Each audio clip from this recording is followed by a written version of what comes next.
The collection The Kangyur Discourses General Sutra Section. The Teaching of Akṣayamati. Akṣayamatinirdeśa. The Noble Mahayana Sutra. The Teaching of Akṣayamati. Akṣayamatinirdeśa Mahayana Sutra. Dech Kangyur, Volume 60. Translated by Jens Bravig and David Welsh, University of Oslo, under the patronage and supervision of 84,000, translating the words of the Buddha. First published 2020. Generated by 84,000. Reading Room V2.18.4. Summary. The Bodhisattva 1 Akṣayamati arrives in our world from the Buddha field of the Buddha Samantabhadra. In response to Shariputra's questions, Akṣayamati gives a discourse on the subject of imperishability. In all, Akṣayamati explains that there are 80 different aspects of the Dharma that are imperishable. When he has given this explanation, the Buddha praises it and declares it worthy of being spread by the countless bodhisattvas gathered there to listen. Acknowledgements. Translation by Professor Jens Bravig, University of Oslo. Translation revised and edited by David Welsh, University of Oslo. The translation was completed under the patronage and supervision of 84,000, translating the words of the Buddha. The generous sponsorship of Daki and family, which helped make the work on this translation possible, is most gratefully acknowledged. Introduction. I1. The teaching of Akṣayamati begins with the arrival of the Bodhisattva Akṣayamati in our world from the Buddha field of the Buddha Samantabhadra. In response to a series of questions posed by Shariputra, Akṣayamati gives a discourse on the subject of imperishability. He explains that in all there are 80 different aspects of the Dharma that are imperishable. When he has given this explanation, the Buddha praises it and declares it worthy of being spread by the countless bodhisattvas gathered there to listen. I2. For a period of about 1,000 years after the beginning of the Common Era, the teaching of Akṣayamati had a significant influence on Buddhist thought. The 80 so-called imperishabilities, Akṣaya, described in the sutra, qualities to be possessed by the bodhisattvas, were considered to contain the whole way of religious development of the Mahayana, and many passages became loci classici employed by the scholars of the Mahayana to elucidate their doctrines or to defend certain positions with authoritative sayings. I3. The sutra was often quoted in the two great traditions of Mahayana Buddhist philosophical thought, the Madhyamaka and the Yogacara. The Madhyamikas referred to the section on definitive, nitartha, and implicit, nirtha, meanings to define their position concerning which sutras were definitive in meaning, the ones teaching emptiness, sunyata, the absence of distinguishing marks, anamita, and the absence of anything to long for, apara, idhana, and those that needed further explanation, in order to differentiate themselves from the Yogacara view that the sutras dealing with the all-ground consciousness, alayavijnana, were implicit in meaning.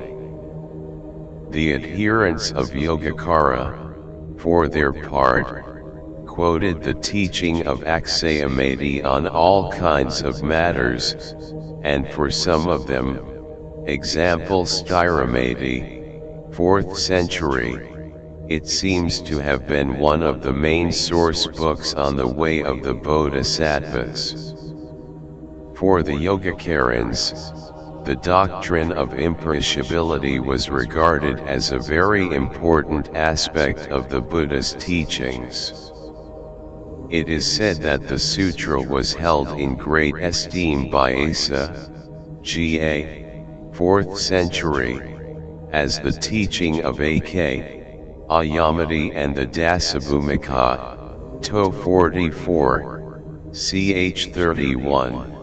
Are supposed to be the two sutras that convinced his brother Vasubandhu, 4th century, that the Mahayana was superior to the Hinayana, after Asa, Ga had sent one of his disciples to recite them to him. According to tradition, Vasubandhu was the author of the Akṣayamatinirdeśa Ika, To 3994, a commentary on this sutra, and although this work seems rather to have been written by Shariputra or by someone even later than him, it is very valuable for understanding the text. I4. The teaching of Akṣayamati, as a part of the collection known as the Mahayana Sutra, may have been an attempt to systematize the basic religious practices and concepts, as well as the bodhisattva ethics, centered around the idea of the infinity of time and space so favored in early Mahayana. Buddhism has never accepted an eternal substance, an eternal self. The longing for eternity rather found its expression in the concept of reality as infinite and imperishable, though empty and momentary. Some of the early Mahayana speculations on infinity were also expressed in the concept of imperishability, and this tradition of thought finally crystallized in the teaching of Akṣayamati. This concept of imperishability is also connected with another important Mahayana idea that combines with it to give the teaching of Akṣayamati its form, namely that of the unification of opposites, insight and action, absolute and relative, universal and individual, and the religious development integrating both. Yoganatavahi Marga. I5. The teaching of Akṣayamati thus presents a very rich exposition of Mahayana thought as it was propounded in the first centuries, especially when complemented by its commentary, the Akṣayamatinirdeśa Ika. Therefore, it deserves to be made more readily available to students of Buddhism. For a fuller treatment of the religious and philosophical themes in the teaching of Akṣayamati, the reader may consult the introduction to my original translation of the sutra, published earlier. Point 2. I6. To date, no complete Sanskrit version of the sutra has come to light, although a few quotations are preserved in Indian scriptures, predominantly in Santideva's ca. 8th century, Sikh, Asamukhya.3 The Tibetan translation was completed, based on earlier drafts, sometime during the late 8th or early 9th century. As we find it included in the Dharma catalog dated to ca. 812. For according to the colophon to the Tibetan translation, it was edited and finalized by the translator Dharmatasila, who participated in numerous translation projects in Tibet during the early translation period. 5 The Chinese canon also contains 2 translations of the sutra. The first, Taisho 403, was produced by Dharmarak, already in 308, and the second, Taisho 397-12, was completed approximately 1 century later in 427, by the translators Xian and Baiyun. In my introduction to the published critical edition of the Tibetan text, the interested reader will find a detailed discussion of the textual history of the sutra in Tibet. 6 As with the earlier published translation of the Teaching of Akṣayamati, this newly revised English translation is likewise based on my critical edition of the Tibetan translation. The Noble Mahayana Sutra. The Teaching of Akṣayamati. 1. The translation. F.79.a 1.1 Homage to all Buddhas, Bodhisattvas, disciples, and isolated Buddhas. 1.2 Thus did I hear at one time. The Blessed One was staying in Rajag, Ha. It was an area adorned with jewels that was the domain and the dwelling place of all the Tathagatas, where the accumulation of the adornments of great merit was gathered. It was the outcome of the great practice produced through the ripening of all the Buddha qualities. It was the great Bodhisattva's home that reveals the infinite realm of phenomena. This place was blessed with the emanations of the Tathagatas.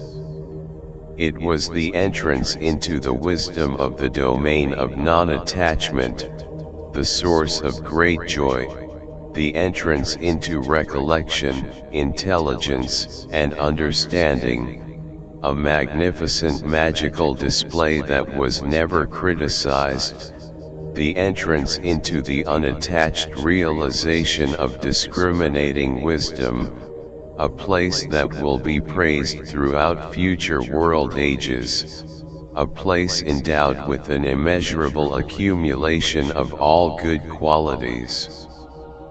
1.3 The Blessed One had fully woken up to the fact that all phenomena are of the same character. He had set the will of the Dharma in motion, training endless hosts of pupils. He had attained mastery over all phenomena. He knew well all kinds of intentions in living beings. He had obtained exquisite abilities of perception. He was skilled in subduing the habits of the afflictions, which are connections to new births in all beings. He never ceased to carry out his effortless Buddha activities. 1.4 With him was a great community of 6 million monks, all of them with all-knowing minds. F.79.b They were free in thought because of their right knowledge, and they were making efforts to subdue all the habits of the afflictions, which are connections to new births. They were the sons of the Tathagata, the king of the Dharma. They were skilled in behaving according to the deep Dharma of the Buddha. They were emancipated from phenomena, which are beyond objectification. They were perfected through their gracious behavior. They were truly worthy of gifts, and they were punctilious in following the instructions of the Tathagata. 1.5. With him was also a great community of bodhisattvas. The bodhisattva great beings had assembled from different Buddha fields, and they were innumerable.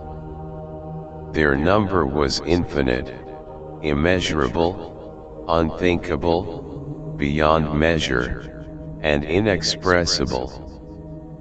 They were endowed with the power to pass through infinite Buddha fields in an instant and were thus skilled in coming and going. They were ready to pay homage to and serve all the Tathagatas. Untiring in their quest to hear the Dharma of the Buddha, they strove constantly to bring all beings to spiritual maturity. They had attained the highest levels in expedient means and insight and were established in unobstructed liberation and wisdom. Transcending all thought constructions, fictions, and discursive thinking, they were close to the stage of omniscience. Present there was the Bodhisattva Vyadhyuddhava, the Bodhisattva Yudajaya, the Bodhisattva Vairocanagarva, the Bodhisattva Parikramavikrama, the Bodhisattva Vimatasamajidin, the Bodhisattva Vigu Asabda, the Bodhisattva Vyavalakanakak, or the Bodhisattva Vigatadamaz, f.80.a the Bodhisattva Maitreya, the Bodhisattva Manjusri, and so on, with innumerable other Bodhisattva great beings whose number was immeasurable, beyond measure, unthinkable, unequaled, incomparable, peerless, infinite, and utterly inexpressible. 1.6. Then the Blessed One taught, pointed out, made clear, declared, made accepted, caused to be recited, made known, announced, explained, displayed, revealed, defined, proclaimed, and expounded the exposition of the Dharma called the unobstructed gate of penetration into and going forth in the practice of bodhisattvas, which focuses on the arrangement of the way of the bodhisattvas. It is the source of the wisdom that accomplishes all the profound teachings of a Buddha, his 10 powers, and his fearlessness. It is the entrance through the gate that is the seal of retention in memory, and it is the method for mastering all phenomena. It is the entrance through the gate that leads to the well-determined special kinds of knowledge. It is the entrance through the gate that leads to the wisdom of the great supernormal knowledges. It is the will of the Dharma that never turns back. It teaches the Dharma of not turning back, the Dharma of the absence of origination. It unites to the way that is to be traversed alone. It unites all vehicles in the sameness of the single vehicle. It is the entrance into the indivisible realm of phenomena, which is of one single principle. It is the teaching of how to understand the intentions and abilities of all beings. It determines the Dharma that conforms to what is essential.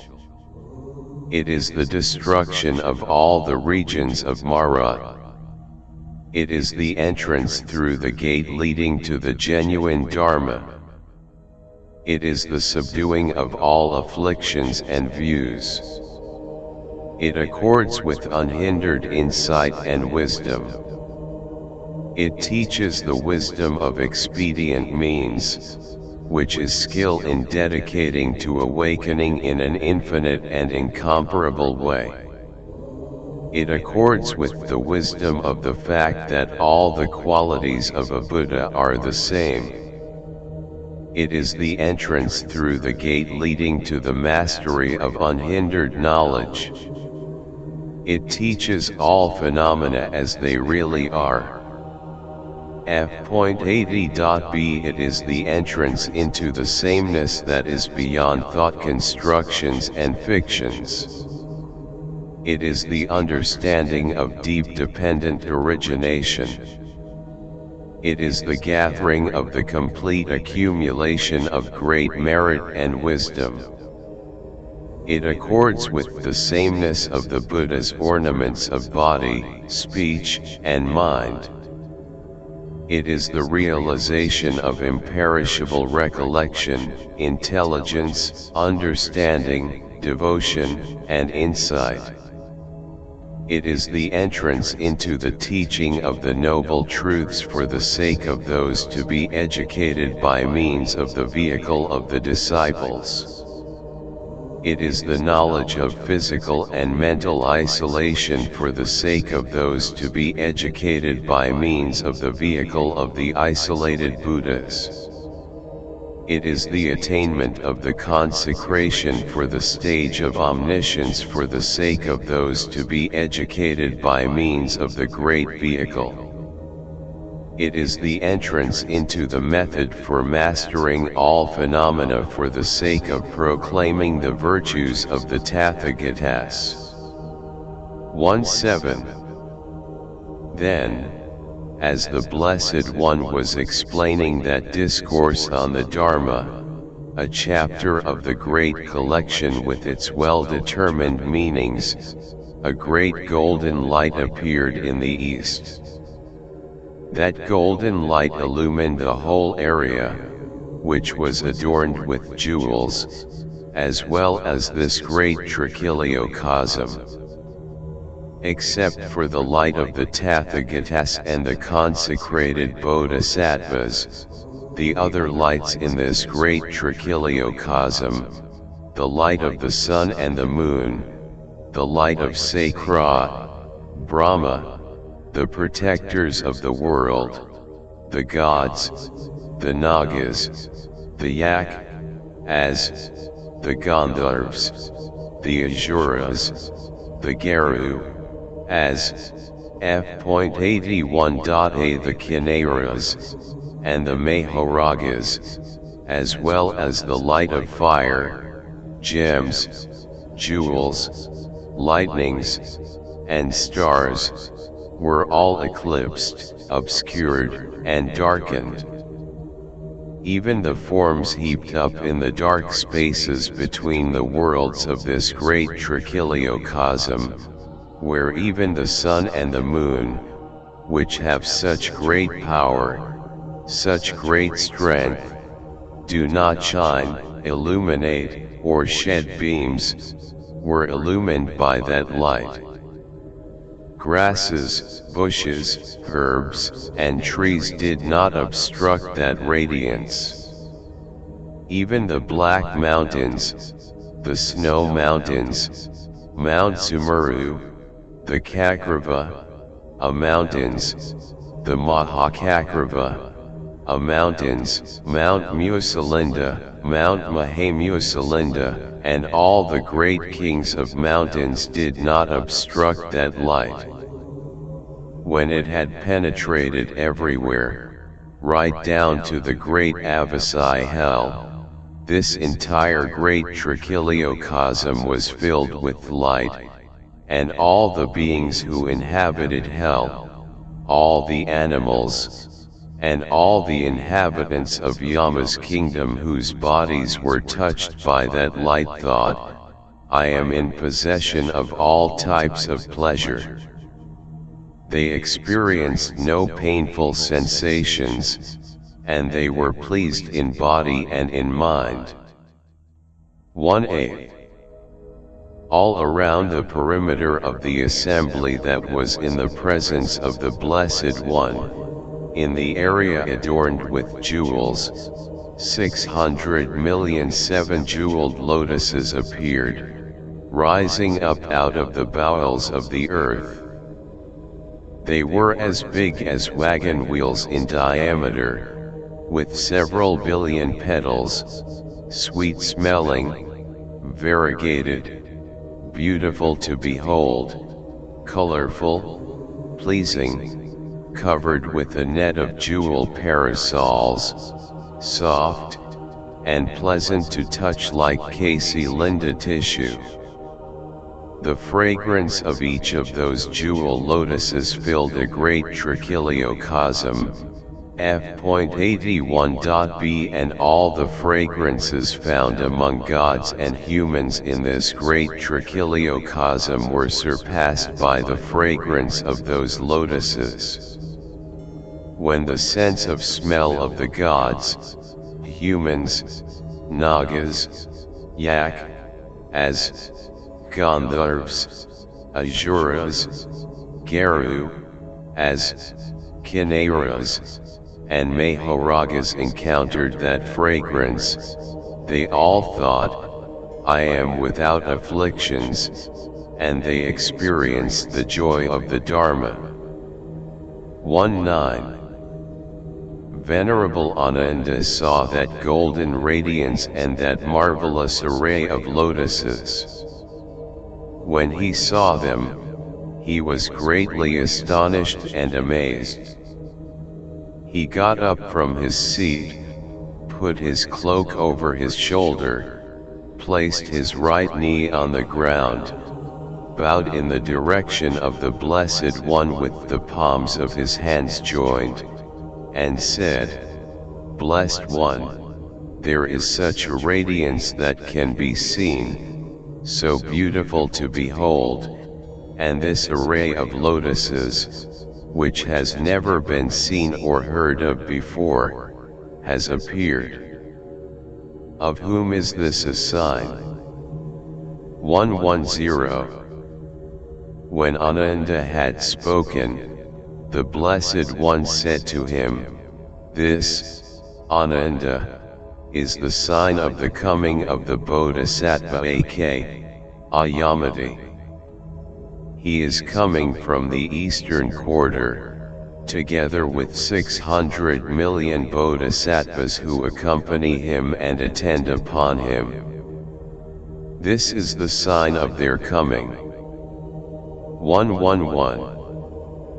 Not long after the Blessed One had spoken, the Bodhisattva Akṣayamati arrived at the area adorned with jewels where the Blessed One was staying. He caused the earth to shake and emitted rays of light through his Bodhisattva power, might, and magic, showering a great rain of flowers and manifesting the tunes of myriads of cymbals and songs. f.82.a 600 million bodhisattvas accompanied and attended upon him. When he had arrived, he sat in the air before the Blessed One, 7 tala heights above the ground.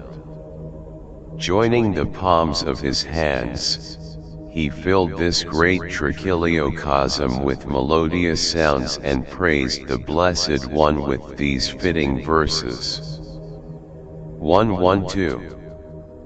Immaculate One without impurities, hero free of desire, your 3 eyes are purified and there is no obscuration to your wisdom. You have given up hate, rejecting the 3 kinds of moral filth and harshness. To the awakened one with no impurities, I bow. 113. Without fear, doing away with delusion. You are endowed with the 10 powers, and you are hard to subdue for loquacious opponents. You frighten those who walk on faulty paths, and you walk the earth like a fearless lion. 114. In the celestial worlds your body shines, faultless and pure. You have done away with dark ignorance. Blinding, you shine like the sun, freed from the net of clouds. 115. The worlds, without refuge and protection, are suffering, tormented by old age and death, without any firm standing. Greatest of beings, come here out of compassion to free us, like a physician. 116. Out of the sea of existence, ignorance, and delusion, hard to cross, out of the many billowing clouds of afflictions and all kinds of fiction, you emerge by yourself, not having heard from others. You come here undefiled like a lotus. 117. All these phenomena are essentially without a self. They arise under certain conditions, just like the sound of an echo. Protector of the world, for the good of living beings you teach that they are not made, that there is no maker or any entity to experience them. F.82.B11a. The ways of the world are changeable like a mountain brook in this world. Still, the ignorant beings cling to that which has no core. When they know that all phenomena are like autumn clouds, they pass beyond existence, and they despise it. 119. Your eyes are like blooming red lotus flowers that shine more brightly than 100 suns and moons. You are worthy of praise, you are praised and extolled by the whole world, and you are freed from the illness that is the lack of discipline. To you I bow. 120. Mighty One, you have reached unlimited perfection, and your qualities have been perfected in the most distinguished way. The qualities of the bliss-gone one cannot be measured. I bow down to the awakened one, the field of merit. 121. After he had praised the Blessed One with these fitting verses, the Bodhisattva Akṣayamati, together with the 600 million other Bodhisattvas, came down from the sky, greeted the Blessed One by bowing to his feet, and circumambulated him 7 times. With the Blessed One's permission, they sat down in the calyxes of the lotuses with their legs crossed. 122. Then, by the power of the Buddha, Venerable Shariputra got up from his seat, put his cloak over one shoulder, placed his right knee on the ground, bowed in the direction of the Blessed One with the palms of his hands joined, and said, Blessed One, where does this Bodhisattva Akṣayamati come from? What is the name of the Tathagata there? What is the name of that world sphere, and how far is that world sphere from here? 123. The Blessed One said, Shariputra, You should ask the Bodhisattva Akṣayamati, and he will instruct you. F.83.a. Then Venerable Shariputra said to the Bodhisattva Akṣayamati, "Son of good family, where do you come from? What is the name of the Tathagata in your place? What is the name of your world sphere, and how far is that world sphere from here?" 124. Akṣayamati said, "Do the concepts of coming and going still occur to the elder Shariputra?" Shariputra said, "Son of good family, I know concepts thoroughly." 125. Akṣayamati said, "Shariputra, one who knows concepts thoroughly does not indulge in dualistic thoughts, so why do you think? Who are you? Where do you come from?" Coming, Venerable Shariputra, is a word for uniting, while going is a word for separation. Where there is no word for uniting and no word for separation, there is no coming or going. The absence of coming and going is the way of the saints. 126. Coming, Venerable Shariputra, has the character of the essential nature of action, while going has the essential nature of the end of action. Where there is no essential character of action and no essential character of the end of action, there is no coming or going. The absence of coming and going is the way of the saints. 127. Coming, Venerable Shariputra, is the essential character of wishing, while going is the essential character of the end of wishing. Where there is no essential character of wishing and no essential character of the end of wishing, there is no coming or going.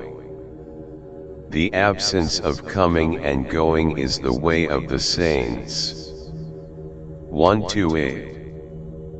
Coming, Venerable Shariputra, is the essential character of arising, while going is the essential character of cessation. Where there is no essential character of arising and no essential character of cessation, F.83.b, there is no coming or going. The absence of coming and going is the way of the saints. 129.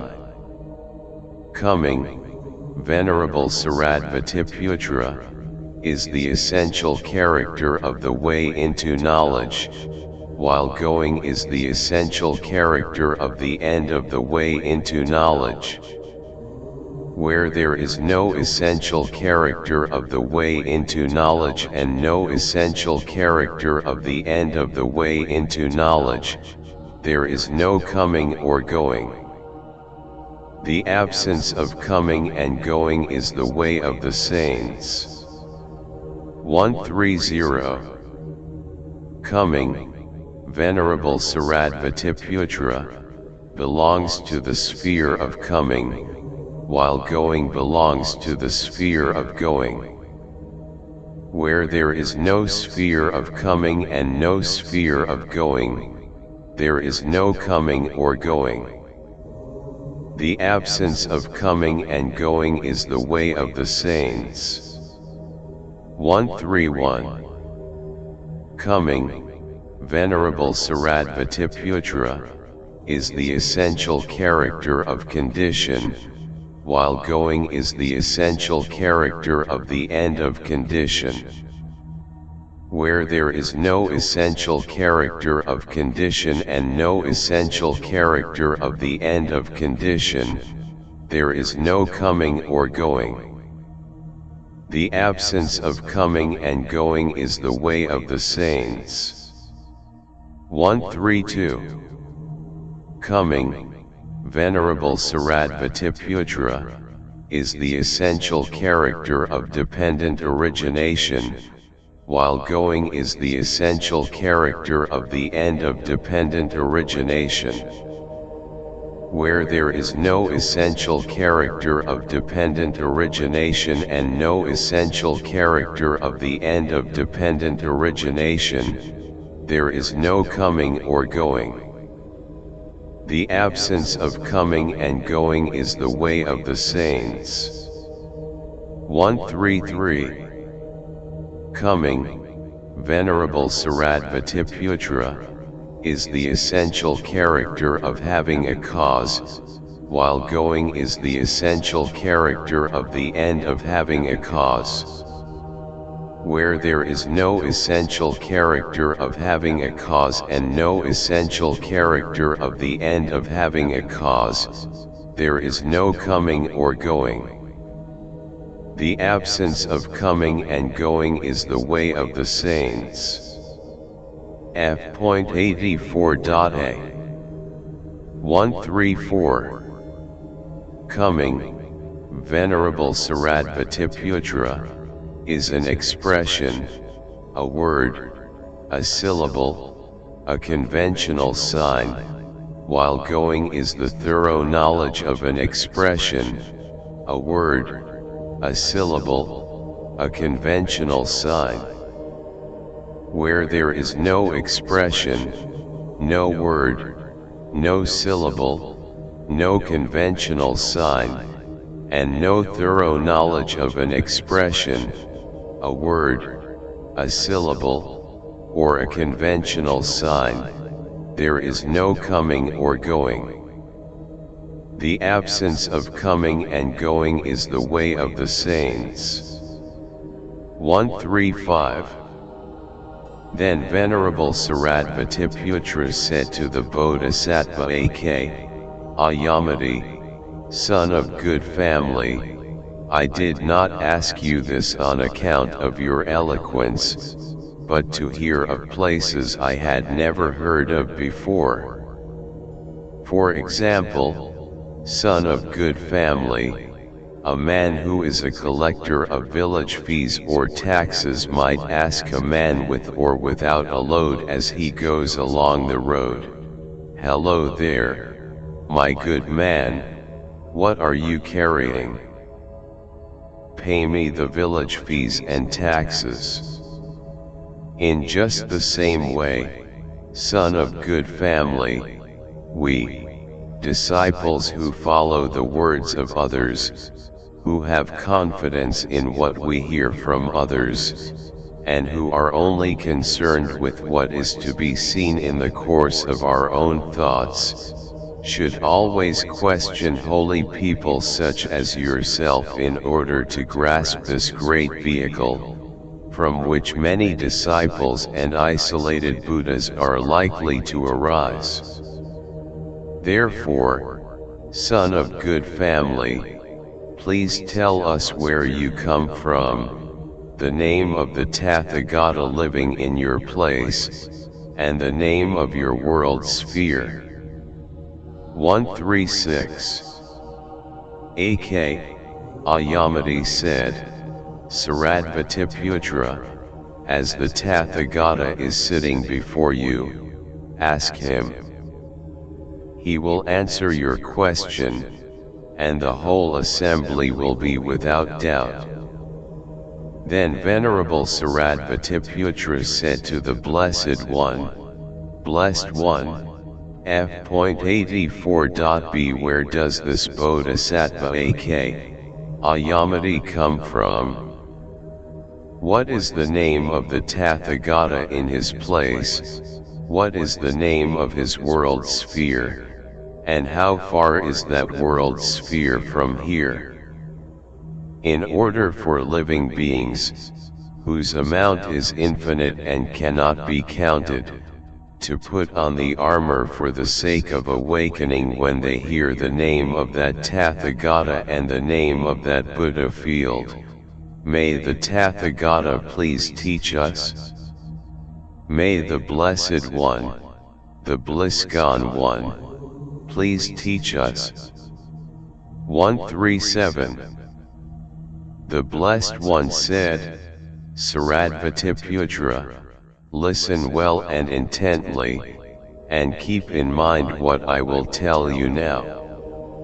When you will hear the elucidation of the qualities of that world sphere and the names of those bodhisattvas and that Tathagata, you should, with faith and confidence, have no fear and no doubts concerning the unattached and unhindered wisdom of the Tathagata. 138. Then Venerable Shariputra applauded and listened to the Blessed One who said, Shariputra, there is a world sphere called unblinking, which lies to the east of this Buddha field, past as many Buddha fields as there are grains of sand in 10 river gas.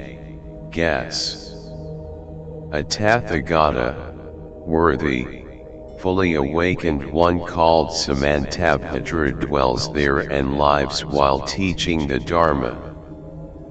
This is the place where the Bodhisattva Akṣayamati comes from. There, Shariputra, in the Buddha field unblinking, even the concepts of disciples and isolated Buddhas do not exist. And the community of that Tathagata consists only of bodhisattvas who have prepared themselves in the past. Those bodhisattvas are firmly rooted in generosity, discipline, self-mastery, gentleness, morality, learning. F.85.A care, the qualities of purity and restriction. They are without aversion by their power of patient acceptance. They have piled up roots of virtue with firm vigor for the sake of awakening.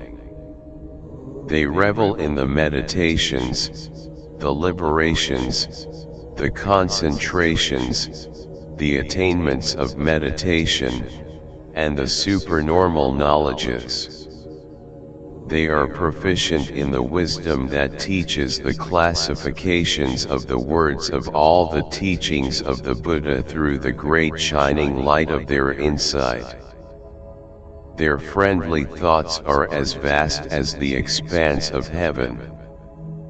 They know how to bring all living beings to maturity through their firm intention of compassion. They joyfully delight in the Dharma. They are beyond duality through equanimity, having completely done away with faults, attachment, aversion, and conceit. They are firmly rooted in the way of the concentration on phenomena as being empty, beyond distinguishing marks, and beyond anything to long for. They rid themselves of the hook of Mara and of the impurities of afflictions and quarrelsomeness. They know the intentions and abilities, whether good or feeble, of all living beings, and they give them the Dharma, wealth, and knowledge accordingly. Their thoughts are similar to earth, water, fire, or wind.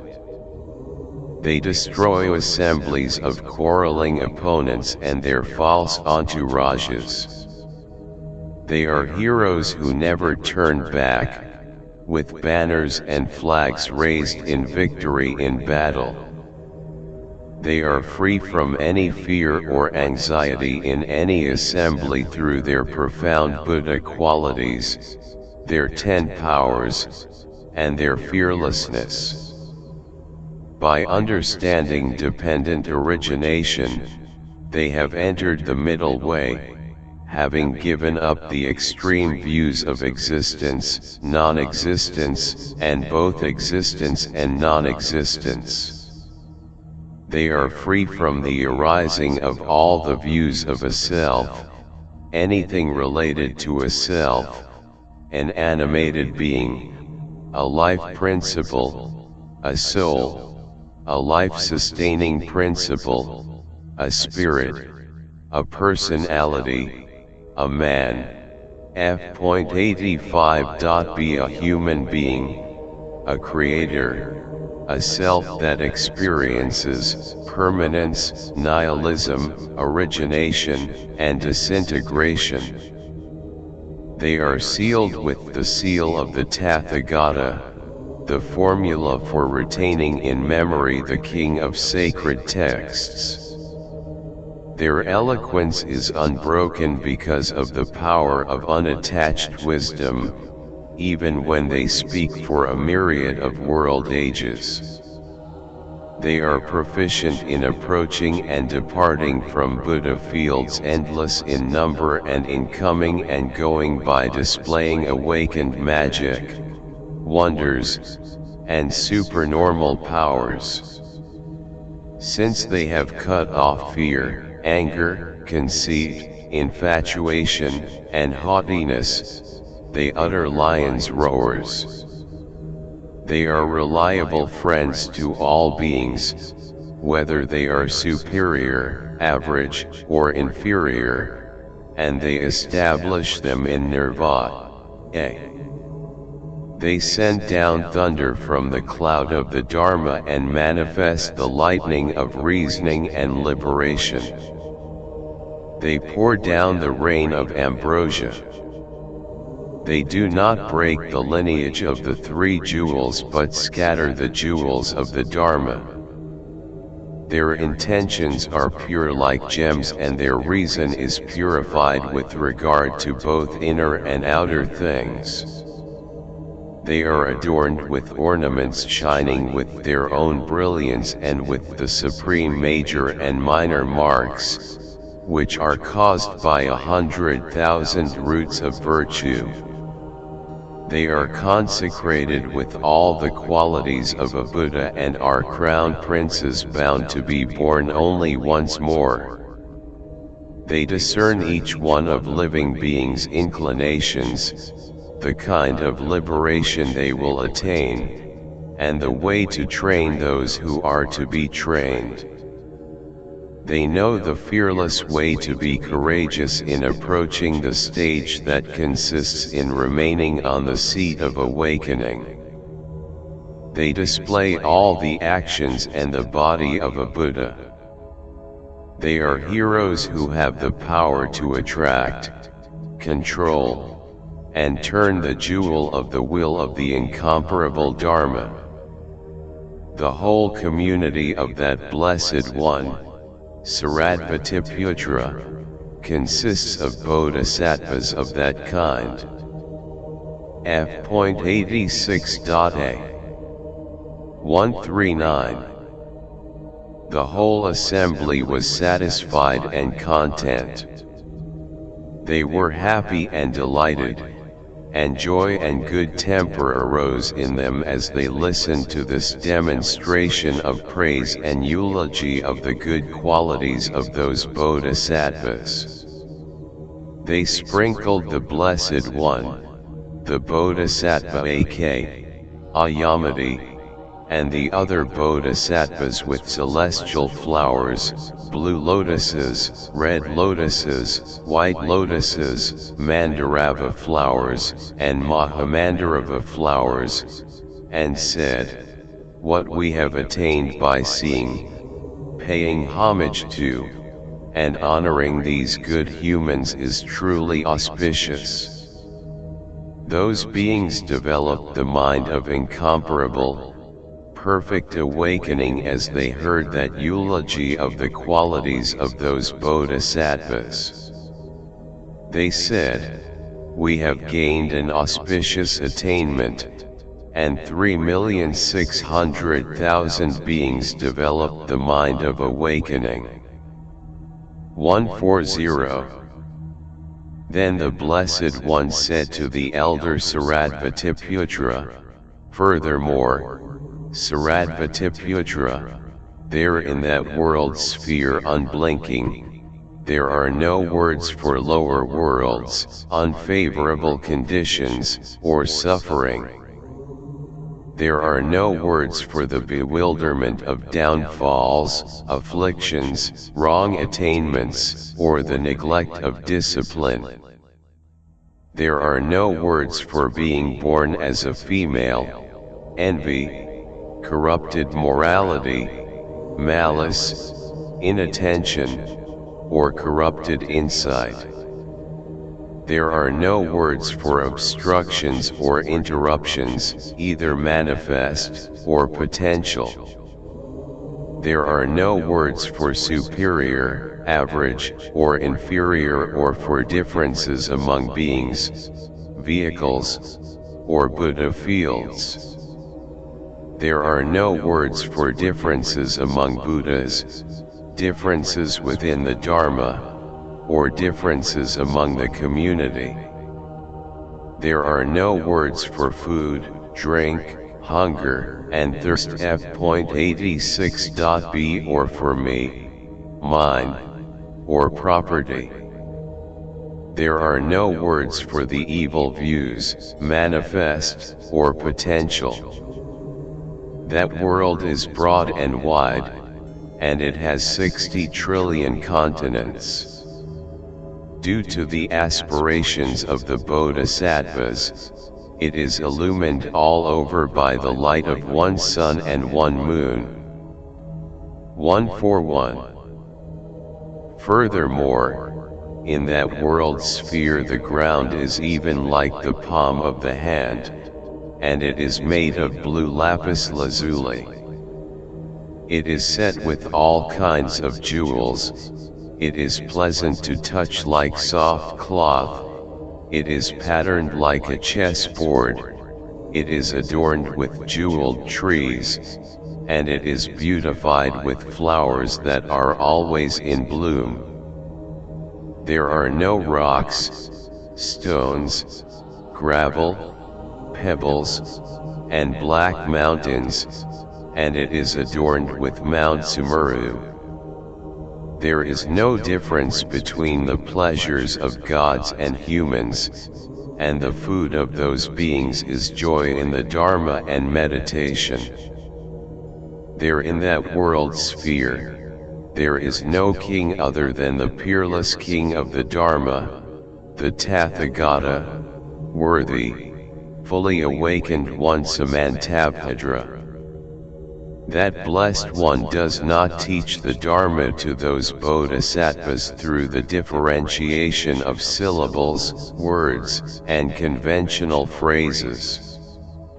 Instead, the bodhisattvas go to that blessed one, look at him with unblinking eyes, and attain the concentration that consists in the recollection of the Buddha.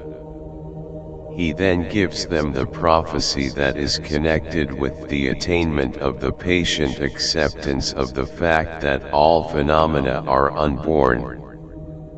That is why that world sphere is called unblinking. 142.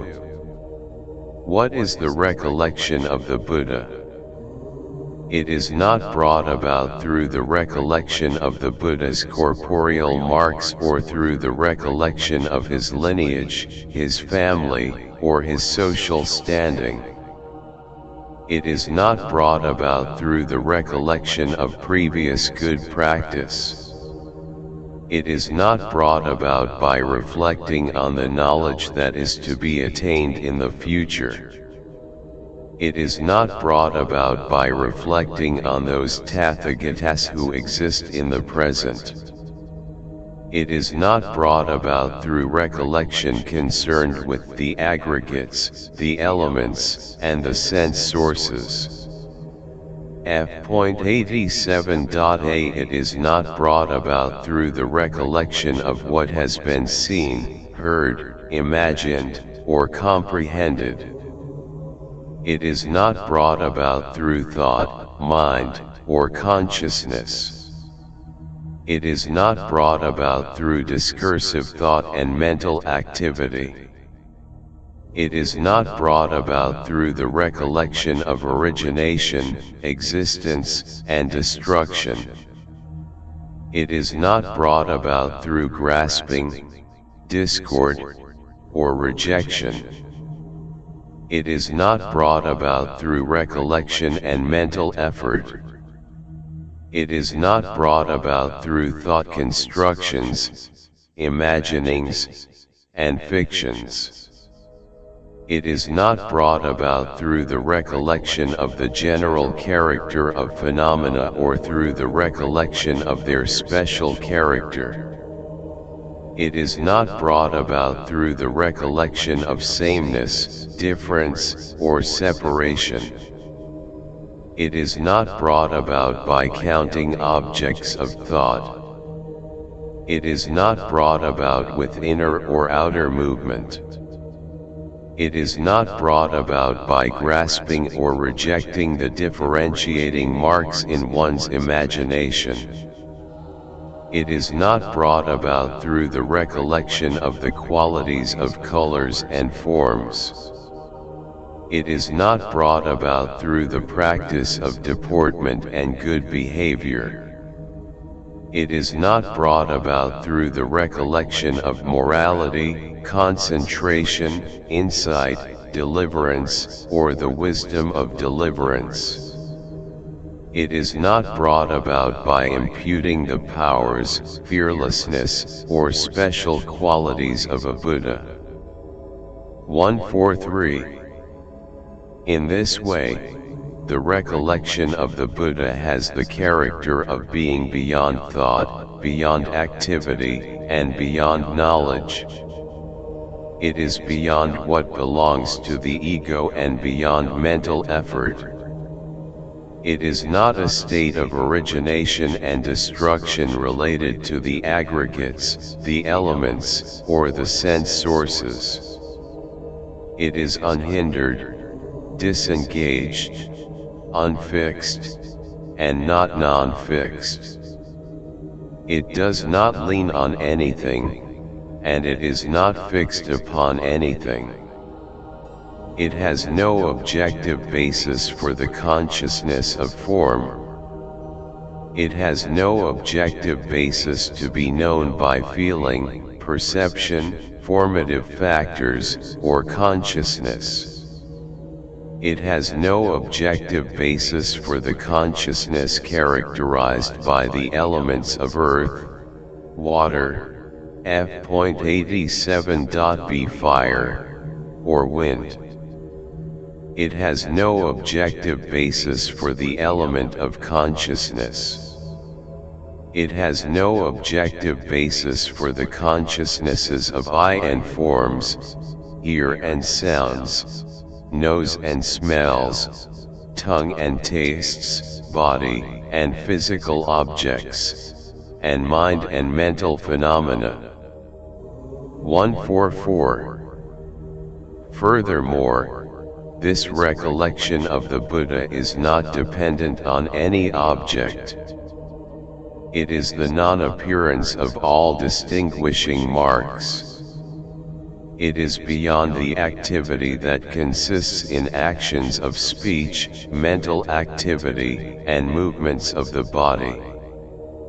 It does not originate from what has been seen, heard, imagined, or comprehended. It does not follow from that which is characterized by all the abilities and the deliverance of the disciples. It is not born again from one moment to another. It is the appeasement of all thought construction and imagination. It has done away with mistakes, attachment, and aversion. It gets rid of that which is characterized as the cause of afflictions. It has cut off holding on to any extremes and to the past, future, or present. It is brilliant, as it is not imputed in terms of the absence of forms. It is beyond enjoyment since it is undifferentiated, and it is beyond pleasure through not enjoying the taste of meditation. It is without burning desire, as it is at peace from the beginning. It is characterized as deliverance since all its effort has disappeared. It is without body, as it is without form. It is not felt, as it is beyond feelings. It is without knots, as it is not tied. It is not composite, as it is beyond the powers of composition. It is characterized as being beyond knowledge, as it is beyond consciousness. It is beyond clinging, as it is without grasping. It is beyond abandonment, as it does not do away with anything. It is not dependent, as it is without basis. It is not fixed, as it is beyond feeling. It is characterized as being unchanging, as it is unborn. It is not included among phenomena connected with any recollection, mental effort, thought, or things that are related to thought.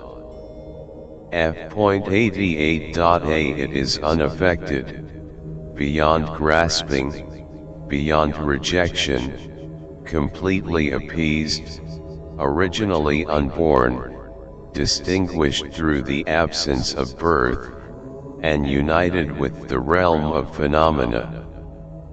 It is sameness, with no difference, similar to open space.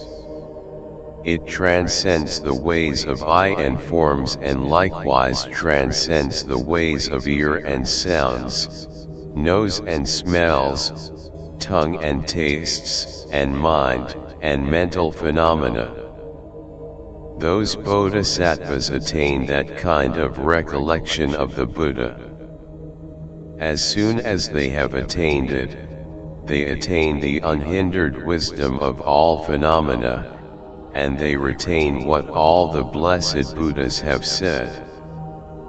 They do not forget it, but they do not remember it either. They find the definitive meaning of all words. 145. Shariputra, the Tathagata, worthy, fully awakened Samantabhadra does not teach right view in such a way that listening to others is a necessary condition, or that thorough mental effort concerning oneself is a necessary cause. Shariputra, those bodhisattvas fulfill the 6 perfections according to their definitive meanings as soon as they see that Tathagata, and they receive the prophecy connected with the patient acceptance of the fact that all phenomena are unborn. Why is this? Giving up attachment to the distinguishing marks of form is the perfection of giving. Putting an end to the distinguishing marks of form is the perfection of morality. The state of things when all the distinguishing marks of form have perished is the perfection of patient acceptance. Seeing things as being apart from the distinguishing marks of form is the perfection of vigor.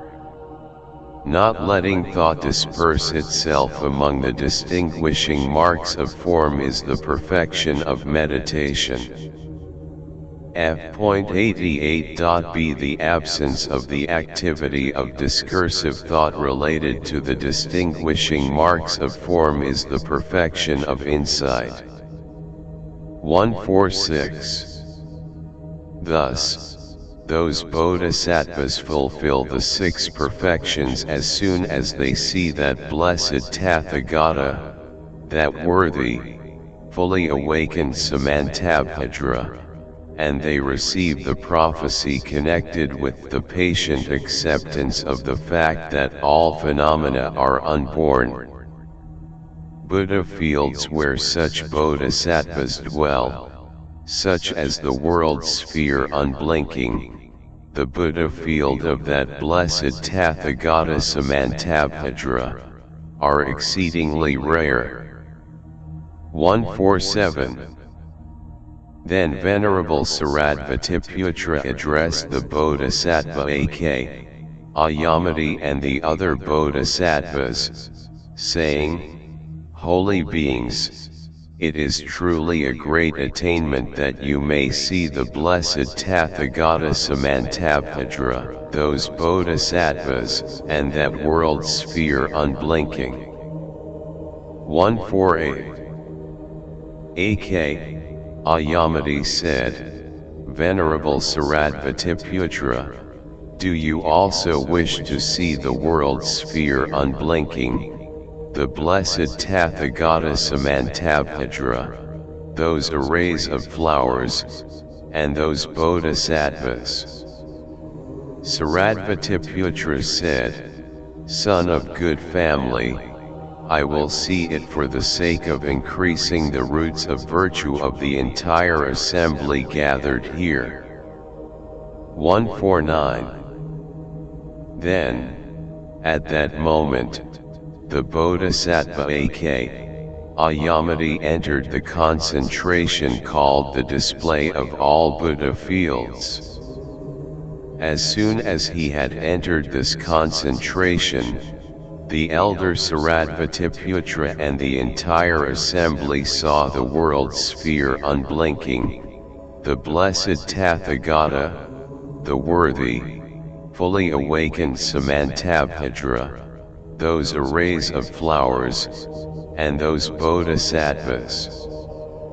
When they saw them, they all got up from their seats, and joining the palms of their hands f.89a they paid homage to the blessed Tathagata, the worthy, fully awakened Samantabhadra, and to those bodhisattvas. 150. Then, by the power of the Buddha Sakyamuni and the magic of the Bodhisattva Akṣayamati, flower buds that they had never seen or heard of before appeared in their right hands. They were fragrant, multicolored, beautiful to behold, colorful, and pleasing. They threw them to the east, where the blessed Tathagata, the worthy, fully awakened Samantabhadra dwelt. The flower buds they had cast appeared in that Buddha field, and when they had been sprinkled on that blessed Tathagata, the worthy, fully awakened Samantabhadra, and on those bodhisattvas, they filled that whole world sphere. The bodhisattvas living in that world sphere asked the blessed Tathagata, the worthy, fully awakened Samantabhadra, Blessed One, where is this rain of such beautiful flowers falling from? 151. That Blessed One said, Sons of good family, this is happening because the Bodhisattva Akṣayamati has arrived in the world sphere enduring the Buddha field of the blessed Sakyamuni, to see that blessed Tathagata Sakyamuni, to honor him, to give him offerings, to pay respect to him, and to listen to his Dharma. The bodhisattvas who have gathered in that world sphere from the 10 directions have scattered those flowers.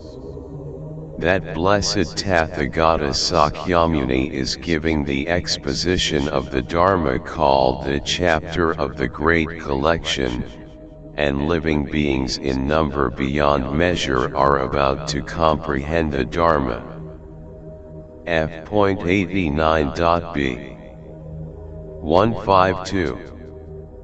The Bodhisattvas said, "Blessed One, how far from here is that world sphere where the Tathagata Sakyamuni dwells?" The Blessed One said, "There is a world sphere called Enduring, which lies to the west of this Buddha field, past as many Buddha fields as there are grains of sand in 10 river Guess.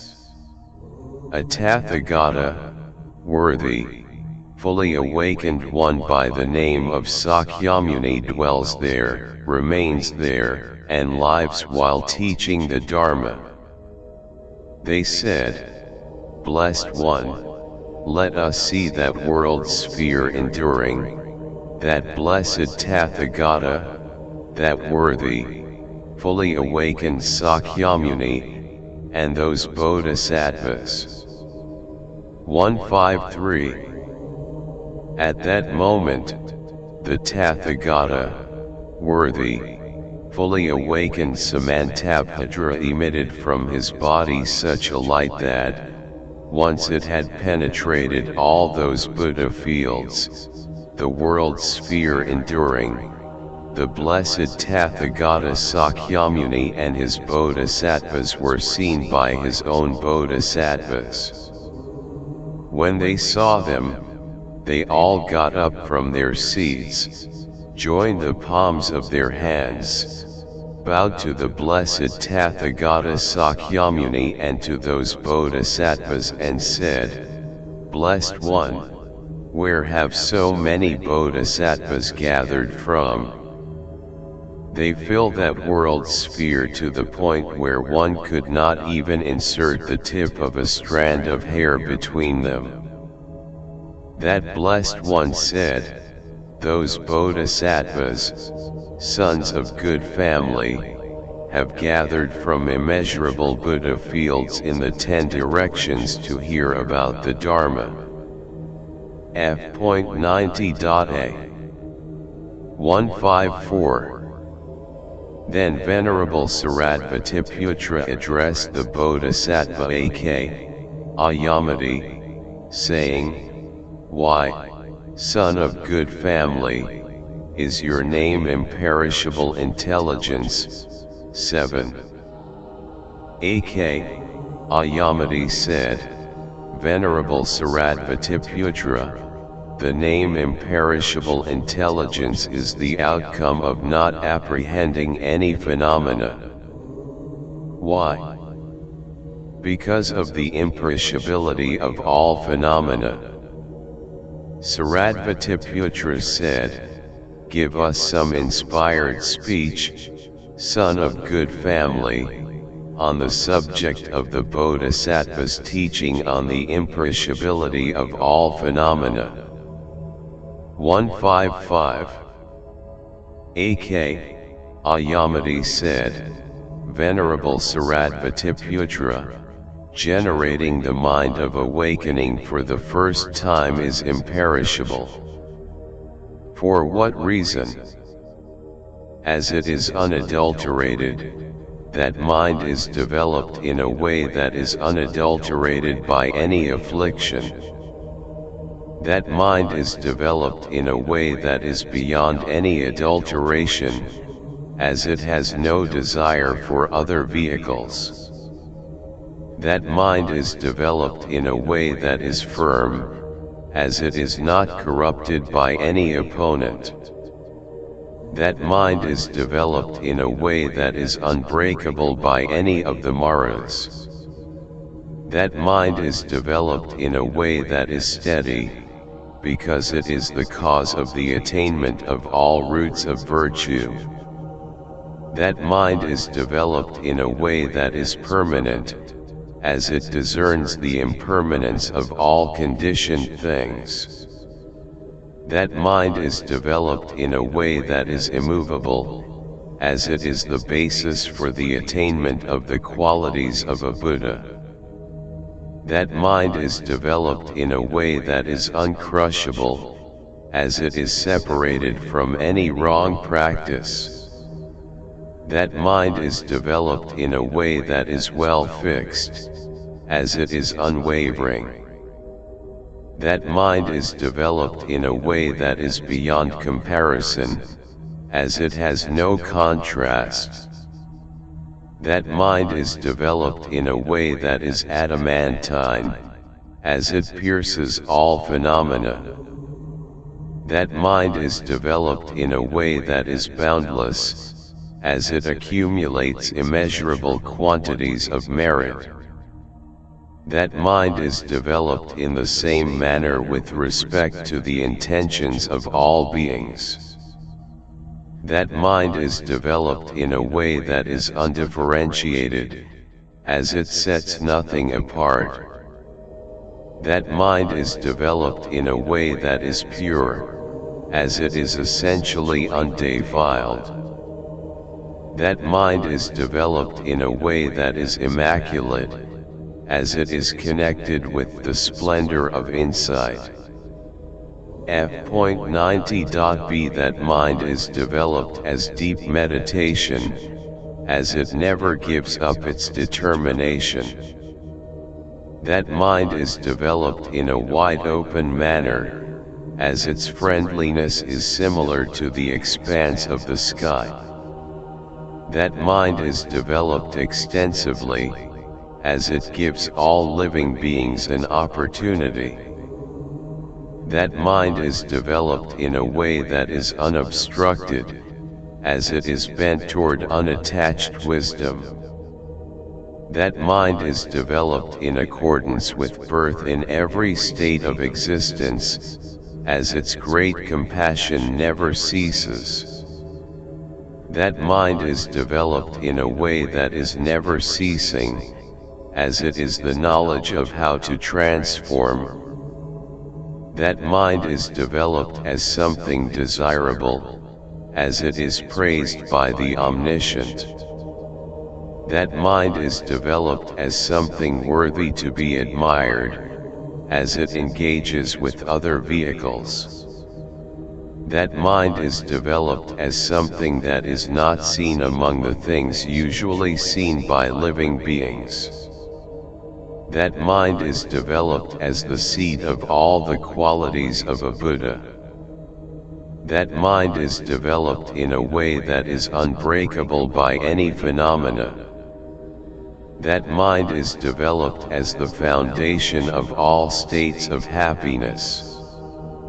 That mind is developed in a way that is adorned with the accumulation of merit. That mind is developed through the accumulation of wisdom. That mind is developed in a way that is prosperous, through the accumulation of generosity. That mind is developed as the outcome of aspirations, through the accumulation of morality. That mind is developed in a way that is hard to overcome, through the accumulation of patient acceptance.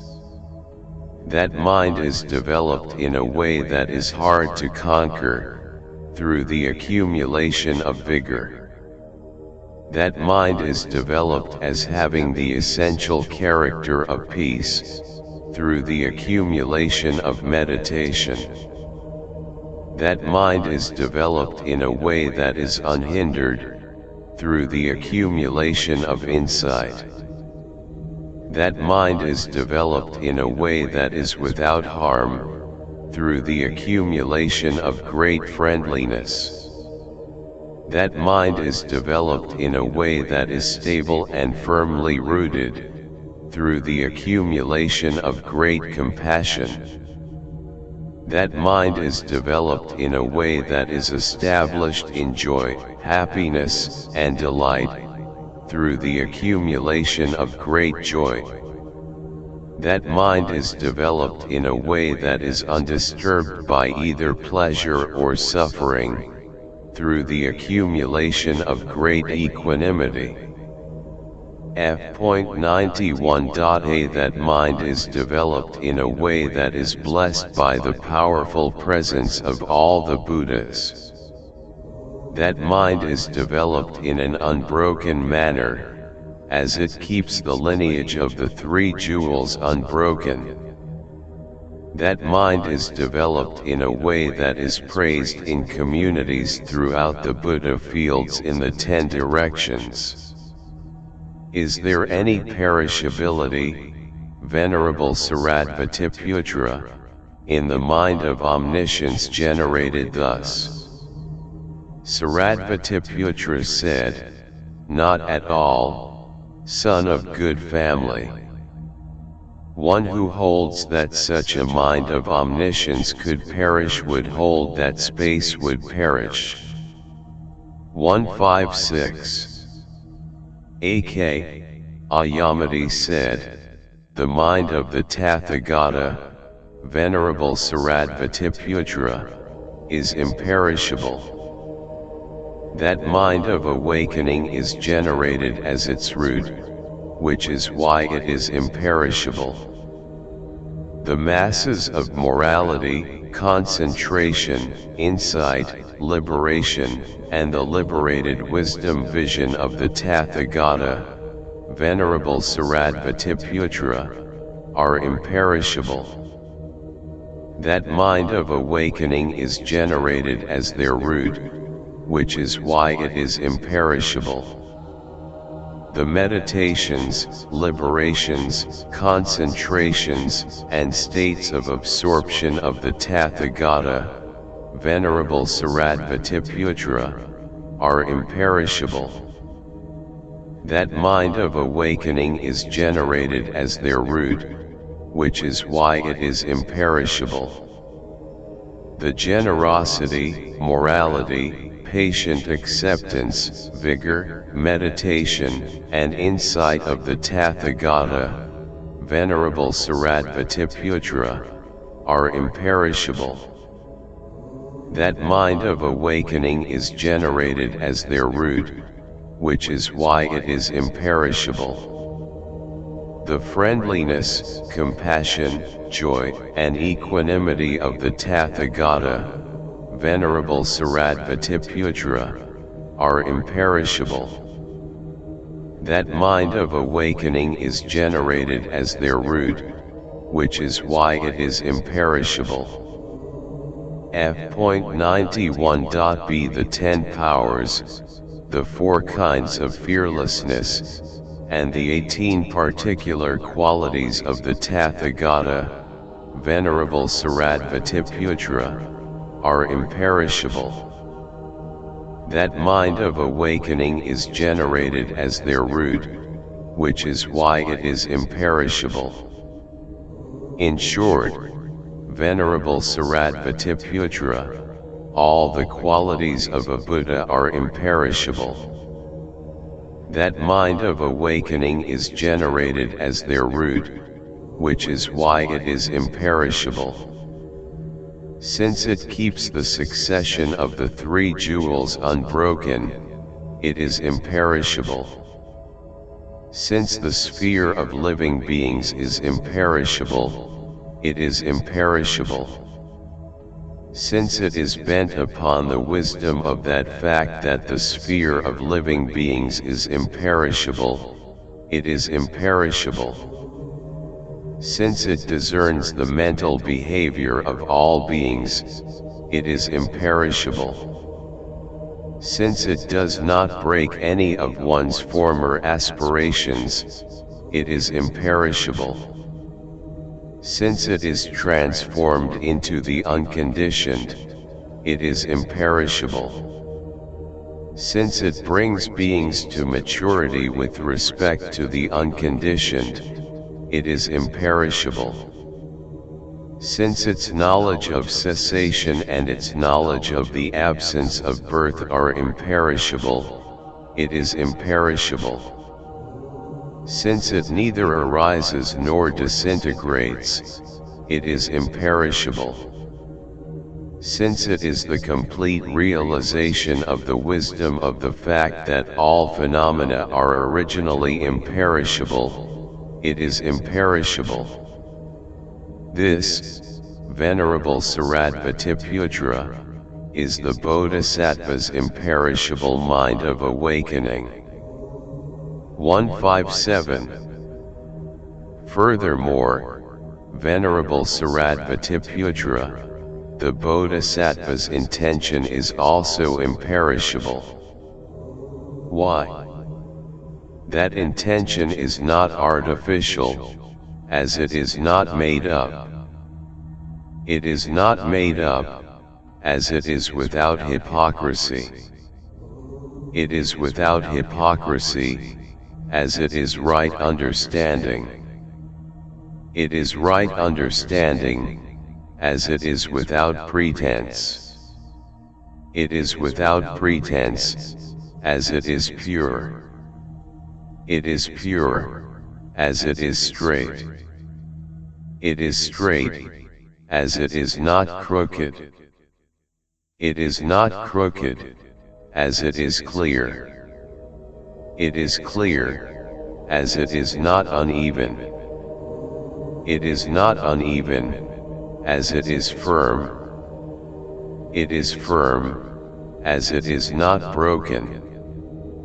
It is not broken, as it is stable. It is stable, as it is unwavering. It is unwavering, as it is not dependent. It is not dependent, as it is not attached. It is not attached, as it is especially noble. It is especially noble, as it is irreproachable. It is irreproachable, as it is the performance of good actions. F.92.a It is the performance of good actions, as it is not blamed in secrecy. It is not blamed in secrecy, as it is free from remorse. It is free from remorse, as it is without distress. It is without distress, as it is true. It is true, as it is undeceiving. It is undeceiving, as it acts in accordance with what has been promised. It acts in accordance with what has been promised, as it is well done. It is well done, as it is without reprehension. It is without reprehension, as it is unerring. It is unerring, as it is steady. It is steady, as it is not falling back. It is not falling back, as it cares for living beings. It is care for living beings, as it is rooted in great compassion. It is rooted in great compassion, as it is indefatigable. It is indefatigable, as it is the knowledge of the way to bring beings to maturity. It is the knowledge of the way to bring beings to maturity, as it does not seek self-centered pleasure. It does not seek self-centered pleasure, as it does not hope for recompense. It does not hope for recompense, as it is unattached to material things. It is unattached to material things, as it is confidence in the Dharma. It is confidence in the Dharma, as it cares for weak living beings. It cares for weak living beings, as it is an assistant. It is an assistant, as it is a refuge. It is a refuge, as it is a protector. It is a protector, as it is without affliction. It is without affliction, as it is complete understanding. It is complete understanding, as it is beyond abuse. It is beyond abuse, as it is good intention. It is good intention, as it is not anything in particular. It is not anything in particular, as it is completely pure. It is completely pure, as it is completely virtuous. It is completely virtuous because of its inner stainlessness.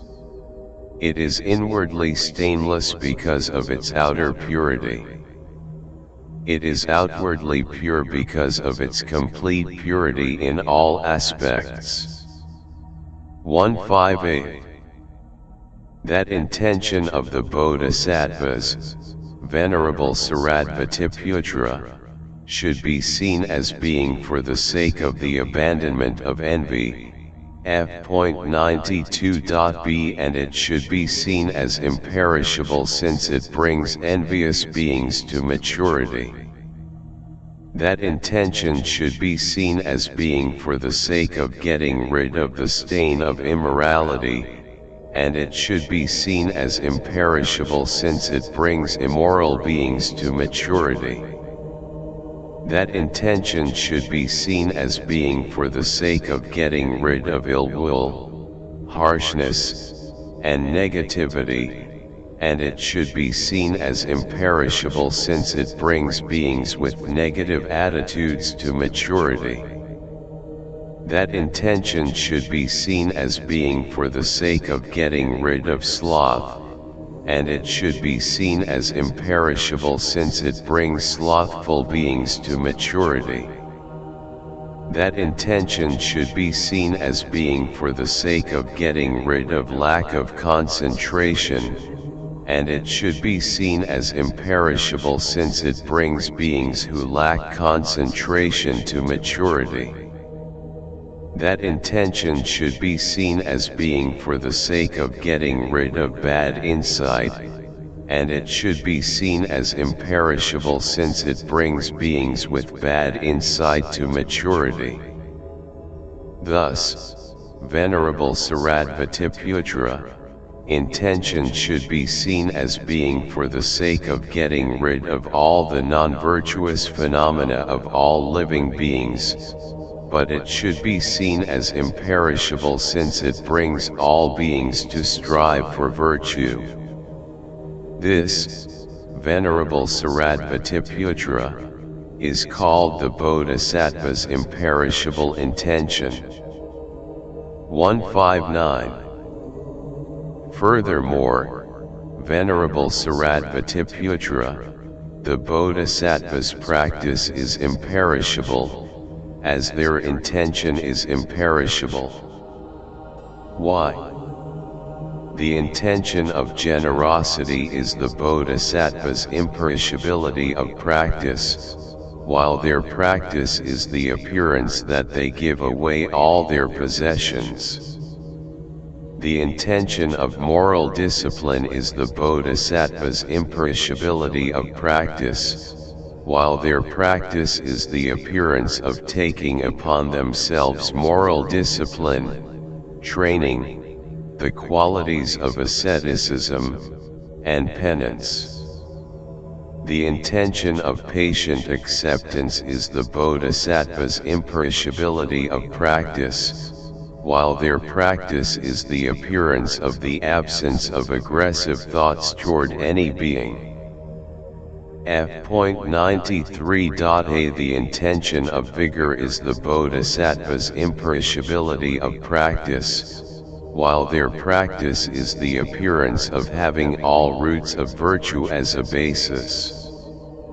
The intention of meditation is the Bodhisattva's imperishability of practice, while their practice is the appearance of the application of their meditation.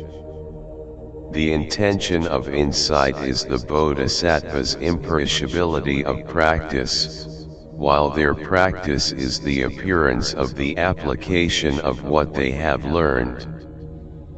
The intention of friendliness, compassion, joy, and equanimity is the bodhisattva's imperishability of practice, while their practice is the appearance of bringing benefits and happiness to living beings, bringing joy and confidence in the Dharma, and getting rid of aversion and attachment.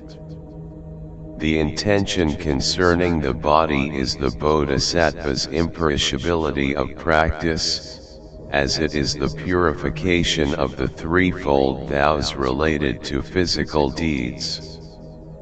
The intention concerning the speech is the bodhisattva's imperishability of practice, as it is the giving up of the four kinds of negative deeds in speech. The intention concerning the mind is the bodhisattva's imperishability of practice, as it is the absence of covetousness, ill will, and wrong views. The intention concerning study is the bodhisattva's imperishability of practice, as they have no teacher's secrecy concerning the Dharma. The intention of having no teacher's secrecy concerning the Dharma is the bodhisattva's imperishability of practice, as it is the practice of generating the mind of omniscience. The intention of generating the mind of omniscience is the bodhisattva's imperishability of practice, as it leads other living beings to adopt the mind of awakening. The intention of leading other living beings to adopt the mind of awakening is the bodhisattva's imperishability of practice, as it puts living beings in touch with the roots of virtue. The intention of practice concerned with the roots of virtue is the bodhisattva's imperishability of practice, as it dedicates to awakening. The intention to dedicate to awakening is the bodhisattva's imperishability of practice, as it is the attainment of all the qualities of a Buddha. F.93.b The intention to attain all the qualities of a Buddha is the bodhisattva's imperishability of practice, as it is the understanding of the sacred Dharma. Understanding the sacred Dharma is the bodhisattva's imperishable practice, as it is the admission of one's wrongdoings. The intention to admit one's wrongdoings is the bodhisattva's imperishability of practice, as it is the confession of one's negative actions. The intention to confess one's negative actions is the bodhisattva's imperishability of practice, as it is rejoicing in all merit. The intention to rejoice in all merit is the bodhisattva's imperishability of practice, as it is the collection of an immeasurable accumulation of merit. The intention to collect an immeasurable accumulation of merit is the bodhisattva's imperishability of practice, as it is the request of teachings from all the Buddhas. The intention to request teachings from all the Buddhas is the bodhisattva's imperishability of practice, as it is the support of the sacred Dharma. The intention to support the sacred Dharma is the bodhisattva's imperishability of practice, as it is the deed of a holy person. The intention of the deed of a holy person is the bodhisattva's imperishability of practice, as it frees others from their burdens. The intention of freeing others from their burdens is the bodhisattva's imperishability of practice, as it consists in never taking off the strong armor of vigor.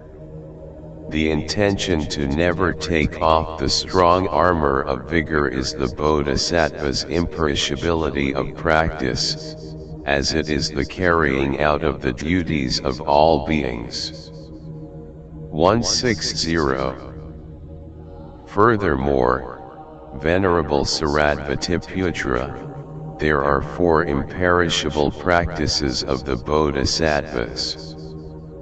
What are these 4?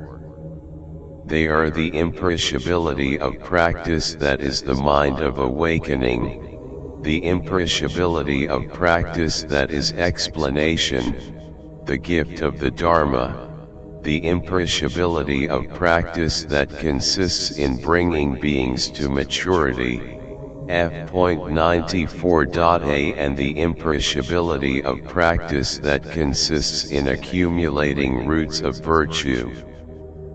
These are the 4 imperishable practices. 161. There are 4 more imperishable practices. What are these 4? They are the imperishability of practice that consists in tirelessness in conforming to the qualities of asceticism and penance when living in the wilderness, the imperishability of practice that consists in tirelessness in amassing the accumulations of merit and wisdom, the imperishability of practice that consists in tirelessness in the quest for learning, and the imperishability of practice that consists in tirelessness in knowing how to dedicate to awakening. These are the 4 imperishable practices. 162. There are 4 more imperishable practices. What are these 4? They are the imperishability of practice that consists in understanding numbers, the imperishability of practice that consists in understanding weights, the imperishability of practice that consists in understanding through investigation, and the imperishability of practice that consists in understanding through discernment. These are the 4 imperishable practices. 163. There are 4 more imperishable practices. What are these 4? They are the imperishability of practice that consists in understanding the causes of affliction, the imperishability of practice that consists in understanding the causes of purity, the imperishability of practice that consists in proclaiming the causes of affliction, and the imperishability of practice that consists in proclaiming the qualities and advantages of purity. These are the 4 imperishable practices. 164. There are 4 more imperishable practices. What are these 4?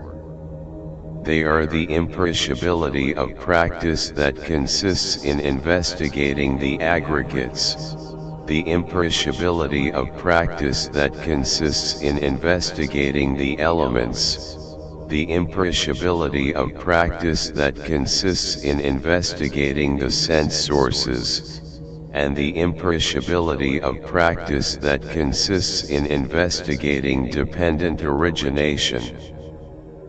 These are the 4 imperishable practices. 165. There are 4 more imperishable practices. What are these 4? They are the imperishability of practice that consists in explaining that formative factors are impermanent, the imperishability of practice that consists in explaining that formative factors are suffering, the imperishability of practice that consists in explaining that all phenomena are selfless, and the imperishability of practice that consists in explaining the enjoyment of peace in nirvana. F.94.b These are the four imperishable practices. 166.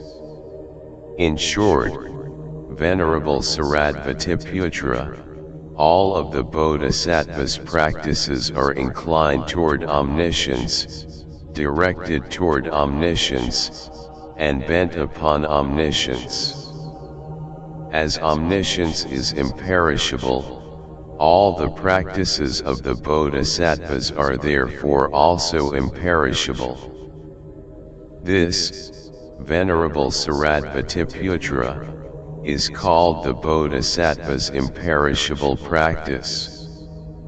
167. Furthermore, Venerable Shariputra, the determination of the bodhisattvas is also imperishable. Why is this? It is because it rests upon all the roots of virtue. Whatever the bodhisattvas think rests upon the roots of virtue because of their determination. It is the determination to pass on, as it is to progress from one stage to the next. It is the determination to cross over, as it is to go to a different state. It is the highest determination, as it is utterly noble. It is an especially noble determination because it grasps specific qualities. It is the determination that has all the qualities of a Buddha clearly in view. It is the determination that rests upon qualities that accord with that which is especially noble. It is the determination to carry through all undertakings. It is a persevering determination, because of its indefatigability in perseverance. It is the determination of perfected vows, because of the fulfillment of the vows. It is an unassailable determination, since one has only oneself as a companion.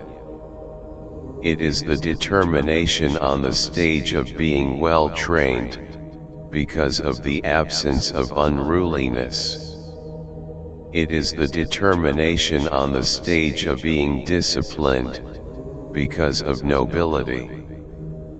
It is the unmixed determination, because it is not contaminated by the afflictions of untrained beings. F.95.a It is the determination of giving gifts that are hard to give, because of the giving of even the head, the best part of the body. It is the determination of morality that is hard to practice, because of the assistance for the immoral. It is the determination of patient acceptance that is hard to practice, because of putting up with the faults of weak beings. It is the determination of vigor that is hard to practice, because of giving up the awakening of disciples and isolated Buddhas even when one has it at hand. It is the determination of meditation that is hard to practice, because of not enjoying the taste of meditation. It is the determination of insight that is hard to practice, because of not deriding the accumulation of any root of virtue.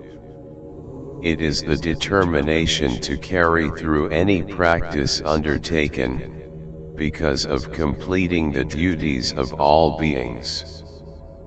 It is the determination that is free from conceit, pride, haughtiness, self-conceit, self-esteem, the pride of modesty, and illusory pride, because of discerning through knowledge. It is the determination of regarding all beings as worthy of gifts, because of not hoping for recompense. It is the determination of fearlessness, because of understanding the deep Dharma of the Buddhas.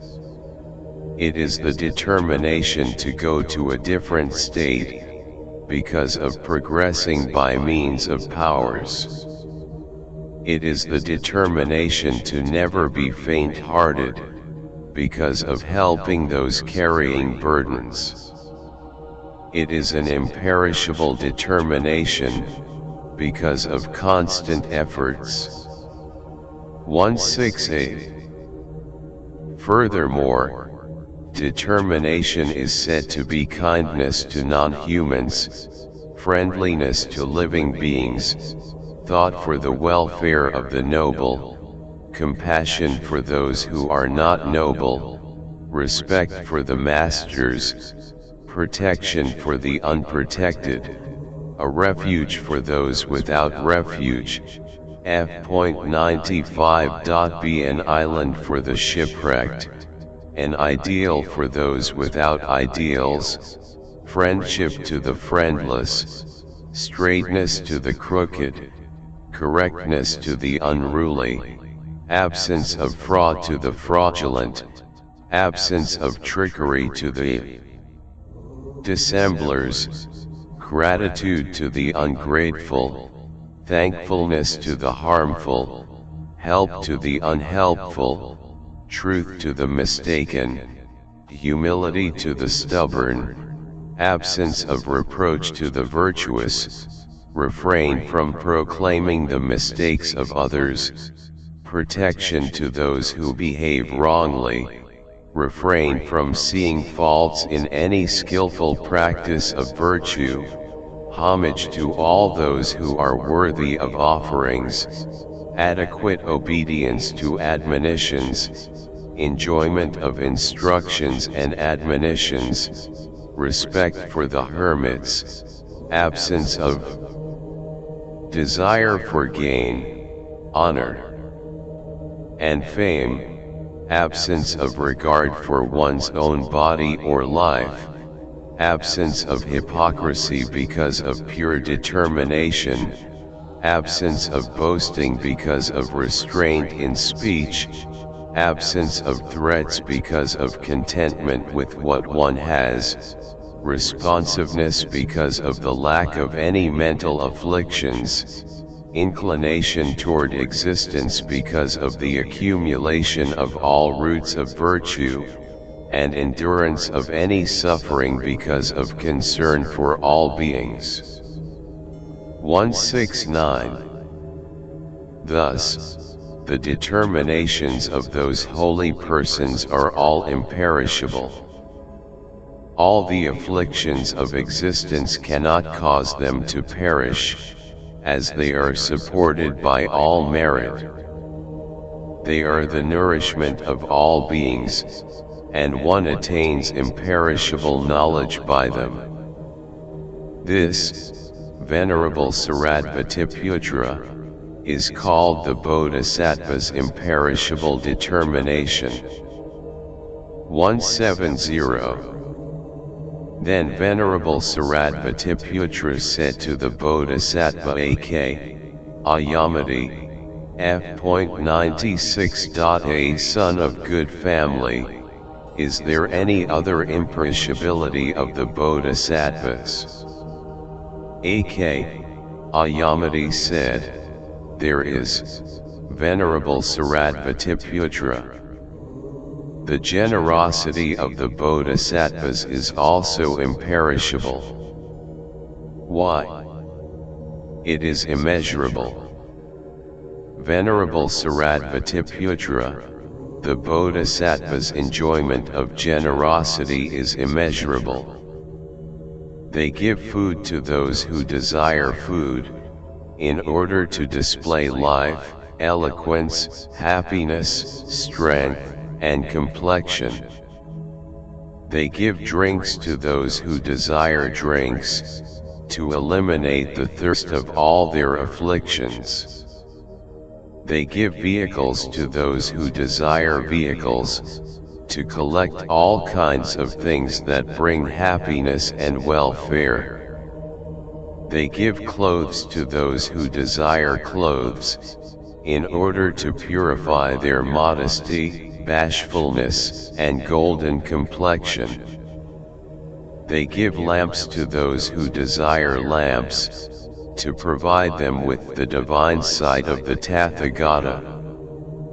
They give music to those who desire music, to purify their divine hearing of the Tathagata.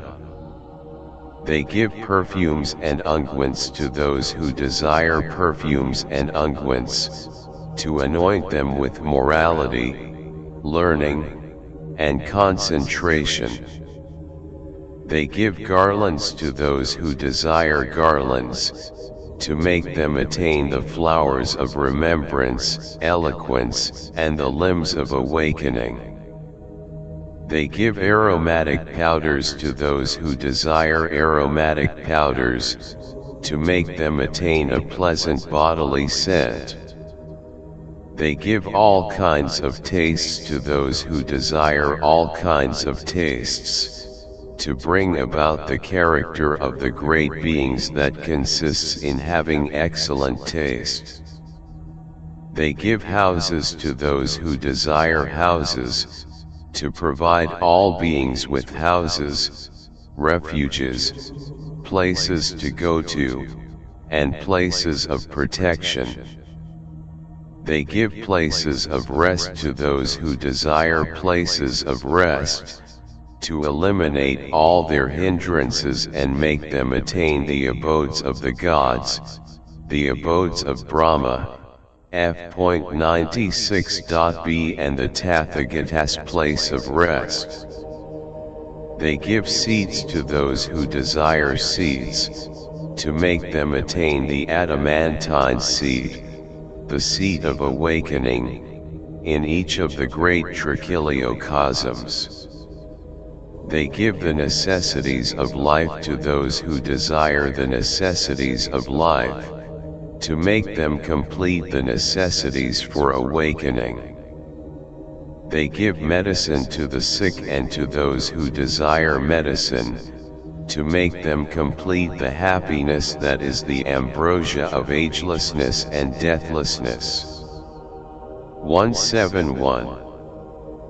The Bodhisattva's gift consisting in letting female and male slaves go is to complete self-originated wisdom, which is dependent only on itself, on its own power.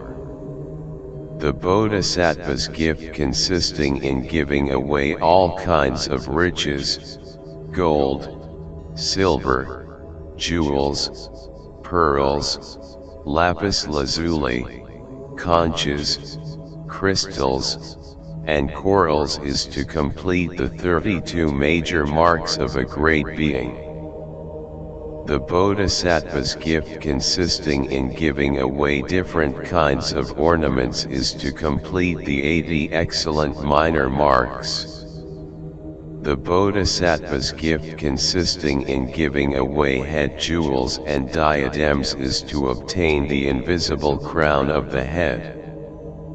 The Bodhisattva's gift consisting in giving away vehicles, horses, elephants, carts, and footmen is to complete the great vehicle. The Bodhisattva's gift consisting in giving away gardens, palaces, meditation groves, and monasteries is to complete the multitude of limbs of meditation. The Bodhisattva's gift consisting in giving away their dear sons, daughters, and wives is for the sake of waking up to the joy of incomparable, complete awakening. F.97.a The Bodhisattva's gift consisting in giving away riches, grains, treasuries, and granaries is to fill the treasuries and granaries of the sacred Dharma. The Bodhisattva's gift consisting in giving away sovereignty over villages, towns, market towns, royal cities, capitals, Jambudvipa, or the 4 continents is to go to the seat of awakening of the King of the Dharma, which is excellent in all respects. The Bodhisattva's gift consisting in giving away all pleasure, joy, and amusement is to attain joy and confidence in the Dharma. 172. The feet are the Bodhisattva's gift in order to go to the seat of awakening on the feet of the sacred Dharma. The palms of the hands are the Bodhisattva's gift in order to give the hands of the sacred Dharma to all beings. The ears and nose are the Bodhisattva's gift in order to attain unimpaired faculties. The eyes are the Bodhisattva's gift so that, with regard to all beings, they may attain the unhindered sight of a Buddha, the sight of the Dharma. The head, the best part of the body, is the Bodhisattva's gift in order to attain the highest omniscience that is superior to the three realms. The Bodhisattva's gift when giving away flesh and blood is to nourish bodies without strength, so that they may attain strength. The Bodhisattva's gift when giving away their skin is to purify a golden complexion, with the skin soft and shining. Bones and marrow are the Bodhisattva's gift in order to attain the body of a Buddha, unbreakable and firm as a diamond and strong as that of Naraya. A. F.97.b. 173. Furthermore, Venerable Shariputra, there is no gift of the Bodhisattvas for the sake of seeking perverted pleasure. There is no gift that entails harm to living beings. There is no gift that produces conceit. There is no gift that is accompanied by fear, worries, or shame. There is no gift that is not given once it has been offered. There is no gift that is smaller than promised. There is no gift of bad things when good things are available. There is no gift offered without determination. There is no gift offered with falsehood or fraud. There are no artificial gifts. There is no gift offered for the sake of getting a certain result, for the sake of frivolity. There is no gift given with the wrong intention. There is no gift offered with deluded intentions.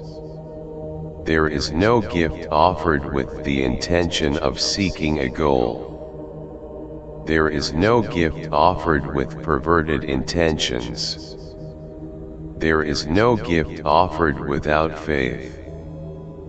There is no gift not offered with joy. There is no gift to which they are attached.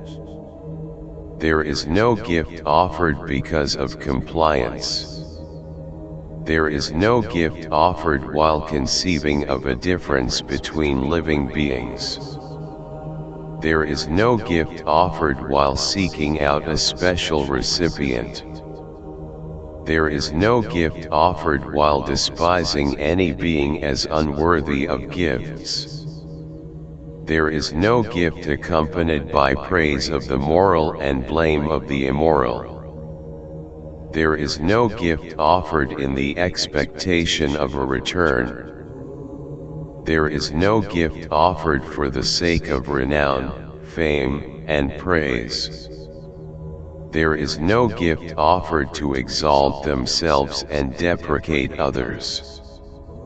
There is no gift that causes subsequent annoyance. There is no gift offered with regret. There is no gift offered with remorse. There is no gift that is irksome. There is no gift offered with hidden hope. There is no gift offered with criticism. There is no gift offered with the hope that a good result for themselves should be expected. There is no gift that is measured out. There is no gift that produces rage, aversion, delusion, or harmfulness. F.98.a There is no gift that is troublesome to the one who asks. There is no gift offered with mocking and derision.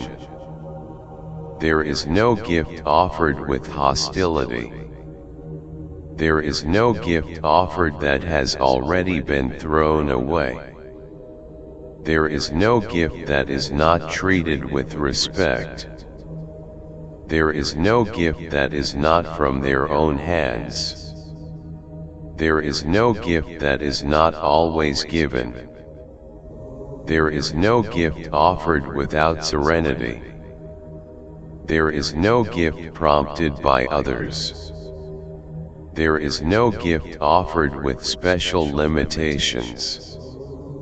There is no gift that is less than appointed. There is no gift that is not in accordance with the original resolution. There is no gift offered while thinking that being is not a worthy recipient. There is no gift offered with contempt for the small. There is no gift offered with pride because it is magnificent. There is no gift offered with the wrong purpose. There is no gift offered with the wish for any particular birth. There is no gift offered for the sake of the enjoyment of beauty, pleasure, and power. There is no gift offered with the wish to be reborn as Sakra, Brahma, a protector of the world, or in the group of all the gods. There is no gift that is dedicated to the vehicles of the disciples or the isolated Buddhas. There is no gift offered with the wish to be a crown prince and to have the power of a king. There is no gift of which the result disappears in one lifetime. There is no gift offered while thinking, one lifetime is enough, further giving is not needed. There is no gift that is not transformed into the mind of omniscience. There is no unsuitable gift. There is no gift given at the wrong time. There is no gift of poison or weapons.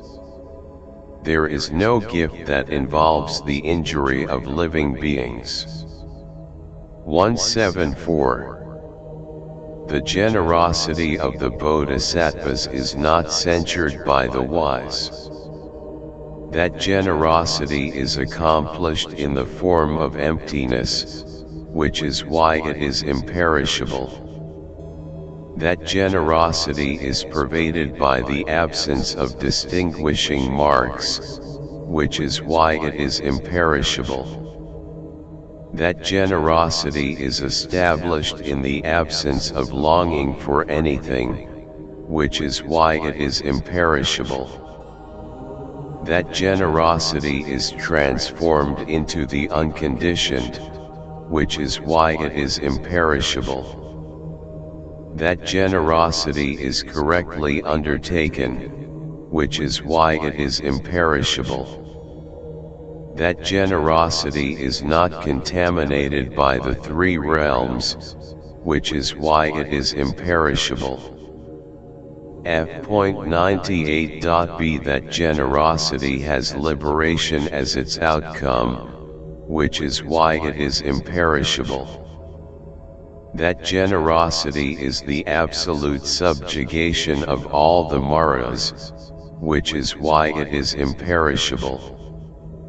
That generosity is not mixed with any of the afflictions, which is why it is imperishable.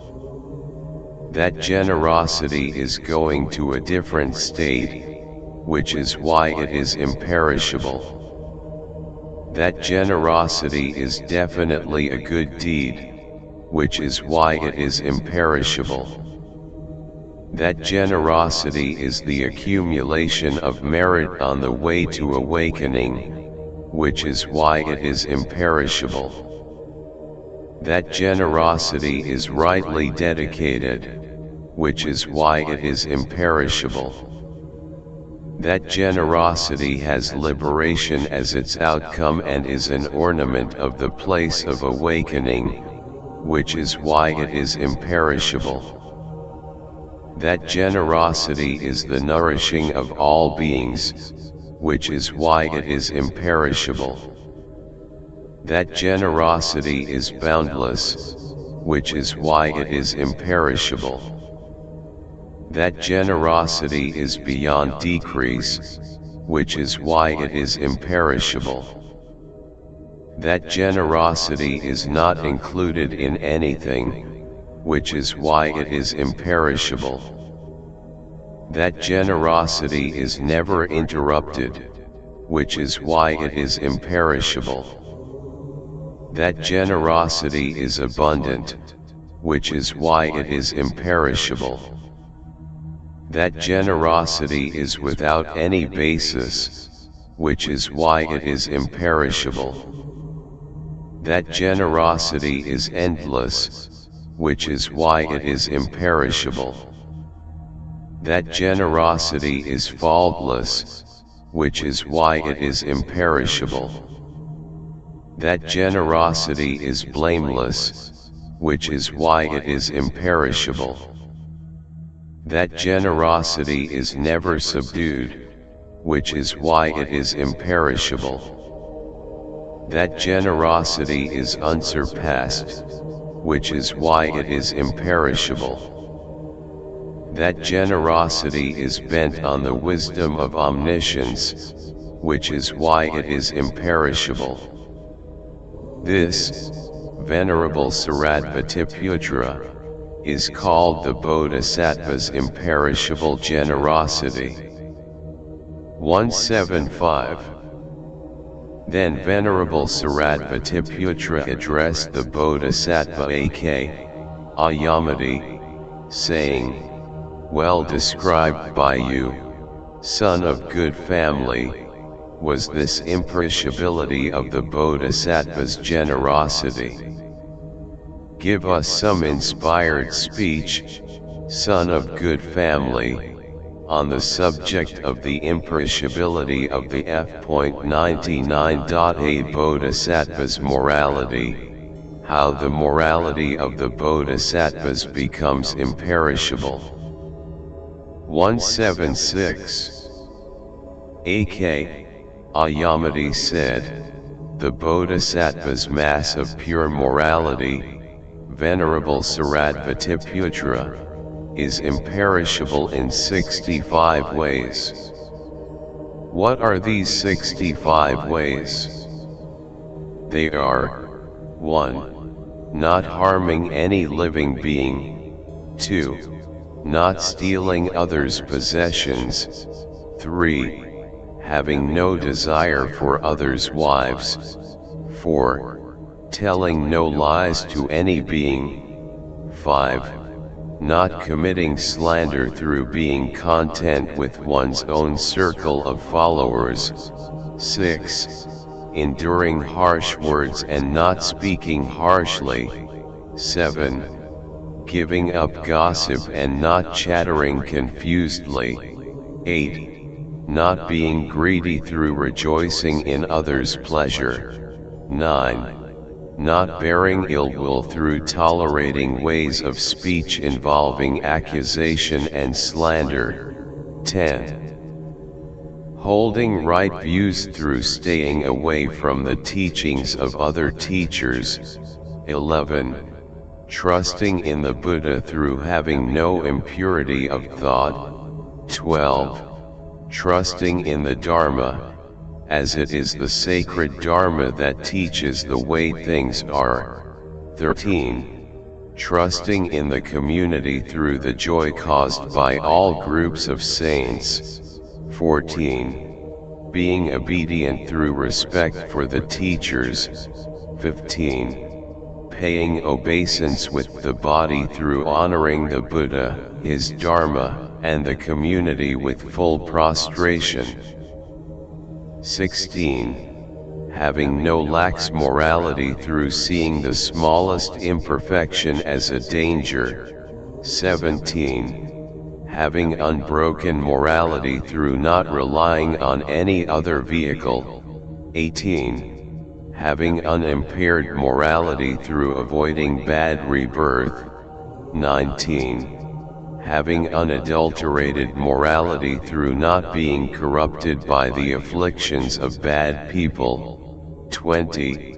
Having untroubled morality through increasing only virtuous qualities. 21. Having the morality of the noble through behaving in the way one wishes. 22. Having morality that is praised through not being faulted by the wise. 23. Having morality that is of the best kind through its close relation to recollection and awareness. 24. Having morality that is not derided, as it is without imperfection in all respects. 25. Having morality that is well guarded through the guarding of the senses. F.99.b. 26. Having morality of wide renown through bearing all the teachings of the Buddha in mind. 27. Having the morality of moderate wishes through knowing due moderation. 28. Having the morality of being content through rejecting attachment. 29. Having the morality that is essentially aloof through body and mind being detached from the world. 30. Having the morality of staying in the wilderness through shunning entertainment. 31. Having the morality that is content with the family of saints as it is not for the sake of complying with others. 32. Having the morality that is in accordance with the qualities of the pure and with severe austerity. Through having all the roots of virtue in one's own power. 33.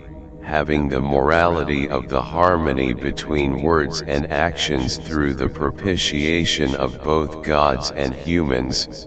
34. Having the morality of friendliness through protecting all beings.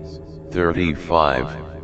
Having the morality of compassion through patiently accepting all suffering. 36. Having the morality of joy through the absence of despondency.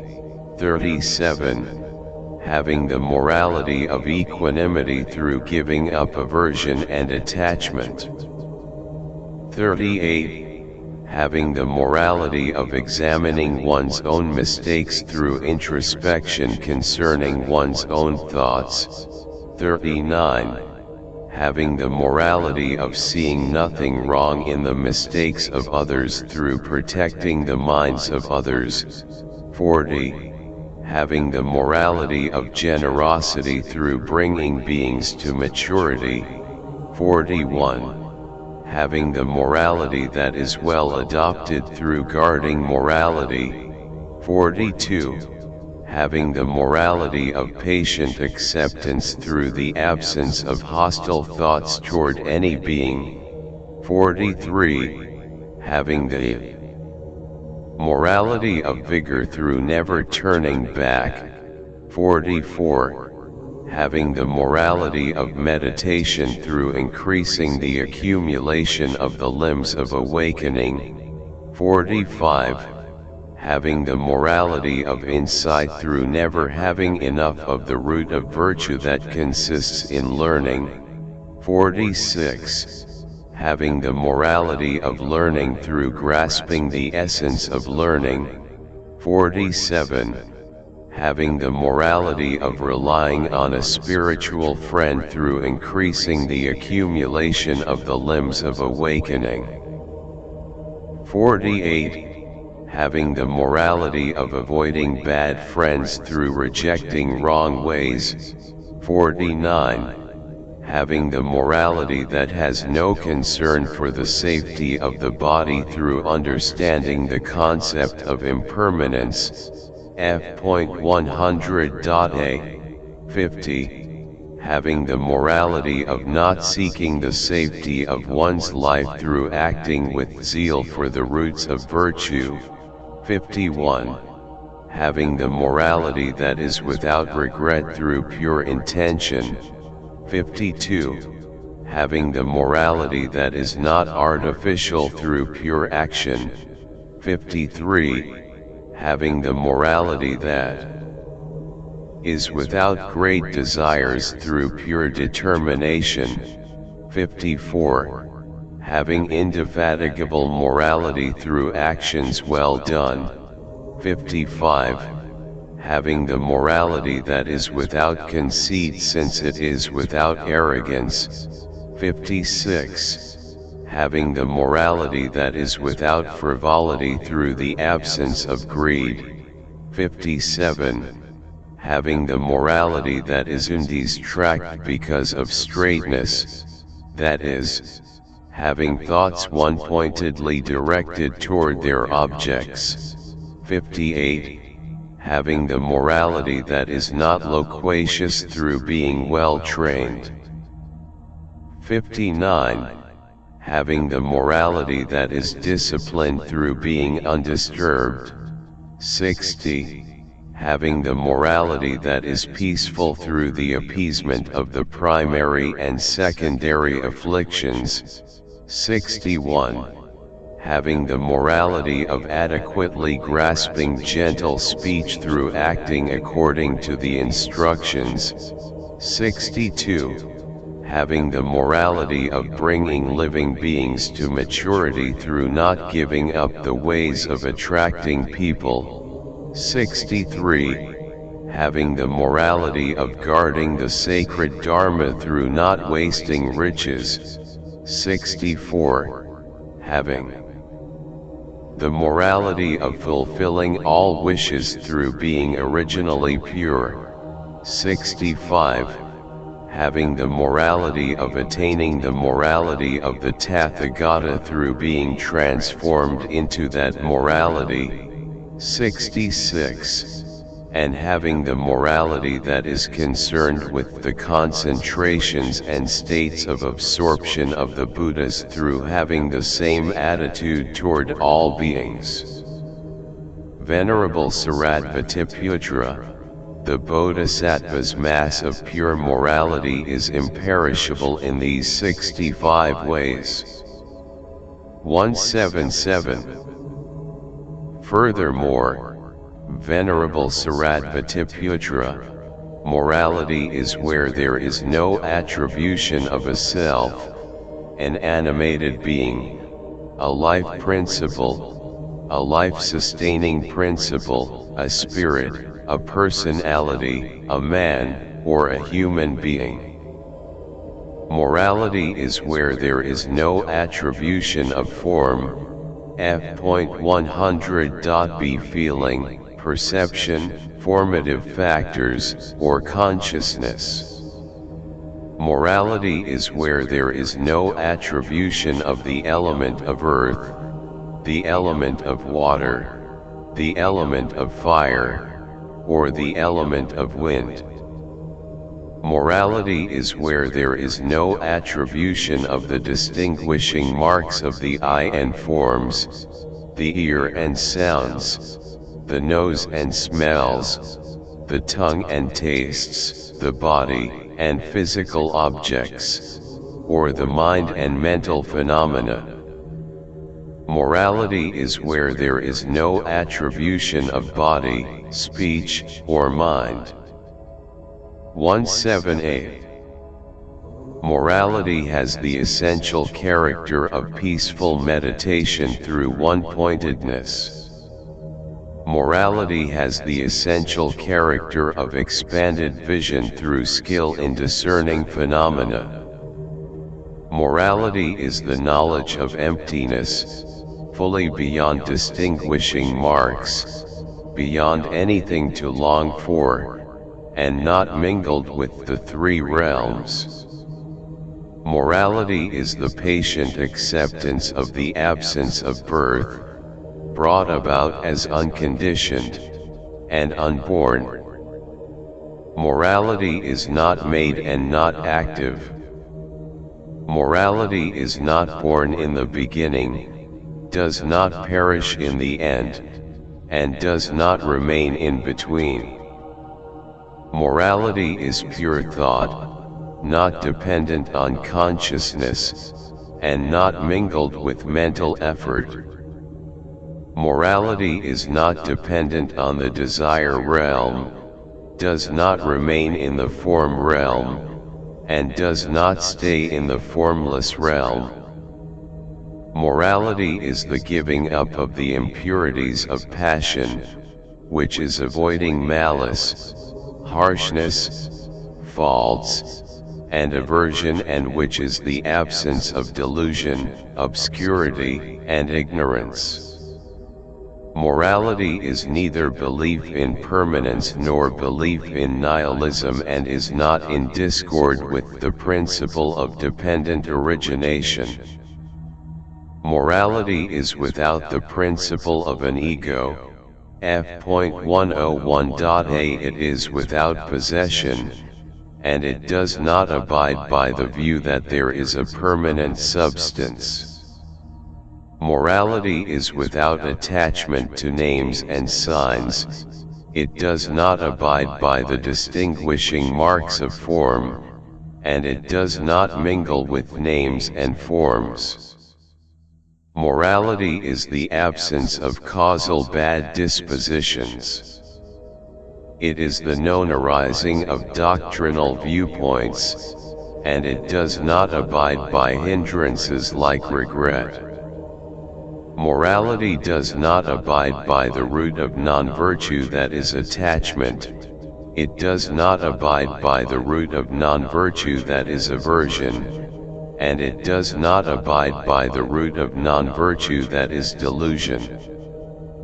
Morality is indefatigable and without desires, and thus has the essential character of fitness.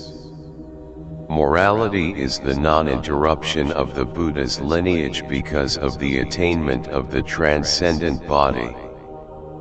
It is the non-interruption of the lineage of the Dharma because of the attainment of non-separation from the realm of phenomena. It is the non-interruption of the lineage of the community because the unconditioned is revealed. 179. Morality, Venerable Shariputra, should be seen as imperishable because of the imperishability of its continuity. Why? The morality of ordinary people perishes because of the places where they are born. The morality of those who possess the 5 outer supernormal powers perishes when they are deprived of their supernormal powers.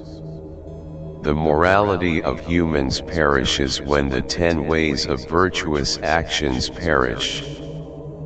The morality of the gods in the desire realm perishes when their merit perishes. The morality of the sons of gods in the form realm perishes when their immeasurable states and meditations perish. The morality of the gods in the formless realm perishes when their meditation-produced births perish. The morality of the disciples, those still to be trained and those needing no more training, perishes in the end when they reach nirvana. The morality of the isolated Buddhas perishes because of their lack of great compassion. F.101.b 180. On the other hand, Venerable Shariputra, the morality of the bodhisattvas is imperishable. Why? Because all types of morality originate from that morality. Venerable Shariputra, when the seed is imperishable, the grain is also imperishable. Similarly, Venerable Shariputra, the morality of the Tathagatas should be known as being imperishable, since its seed, the mind of awakening, is imperishable. That is why these holy beings are called those whose morality is imperishable. This, Venerable Shariputra, is called the Bodhisattva's imperishable morality. 181. Then Venerable Shariputra addressed the Bodhisattva Akṣayamati, saying, "Well described by you, son of good family, was this imperishability of the Bodhisattva's morality. Give us some inspired speech, son of good family, on the subject of the imperishability of the Bodhisattva's patient acceptance, how the patient acceptance of the Bodhisattvas becomes imperishable." 182. Akṣayamati said, "Venerable Shariputra, the Bodhisattva's patient acceptance is to be seen in 32 ways. What are these 32? 1. Patient acceptance is to be seen in the giving up of bad dispositions. 2. Patient acceptance is to be seen in the absence of inflicting injury. 3. Patient acceptance is to be seen in the absence of anguish. 4. Patient acceptance is to be seen in the absence of malice. 5. Patient acceptance is to be seen in the absence of enmity. 6. Patient acceptance is to be seen in the absence of rage. 7. Patient acceptance is to be seen in the absence of quarreling. 8. Patient acceptance is to be seen in the absence of dispute. 9. Patient acceptance is to be seen in not being injured by the outside world. 10. Patient acceptance is to be seen in guarding oneself and others. 11. Patient acceptance is to be seen in being in accordance with the mind of awakening. 12.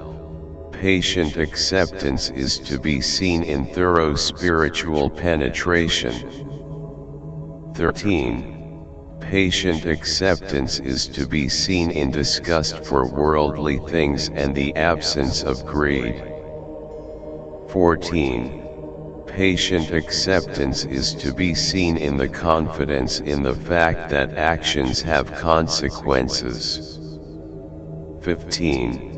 Patient acceptance is to be seen in the ornamentation of the body. F.102.a 16. Patient acceptance is to be seen in the purity of speech and thought. 17. Patient acceptance is to be seen in firm intention. 18. Patient acceptance is to be seen in the understanding that the words of abusive speech are void. 19. Patient acceptance is to be seen in the absence of thought construction. 20. Patient acceptance is to be seen in the introspection into one's own thoughts. 21. Patient acceptance is to be seen in protecting the minds of others.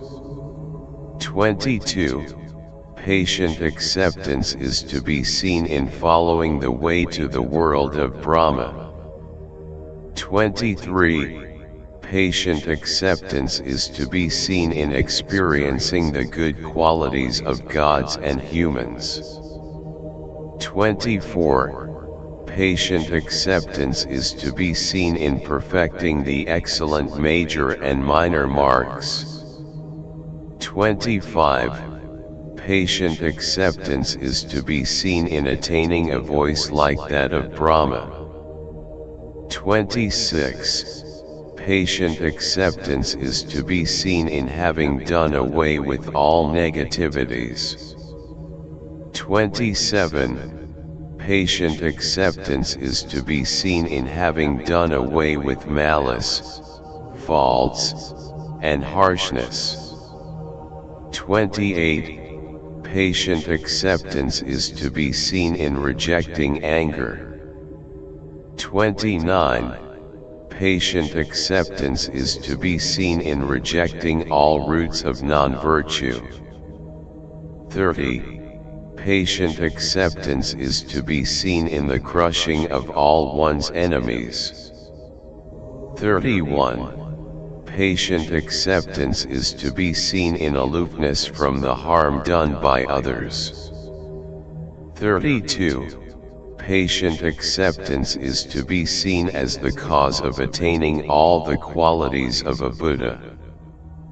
The Bodhisattva's patient acceptance, Venerable Shariputra, is to be seen in these 32 ways. 183. What is purified patient acceptance? One does not respond to insults with more insults, through understanding that speech is like an echo. One does not respond to beatings with more beatings, through understanding that the body is like a reflection. One does not respond to abuse with more abuse, through understanding that thoughts are like illusions. One does not respond to anger with more anger, through having the determination to be peaceful. One does not feel aversion at not being praised, through the accomplishment of one's own qualities. One is not flattered by praise, through the absence of conceit. One does not delight in gain, through being well trained. One feels no aversion to loss, through utter peace. F.102.b One does not become perplexed by fame, through discerning it with wisdom. One feels no despondency at the absence of fame, because of broad-mindedness. One is not depressed by blame, because one is well established. One is not exalted by praise, since one is unshakable. One is not fatigued by suffering, through care for living beings. One does not get excited by pleasure, because of the impermanence of conditioned pleasure. One does not become sullied by the ways of the world, since one is dependent on nothing. One patiently accepts violence against oneself, through using no violence against others. One accepts the cutting off of limbs and extremities, through fulfilling the attainment of the limbs of awakening. One patiently accepts the destruction of one's own body, through desiring the body of a Buddha. One patiently accepts every misdeed, through developing the power of performing good actions. One endures pain and suffering, through having the courage to defeat all non-Buddhists. One undertakes every kind of asceticism, through overpowering Sakra, Brahma, and the protectors of the world. 184. Furthermore, Venerable Shariputra, this patient acceptance is absolutely invulnerable. Why is this? It is because it is beyond apprehension. The patient acceptance that thinks, he abuses me, is the patient acceptance that apprehends duality. It is not absolute patient acceptance. The patient acceptance that thinks, who abuses here, is the patient acceptance that calculates and constructs phenomena. It is not absolute patient acceptance.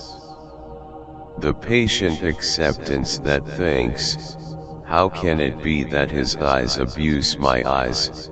And, similarly, the patient acceptance that thinks, how can my ears, nose, tongue, body, and mind be abused by his mind, is the patient acceptance that concerns the sense sources.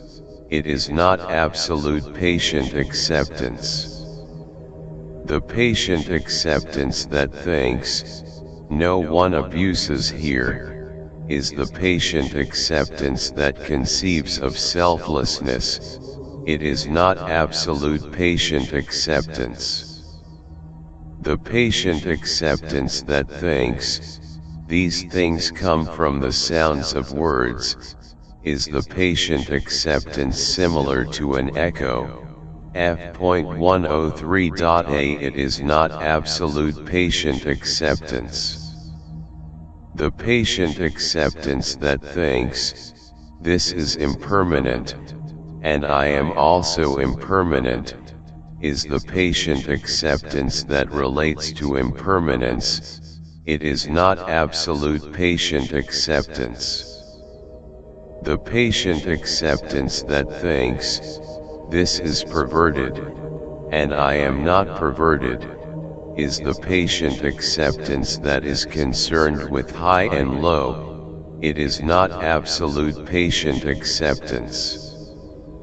The patient acceptance that thinks, I am right, and he is wrong, is the patient acceptance that is concerned with right and wrong. It is not absolute patient acceptance. The patient acceptance that thinks, I am established on good ways, and he is established on bad ways, is the patient acceptance that is concerned with good ways and bad ways. It is not absolute patient acceptance. The patient acceptance that thinks, I patiently accept impermanence, but I do not patiently accept permanence, is the patient acceptance that rejects by means of antidotes. It is not absolute patient acceptance. The patient acceptance that thinks, I patiently accept suffering, but I do not patiently accept pleasure. I patiently accept selflessness, but I do not patiently accept the ego. I patiently accept the ugly, but I do not patiently accept the beautiful, is the patient acceptance that rejects by means of an antidote. It is not absolute patient acceptance. The patient acceptance that thinks, I patiently accept emptiness, but I do not patiently accept doctrinal viewpoints. I patiently accept the absence of distinguishing marks, but I do not patiently accept the thought constructions that consist in distinguishing marks. I patiently accept the absence of longing, but I do not patiently accept longing. I patiently accept the absence of conditionality, but I do not patiently accept conditionality. I patiently accept the cessation of all afflictions. But I do not patiently accept the afflictions. I patiently accept virtue, but I do not patiently accept non-virtue. I patiently accept the transcendent, but I do not patiently accept the worldly. I patiently accept that which cannot be blamed, but I do not patiently accept the blamable. I patiently accept the unsullied, but I do not patiently accept the sullied. I patiently accept the purified. F.103.b But I do not patiently accept affliction. I patiently accept nirvana, but I do not patiently accept existence. Is the patient acceptance that rejects by means of an antidote. It is not absolute patient acceptance. 185. What is absolute patient acceptance? It is to understand emptiness, but not to suppress doctrinal views or impute the concept of emptiness. The patient acceptance of the fact that doctrinal views are empty is absolute patient acceptance. It is to understand the absence of distinguishing marks, but not to suppress the thoughts of distinguishing marks or impute the concept of the absence of distinguishing marks. The patient acceptance of the fact that the thoughts of distinguishing marks are empty is absolute patient acceptance. It is to understand the absence of longing, but not to suppress longing or impute the concept of the absence of longing. The patient acceptance of the fact that longing is empty is absolute patient acceptance. It is to understand the absence of conditionality, but not to suppress conditionality or impute the concept of the absence of conditionality. The patient acceptance of the fact that the conditioned is empty is absolute patient acceptance. It is to understand the cessation of afflictions, but not to suppress afflictions or impute the concept of the cessation of afflictions. The patient acceptance of the fact that afflictions are empty is absolute patient acceptance. It is to understand virtue, but not to suppress non-virtue or impute the concept of virtue. The patient acceptance of the fact that non-virtue is empty is absolute patient acceptance. It is to understand the transcendent, but not to suppress the worldly or impute the concept of transcendence. The patient acceptance of the fact that the worldly is empty is absolute patient acceptance. It is to understand that which cannot be blamed, but not to suppress the blamable or impute the concept of being unblamable. The patient acceptance of the fact that the blamable is empty is absolute patient acceptance. F.104.a It is to understand the unsullied, but not to suppress the sullied or impute the concept of being unsullied.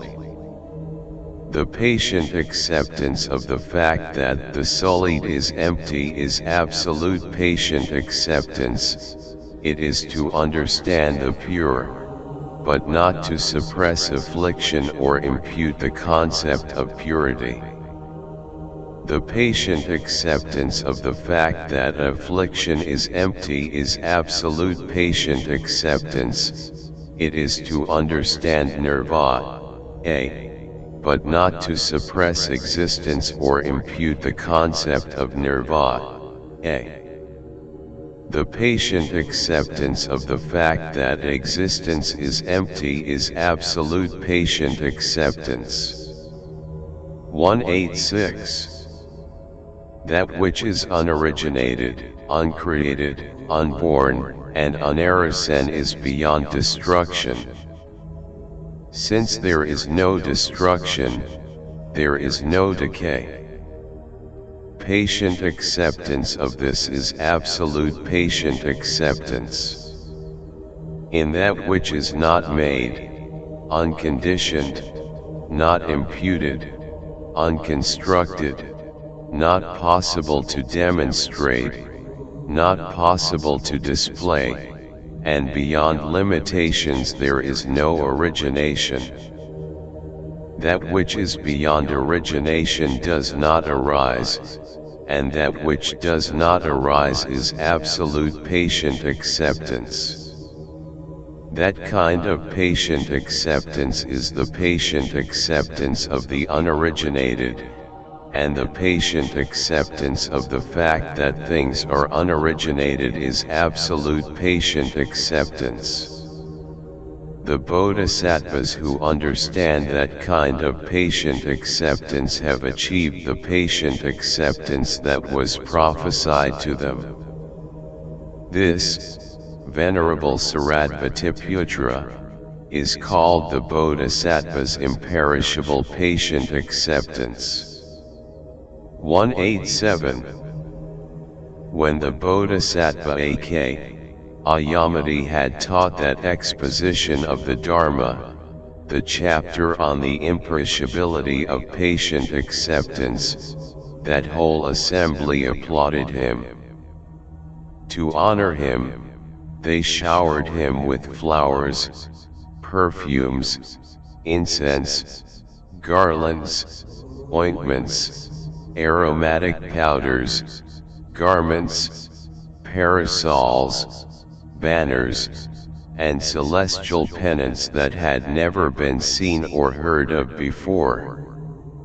They played music and proclaimed, F.104.b Those who are not frightened, alarmed, or scared when they hear about this imperishability of patient acceptance possess the patient acceptance of the Tathagatas.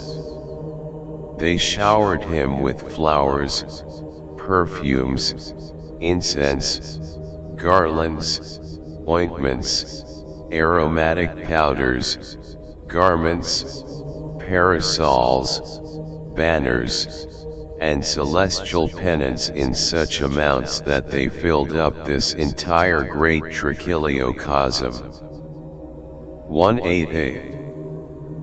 Then the Blessed One addressed the Bodhisattva Akṣayamati, saying, Make a vessel, son of good family, for these flowers, perfumes, incense, garlands, ointments, aromatic powders, garments, parasols, banners, and celestial pennants. Akṣayamati said, The vessels of the Bodhisattvas, Blessed One, are their own bodies, since they are created through the power of their magical transformation. Thus I will make one. 189. Then the Bodhisattva Akṣayamati entered the Bodhisattva concentration named the absorption of all forms in the body. As soon he had done so, the flowers, perfumes, incense, garlands, ointments, aromatic powders, garments, parasols, banners, and celestial pennants were absorbed into his navel, but his body did not appear to diminish or to increase in size. 190. Then a bodhisattva called Mahayana, who had come to that assembly and was sitting there, addressed the Bodhisattva Akṣayamati, saying, Son of good family, what is the name of the concentration in which you dwell when that amount of flowers, perfumes, incense, garlands, ointments, aromatic powders, garments, parasols, banners, and celestial pennants are absorbed into your body without your body appearing to diminish or to increase in size. F.105.a Akṣayamati said, the name of that concentration, son of good family, is the absorption of all forms in the body. 191. The Bodhisattva Mahayana asked, what is the range of this concentration, son of good family? Akṣayamati said, even if all the forms of this great trichiliocosm, son of good family, were to be absorbed into my body, the condition of my body would undergo no increase or decrease. 192. In that assembly, some bodhisattvas, gods, and humans then thought, we too wish to see the power of that concentration. The Blessed One realized what those bodhisattvas, gods, and humans were thinking. He addressed the Bodhisattva Akṣayamati, saying, son of good family, you should demonstrate the power of that concentration. 193. Then, by cultivating that concentration, the Bodhisattva Akṣayamati absorbed that entire assembly, the bodhisattvas who had assembled from the 10 directions and the Blessed One attended by his community of monks, into his body. Having absorbed them, he showed them such wealth and enjoyment as is found among the bodhisattvas in the multitude of world spheres in the Buddha field of the Tathagatapu, a Raja. Everyone in that assembly thought that they had personally entered the body of the Bodhisattva Akṣayamati. Then, when the Bodhisattva Akṣayamati had displayed this great miracle, he again put that entire assembly, all those bodhisattvas who had come from the 10 directions and the Blessed One attended by his community of monks, back on their seats. F.105.b 194. Then the Bodhisattva Mahayana addressed the Bodhisattva Akṣayamati, saying, the power of this concentration is amazing, son of good family. Akṣayamati said, son of good family, even if this whole great trichiliocosm were to be absorbed into my body, the condition of my body would display no increase or decrease. 195. When this exposition of the Dharma, the chapter on the imperishability of patient acceptance, had been taught, and when this miracle had been displayed, 76 million gods and humans developed the mind of incomparable absolute awakening, and 20,000 bodhisattvas attained the patient acceptance of the fact that phenomena are unborn. 196. Then Venerable Shariputra addressed the Bodhisattva Akṣayamati, saying, well described by you, son of good family, was this imperishability of the Bodhisattva's patient acceptance. Give us some inspired speech, son of good family, on the subject of the imperishability of the Bodhisattva's vigor, how the vigor of the Bodhisattvas becomes imperishable. 197. Akṣayamati said, these 8, Venerable Shariputra, are the Bodhisattva's assumptions of vigor. What are these 8? They are: 1. The imperishable armor, 2. The imperishable courage, 3. The imperishable attainment, 4. The imperishable maturation of beings, 5. The imperishable accumulation of merit, 6. The imperishable accumulation of wisdom, 7. The imperishable accumulation of insight, and 8. The imperishable accumulation related to the attainment of all the Buddha qualities. 198.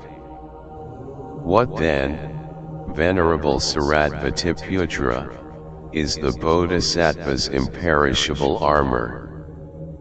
Not exhausted by existence, they do not seek awakening by counting world ages, thinking, for so many world ages I will put on this armor, and for so many world ages I will not put on this armor. Instead, they put on the inconceivable armor, f.106.8, thinking, even if the whole period since the beginning of existence was condensed into a single night and day, and even if I developed the mind of awakening a single time and saw a single Tathagata, worthy, fully awakened one during a half-month of 15 such days, a month of 30 such days, a year of 12 of those months, or even 100,000 years counted in that way, and even if, to know the mental behavior of a single being, I had to produce as many thoughts of awakening and see as many Tathagatas as the river Ga has grains of sand,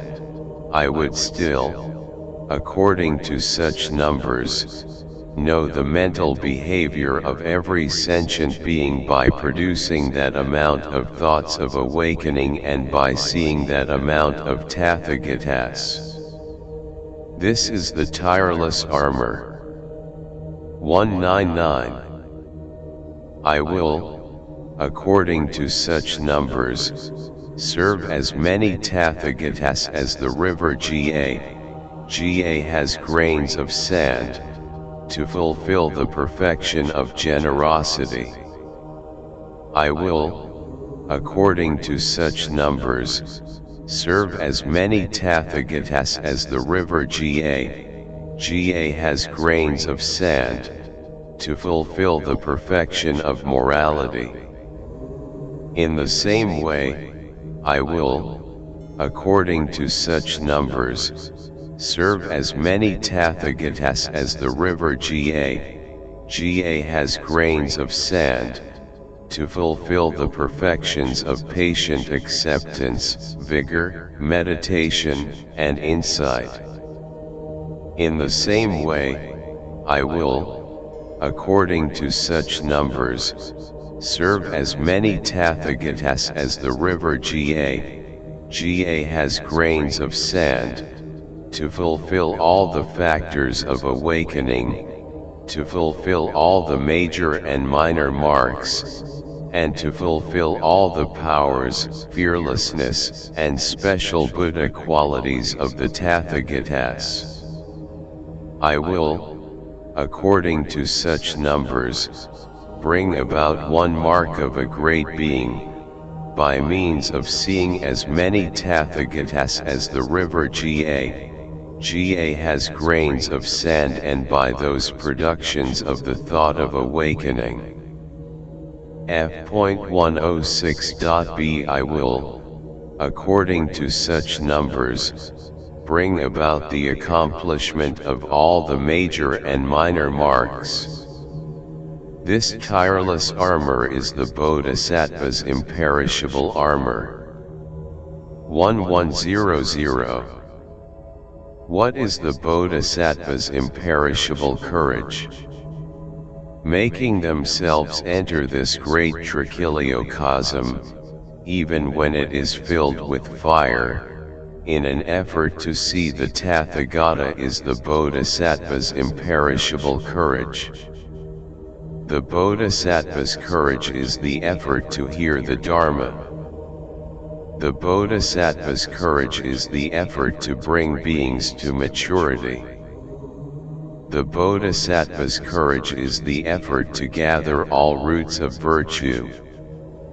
The Bodhisattva's courage is the effort that is for the sake of the wisdom that is omniscience.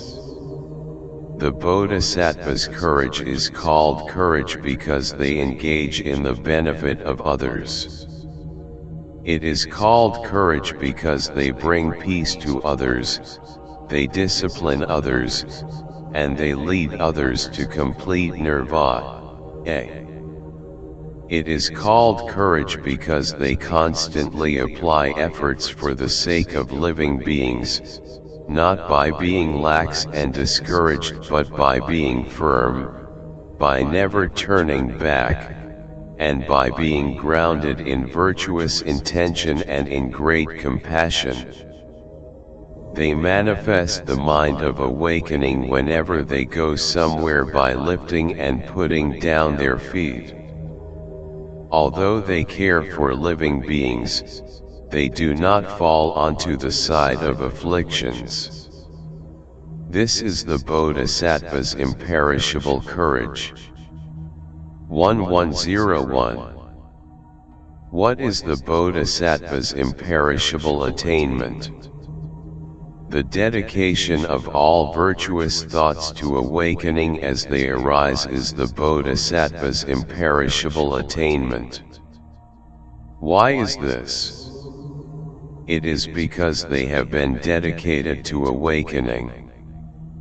F.107.a There is no destruction or interruption whatsoever of the roots of virtue that are dedicated to awakening until the Bodhisattvas sit on the seat of awakening. Venerable Shariputra, just as there is no destruction or interruption, until the end of the eon, of a drop of water that has fallen into a great ocean, there is no destruction or interruption whatsoever of the roots of virtue that have been dedicated to awakening until the Bodhisattvas sit on the seat of awakening. It is called attainment because it is a genuine accomplishment and approach. The Bodhisattvas dedicate the roots of virtue they accomplish to protect all beings, to bring them to maturity, and to introduce them to the roots of virtue. They dedicate those roots of virtue to realize the wisdom of omniscience. They dedicate those roots of virtue to nourish all beings. They dedicate those roots of virtue to establish all beings in complete nirvana, and in the wisdom of omniscience.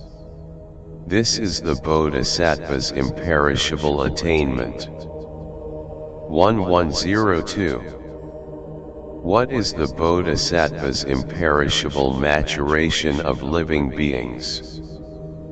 The sphere of living beings is immeasurable, but the Bodhisattvas should relate to it in terms of these numbers. Even if in one day I would bring to maturity all the beings in a great trichiliocosm, even if I would bring spheres of living beings to maturity in this way for innumerable, countless, immeasurable world ages, and even if I would bring innumerable, countless, immeasurable spheres of living beings to maturity for such a long time, f.107.b I would not have brought even 100th part, 1,000th part, 100,000th part, a millionth part, a 10 millionth part, a billionth part, or a 10 billionth part of all living beings to maturity. This could not be measured by any number, fraction, reckoning, example, or comparison. If the bodhisattvas, having heard such a statement, do not become frightened, alarmed, or scared, they should be known as bodhisattvas who have exerted themselves with vigor. This is the bodhisattva's imperishable maturation of living beings. 1103. What is the bodhisattva's imperishable accumulation of merit? The bodhisattva's merit is immeasurable, and the bodhisattvas should relate to it in terms of these numbers, by multiplying by 100 all the merit of all beings, all the disciples, both those to be trained and those who have completed their training, and all the isolated Buddhas of the past, present, and future. A single pore of the Tathagata's body is accomplished. In the same way, by multiplying by 100 all the mass of merit pertaining to all his pores, through that mass of attained unhindered merit, one minor mark of the Tathagata's body is accomplished.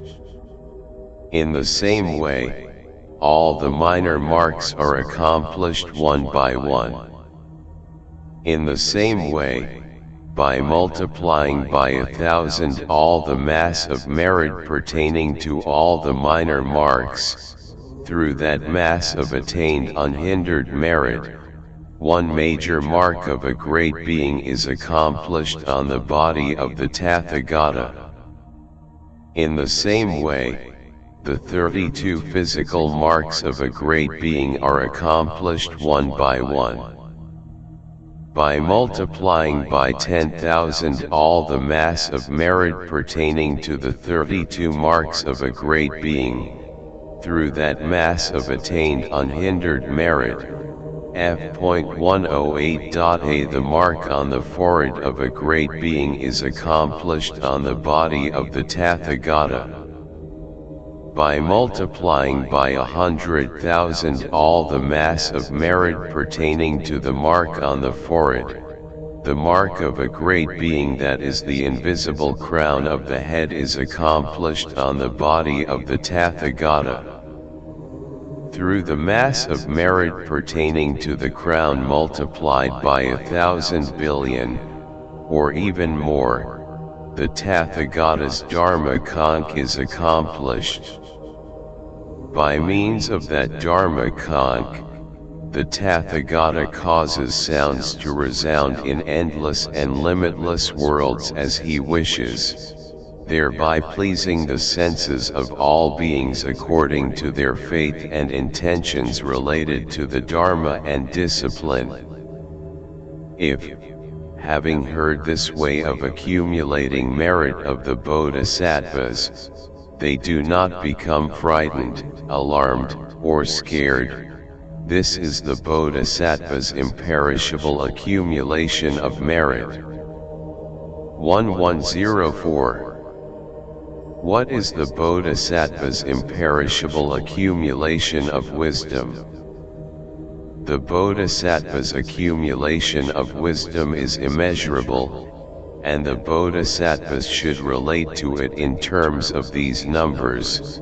If all the beings in this great trichiliocosm had the wisdom of a faith follower, their wisdom would not amount even to 100th part of the wisdom of someone who has the wisdom of a follower of the Dharma. It would not amount to 1,000th, 100,000th, a 10 millionth, a billionth, a 10 billionth, or 1,000 billionth part of that wisdom, or to any number, fraction, example, or comparison. It is the same with those who have the wisdom that accords with the Dharma in comparison with those who have the wisdom of the eighth lowest stage. It is the same with those who have the wisdom of the eighth lowest stage in comparison with those who have the wisdom of someone who has entered the stream. F.108.b It is the same with those who have the wisdom of someone who has entered the stream in comparison with those who have the wisdom of someone returning only once. It is the same with those who have the wisdom of someone returning only once in comparison with those who have the wisdom of someone never returning. It is the same with those who have the wisdom of someone never returning in comparison with those who have the wisdom of a worthy one. It is the same with those who have the wisdom of a worthy one in comparison with those who have the wisdom of an isolated Buddha. The wisdom of those who have the wisdom of an isolated Buddha does not amount to 100th part of the wisdom of those who have the wisdom of a bodhisattva perfected through 100 world ages. It would not amount to any example or comparison. It is the same with those who have the wisdom of a bodhisattva perfected through 100 world ages in comparison with those who have the wisdom of a bodhisattva who has attained patient acceptance. It is the same with those who have the wisdom of a bodhisattva who has attained patient acceptance in comparison with those who have the wisdom of a bodhisattva who never turns back. The wisdom of those who have the wisdom of a bodhisattva who never turns back does not amount to 100th part of the wisdom of a bodhisattva hindered by only one birth. It would not amount to any example or comparison. Even if all the beings in this great trichiliocosm had the wisdom of a bodhisattva hindered by only one birth, it would not amount to even 100th part of the wisdom of a bodhisattva sitting on the seat of awakening. It would not amount to any example or comparison. Even if all the beings in endless great trichiliocosms had the wisdom of a bodhisattva sitting on the seat of awakening, it would not amount to even 100th part of the Tathagata's power of wisdom of the possible and the impossible. It would not amount to any example or comparison. F.109.a Such is the Bodhisattva's gradual accomplishment of all the powers, fearlessness, and 18 special qualities of a Tathagata. When the Bodhisattvas, having heard this entrance into the accumulation of wisdom, do not become frightened, alarmed, or scared. This is the Bodhisattva's imperishable accumulation of wisdom. 1105. What is the Bodhisattva's imperishable accumulation of insight? The imperishable accumulation of insight is the knowledge that penetrates the mental behavior of all beings.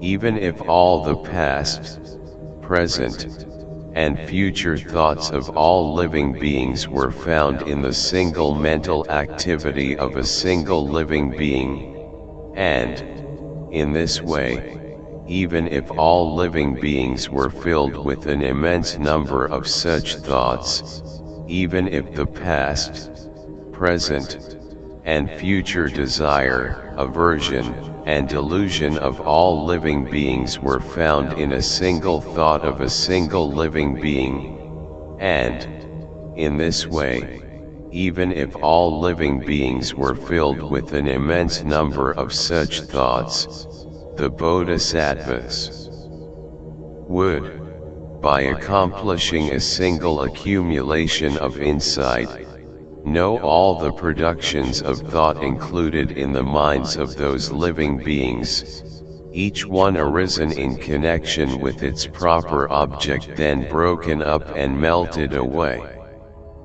Such is the accumulation of insight that should be developed. Through that insight there would be no absence of knowledge whatsoever concerning the manifestations of thoughts and afflictions, throughout the three times, of those living beings. Venerable Shariputra, just as there is nothing that is not pervaded by space, there is no manifestation of thought or affliction of those living beings that is not illumined and thoroughly known by the insight of those bodhisattvas. F.109.b This is the bodhisattva's imperishable accumulation of insight. 1106. What is the imperishable accumulation of the attainment of all Buddha qualities? The imperishable accumulation of the attainment of all Buddha qualities is the piling up of the accumulation of all roots of virtue, the piling up of the accumulation of all the perfections, and the piling up of the accumulation of all the factors of awakening. Piling up practice with the mind of awakening as the object, from the first production of the mind of awakening until sitting on the seat of awakening, and accumulating virtuous thoughts by means of which all qualities of a Buddha are attained is the Bodhisattva's imperishable accumulation of the attainment of all Buddha qualities. Venerable Shariputra, those are the Bodhisattva's 8 assumptions of vigor. 1107. Furthermore, Venerable Shariputra, the imperishable vigor of the Bodhisattvas is the basis for the virtuous actions of body, speech, and mind. Why is this? It is because vigor is associated with body, speech, and mind. Vigor of thought is said to be superior to vigor of body and speech. What is vigor of thought? It is activity and stillness of thought. What is activity of thought? It is to undertake the mind of awakening. What is stillness of thought? It is the peacefulness of the mind of awakening. What is activity? It is great compassion for living beings. What is stillness? It is patient acceptance of selflessness. What is activity? It is bringing living beings together. What is stillness? F.110.a It is not grasping to any phenomena. What is activity? It is never getting tired of existence. What is stillness? It is not apprehending the three realms. What is activity? It is giving away all belongings. What is stillness? It is having no conceit because of generosity. What is activity? It is taking training upon oneself. What is stillness? It is having no conceit because of training. What is activity? It is patient acceptance and endurance. What is stillness? It is invulnerability in thought. What is activity? It is undertaking all routes of virtue. What is stillness? It is disengagement of thought. What is activity? It is the accomplishment of meditation. What is stillness? It is introspection into thought. What is activity? It is never getting tired of learning. What is stillness? It is thorough mental effort. What is activity? It is teaching the Dharma according to tradition. What is stillness?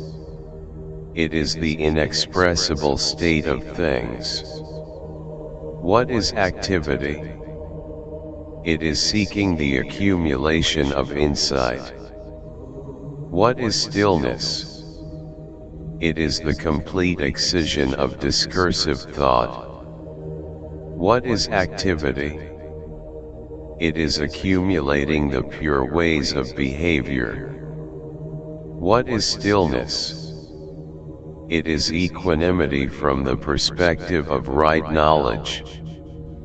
What is activity? It is the fulfillment of the 5 supernormal powers.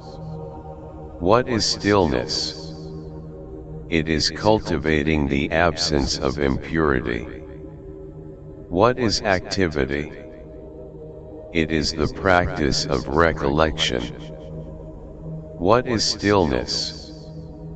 It is the absence of mental effort in recollection. What is activity? It is right exertion and practice. What is stillness? It is giving up virtuous and non-virtuous thoughts. What is activity? It is realizing the basis of magical power. What is stillness? It is engaging in effortless action. F.110.b What is activity? It is expertise of the senses. What is stillness? It is seeing phenomena beyond the senses. What is activity? It is the attainment of power. What is stillness? It is uncrushable wisdom. What is activity? It is the attainment of the limbs of awakening. What is stillness? It is the wisdom that is skilled in knowing the way to discern phenomena. What is activity? It is seeking the accumulations on the way. What is stillness? It is not going anywhere. What is activity? It is seeking peaceful meditation. What is stillness? It is the thoughts appeased by peaceful meditation. What is activity? It is the practice of expanded vision. What is stillness? It is knowledge of the nature of things. What is activity? It is the understanding of causes. What is stillness? It is the knowledge of causes. What is activity? It is listening to the words of others. What is stillness? It is realizing phenomena. What is activity? It is the ornament of the body. What is stillness? It is the true nature of the body. What is activity? It is the ornament of the speech. What is stillness? It is the silence of the saints. What is activity? It is interest in the 3 gates of liberation. What is stillness? It is the absence of action. What is activity? It is avoiding the four maras. What is stillness? It is getting rid of all habits of afflictions, which connect to new births. What is activity? It is seeing from the perspective of expedient means. What is stillness? It is seeing from the perspective of insight. What is activity? It is seeing in terms of undertaking. What is stillness?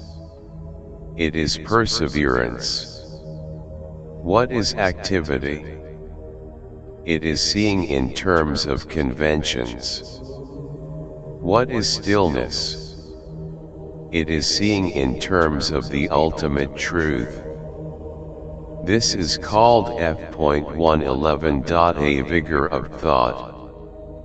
Those who are grounded in all activities that perfect the imperishability of vigor in thought, who are free from all distinguishing marks, and who are established in the activity of wisdom, even though they are engaged in every action of distinguishing marks, will turn every action into wisdom action.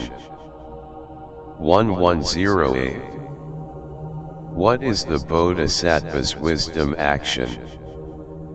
For the sake of the roots of virtue and great compassion for living beings, they do not reject the conditioned, and they do not fall into the unconditioned, so that they will attain the wisdom of a Buddha. This is called the Bodhisattva's imperishable perfection of vigor. 1109.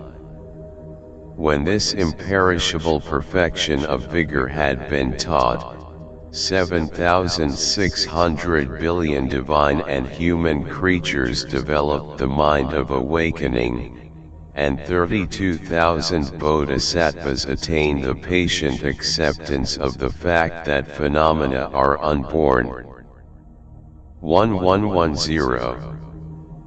Then Venerable Shariputra addressed the Bodhisattva Akṣayamati, saying, "Well described by you, son of good family, was this imperishability of the Bodhisattva's vigor. Give us some inspired speech, son of good family, on the subject of the imperishability of the Bodhisattva's meditation, how the meditation of the Bodhisattvas becomes imperishable." 1111.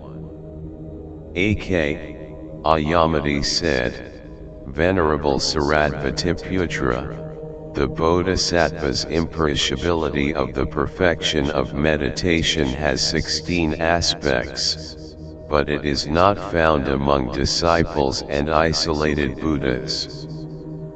What are those 16 aspects? 1.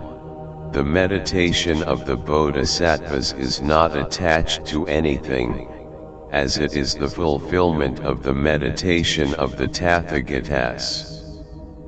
2.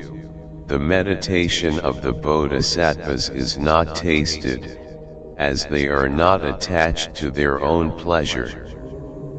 F.111.b. 3. The meditation of the Bodhisattvas has great compassion as its object, as it eliminates the afflictions of all living beings. 4. The meditation of the Bodhisattvas consists in turning away from concentration, as it has the realm of desire as its object. 5. The meditation of the Bodhisattvas has completed the preparations for supernormal knowledge, as it knows the mental behavior of all beings. 6. The meditation of the Bodhisattvas is fitness of thought, as it knows the power of thought. 7. The meditation of the bodhisattvas knows all meditations, liberations, concentrations, meditative attainments, and emergence from them, as it conquers both the form and the formless realms. 8. The meditation of the bodhisattvas is tranquil and peaceful, as it conquers the states of meditation of all the disciples and the isolated Buddhas. 9. The meditation of the bodhisattvas is undisturbed, as its certitude is infinite. 10. The meditation of the bodhisattvas is the antidote to wrong practice, as it obliterates all the habits of afflictions that connect to new births. 11. The meditation of the bodhisattvas penetrates insight, as it transcends all the worlds. 12. The meditation of the bodhisattvas is preceded by intentions regarding all living beings, as it saves all living beings. 13. The meditation of the bodhisattvas is the unbrokenness of the lineage of the three jewels, as it is the fulfillment of the imperishability of the Tathagata's meditation. 14. The meditation of the bodhisattvas does not decline, as they are always concentrated. F.112.a 15. The meditation of the bodhisattvas is the wisdom that masters all phenomena, as it is the fulfillment of all the qualities of the Buddha. 16. The meditation of the bodhisattvas pervades all of space because of the greatness of their wisdom. Venerable Shariputra, this is the bodhisattva's perfection of meditation in 16 aspects, which does not belong to the disciples and isolated Buddhas. 1112. What does meditation have as its preparation? It has the fulfillment of supernormal knowledge and wisdom. What is supernormal knowledge? What is wisdom? When the bodhisattvas see the appearance of all forms, this is called supernormal knowledge. When they know the essence of all forms to be imperishable but do not actualize this imperishable essence, this is called wisdom. When they hear all words, this is called supernormal knowledge. The knowledge that all the words from the endless past and future cannot be expressed is called wisdom. When they know the mental behavior of all living beings, this is called supernormal knowledge. When they do not actualize the cessation of thought while knowing the cessation of thought, this is called wisdom. Recollection concerning all the past and the future is called supernormal knowledge. Knowledge that is not attached to any of the three times is called wisdom. Going to all the Buddha fields is called supernormal knowledge. When they know the Buddha fields to be like empty space, this is called wisdom. Seeking the unadulterated phenomena is called supernormal knowledge. The knowledge of seeing all phenomena as being the same is called wisdom. That which has the essential characteristic of not being adulterated in any world is called supernormal knowledge. Knowledge that is not mingled with any world is called wisdom. F.112.b That which triumphs over Sakra, Brahma, and the protectors of the world is called supernormal knowledge. Knowledge that is higher than that of all the disciples and isolated Buddhas is called wisdom. Venerable Shariputra, those are said to be the preparation of the Bodhisattva's meditation.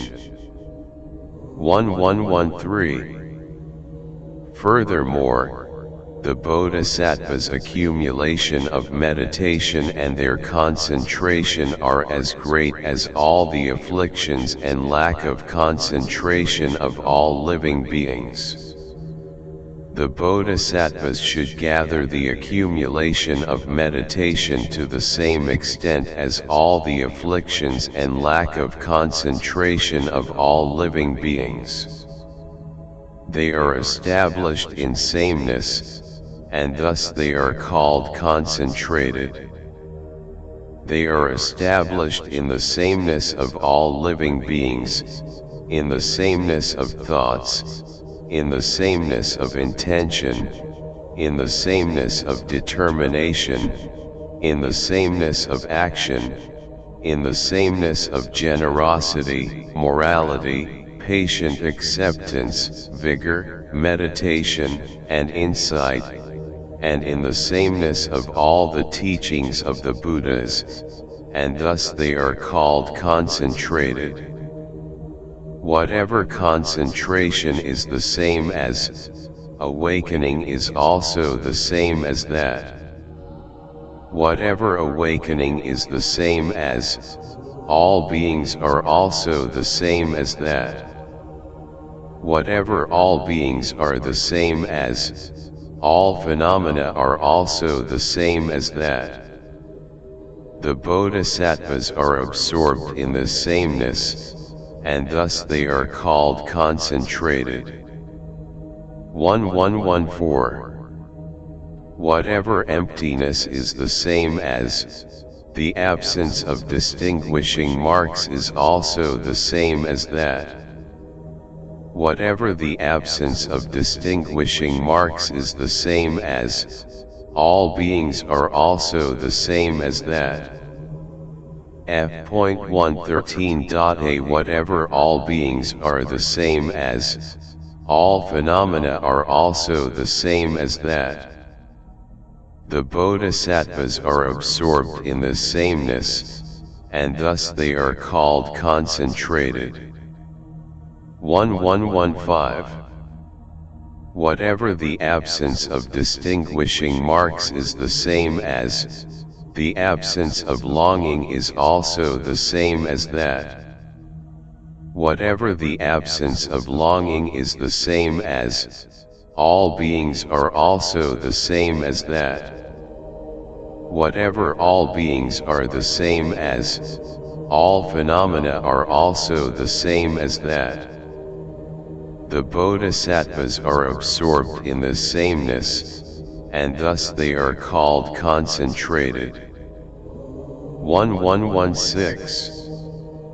Whatever the absence of longing is the same as the unconditioned is also the same as that. Whatever the unconditioned is the same as all beings are also the same as that. Whatever all beings are the same as all phenomena are also the same as that. The Bodhisattvas are absorbed in this sameness, and thus they are called concentrated. 1117. Whatever the unconditioned is the same as the unoriginated is also the same as that.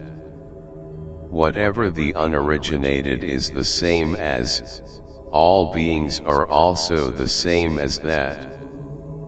Whatever all beings are the same as all phenomena are also the same as that.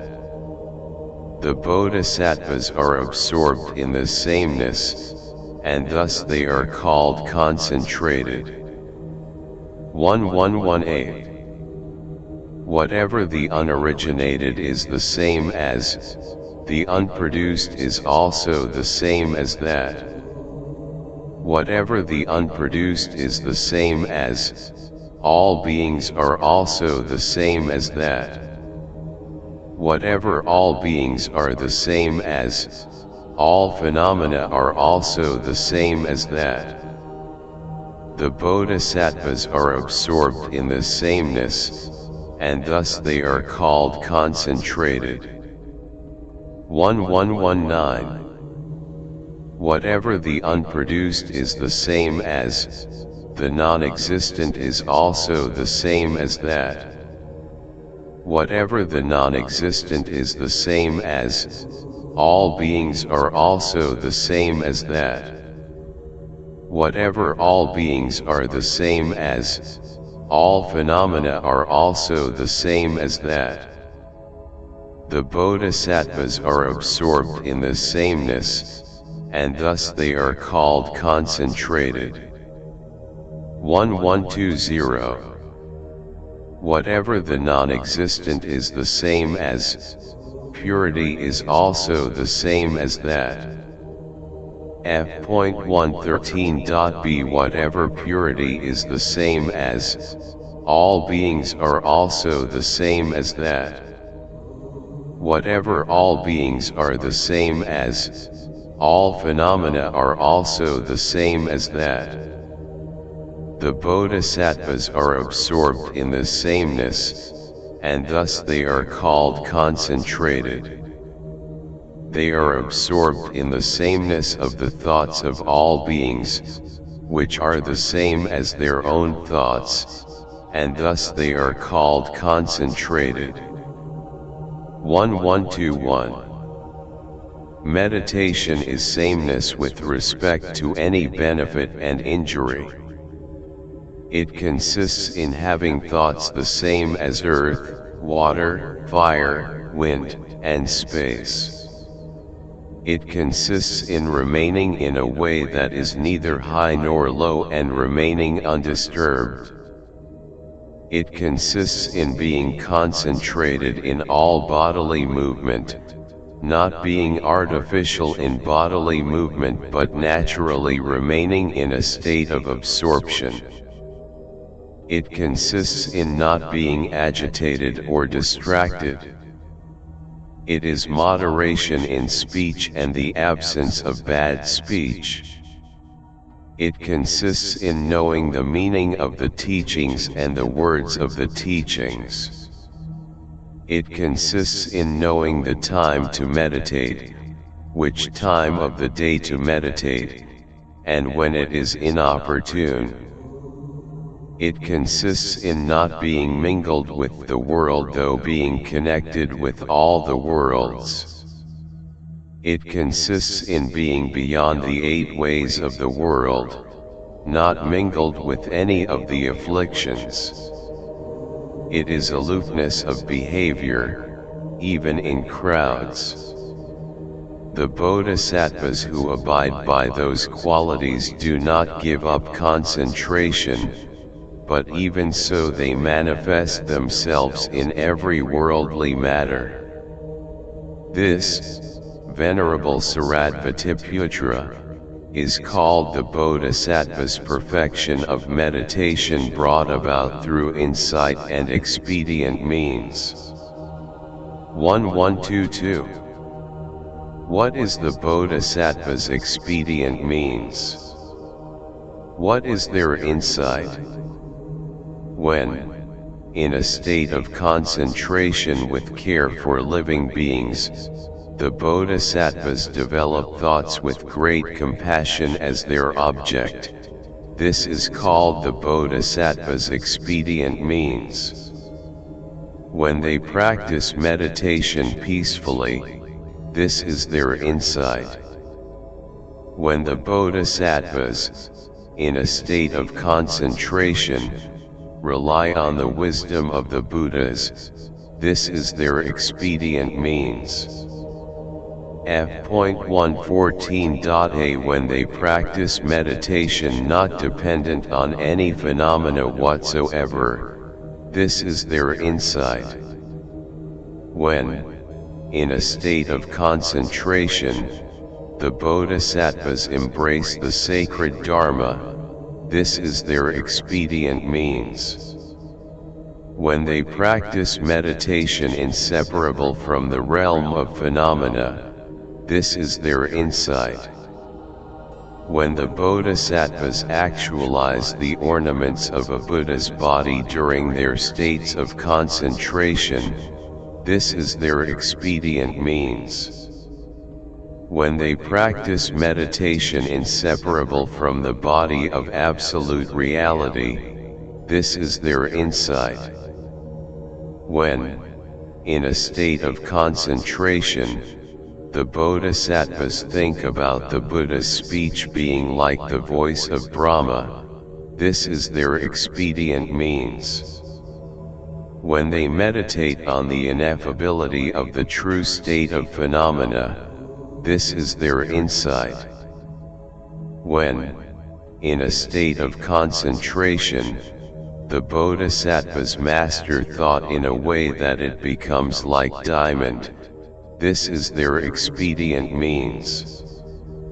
When they meditate on the original absence of distraction, this is their insight. When, in a state of concentration, the bodhisattvas master the maturation of living beings through their earlier aspirations, this is their expedient means. When they meditate on the selflessness of all beings, this is their insight. When, in a state of concentration, they meditate while reaching for all roots of virtue, this is their expedient means. When they meditate on the roots of virtue as being similar to empty space, this is their insight. When, in a state of concentration, they realize the purity of their Buddha field, this is their expedient means.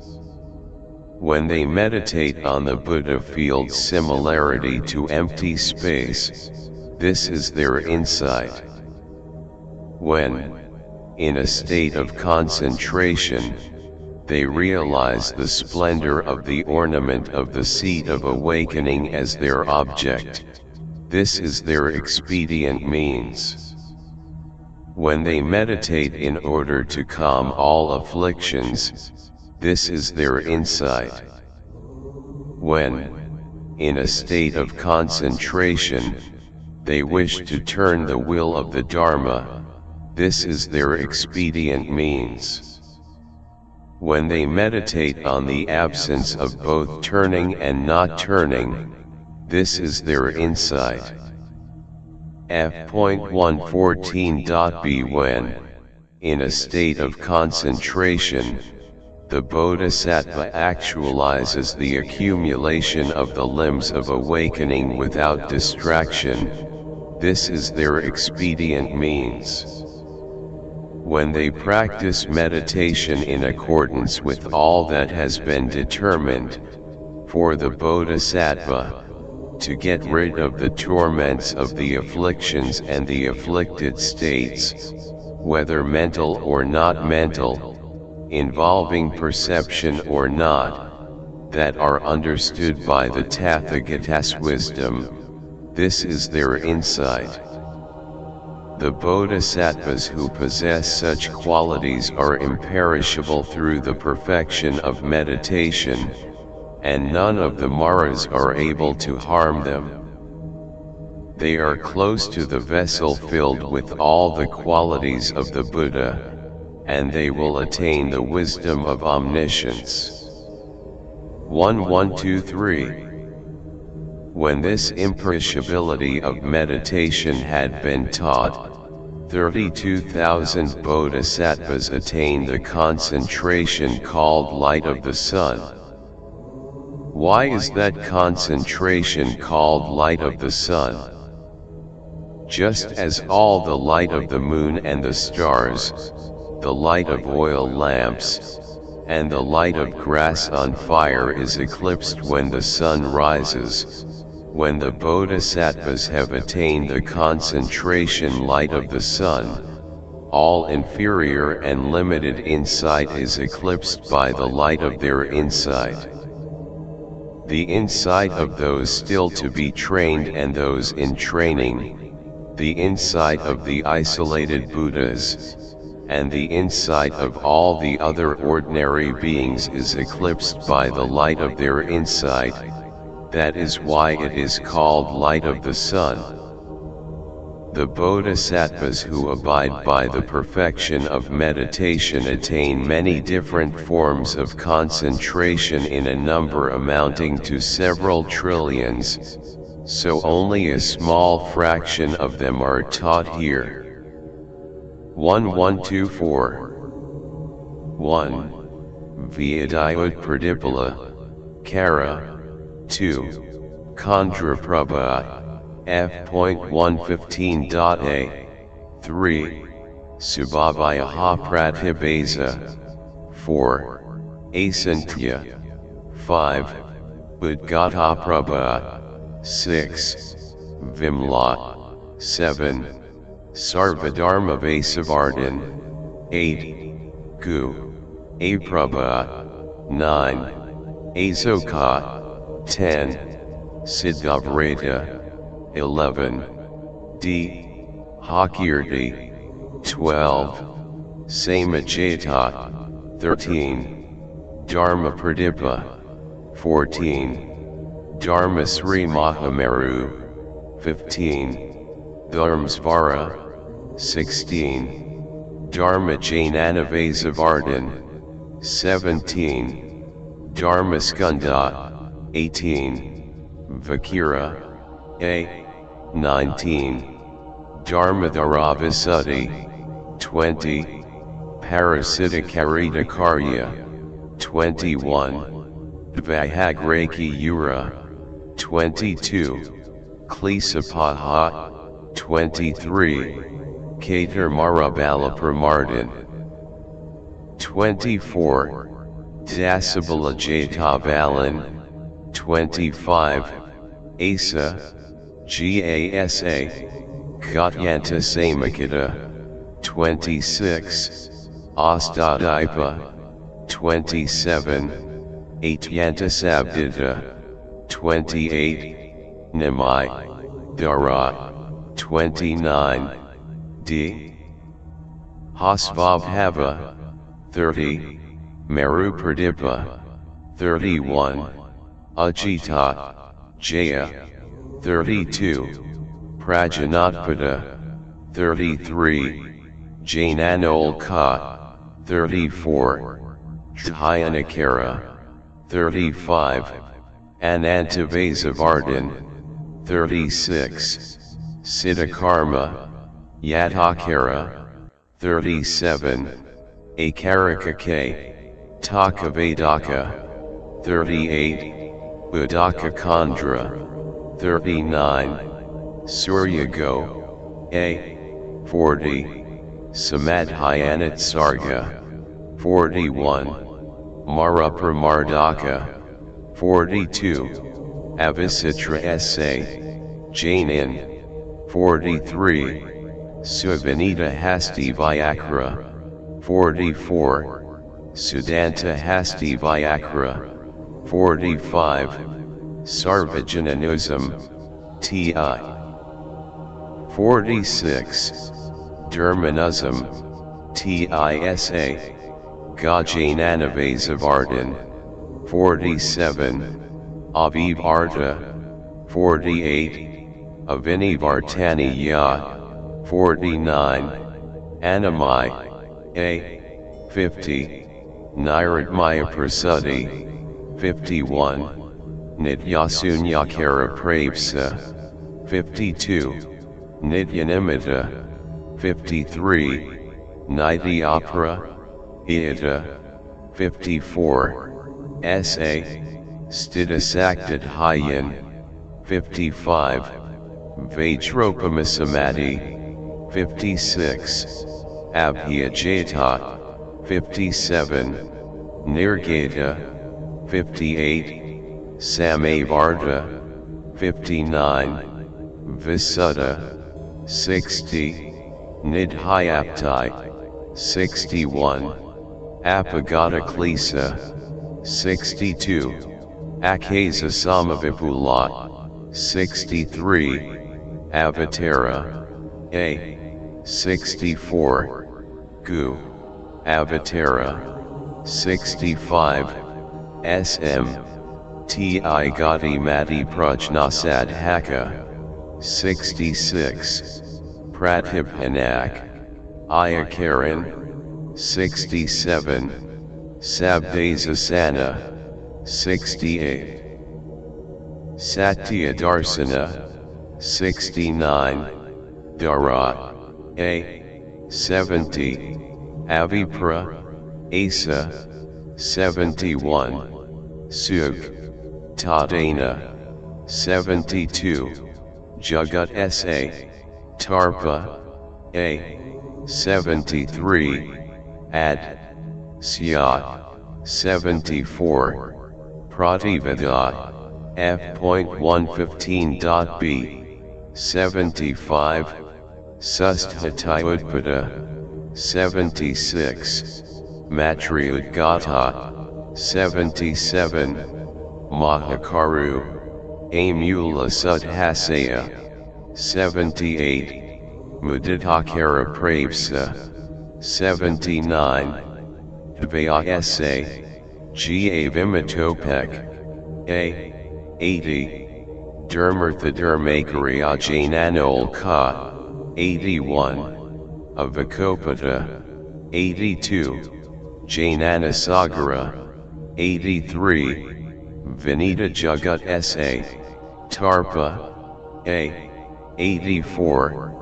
Vimati Jainanavasavardhan, 85. Vajradvaha, 86. H. Dyakumala, 87.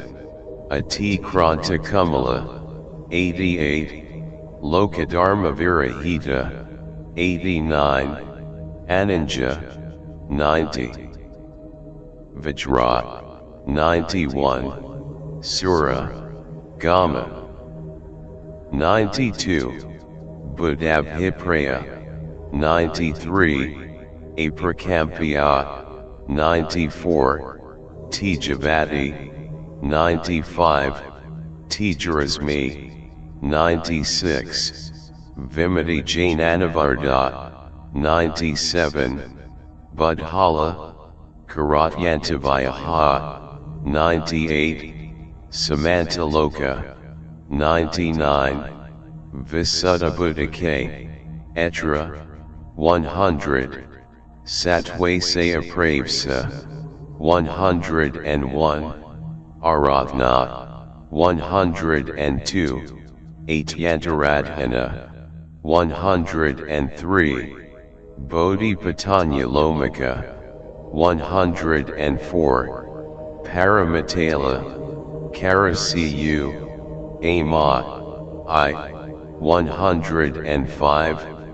Bodhaya, Gapu, Pudana, 106. Vimati Faladana, 107. M. Tasvara, 108. Yathave Vanalambanagamana, 109. Ratnakeo, I, 110.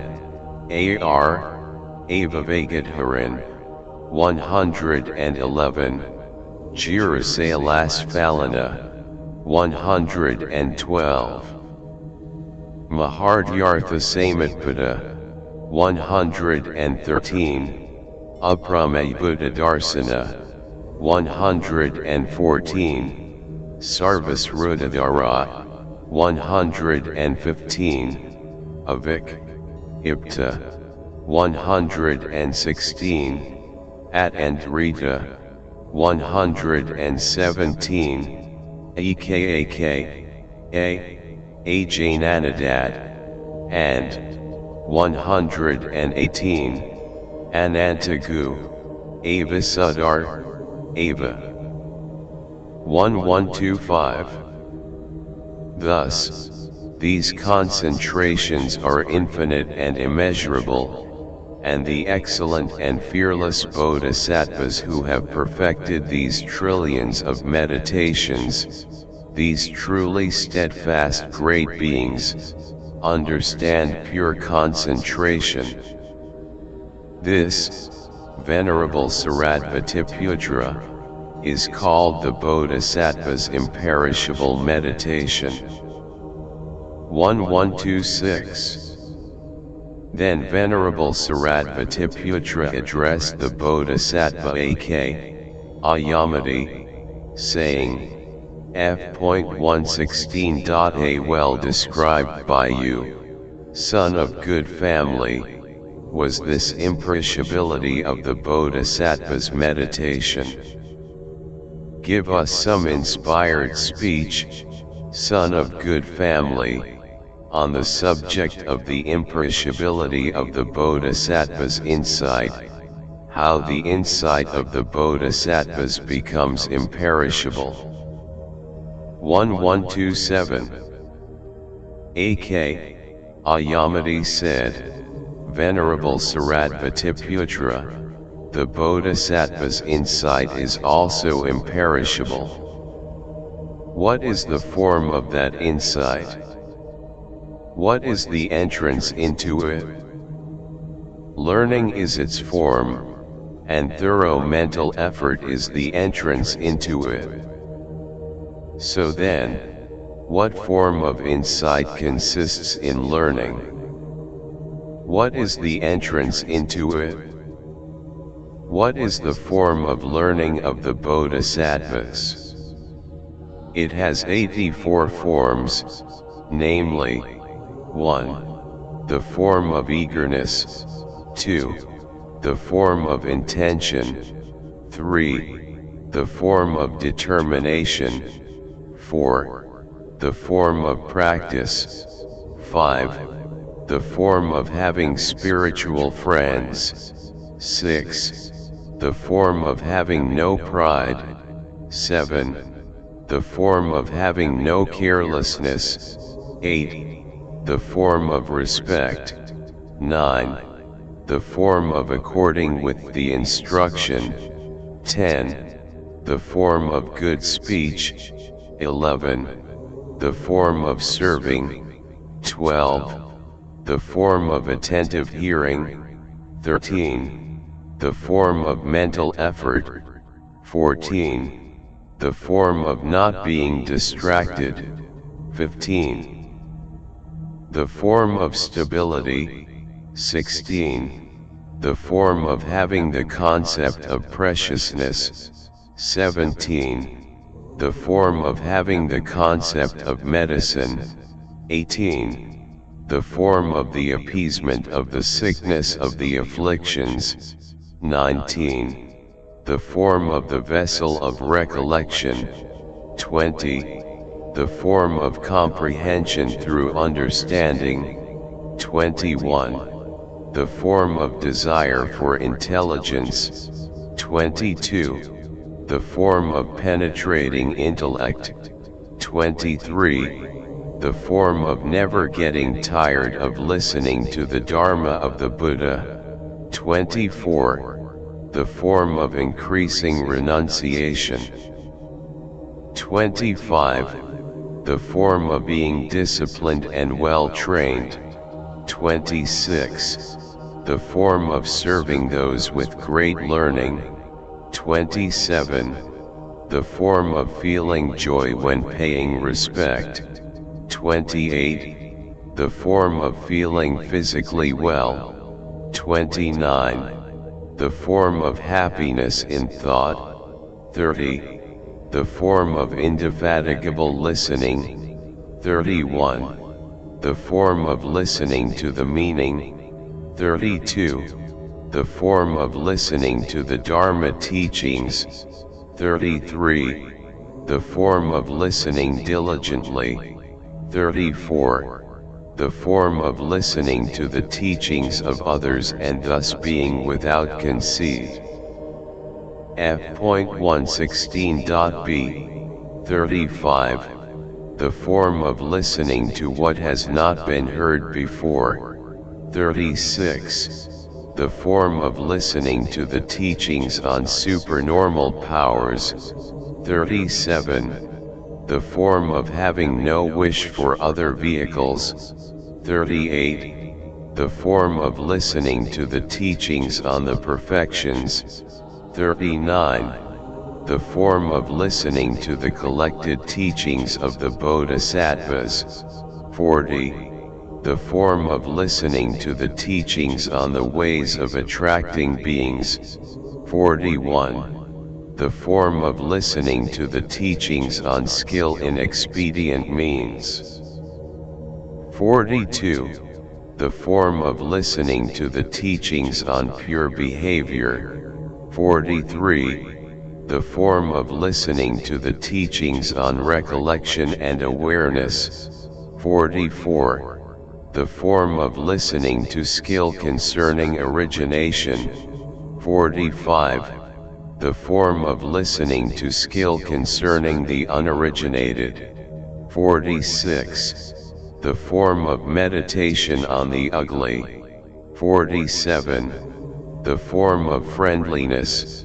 48. The form of dependent origination. 49. The form of impermanence. 50. The form of suffering. 51. The form of selflessness. 52. The form of peace. 53. The form of emptiness. 54. The form of the absence of distinguishing marks. 55. The form of there being nothing to long for. 56. The form of the unconditioned. 57. The form of bringing about virtue. 58. The form of the magical power of truth. 59. The form of non-disappearance. 60. The form of being self-contained. 61. The form of protecting one's own thoughts. 62. The form of not losing vigor. 63. The form of introspection into phenomena. 64. The form of the antidotes to afflictions. 65. The form of protecting one's own position.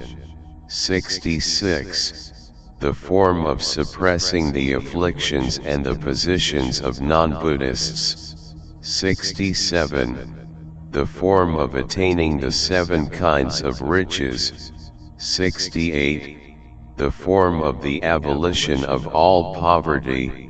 69. The form of being praised by the learned. 70. The form of being a joy to the wise. 71. The form of being approved of by the holy. 72. The form of giving faith to the unholy. 73. The form of seeing the truth. 74. The form of avoiding the imperfections of the elements of the personality. 75. The form of considering the imperfections of the conditioned. 76. The form of relying on the meaning. 77. The form of relying on the Dharma. 78. The form of relying on wisdom. 79. The form of relying on the sutras of definitive meaning. 80. The form of not committing any negative action. 81. F.117.a The form of benefiting both oneself and others. 82. The form of good deeds and the absence of regret. 83. The form of being especially distinguished. And 84. The form of attaining all the qualities of a Buddha. These are called the 84 forms of learning of the Bodhisattvas. 1128. Furthermore, Venerable Shariputra, there are 32 entrances into thorough mental effort. What are these 32? They are: 1. The entrance into the state of peaceful meditation. 2. The entrance into the discernment of expanded vision.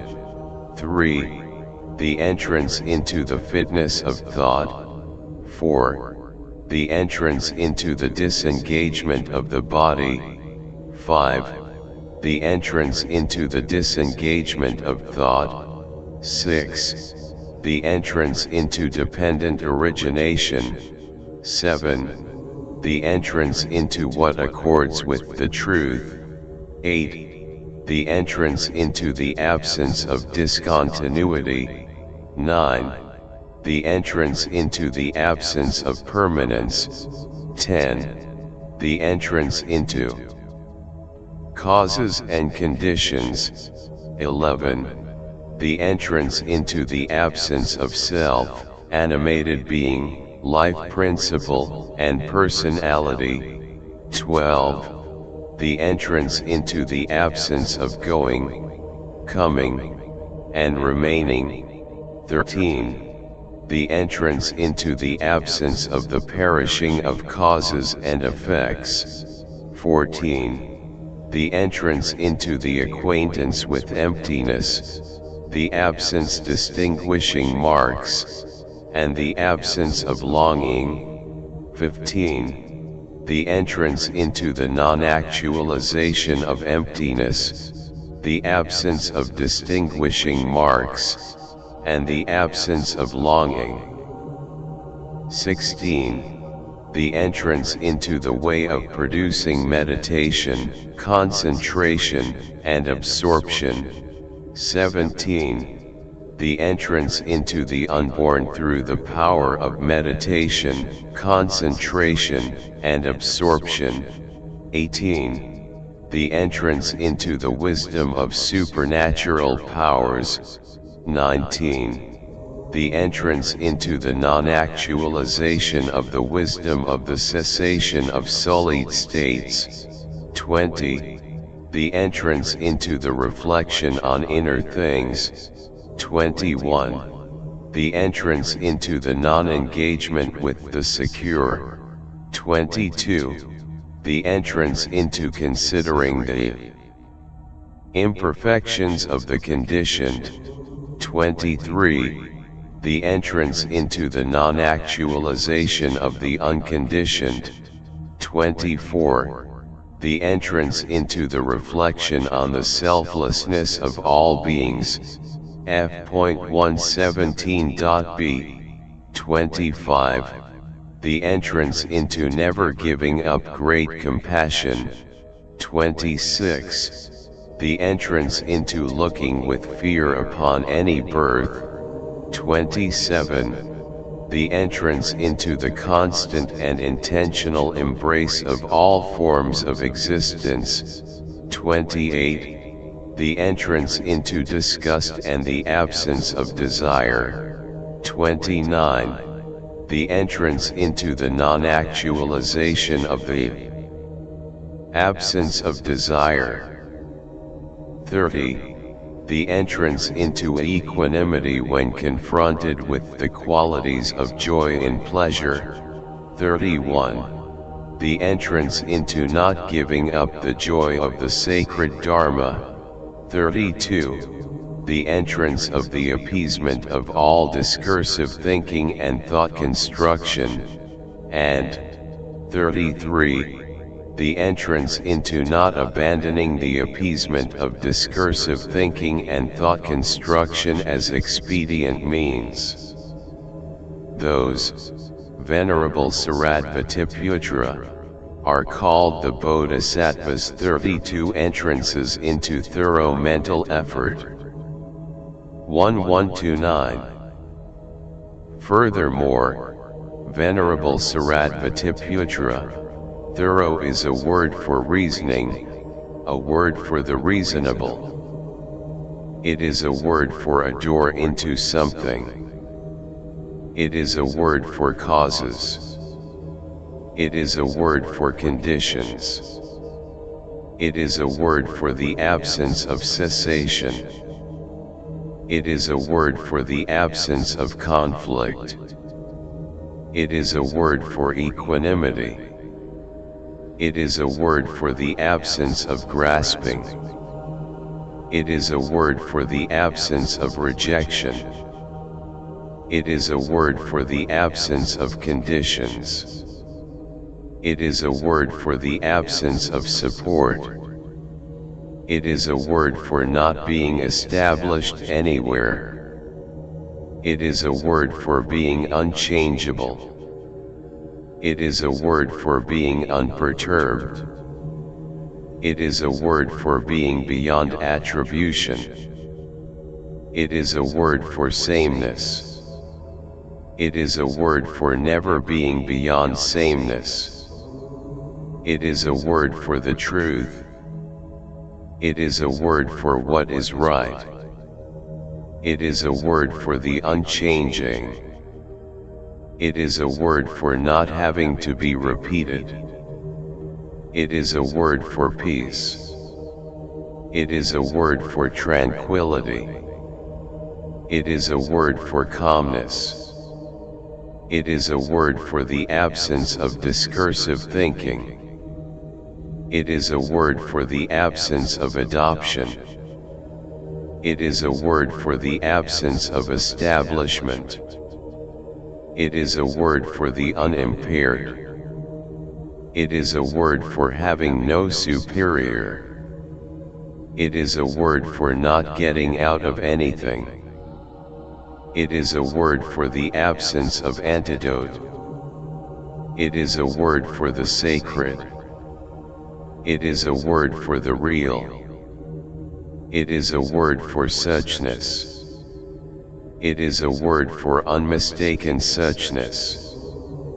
It is a word for suchness that is not other. F.118.a It is a word for things being as they are. It is a word for the absence of exhaustion. It is a word for the limit of reality. It is a word for the sameness of the three times. It is a word for not breaking up into three times. It is a word for consciousness not being attached to forms. It is a word for consciousness not being attached to feeling, perception, formative factors, and consciousness.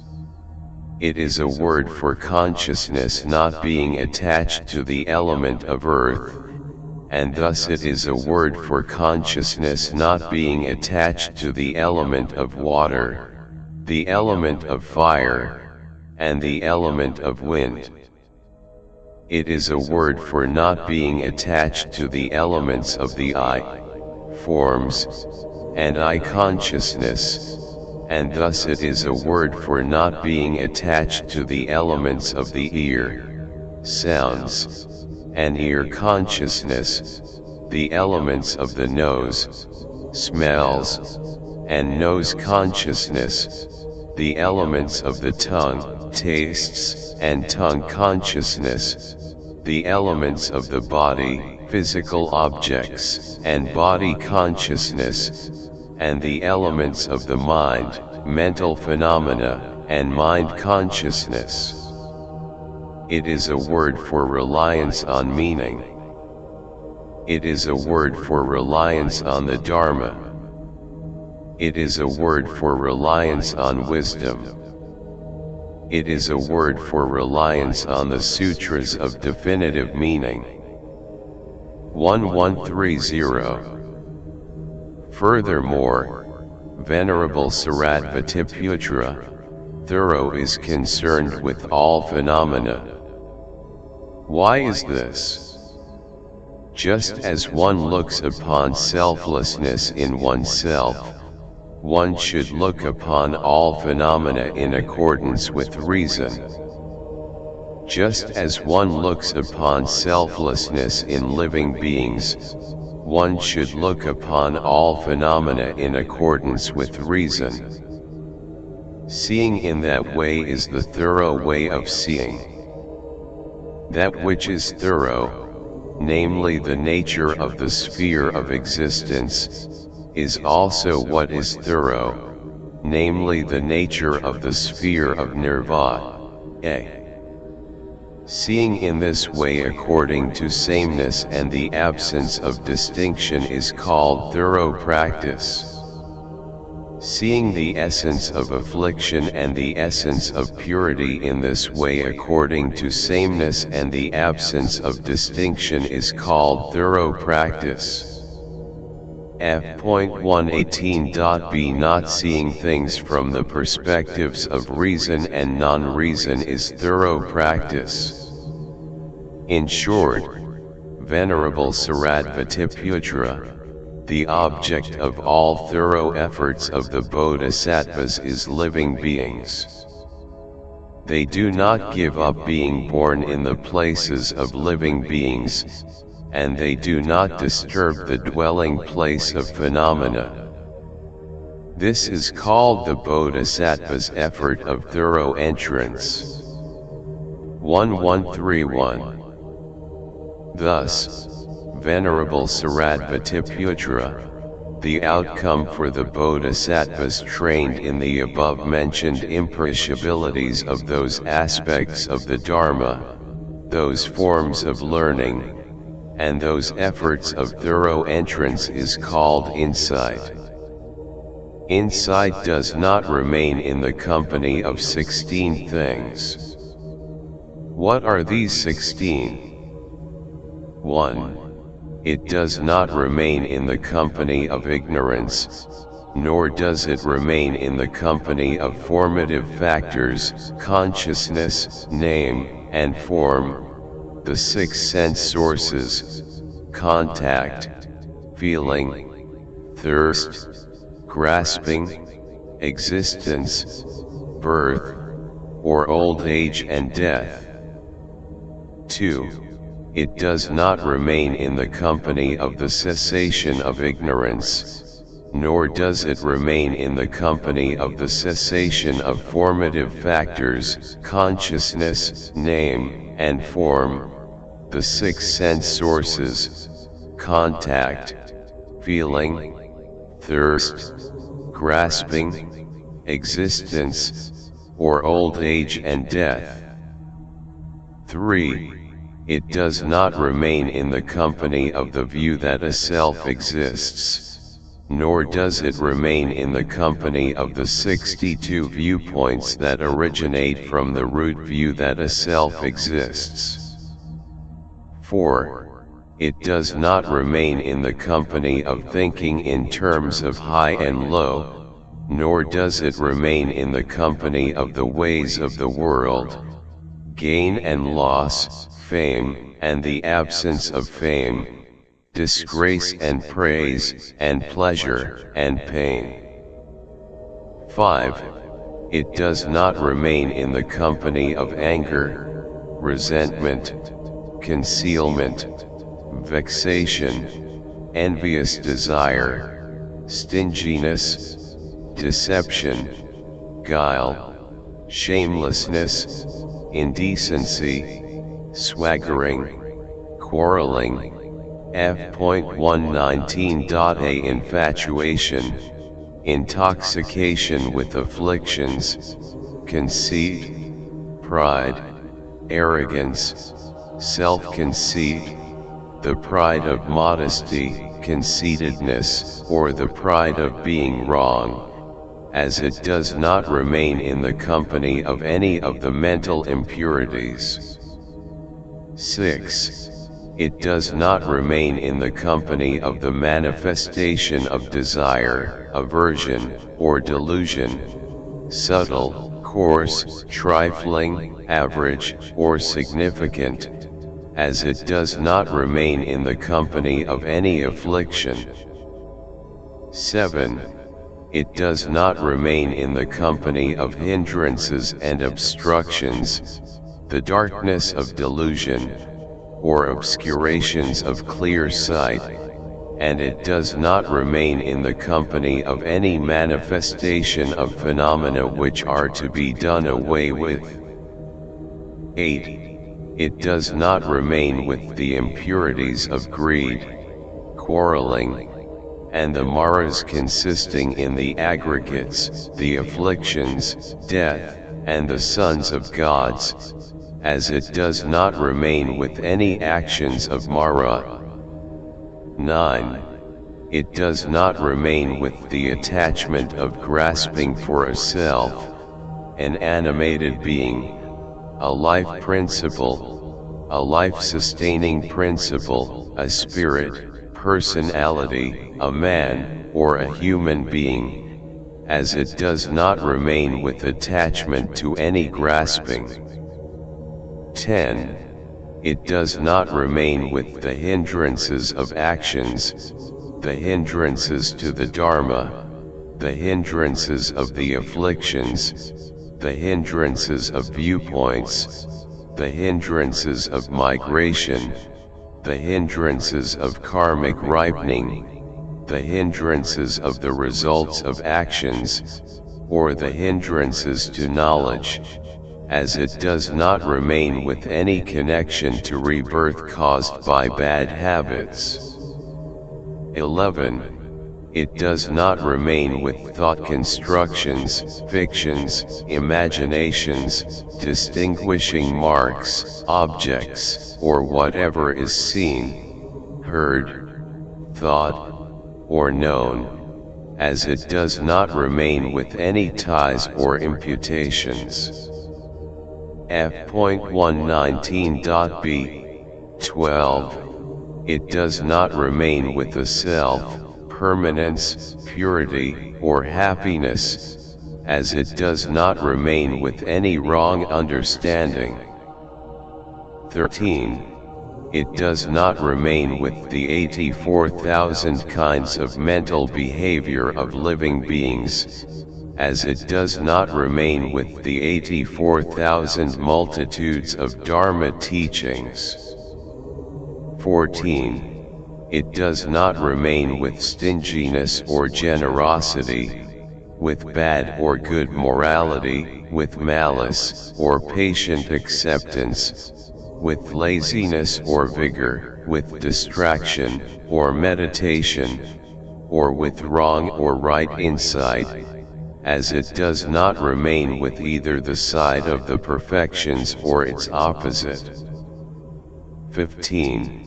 It does not remain with the decided or the undecided, the true or the false, the virtuous or the non-virtuous, the blameworthy or the blameless, the sullied or the unsullied, the conditioned or the unconditioned, the worldly or the unworldly, the good or the bad, the pure or the afflicted, or existence or nirvana, as it does not remain with opposites or antidotes to any phenomena.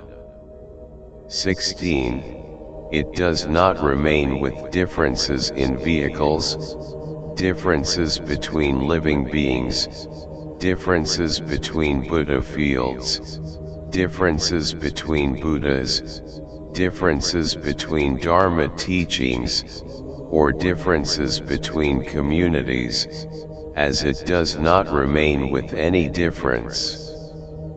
17. It does not remain with ignorance or knowledge, with consciousness, with the relative truth, or with the ultimate truth, as it does not remain with any mental effort that is concerned with distinguishing marks. Insight is beyond roaming. It has no body, no characteristics, and no distinguishing marks, and it is unconditioned. That insight does not remain with distinguishing marks, with mental effort, with thought, mind, or consciousness, with the sense bases, f.120.a with names, with distinguishing marks, with oneness, or with plurality. Venerable Shariputra, insight does not remain in the company of those 16 things. 1132. What is the range of insight? It is skill with 8 things. What are those skills with 8 things? They are: 1. Skill with the aggregates. 2. Skill with the elements. 3. Skill with the sense sources. 4. Skill with the truths. 5. Skill with dependent origination. 6. Skill with the 3 times. 7. Skill with all the vehicles. And 8. Skill with all phenomena. 1133. What is the bodhisattva's skill with the aggregates? They point them out with metaphors. They point them out with the metaphor of lumps of foam, the metaphor of bubbles, the metaphor of a mirage, the metaphor of the trunk of the plant and tree, the metaphor of an illusion, the metaphor of a dream, the metaphor of an echo, the metaphor of a shadow figure, the metaphor of a reflected image, and the metaphor of a magical creation. Why is this? Form is like a lump of foam, and what is like a lump of foam cannot be a self, an animated being, a life principle, a life-sustaining principle, a spirit, or a personality. The essence of a lump of foam is also the essence of form. Such skill is called skill with the aggregates. 1134. Feelings are like bubbles, perception is like a mirage, the formative factors are like plant and trees, consciousness is like an illusion, and an illusion cannot be a self, an animated being, a life principle, a life-sustaining principle, a spirit, or a personality. The essence of an illusion is also the essence of consciousness. Such skill is the bodhisattva's skill with the aggregates. 1135. The aggregates are like dreams, and a dream cannot be a self, an animated being, a life principle, a life-sustaining principle, f.120.b a spirit, or a personality. The essence of a dream is also the essence of the aggregates. Such skill is the bodhisattva's skill with the aggregates. 1136. The aggregates are like echoes, and an echo cannot be a self, an animated being, a life principle, a life-sustaining principle, a spirit, or a personality. The essence of an echo is also the essence of the aggregates. Such skill is the bodhisattva's skill with the aggregates. 1137. The aggregates are like shadow figures, and a shadow figure cannot be a self, an animated being, a life principle, a life-sustaining principle, a spirit, or a personality. The essence of a shadow figure is also the essence of the aggregates. Such skill is the bodhisattva's skill with the aggregates. 1138. The aggregates are like reflected images, and a reflected image cannot be a self, an animated being, a life principle, a life-sustaining principle, a spirit, or a personality. The essence of a reflected image is also the essence of the aggregates. Such skill is the bodhisattva's skill with the aggregates. 1139. The aggregates are like magical creations, and a magical creation cannot be a self, an animated being, a life principle, a life-sustaining principle, a spirit, or a personality. The essence of a magical creation is also the essence of the aggregates. Such skill is the bodhisattva's skill with the aggregates. 1140. The aggregates are the world, and the world has the essential characteristic of destruction. The essence of the world is fundamentally impermanent, suffering, empty, selfless, and peaceful. Such skill is the bodhisattva's skill with the aggregates. F.121.a 1141. What is the bodhisattva's skill with the elements? It is the wisdom that penetrates the realm of phenomena. Even though the realm of phenomena is the element of earth, it does not have the essential characteristic of hardness. Even though the realm of phenomena is the element of water, it does not have the essential characteristic of moistness. Even though the realm of phenomena is the element of fire, it does not have the essential characteristic of ripening. Even though the realm of phenomena is the element of wind, it does not have the essential characteristic of movement. 1142. Even though the realm of phenomena is the element of the eye, it does not have the essential characteristic of seeing. Even though the realm of phenomena is the element of the ear, it does not have the essential characteristic of hearing. Even though the realm of phenomena is the element of the nose, it does not have the essential characteristic of smelling. Even though the realm of phenomena is the element of the tongue, it does not have the essential characteristic of tasting. Even though the realm of phenomena is the element of the body, it does not have the essential characteristic of touching. Even though the realm of phenomena is the element of the mind, it does not have the essential characteristic of cognizing. 1143. Even though the realm of phenomena is the element of eye consciousness, it does not have the essential characteristic of the recognition of form. Even though the realm of phenomena is the element of ear consciousness, it does not have the essential characteristic of the recognition of sound.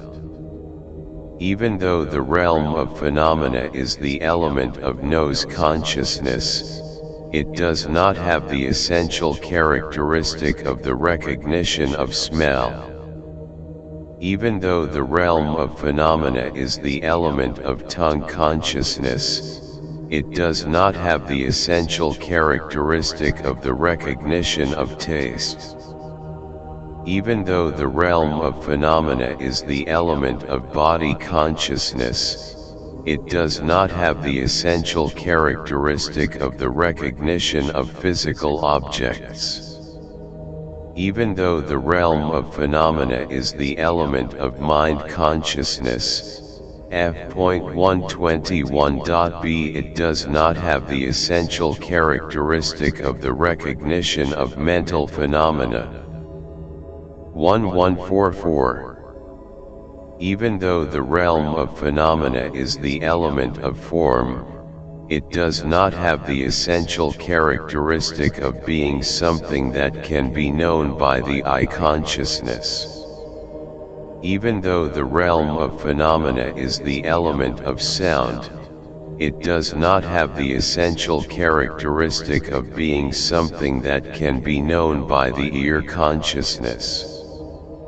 Even though the realm of phenomena is the element of smell, it does not have the essential characteristic of being something that can be known by the nose consciousness. Even though the realm of phenomena is the element of taste, it does not have the essential characteristic of being something that can be known by the tongue consciousness. Even though the realm of phenomena is the element of physical objects, it does not have the essential characteristic of being something that can be known by the body consciousness. Even though the realm of phenomena is the element of mental phenomena, it does not have the essential characteristic of being something that can be known by the mind consciousness. 1145. Even though the realm of phenomena is the element of form, it does not have the essential characteristic of being what is cognized as form. Even though the realm of phenomena is the element of sound, it does not have the essential characteristic of being what is cognized as sound. Even though the realm of phenomena is the element of smell, it does not have the essential characteristic of being what is cognized as smell. Even though the realm of phenomena is the element of taste, it does not have the essential characteristic of being what is cognized as taste. Even though the realm of phenomena is the element of physical objects, it does not have the essential characteristic of being what is cognized as physical objects. Even though the realm of phenomena is the element of mental phenomena, it does not have the essential characteristic of being what is cognized as mental phenomena. 1146. The realm of phenomena and the element of the self are the same. The realm of phenomena and the desire realm, the form realm, and the formless realm are the same. The realm of phenomena and the realms of existence and nirvana are the same. The realm of phenomena, the element of beings, F.122.a the element of space, and the element of all phenomena are the same. 1147. Why are they the same? They are the same because they have the same emptiness. They are the same because they have the same absence of distinguishing marks. They are the same because they have the same absence of longing. They are the same because they have the same absence of formative factors. They are the same because they have the same absence of birth. They are the same because they have the same absence of origination. They are the same because they have the same absence of existence. They are the same because they have the same sameness of all phenomena. They are the same because they have the same absence of obscuration. They are the same because they are the same as the element of empty space. They are the same because they are the same as the realm of nirvana. Immeasurable is the entrance into the element of the conditioned, as two is the entrance into the element of the unconditioned. Entering that teaching through the gate that is the realm of phenomena is the bodhisattva's skill with the elements. 1148. What is the bodhisattva's skill with the sense sources? It is the wisdom that penetrates the field of total reality. Even though the field of total reality is the field of the I, the field of total reality does not have the essential characteristic of seeing. Even though the field of total reality is the field of the ear, the field of total reality does not have the essential characteristic of hearing. Even though the field of total reality is the field of the nose, the field of total reality does not have the essential characteristic of smelling. Even though the field of total reality is the field of the tongue, the field of total reality does not have the essential characteristic of tasting. Even though the field of total reality is the field of the body, the field of total reality does not have the essential characteristic of touching. Even though the field of total reality is the field of the mind, the field of total reality does not have the essential characteristic of cognizing mental phenomena. 1149. Even though the field of total reality is the field of form, the field of total reality does not have the essential characteristic of being something that can be known by the I consciousness. Even though the field of total reality is the field of sound, the field of total reality does not have the essential characteristic of being something that can be known by the ear consciousness. F.122.b Even though the field of total reality is the field of smell, the field of total reality does not have the essential characteristic of being something that can be known by the nose consciousness.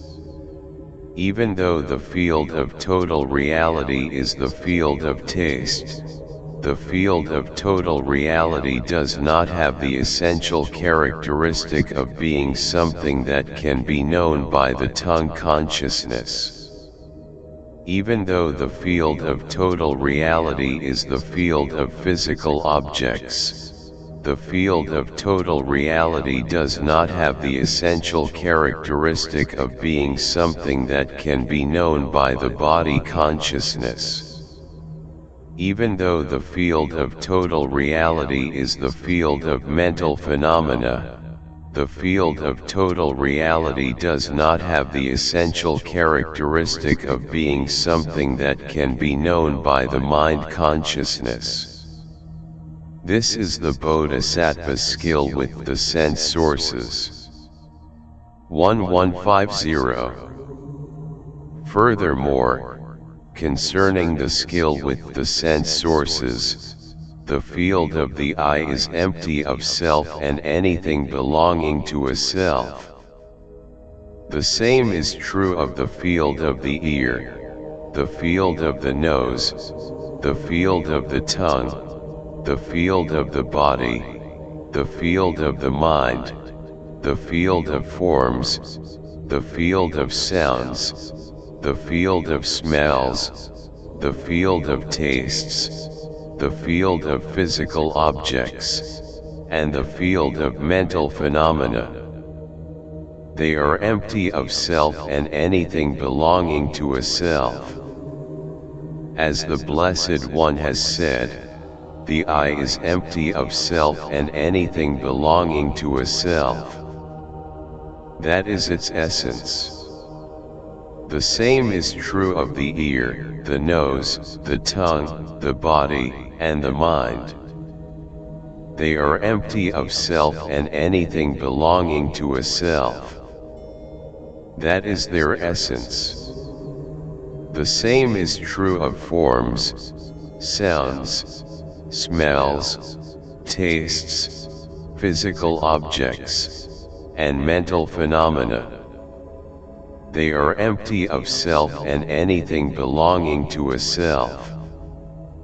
That is their essence.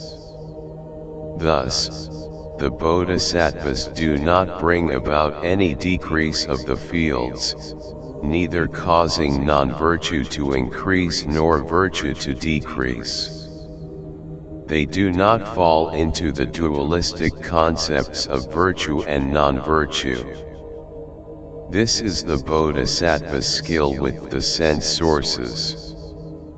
1151.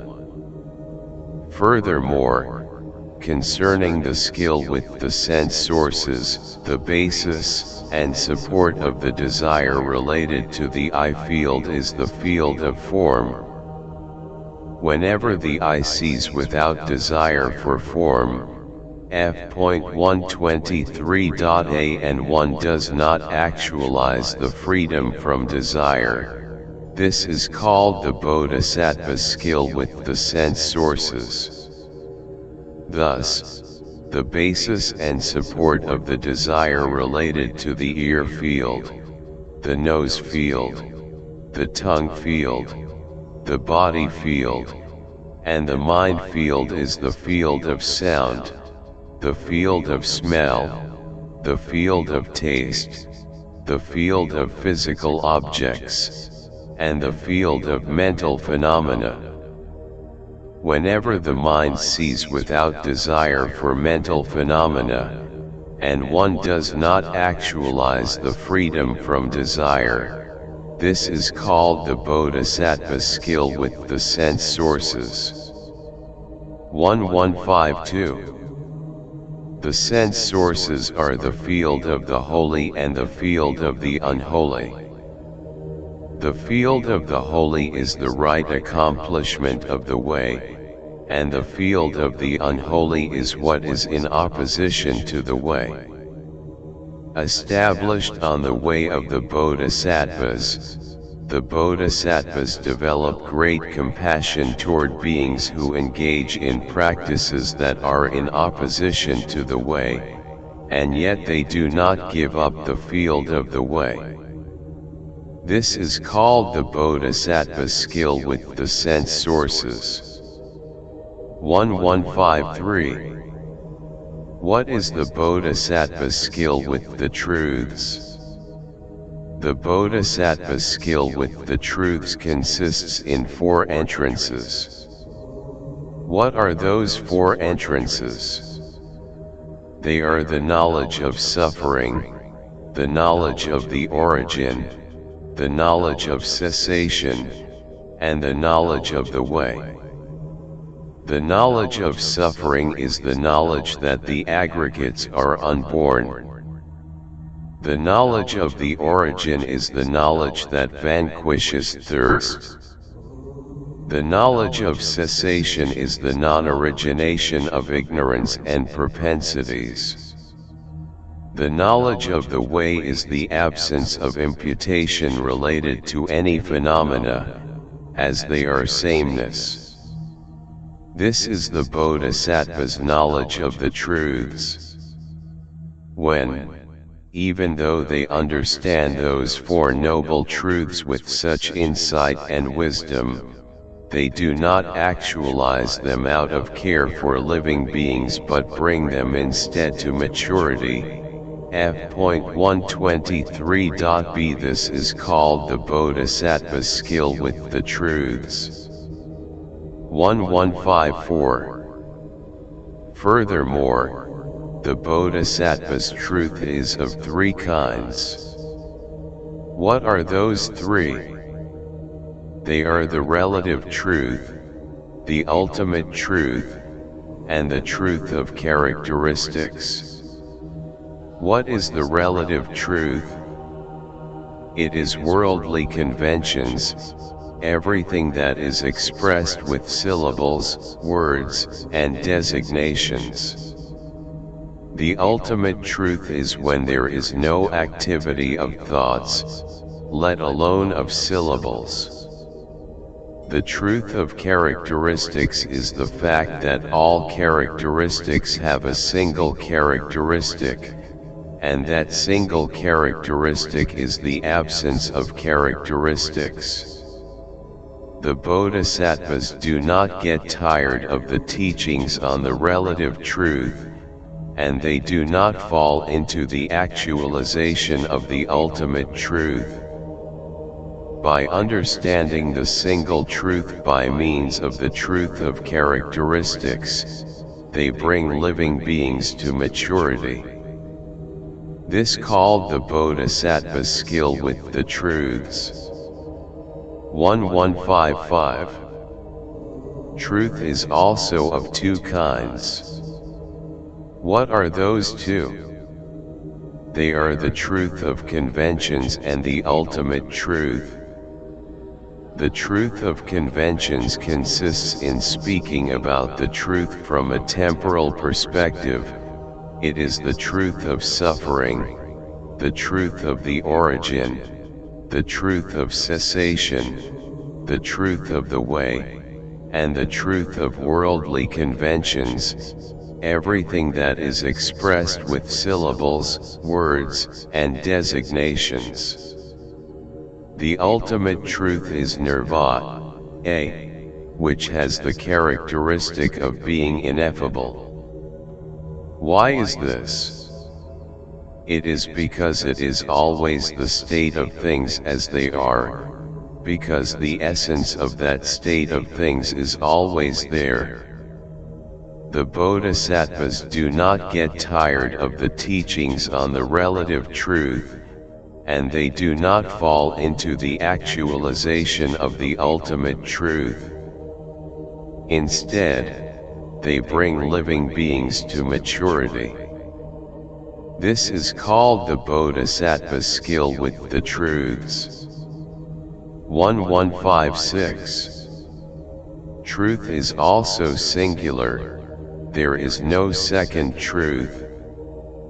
The single truth consists in not imputing anything related to any phenomena f.124.a but leading living beings who have fallen into such imputation to the truth. The bodhisattvas do not get tired of the teachings on imputed truth, and they do not actualize the single truth of the absence of imputation. Instead, they bring living beings to maturity. This is called the bodhisattva's skill with the truths. 1157. Furthermore, the five aggregates are suffering.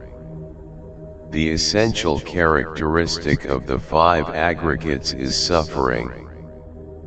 When one understands the essential characteristic of suffering to be empty, this is the noble truth of the knowledge of suffering as suffering. The tendency of thirst and viewpoints to act as causes for the five aggregates is the origin. When one does not grasp, impute, or contact the causes of thirst and viewpoints, this is the noble truth of the knowledge of the origin as the origin. The noble truth of cessation is the five aggregates having completely perished and ceased, without being born in the beginning, without dying in the end, and without being reached in the present. When one understands in that way, this is the noble truth of the knowledge of cessation as cessation.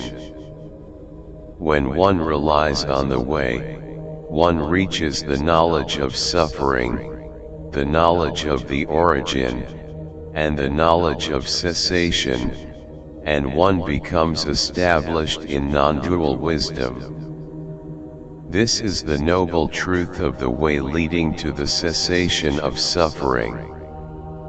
Understanding it to be empty is the noble truth of the knowledge of the way as the way. When the bodhisattvas see the Four Noble Truths with such wisdom, and when they do not conceive of them through thought constructions, this is called the bodhisattva's skill with the truths. 1158. What's more, all feelings are suffering. This is suffering.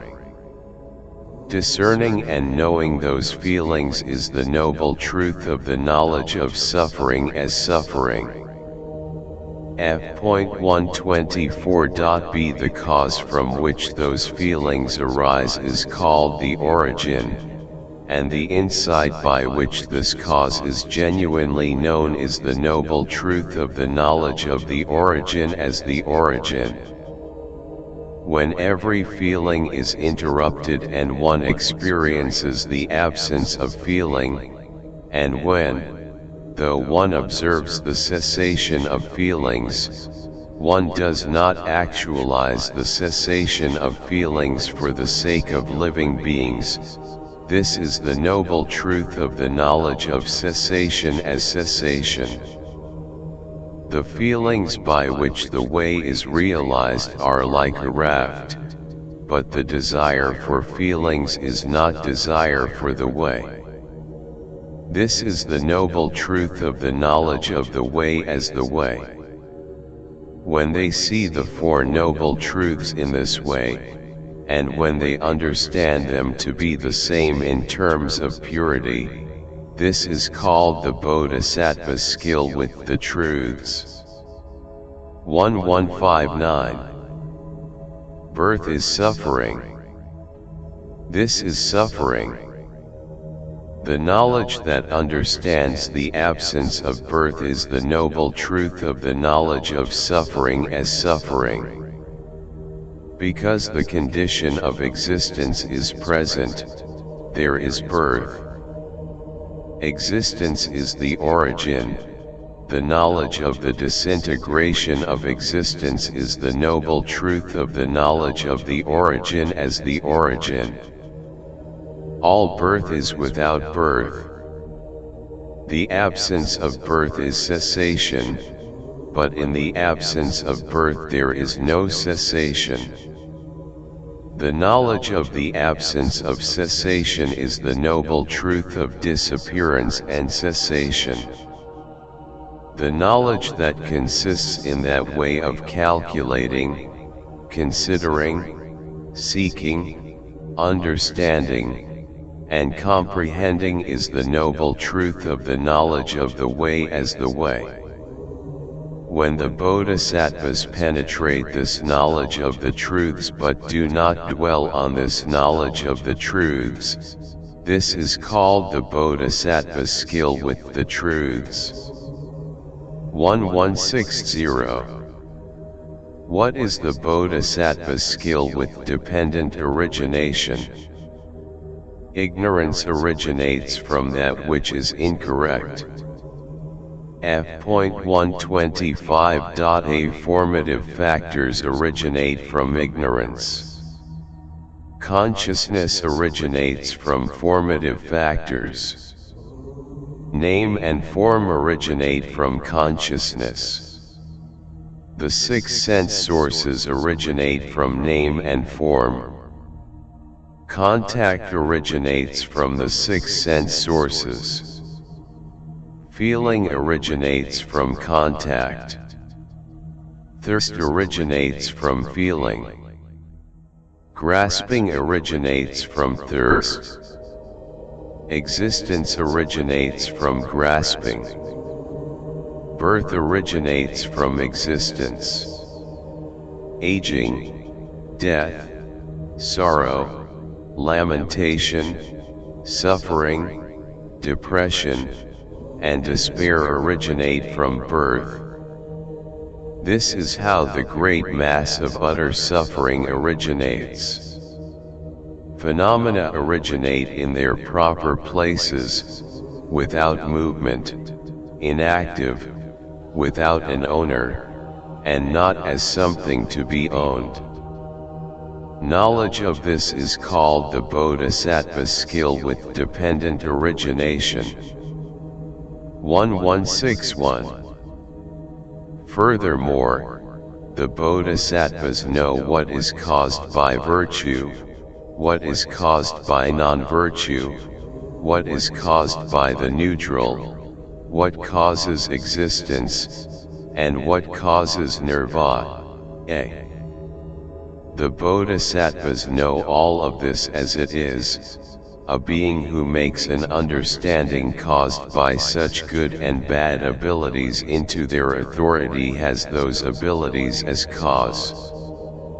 Having their actions as cause, they complete the actions in accordance with their result as a final cause. Thus, skill with birth that has its origin in causes among phenomena acquired or not yet acquired is called the bodhisattva skill with dependent origination. 1162. Skill with dependent origination is also as follows.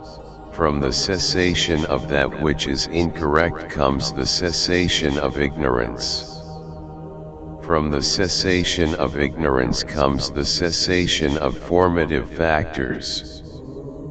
From the cessation of formative factors comes the cessation of consciousness. F.125.b From the cessation of consciousness comes the cessation of name and form. From the cessation of name and form comes the cessation of the six sense sources. From the cessation of the six sense sources comes the cessation of contact. From the cessation of contact comes the cessation of feeling. From the cessation of feeling comes the cessation of thirst. From the cessation of thirst comes the cessation of grasping. From the cessation of grasping comes the cessation of existence. From the cessation of existence comes the cessation of birth, aging, death, sorrow, lamentation, suffering, depression, and despair cease with the cessation of birth. This is how the great mass of utter suffering ceases. Phenomena cease in their proper places without movement, inactive, without an owner, and not as something to be owned. Skill in this is called the bodhisattva skill with dependent origination. 1163. All phenomena are dependent on causes, conditions, and combinations of these. The phenomena that are dependent on causes, conditions, and combinations of these are not dependent on a self, a being, a soul, or a person. No considerations such as here, before, or other belong to that which is not dependent on a self, a being, a soul, or a person. Understanding things in this way is called the bodhisattva skill with dependent origination. 1164. When the bodhisattvas bring about all the conditions for awakening and then see the destruction and cessation of those conditions but do not get stuck in the wisdom of their destruction and cessation because of their care for living beings, this is called the bodhisattva skill with dependent origination. 1165. What is the bodhisattva skill with the three times? The bodhisattvas remember their own past thoughts and those of other beings, as well as the contents of those thoughts. F.126.a Whether they are virtuous or non-virtuous.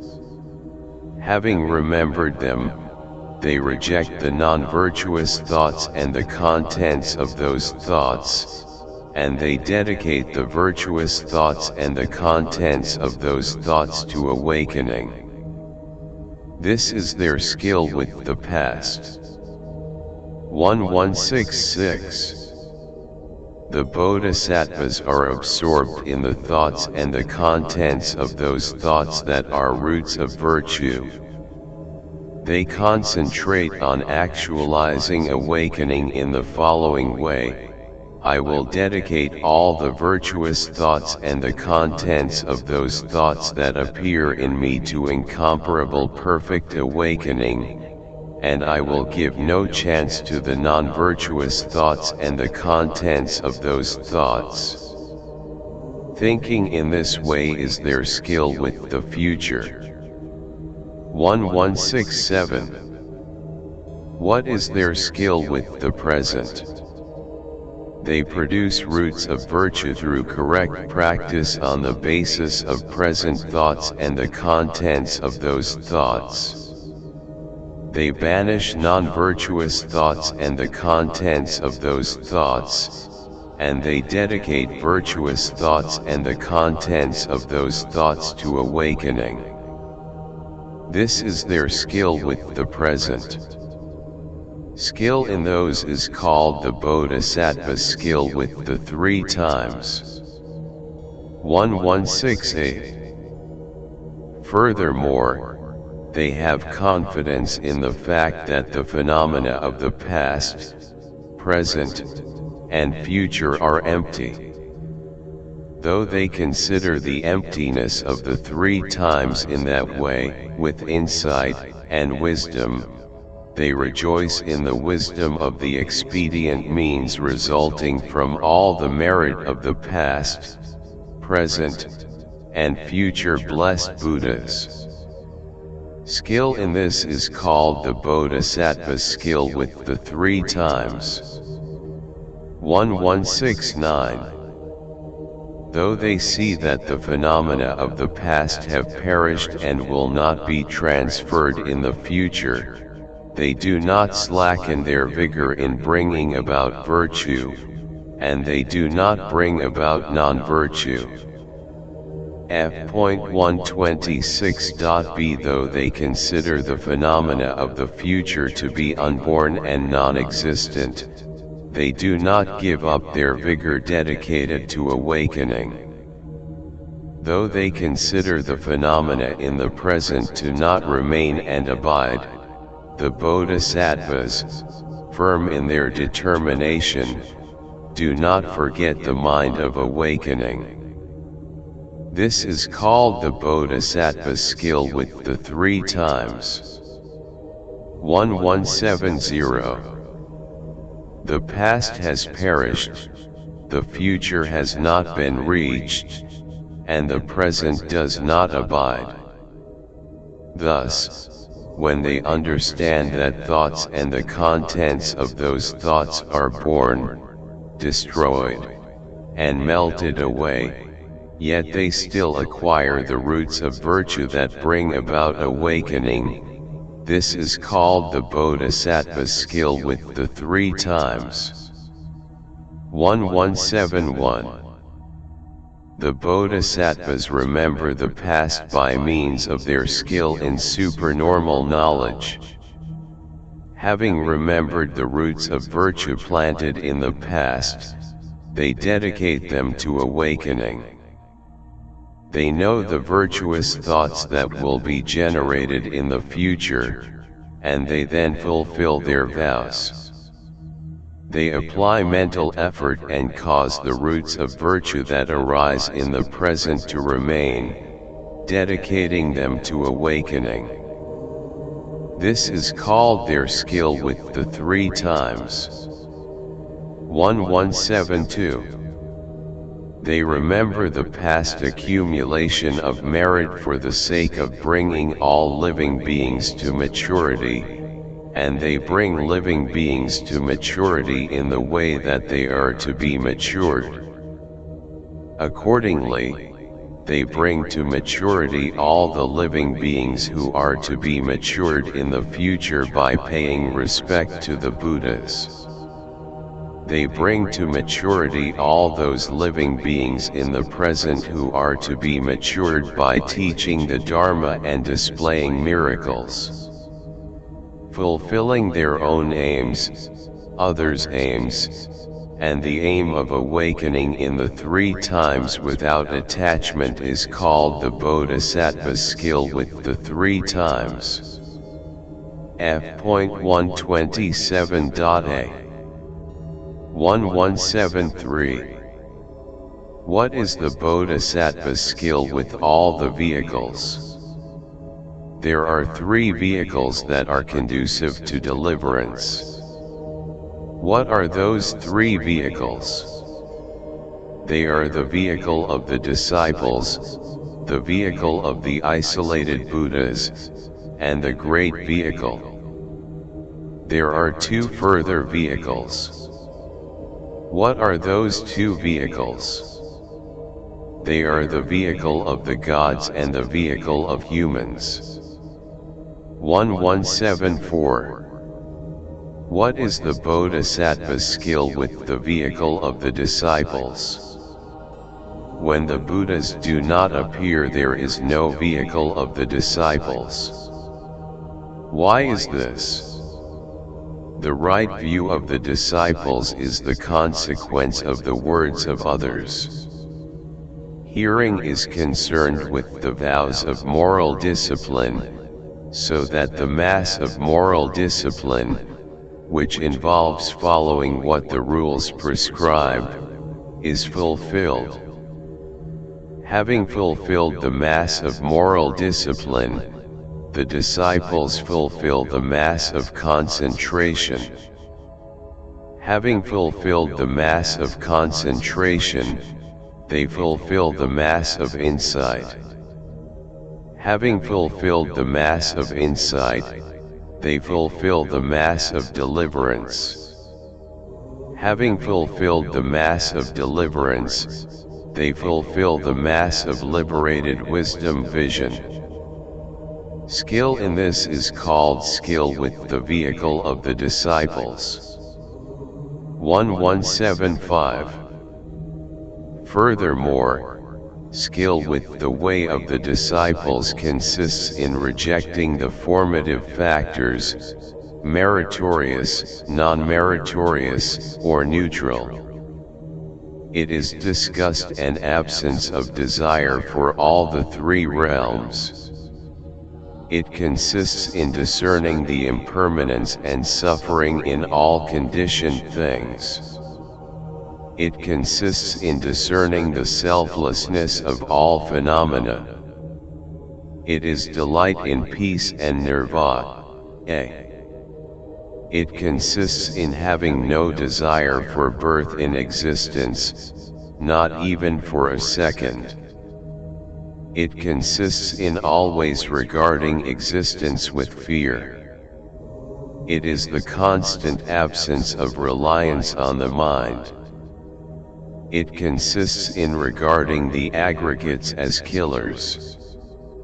It consists in regarding the elements as snake venom.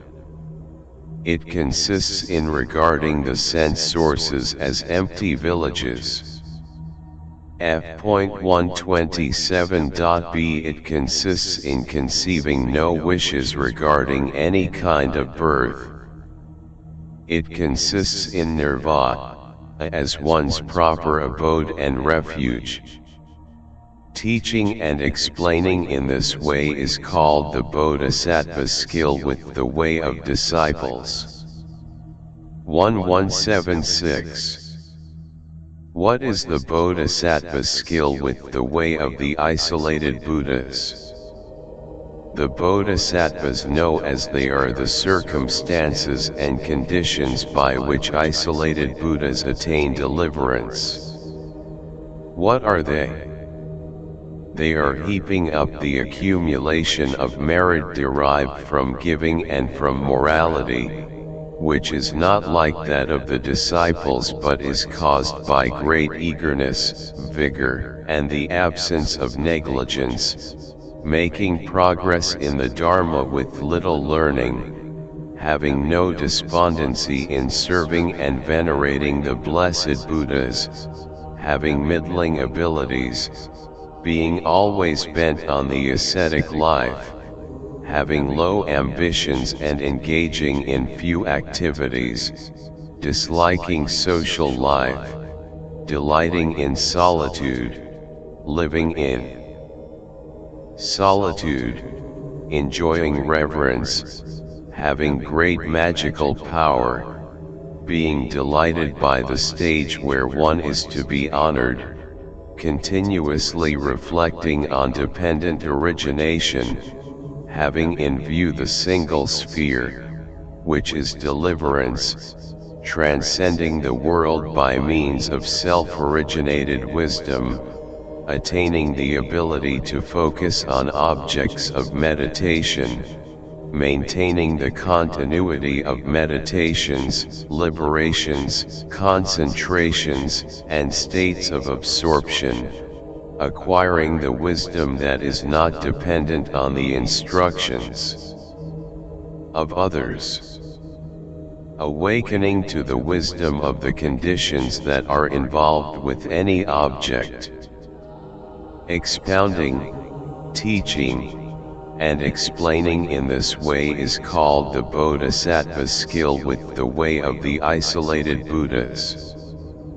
1177. What is the Bodhisattva skill with the great vehicle? The Bodhisattva skill with the great vehicle is immeasurable.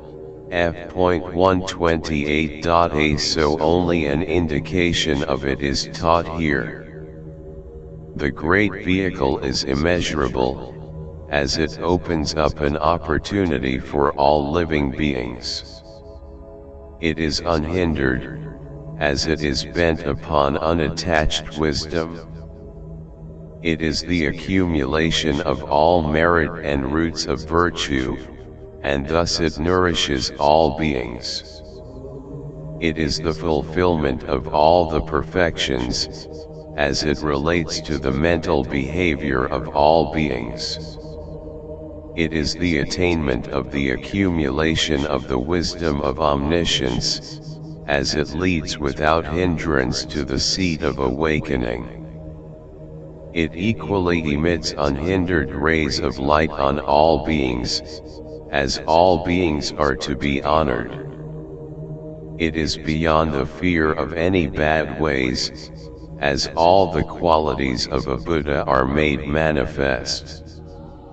It vanquishes all the assemblies of Mara, as well as all the antagonists and bad teachers, as it raises the flags and banners of the conditions conducive to awakening and dependent origination. It does away with all the viewpoints concerning limits or the absence of limits, permanence or nihilism, origination or disintegration, existence or non-existence, the appearance of afflictions, hindrances, obstructions, doubts, and regrets, as it is the unhindered way of the Buddhas. It possesses all perfect qualities and the perfect possession of all jewels. It leads to the undeceiving way, and it nourishes all beings, as it is distinguished by its great determination and compassion.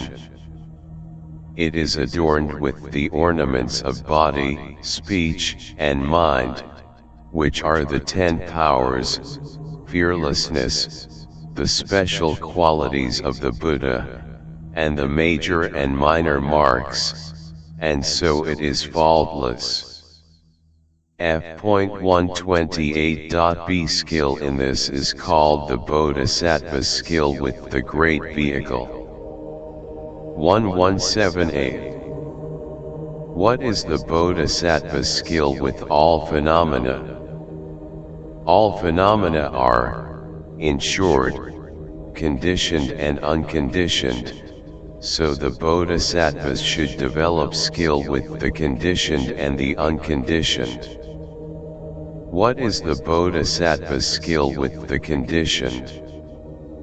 It is when they dedicate to incomparable, complete awakening all those conditioned things that consist in the virtuous formative factors related to body, speech, and mind. This is called the bodhisattva's skill with the conditioned. When they dedicate to omniscience all those conditioned things that consist in the virtuous formative factors related to body, speech, and mind by understanding them to be awakening, this is called their skill with the unconditioned. 1179. Furthermore, skill with the conditioned is the accomplishment of the 5 perfections. What are those 5? They are the perfection of generosity, the perfection of morality, the perfection of patient acceptance, the perfection of vigor, and the perfection of meditation. This is called the bodhisattva's skill with the conditioned. When, through the perfection of insight that is the knowledge of the unconditioned, they do not depreciate the other 5 perfections but dedicate them to omniscience and to the bodhisattva's unsullied liberation for the sake of accumulating all the perfections and heaping up roots of virtue, this is their skill with the unconditioned. 1180. Concerning their skill with the conditioned, when they attract beings with the 4 means of attraction so as to emit unhindered rays of light equally upon all living beings, this is the bodhisattva's skill with the conditioned. When they do not grasp, cling, or adhere to things on the basis of the principle that they are without soul or self, f.129.a, when they rely on their skill in the ways of attracting beings as being unconditioned, and when they dedicate this to omniscience, this is their skill with the unconditioned. 1181. Concerning their skill with the conditioned, when they cut off the afflictions in the stream of existence but do not cut off the roots of virtue in the stream of existence, and when they fasten the fetters that consist in the realization of awakening but do not concern themselves with the fetters of limited Dharma practice, this is their skill with the conditioned. Skill in discerning the wisdom acquainted with emptiness, the absence of distinguishing marks, and the absence of longing, not being dependent upon others when it comes to awakening, and not actualizing the unconditioned is their skill with the unconditioned. 1182. Concerning their skill with the conditioned, though they roam about in the 3 realms, they do not become sullied by the afflictions connected with roaming about in the 3 realms. This is their skill with the conditioned. Though they have the wisdom of deliverance from the 3 realms, they do not fall into the sphere of deliverance. This is their skill with the unconditioned. Skill with all phenomena is another expression for omniscience. Why is this?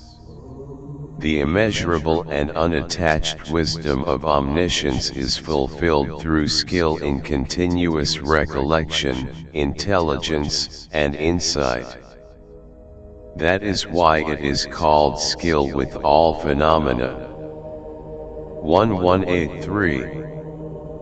Venerable Shariputra, the insight of the bodhisattvas who possess those 8 skills becomes imperishable. Furthermore, insight is the knowledge of virtuous and non-virtuous phenomena. Insight is the discernment of the phenomena that are conducive to spiritual progress.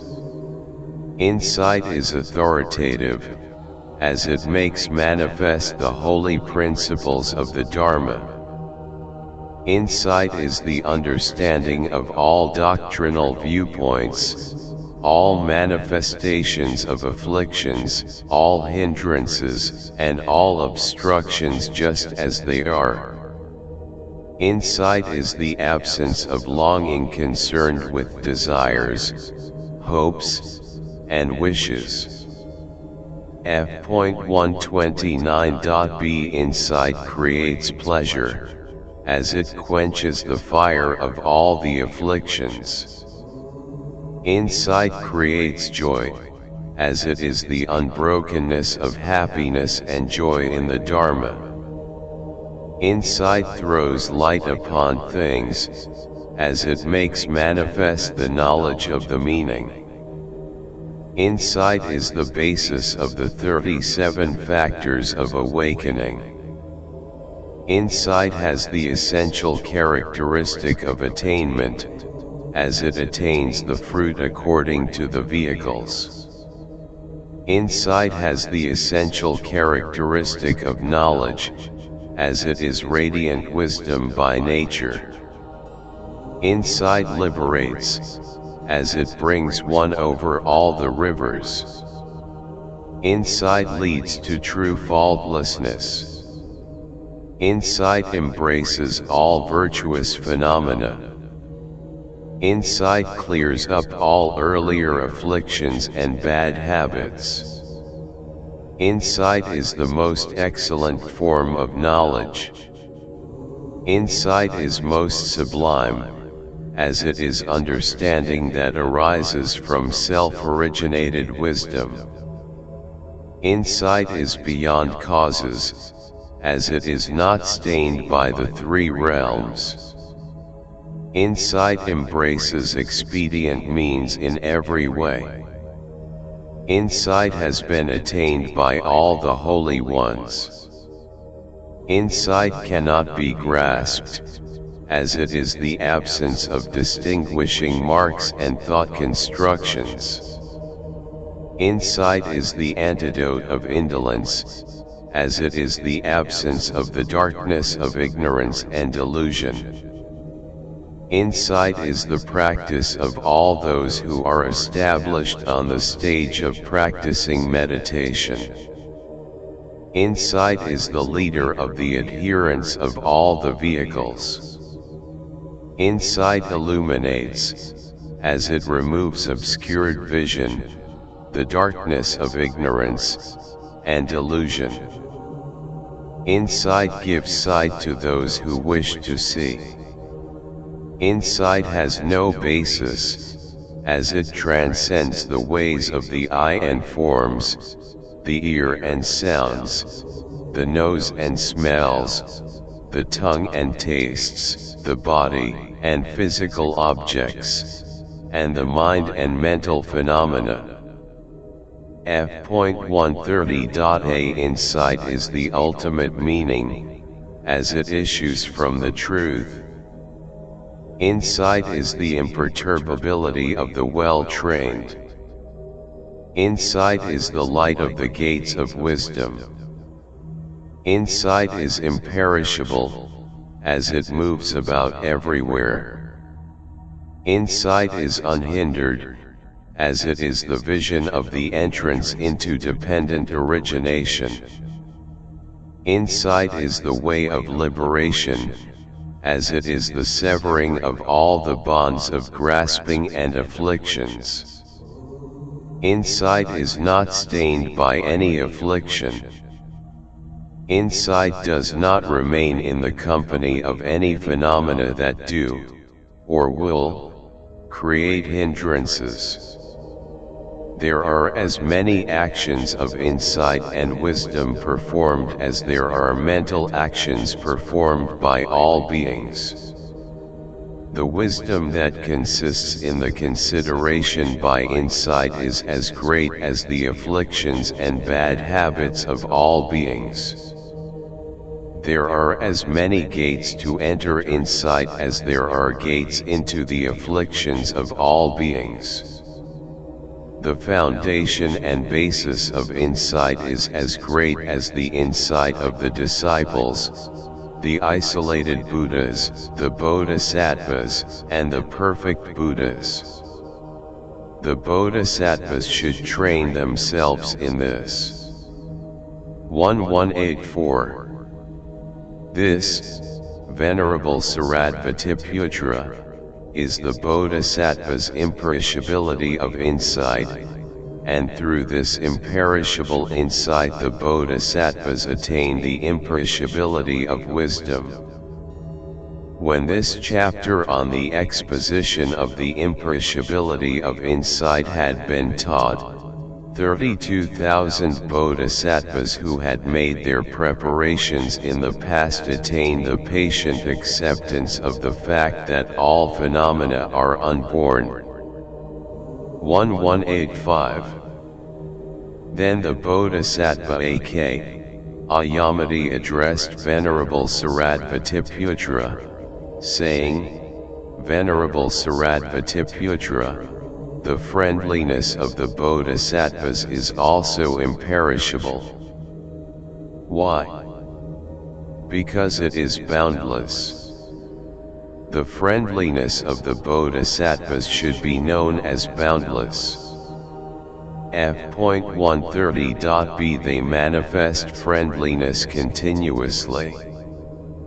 Thus, as great as the sphere of living beings may be, the bodhisattvas pervaded with thoughts of friendliness.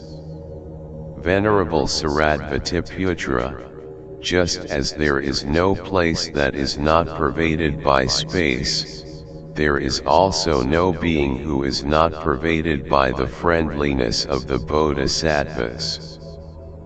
Just as the sphere of beings is immeasurable and inexhaustible, the bodhisattva's cultivation of friendliness is also immeasurable and inexhaustible. Thus, just as space is imperishable, living beings are imperishable. Just as living beings are imperishable, friendliness is imperishable. That is why the friendliness of these holy beings is said to be imperishable. 1186. When he had been addressed in this way, the elder Shariputra questioned the Bodhisattva Akṣayamati further, asking, Son of good family, how great then is the sphere of living beings? Akṣayamati said, Venerable Shariputra, the sphere of living beings is even greater than the sphere of earth, the sphere of water, the sphere of fire, and the sphere of air. 1187. Shariputra said, But, son of good family, is it possible to explain this by giving examples? Akṣayamati said, Though it is possible, Venerable Shariputra, no limited means of demonstration will do. Imagine, Venerable Shariputra, that there were as many world spheres in the east, the south, the west, and the north as there are grains of sand in the river Ga, that there were world spheres as numerous as the grains of sand in the river Ga in each of the 10 directions, and that the water of the great oceans that they are filled with was merged together.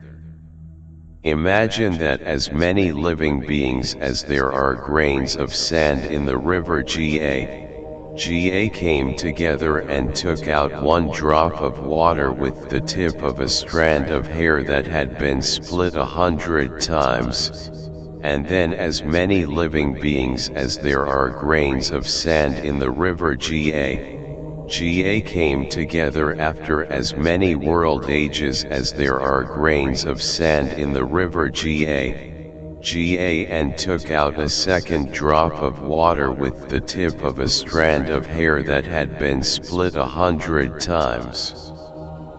F.131.a Imagine that, according to this way of establishing distinguishing marks and calculating, in a period of time consisting of as many world ages as there are grains of sand in the river Ga, every drop of water was taken out one after the other by as many living beings as there are grains of sand in the river Ga, with the tip of a strand of hair that had been split 100 times.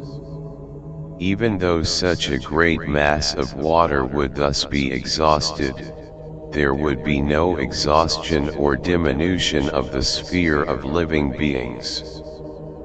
Thus, Venerable Shariputra, the sphere of living beings is immeasurable, but the bodhisattvas pervade them all with friendliness. What do you think, Venerable Shariputra? Can the immeasurable roots of virtue that stem from the cultivation of such friendliness be exhausted? 1188. Shariputra said, "No, son of good family, not at all. Someone who believes that such roots of virtue that stem from the cultivation of friendliness could perish would believe that space could perish. The bodhisattvas who do not become afraid when they hear this distinguish themselves through the imperishability of friendliness." 1189. Akṣayamati said, "Venerable Shariputra, friendliness is protection for oneself and practice for the benefit of others. It is the absence of quarreling. It is the destruction of all ill will, harshness, aversion, and resentment. It is the absence of the bad habits and of the manifestation of the afflictions. It induces faith. It consists in not seeing the mistakes associated with the confusion of any being. It consists in bringing pleasure to their bodies and minds, leaving them without torment and beyond the violence of others. It is the absence of fear of anything bad, and it accords with the holy way. It induces faith in beings who have paranoid and enraged thoughts.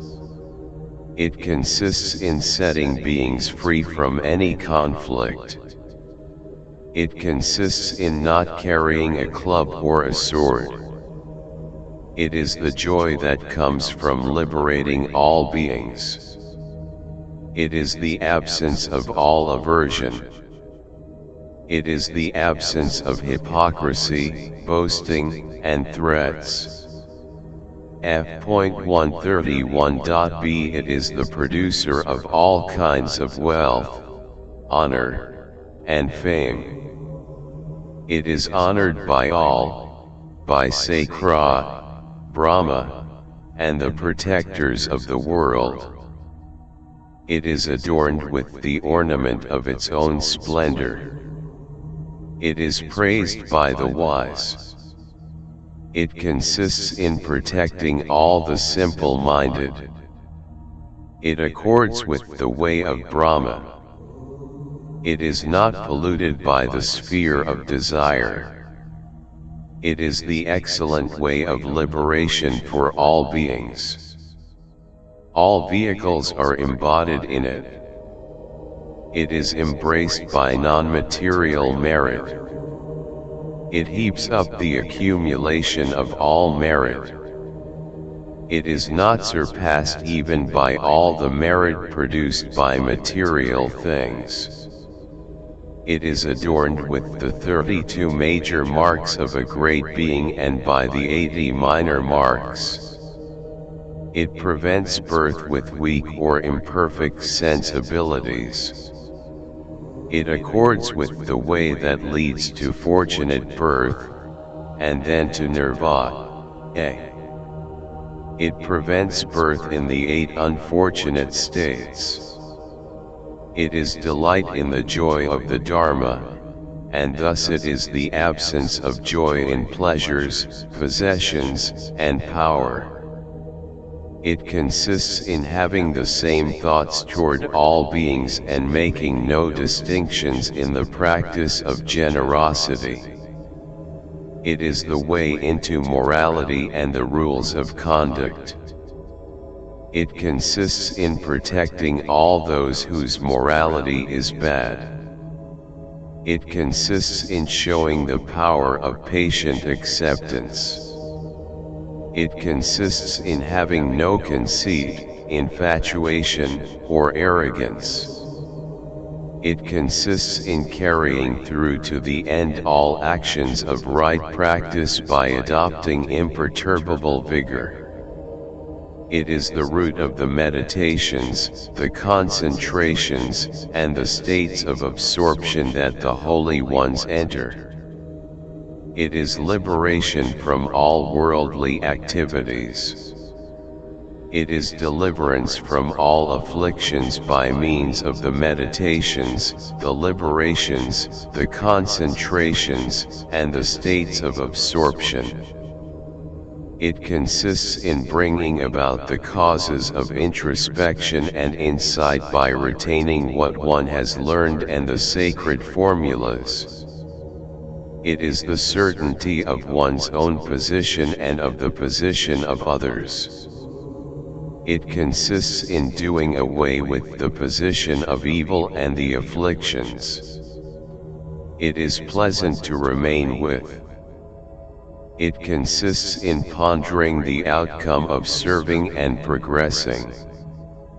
It consists in guarding one's behavior. It is the transcendence of all frivolity. F.132.a It is the cessation of conceited action. It consists in being anointed with conscience regarding oneself and when confronted with others, and thus it is fragrant. It is the purification of the foul smell of habits, bondages to existence, and afflictions. 1190. Friendliness, Venerable Shariputra, consists in protecting all beings. Great friendliness consists in giving up one's own pleasure and giving it to living beings. The friendliness of the disciples consists in protecting oneself, while the great friendliness of the bodhisattvas consists in protecting all beings.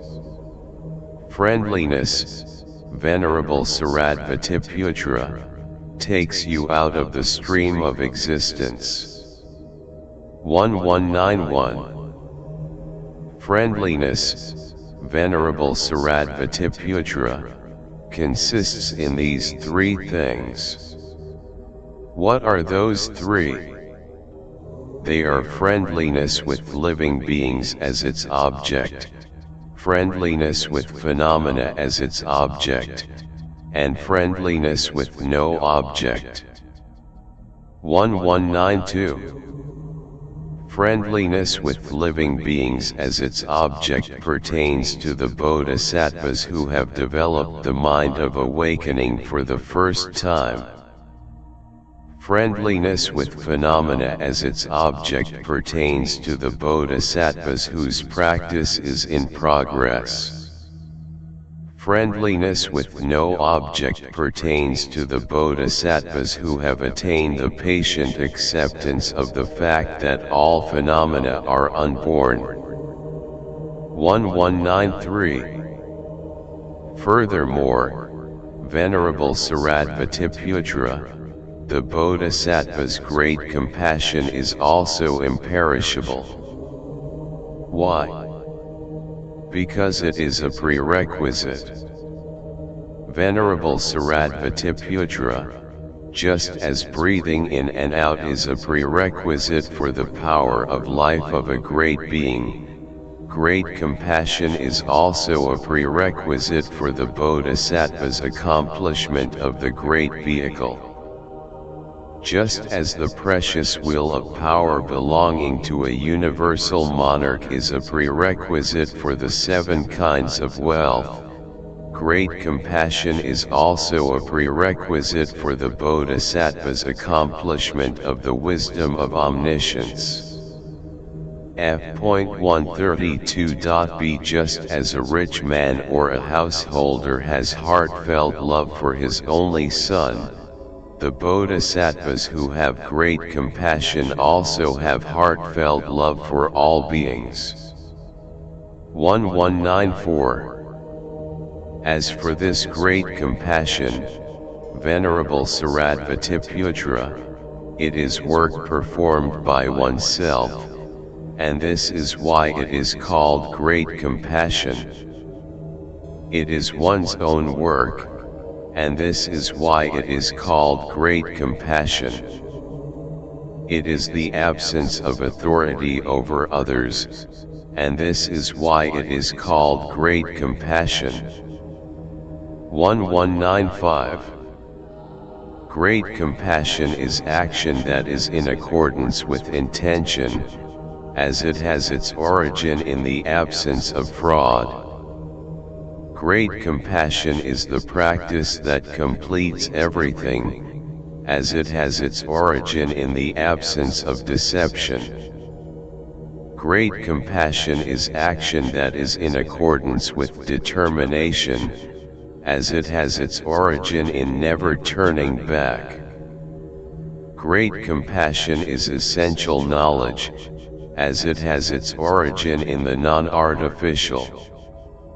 Great compassion is essentially pure, as it has its origin in the right way. Great compassion is thought without crookedness, as it has its origin in the unambiguous. Great compassion is without conceit, as it has its origin in humbleness toward all beings. Great compassion originates as something immeasurable, as the number of beings is immeasurable. Great compassion is disregard for one's own body, as it has its origin in the attainment of the body of a Tathagata. Great compassion consists in not seeking the safety of one's life, as it has its origin in never doing anything negative, even to save one's own life. Great compassion consists in protecting others, as it has its origin in the mind of awakening. Great compassion consists in protecting living beings, as it has its origin in the purity of one's own thoughts. Great compassion consists in having regard for the poor, the suffering, and the unprotected, as it has its origin in taking away the suffering of all beings. Great compassion is a firm promise, as it has its origin in an unchangeable mind. Great compassion consists in seeing the truth, as it has its origin in not breaking one's word to either oneself, the Buddha, or a god.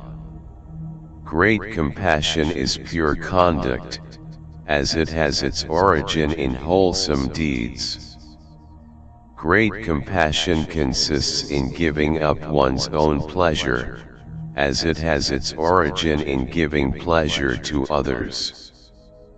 F.133.A Great compassion consists in giving pleasure to others, as it has its origin in the absence of thirst. Great compassion carries the burdens of all beings, as it has its origin in adopting firm vigor. Great compassion consists in taking superior patient acceptance upon oneself, as it has its origin in patience with the faults of weak beings. Great compassion consists in taking away praise and blame, as it has its origin in serving the sick. Great compassion is the attainment of the mastery of the Dharma, as it has its origin in bringing living beings whose intentions are weak to maturity. Great compassion consists in concealing one's own good qualities, as it has its origin in praising the qualities of others. Great compassion consists in enduring any suffering, as it has its origin in wanting unsullied pleasure. Great compassion consists in giving to beggars, as it has its origin in wholesome deeds and the absence of remorse. Great compassion has its origin in well-guarded morality, as it has its origin in protecting immoral beings. Great compassion is the endurance of bodily pain, as it has its origin in the attainment of the adamantine body. Great compassion consists in bringing living beings to maturity, as it has its origin in the absence of regard for one's body or life. Great compassion consists in having no regard for oneself, as it has its origin in giving away even one's limbs and extremities. Great compassion produces roots of virtue in other beings, as it has its origin in the absence of desire for one's own roots of virtue. Great compassion consists in not tasting the pleasure of meditation, as it has its origin in repeatedly having the desire realm as its object. Great compassion spreads illumination everywhere, as it has its origin in the light of unhindered wisdom. Great compassion has no special regard for insight, as it has its origin in not deriding roots of virtue or accumulations of merit anywhere. Great compassion is shared out everywhere, as it has its origin in the fulfillment of the wishes of all beings. F.133.B Great compassion liberates all beings, as it has its origin in not abandoning one's former vows. Great compassion is not concerned with the unconditioned, as it has its origin in bringing living beings to maturity in the conditioned. Great compassion cares for beings who are immoral, as it is to establish beings in the morality of the Buddha. 1196. Thus, Venerable Shariputra, all the types of liberation of the bodhisattvas originate from great compassion, and they are therefore called great compassion. Thus, great compassion is what affects generosity, morality, patient acceptance, vigor, meditation, insight, expedient means, and all the limbs of awakening. Great compassion is what affects one's actions, the accomplishment of self-existent wisdom, wholesome deeds, the absence of regret, and the absence of doubt. It has its origin in being engaged in whatever action is necessary for all beings, and this is why it is called great compassion. This, Venerable Shariputra, is called the Bodhisattva's imperishable great compassion. 1197. Furthermore, Venerable Shariputra, the great joy of the Bodhisattvas is also imperishable. What is great joy? It is the gladness, harmony, and delight that result from remembering and recollecting the qualities of a Buddha. It is the absence of dejection and depression. It is the absence of thirst. It consists in doing away with all delight in pleasure. It is the basis of all delight in the Dharma. It is mental delight and physical excitement. It is delight and joy related to the Buddha. It is the joy and delight caused by the body of the Tathagata. F.134.a and skill in searching for his ornaments, which are the major and minor marks. It is the absence of fatigue when listening to the virtuous Dharma. It is devotion to the Dharma through persistence, joy, faith, and delight that is based on suchness. It consists in always having a mind that is free from aversion toward living beings. It is intense desire in searching for the qualities of the Buddha and not laying aside that desire. It consists in relying on, and finding freedom in, the great Dharma of the Buddha, discarding limited vehicles, and giving rise to the mind of awakening. It consists in giving rise to the mind of awakening without stinginess and without being disheartened. It is delight in generosity and the purity of the three spheres while giving to those who ask. It is faith in moral people and friendliness while helping the immoral.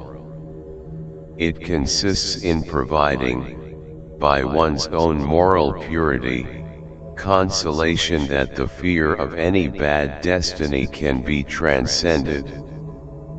It consists in transforming one's own morality into the morality of the Tathagata. It is firmness and unbreakableness. It is patient acceptance and gentleness devoid of hostility toward those whose ways of speech are wicked and bad. It is the absence of conceit. It is the respect that consists in bowing to and revering teachers.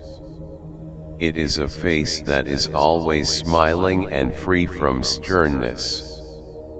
It is the readiness to speak. It is the absence of hypocrisy, boasting, or threatening. It is pure intention, with no harshness in thought and no fraudulence. It consists in seeing what is praiseworthy in everything and not focusing on others' faults. It consists in not encouraging negative action but pursuing delightful qualities. It is love for the bodhisattvas, which is like love for the teacher. It is love for the Dharma teachings, which is like love for oneself. It is love for the Tathagatas, which is like love for one's own life. It is love for one's masters, which is like love for one's own parents. It is love for living beings, which is like love for one's own sons. F.134.b It is love for one's teachers and preceptors, which is like love for the Buddha.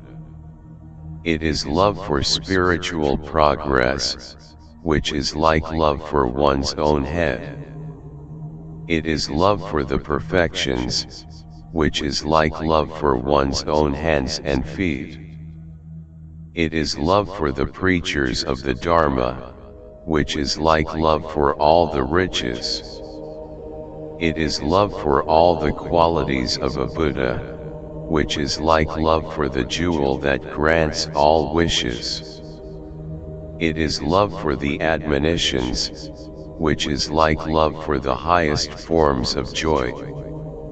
It is love for contentment, which is like love for one's good health.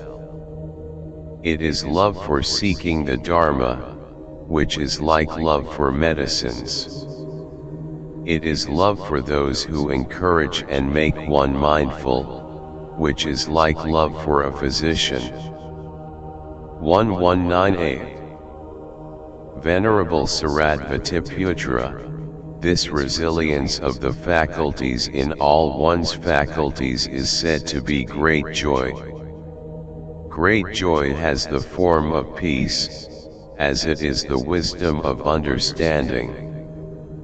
It has the form of absolute peace, as it is the absence of agitation. It has the form of tranquility, as it is the absence of arrogance. It has the form of the joy of the senses, as it is the absence of distraction. It has the form of ascetic commitment, as it is the absence of forgetfulness. It has the form of gentleness, as it is wished for by all. It has the form of learning, as it is gentleness in speech. It has the form of calmness, as it is fitness of thought. It has the form of contentment, as it is action done well. It has the form of the absence of regret, as it is faultless. It has the form of being well established, as it is immovable. It has the form of being immovable, as it is not established in any particular place. It has the form of being hard to conquer, as it is hard to subdue.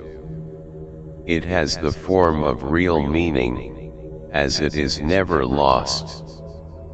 It has the form of the truth, as it is unmistaken suchness. It has the form of reality, as it affects just that. It has the form of enthusiasm, as it is power. It has the form of power, as it is uncrushable. It has the form of fulfilling the qualities of the Buddha, as it does not get tired of seeking the qualities of the Buddha in the right way. This, Venerable Shariputra, is called the Bodhisattva's imperishable great joy. F.135.a 1199. Furthermore, Venerable Shariputra, the Bodhisattva's equanimity is also imperishable. The Bodhisattva's equanimity is of three kinds. What are those three kinds? They are the equanimity with the afflictions, the equanimity to protect oneself and others, and the equanimity with regard to the timely and the untimely. 1200. What is the equanimity with the afflictions? It consists in having no haughty thoughts when one is respected and no depressed thoughts when one is disrespected.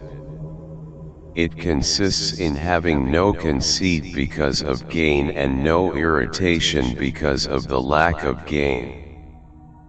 It consists in having no pleasure in fame and no dejection in its absence.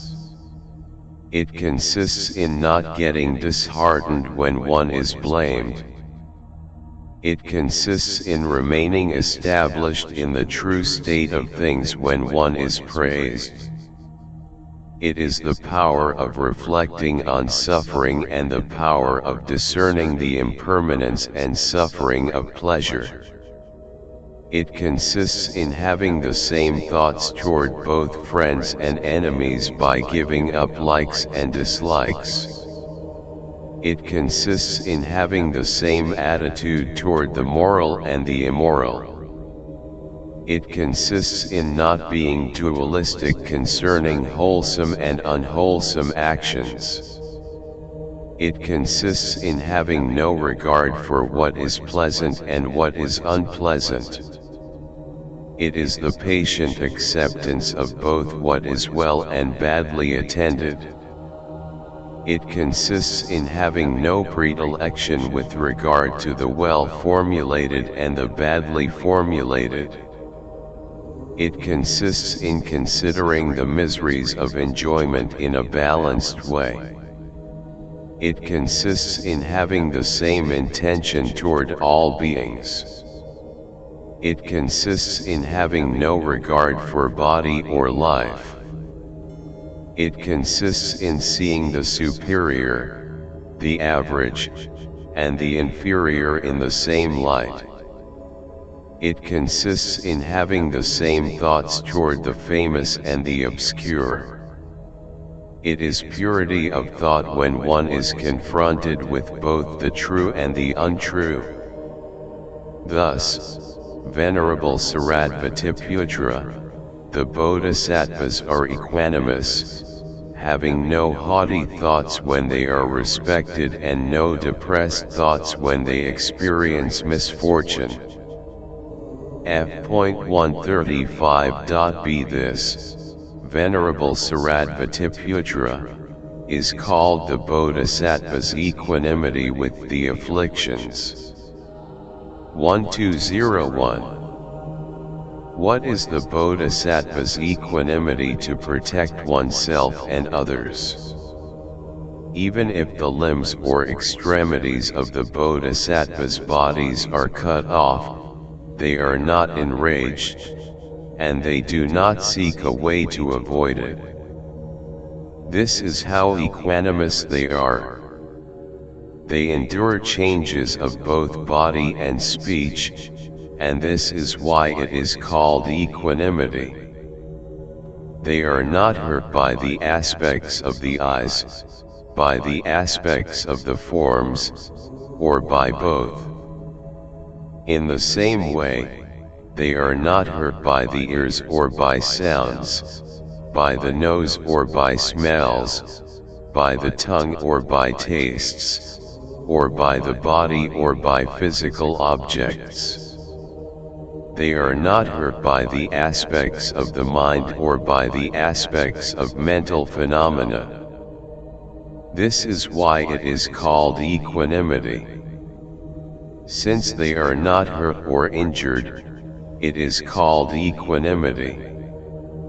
When they are hurt by others, they do not hurt others in retaliation, and this is why it is called equanimity. It protects oneself, others, and both, and this is why it is called equanimity.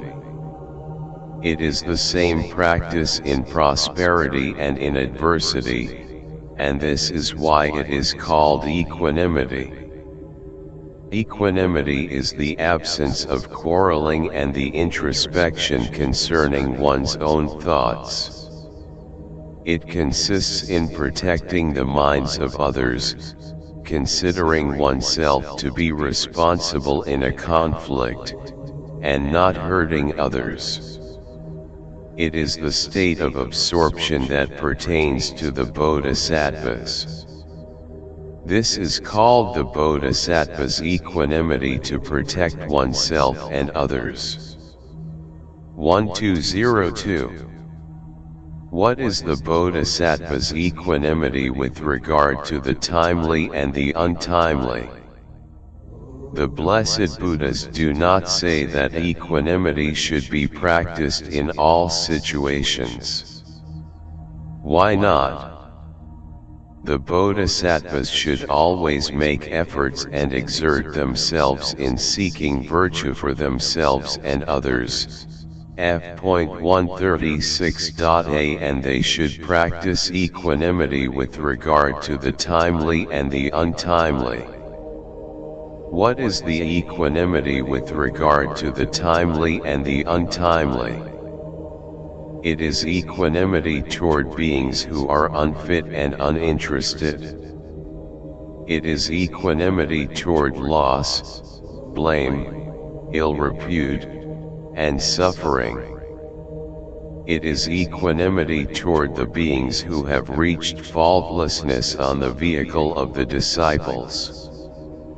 It is equanimity in terms of taking up morality at the time of giving. It is equanimity in terms of taking up generosity at the time of morality. It is equanimity in terms of taking up vigor at the time of patient acceptance. It is equanimity in terms of taking up meditation at the time of vigor. It is equanimity in terms of taking up a wish of giving at the time of meditation. It is equanimity in terms of taking up the 5 perfections as objects at the time of insight. This is called the equanimity with regard to the timely and the untimely. 1203. Thus the Bodhisattvas do not do things that should not be done. When they do not exert themselves in such cases, it is called equanimity. It is the absence of inactivity in regard to that which is necessary. It consists in not giving up vigor, power, confidence, strength, and exertion when it comes to perfecting all virtuous qualities. This, Venerable Shariputra, is called the Bodhisattva's imperishable equanimity. 1204. Furthermore, Venerable Shariputra, the Bodhisattva's 5 kinds of supernormal knowledge are also imperishable. What are those 5? They are divine sight, divine hearing, knowledge of others' thoughts, remembrance of former lives, and knowledge of magical power. 1205. What is the Bodhisattva's divine sight? Compared with the divine sight of all the gods, Nagas, Yak, as Gandharvas, Asuras, Garu, as Kinnaras, Mahoragas, humans, and non-humans. F.136.b The divine sight of all the disciples, whether or not their training is completed, and the divine sight of all the isolated Buddhas, the divine sight of the Bodhisattvas who have perfected omniscience and the exalted practices is much more elevated, holy, supreme, eminent, fine, excellent, strong, and brilliant.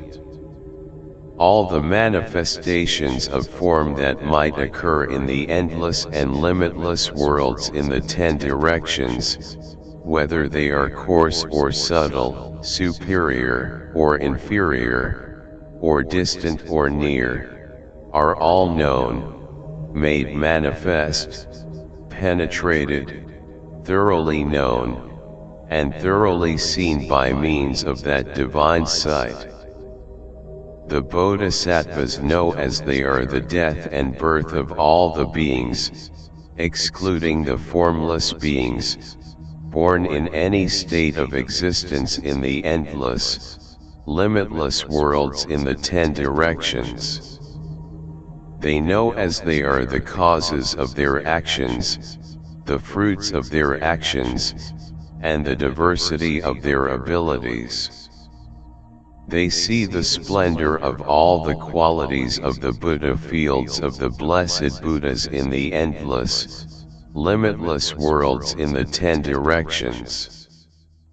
When they see this, they transform, by the purity of their own morality, the accumulations of merit and wisdom into the purification of the splendor of the qualities of their own field. This is how the transformation that is performed by those who are established in the qualities of morality is accomplished. By means of this divine sight, they also see all the communities of bodhisattvas associated with those blessed Buddhas. When they see them, they perfectly engage in the skills related to the insight, wisdom, and expedient means, as well as the skills related to the right action, behavior, sphere of experience, recollection, awareness, conduct, way of abiding, powers, Dharma. F.137. A liberation, wisdom, confidence, remembrance, and eloquence of those holy beings. 1206. That sight is unhindered, as it sees all forms. That sight is unattached, as it is not attached to forms. That sight is free from habits, viewpoints, and the manifestations of afflictions. That sight is pure, as it is originally luminous. That sight is not dependent on any field of perception. That sight is the non-origination of habits and afflictions. That sight is free of blindness, as it is beyond doubt. That sight does not arise in the midst of any obscuring phenomena. That sight has attained clarity concerning the manifestations of all phenomena. That sight relies on wisdom and is not within the range of consciousness. That sight is not impassioned, enraged, or deluded by any afflictions. That sight is an aid to the discernment of the abilities of the holy ones. That sight is unobstructed wisdom, as it shines equally on all beings. That sight is pure, as it is freed from mental non-virtue. That sight is impeccable, as it is essentially beyond affliction. That sight is created from the sight of the Buddhas, as they never give up their intention.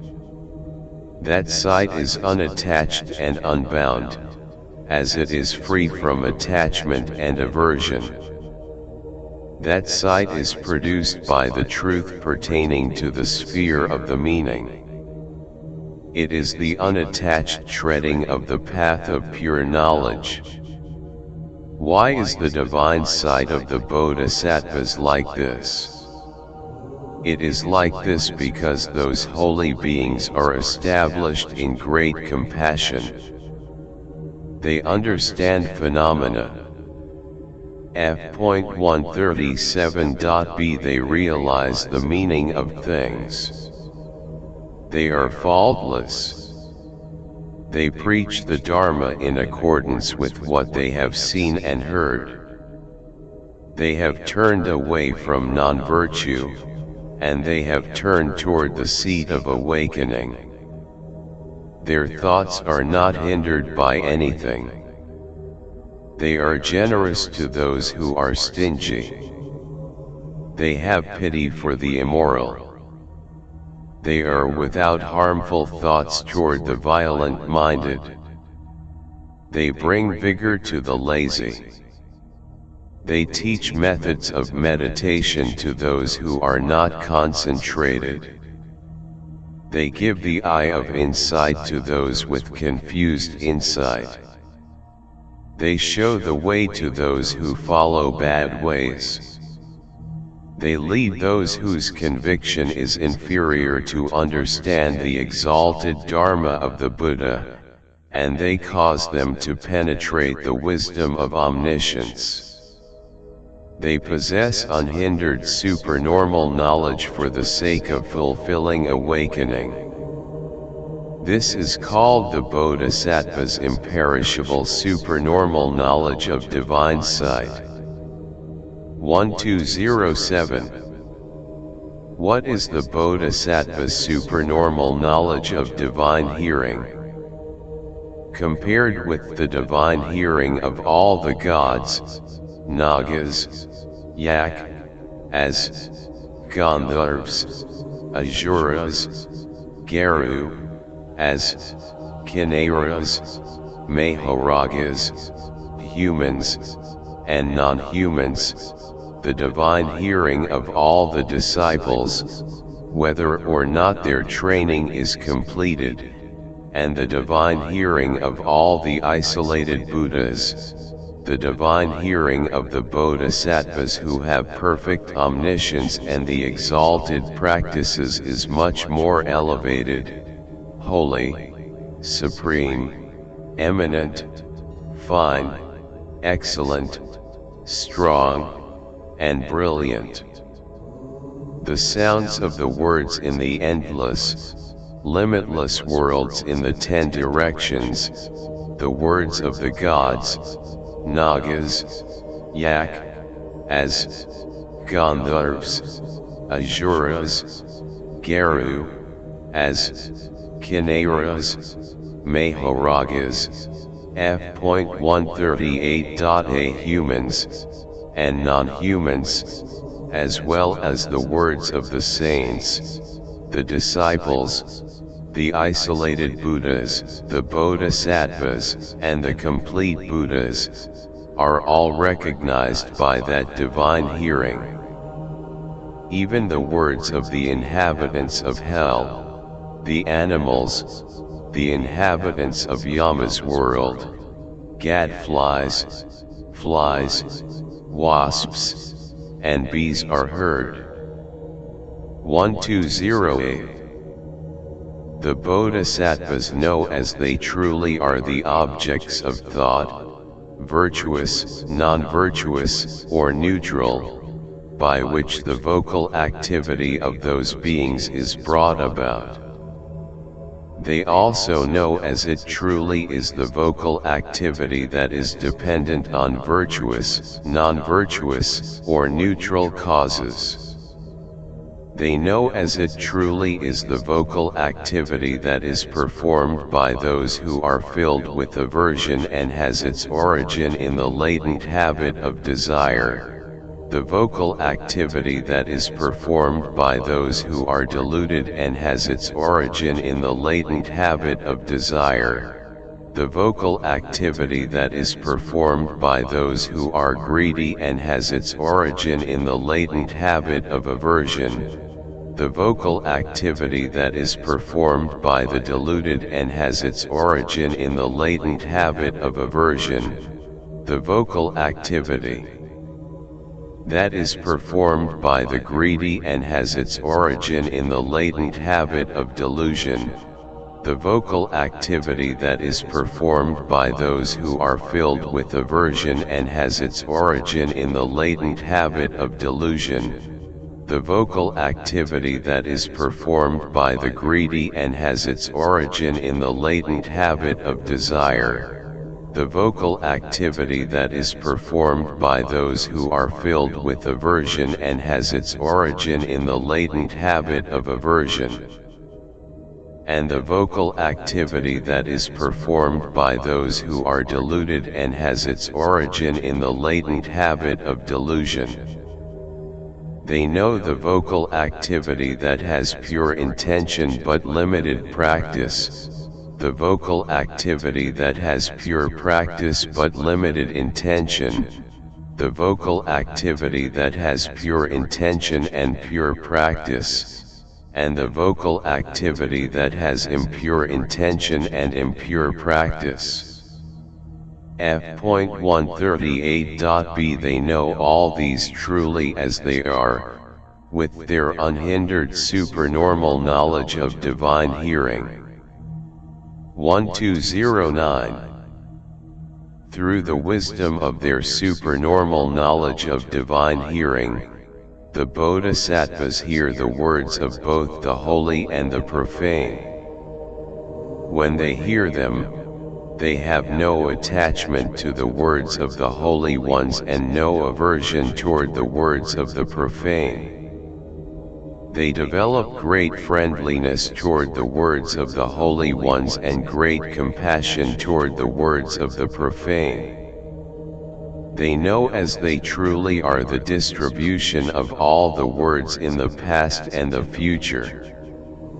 Through the wisdom of their supernormal knowledge of divine hearing, they hear all the words of the Buddhas.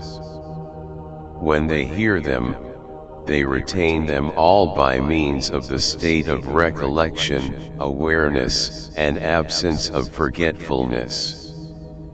They retain them, they do not forget them, and they also ensure that living beings remember them in accordance with their abilities. They also know as they truly are the essential and unessential characters of phenomena. 1210. If they hear the teachings of one Tathagata, they neither conceal nor elevate the teachings of a second Tathagata. They grasp the words of all the Buddhas simultaneously. They proclaim in a timely way the virtuous, non-virtuous, and neutral words they hear, through recollection and awareness. When there is a community of disciples, if they realize it is not the time for teaching, they give it up. Even though they have heard the Dharma, they do not teach it. When it is time to teach the Dharma because of one person, they do not teach to everyone, even when a community of disciples is present. They do not give explanations that are painful to others, even if they are true. Rather, with expedient means and purity of thought, they may give an explanation that is not true when it is helpful to others. The kinds of words that they wish to be heard are then heard, F.139.a, and the words that they do not wish to be heard are then not heard. They understand as it truly is the wisdom that pertains to the hearing of all the beings in a community where the Dharma is taught. Knowing this, they teach the Dharma accordingly. The beings to whom they teach the Dharma hear their Dharma teachings, and those to whom they do not teach the Dharma do not hear their teachings. Their sphere of hearing is the purified sphere of all phenomena. Their sphere of hearing is purified wisdom. Their sphere of hearing is the purification of the sphere of a self. Their sphere of hearing is the purification of the sphere of an animated being, the sphere of a life principle, and the sphere of a personality. Their sphere of hearing is the discernment of sounds, syllables, and explanations as they are heard. They teach the Dharma according to the languages of beings born in the 5 states of existence, who have different words, syllables, and explanations. Their sphere of divine hearing is transformed into the divine hearing of the Tathagatas, as it does not follow other vehicles, such as those of the disciples and the isolated Buddhas. This is called the Bodhisattva's imperishable supernormal knowledge of divine hearing. 1211. What is the Bodhisattva's imperishable supernormal knowledge of the knowledge of others' thoughts? To know the thoughts of others is to know the past thoughts of all beings, to know their future thoughts, and to know their present thoughts.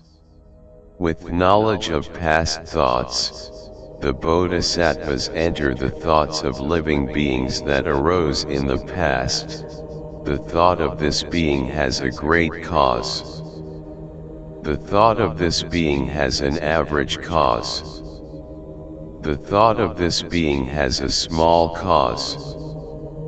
The abilities of this being are caused by generosity.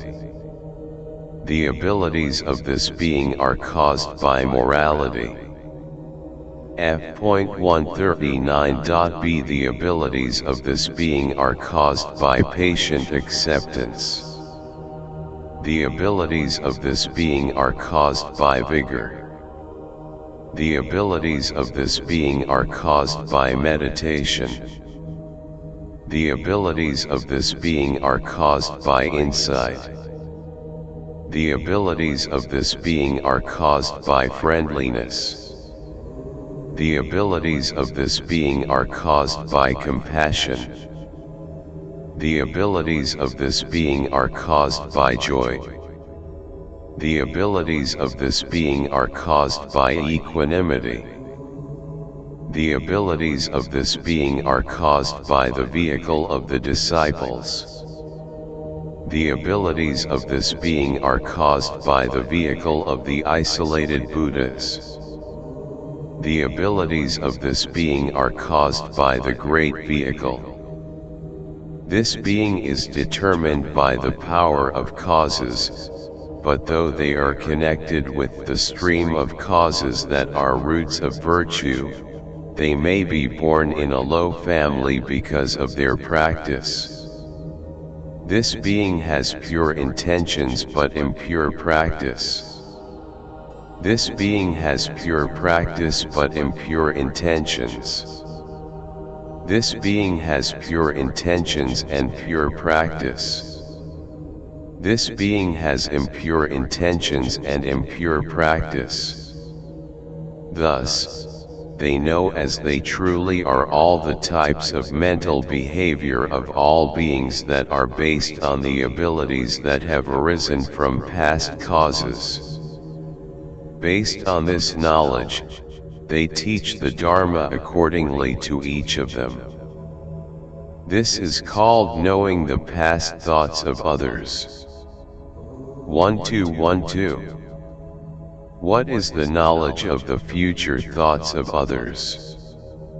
The cause that is the present generosity of this being will be the cause of their morality in the future. The cause that is the present morality of this being will be the cause of their patient acceptance in the future. The cause that is the present patient acceptance of this being will be the cause of their vigor in the future. F.140.a The cause that is the present vigor of this being will be the cause of their meditation in the future. The cause that is the present meditation of this being will be the cause of their insight in the future. The cause that is the present worldly knowledge and behavior of this being will be the cause of the non-worldly in the future. The cause that is the present limited abilities of this being will be the cause of the great vehicle for them in the future.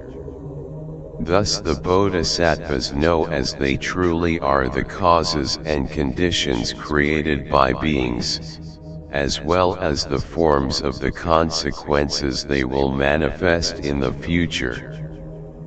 They do not get tired of bringing all living beings to maturity. They teach the Dharma to the extent of their knowledge of entering the thoughts of others and to the extent that those others are worthy of the Dharma. They teach the Dharma that involves fruition, and they do not become stingy with respect to Dharma discourses. This is called knowing the future thoughts of others. 1213.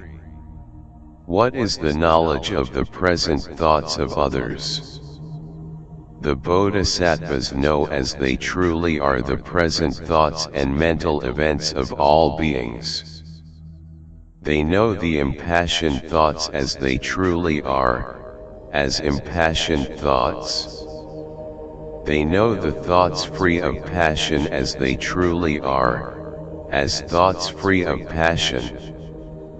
In the same way, they know those that are enraged and those that are free of rage, those that are deluded and those that are free of delusion, those that are afflicted and those that are free of affliction, those that are attentive and those that are inattentive, those that are concentrated and those that lack concentration, those that are sinking down and those that are active. F.140.b Those that are agitated and those that are not agitated, those that are peaceful and those that are not peaceful, those that are freed and those that are not freed, those that are expanded, those that are narrow, those that are small, those that are extensive, and those that are great. They also know the immeasurable thoughts as they truly are, as immeasurable. 1214. Thus they know all the afflictions as they truly are, whichever afflictions might obscure the mind of this or that being. When they have come to know them, they teach the Dharma by means of their knowledge, to provide an escape from those afflictions. Whenever they go to a community, they first observe the thoughts of that community, and when they have observed them, they teach the Dharma accordingly to each person. Thus they truly perceive the superior or inferior abilities of those beings. Their own minds and the minds of others will not be obscured. Why is this? It is because the stream of thought of those bodhisattvas knows through their wisdom, recollection, intelligence, understanding, insight, and awakening. Their stream of thought is without afflictions. It is pure through having completely cut off the afflictions and fetters that are the impressions of past deeds. It is immaculate, shining, unblameable, not harsh, beyond afflictions, and free of impurities. It knows through the light of all phenomena, and it knows the stream of thought completely by entering the mental behavior of all beings. The entrance into the knowledge of such phenomena is called the Bodhisattva's imperishable supernormal knowledge of knowing others' thoughts. 1215. What is the Bodhisattva's supernormal knowledge that consists in realizing the knowledge of the remembrance of former lives?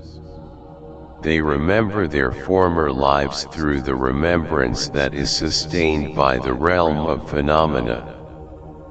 F.141.a That remembrance is steadfast, as it makes all phenomena known.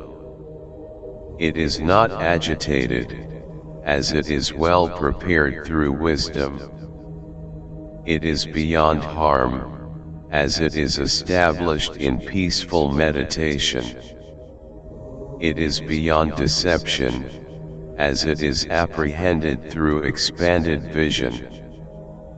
It is not dependent on any other, as it is known directly. It is to be remembered through having the quality of recollection and non-forgetfulness. It is the accumulation of merit, as it knows the great vehicle. It is the accumulation of wisdom, as it is not contingent on anything else. It is the accumulation of all the perfections, as it transcends everything. 1216. The Bodhisattvas remember their former lives with that remembrance. They remember 1, 2, 3, 4, 5, 10, 20, 30, 40, 50 births. They remember 100 births, 1,000 births, 100,000 births, several hundred births, several thousand births, several 100,000 births, a world age of manifestation, a world age of destruction, several world ages of manifestation, and several world ages of destruction. They remember several world ages of manifestation and destruction, 100 world ages, 1,000 world ages, 100,000 world ages, several hundred world ages, several thousand world ages, and several 100,000 world ages. They remember in this way, those beings there had such and such a name. I also existed there with such a name, in such a social class, in such a family, with such a complexion, eating such food, having such a length of life, staying for so a length of time, experiencing such pleasure and pain, dying there, being born over there, dying over there, being born here. Thus they remember many former lives with their forms, characteristics, and places. F.141.b They remember their own as well as other beings' former lives since the beginning of time. They remember their own roots of virtue and the roots of virtue of other beings with their past causes. When they remember their own roots of virtue, they dedicate them to awakening. When they remember the roots of virtue of other beings, they inspire them to develop the mind of awakening. 1217. They rely on the impermanence, suffering, emptiness, and selflessness of the suffering caused by past formative factors. They do not, however, become conceited because of their reliance on impermanence, suffering, emptiness, and selflessness. They do not become conceited because of their complexion, their health, their youth, their way of living, their possessions, their followers, or their lordliness. They do not seek to be Sakra, Brahma, a protector of the world, or a universal monarch. They do not wish for any kind of birth. They do not seek happiness, kingship, lordship, or power for their own pleasure. Quite the opposite, they seek birth in existence intentionally for the sake of bringing living beings to maturity. Relying on impermanence, suffering, emptiness, and selflessness, they feel ashamed of their former afflicted actions. they reject and despise them. In the present, they do not do anything that ought not to be done, even for the sake of their lives, and they dedicate and expand the roots of virtue they have previously acquired, for the sake of awakening. They dedicate their present roots of virtue for the sake of all beings collectively. They give up any dedication that is contrary to this, and they dedicate those roots of virtue for the sake of the continuity of the lineage of the Buddhas, the lineage of the Dharma, and the lineage of the community, and for the sake of omniscience. F.142.a This is called the Bodhisattva's imperishable supernormal knowledge that consists in realizing the knowledge of the remembrance of former lives. 1218. What is the Bodhisattva's supernormal knowledge that consists in the knowledge of magical power? It is the attainment, use, and mastery of phenomena that are reached through eagerness, vigor, thinking, and consideration. By cultivating these bases of magical power, they attain unconditioned magical power and experience different miracles effected by that magical power. Motivated by care for living beings, those miracles effected by magical power bring them to maturity on a vast scale. They display to beings, either in form, power, or magical transformation, all the miracles of magical power by which they are to be disciplined. They display to living beings the exact manifestation of the form and complexion by which they are to be disciplined. They display to them the manifestation of the form and complexion of a Buddha. They display to them the manifestation of the form and complexion of a Bodhisattva. They display to them the manifestation of the form and complexion of an isolated Buddha. They display to them the manifestation of the form and complexion of a disciple. They display to them the manifestation of the form and complexion of Sakra. They display to them the manifestation of the form and complexion of a protector of the world. They display to them the manifestation of the form and complexion of a universal monarch. In the same way, they display to them the manifestation of the form and complexion of 6. Skanda, Mahesvara, Brahma, or Prajapati. They also display to them the manifestation of the form and complexion of other beings, even of animals. They thus teach the Dharma to living beings according to their inclinations. F.142.b 1219. They display the very power by which beings endowed with very arrogant, aggressive, conceited, haughty, and proud powers are to be disciplined, be it the power of Sakra, the power of Brahma, the power of a protector of the world, the power of a universal monarch, the power of a great athlete, a quarter of the power of Naraya, half of the power of Naraya, or the full power of Naraya, Even though Mount Sumeru, the king of mountains, is 640,000 yojanas high and 84,000 yojanas wide, those with the power of bodhisattvas can toss it up in the air with 3 fingers.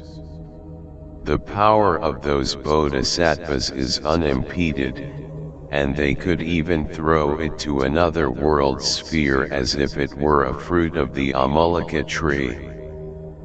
They place upon the palms of their hands this great trichiliocosm that is so great and wide, spreading from the element of water up to the border of Akini. And they remain like that for a world age or more, displaying all the right ways of behavior. 1220. The Bodhisattvas who have such power teach the Dharma to beings endowed with very arrogant, aggressive, conceited, haughty, and proud power, in order to discipline their arrogant, aggressive, conceited, haughty, and proud power. By means of those bases of magical power, they attain the wisdom of magical occurrences, and whatever they bring about through the different aspects of their wisdom of magical occurrences happens. If they bring about a magical occurrence by thinking, let the great ocean become the size of the hoof print of a cow, it becomes the size of the hoof print of a cow. If they think, let the hoof print of a cow become the size of the great ocean, it becomes the size of the great ocean. If they bring about a magical occurrence by thinking, let the world age of conflagration become a mass of water, f.143.a, it becomes a mass of water. If they bring about a magical occurrence by thinking, let the mass of water become a mass of fire, it becomes a mass of fire.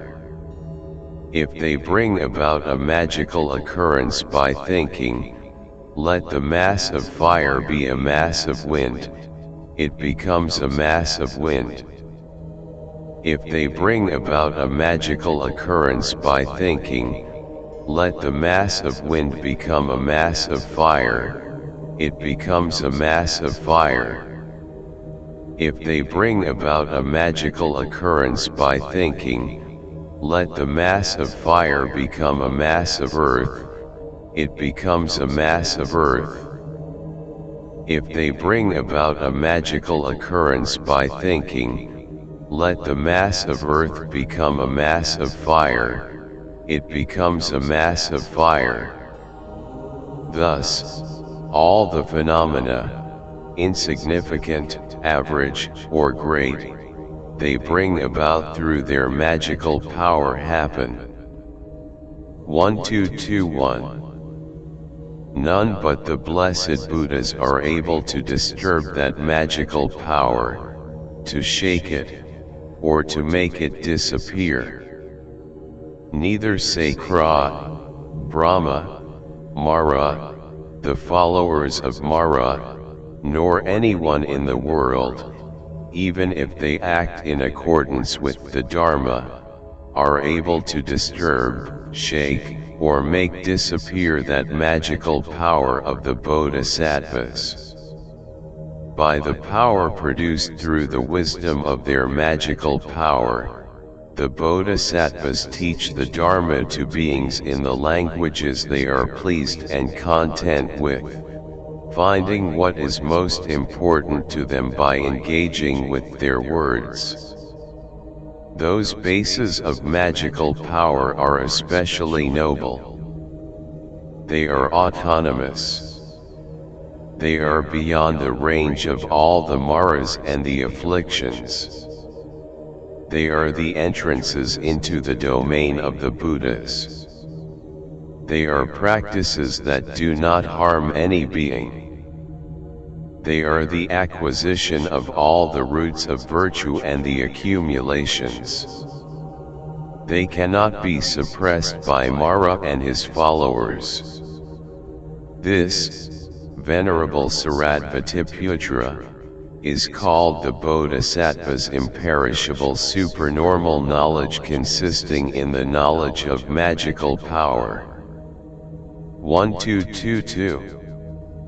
those, Venerable Shariputra, are called the Bodhisattvas, 5 imperishable kinds of supernormal knowledge.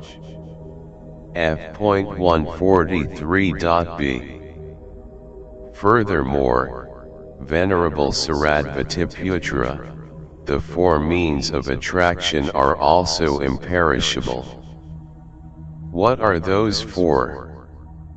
They are generosity, loving speech, acting for the good, and having a common aim. 1, 2, 2, 3. Generosity consists in giving material gifts and the gift of the Dharma. Loving speech consists in speaking gentle words lovingly to beggars and to listeners of the Dharma. Acting for the good consists in intentionally fulfilling the good of oneself and others. Having a common aim consists in establishing those who receive the Dharma and material gifts on the vehicle one conceives as having the highest qualities. Furthermore, generosity consists in pleasing the beggars. Loving speech consists in not deriding beggars. Acting for the good consists in fulfilling the aims of beggars. Having a common aim consists in introducing them to one's own vehicle. Furthermore, generosity consists in giving with sincere intention. Loving speech is unbrokenness of practice. Acting for the good consists in having no regret when one gives with determination. Having a common aim consists in dedicating to the great vehicle. Furthermore, generosity consists in giving with thoughts associated with friendliness. Loving speech consists in not giving up happy and joyful thoughts. Acting for the good consists in exerting oneself for the sake of all living beings by generating pure thoughts of great compassion. Having a common aim consists in dedicating to the wisdom of omniscience with an attitude of equanimity that is not concerned with high and low. Furthermore, generosity consists in giving away pleasures that are in accordance with the Dharma. Loving speech consists in establishing in the Dharma those to whom one has given gifts. Acting for the good consists in fulfilling one's own and others' aims. Having a common aim consists in engendering the mind of omniscience for the sake of all beings.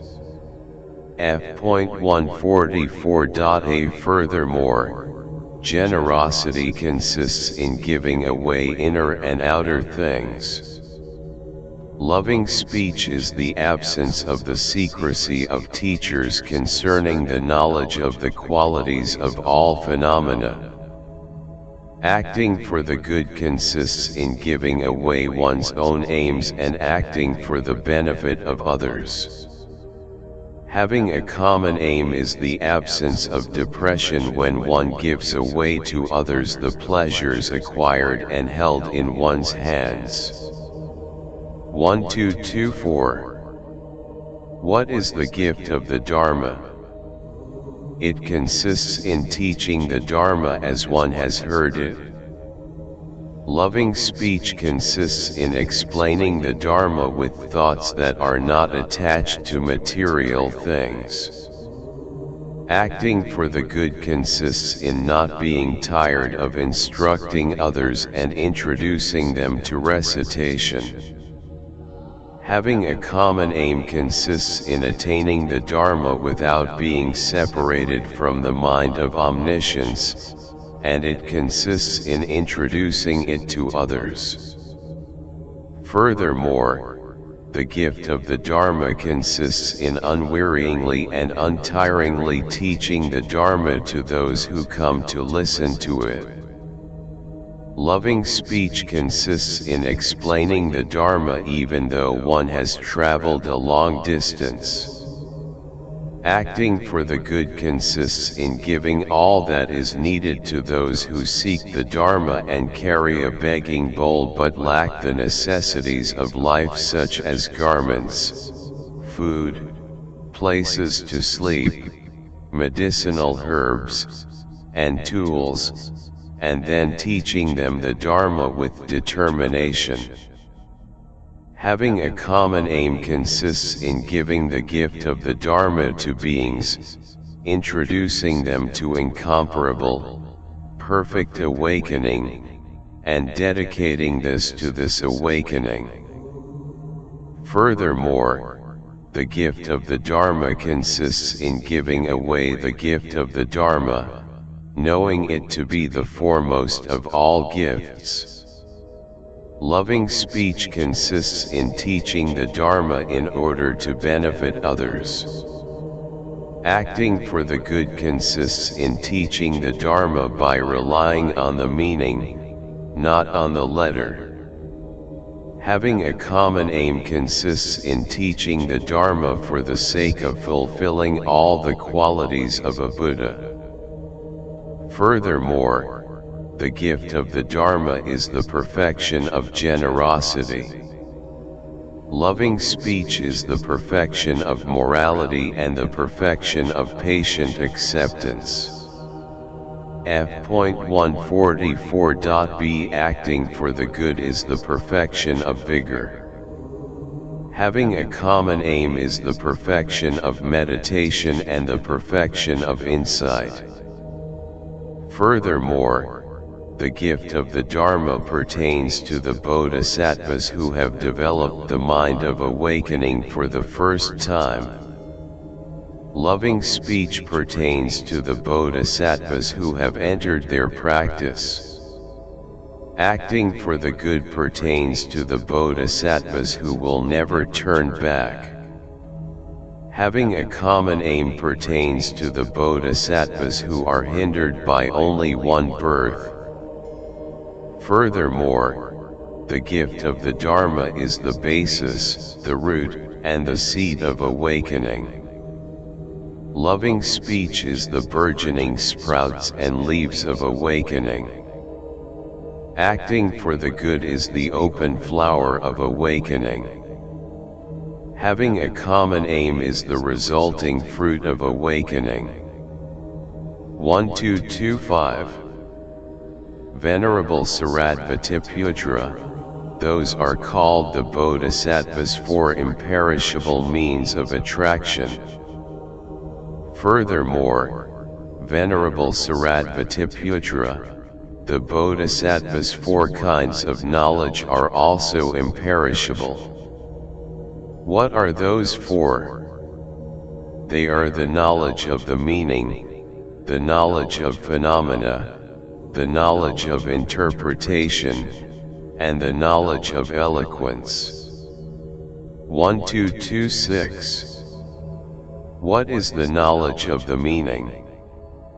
It is the knowledge of the real meaning with respect to all phenomena.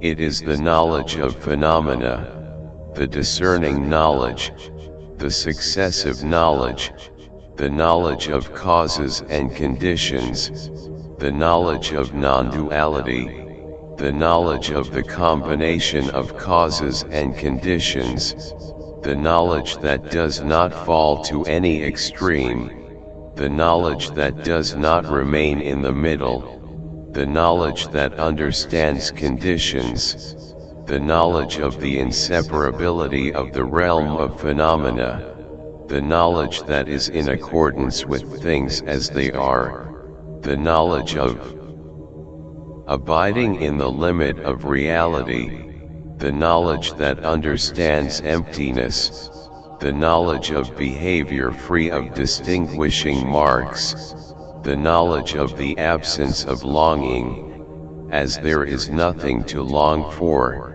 F.145.a The knowledge of the absence of conditioning when confronted with the unconditioned. the knowledge that penetrates the single principle, the knowledge that understands selflessness, the knowledge that understands the absence of being, the knowledge that understands the absence of a life principle.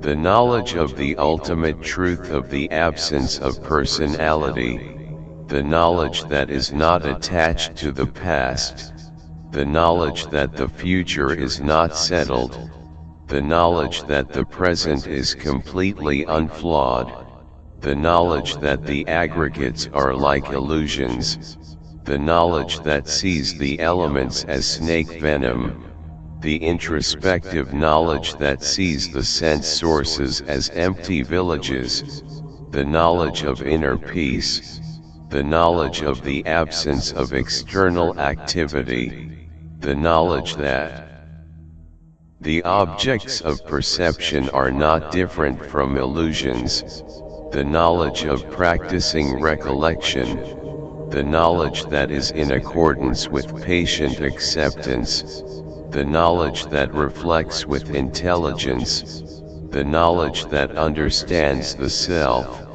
the knowledge that understands the truth, the knowledge that suffering is beyond origination, the knowledge that the origin of suffering is unconditioned, the knowledge that the cessation of suffering is beyond distinguishing marks. The knowledge that the way leading to the cessation of suffering is liberation, the knowledge of the divisions of words concerning phenomena, the knowledge that the practice of recollection is devoid of recollection and mental effort, the knowledge that understands both virtue and non-virtue when it comes to correct abandonment, the knowledge of the swiftness of body and mind when it comes to the bases of magical power, the knowledge of attaining the abilities, the knowledge that the powers are uncrushable, the knowledge that sees all phenomena as they are when it comes to the limbs of awakening, the knowledge that the way is beyond going and coming, the knowledge of abiding in peaceful meditation, the knowledge of manifestation when it comes to expanded vision, the knowledge that illusions are deceptive creations, f.145.b the knowledge that mirages are misunderstandings, the knowledge that dreams are unreal, the knowledge that apprehends conditions when it comes to echoes, the knowledge that optical illusions are unchanging, the knowledge that the different characteristics have a single characteristic, the knowledge of the disintegration of composite things, the knowledge of the absence of connection in connections, the knowledge that understands in accordance with the words of others when it comes to the vehicle of disciples, the knowledge that understands the dependence of phenomena and leads to staying in solitude and remaining focused one-pointedly when it comes to the vehicle of the isolated Buddhas, and the knowledge that brings forth the accumulation of roots of virtue when it comes to the great vehicle. This is the knowledge of the meaning. 1227. Furthermore, regarding the knowledge of the meaning, the knowledge of the meaning is the knowledge by which one relies on all phenomena by relying on the meaning. Why is this? All phenomena are completely empty, and the meaning here refers to the meaning of emptiness. All phenomena are completely without distinguishing marks, and the meaning here refers to the meaning of the absence of distinguishing marks. All phenomena are completely beyond longing, and the meaning here refers to the meaning of the absence of longing. All phenomena are completely unconditioned, and the meaning here refers to the meaning of the unconditioned. All phenomena are completely beyond origination, and the meaning here refers to the meaning of the absence of origination. All phenomena are completely unborn, and the meaning here refers to the meaning of the absence of birth. All phenomena are completely non-existent, and the meaning here refers to the meaning of non-existence. All phenomena are completely separate, and the meaning here refers to the meaning of separateness. All phenomena are completely without self, being, life principle, or personality, and the meaning here refers to the meaning of the absence of any self, being, life principle, or personality. Understanding phenomena in this way is called the knowledge of the meaning. F.146.A 1228. This teaching is an unhindered teaching, an unattached teaching, an imperishable teaching, and a teaching on the attainment of all phenomena. That teaching on the meaning is the knowledge of the meaning. That knowledge of the meaning is imperishable, as it reveals all meanings. Even the blessed Buddhas teach it and are pleased when others teach it. It is true, essential, unmistaken, and not other than itself. It is the completely unflawed understanding attained through insight and knowledge. This is called the knowledge of the meaning. 1229. What is the knowledge of phenomena? It is the knowledge that relates to all phenomena.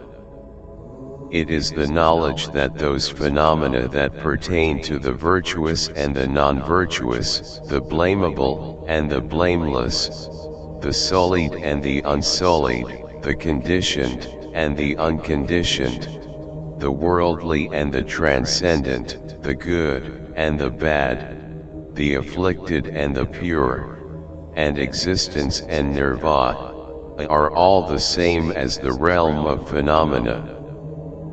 It is the knowledge that those phenomena are the same as awakening. It is the knowledge that they are the same as the elements. This is called the knowledge of phenomena. 1230. Furthermore, the knowledge of phenomena is the knowledge of thoughts as they arise and linger on in beings who live in the desire realm. It is the knowledge of the thoughts of those who behave according to artificial desire. It is the knowledge of the thoughts of those who behave according to non-artificial desire. It is the knowledge of the thoughts of those who behave according to the desire that appears to be different from what it is. It is the knowledge of the thoughts of those who behave according to the desire for viewpoints. It is the knowledge of the thoughts of those who behave according to excessive desire, of those who behave according to moderate desire, of those who behave according to slight desire, and of those who behave according to desire that is not slight. It is the knowledge of the thoughts of those who behave according to the desire for conventions, of those who behave according to the desire for practice, of those who behave according to the desire for intention, and of those who behave according to the desire for determination. F.146.b It is the knowledge of the thoughts of those who behave according to the desire for the characteristics of phenomena and of those who behave according to the desire that is in opposition to those characteristics. It is the knowledge of the thoughts of those who behave according to the desire of classification, of those who behave according to the desire of conditions, of those who behave according to the desire of past conditions, of those who behave according to desire of future conditions, and of those who behave according to the desire of present conditions. It is the knowledge of the thoughts of beings with inner desire but no desire for outer things.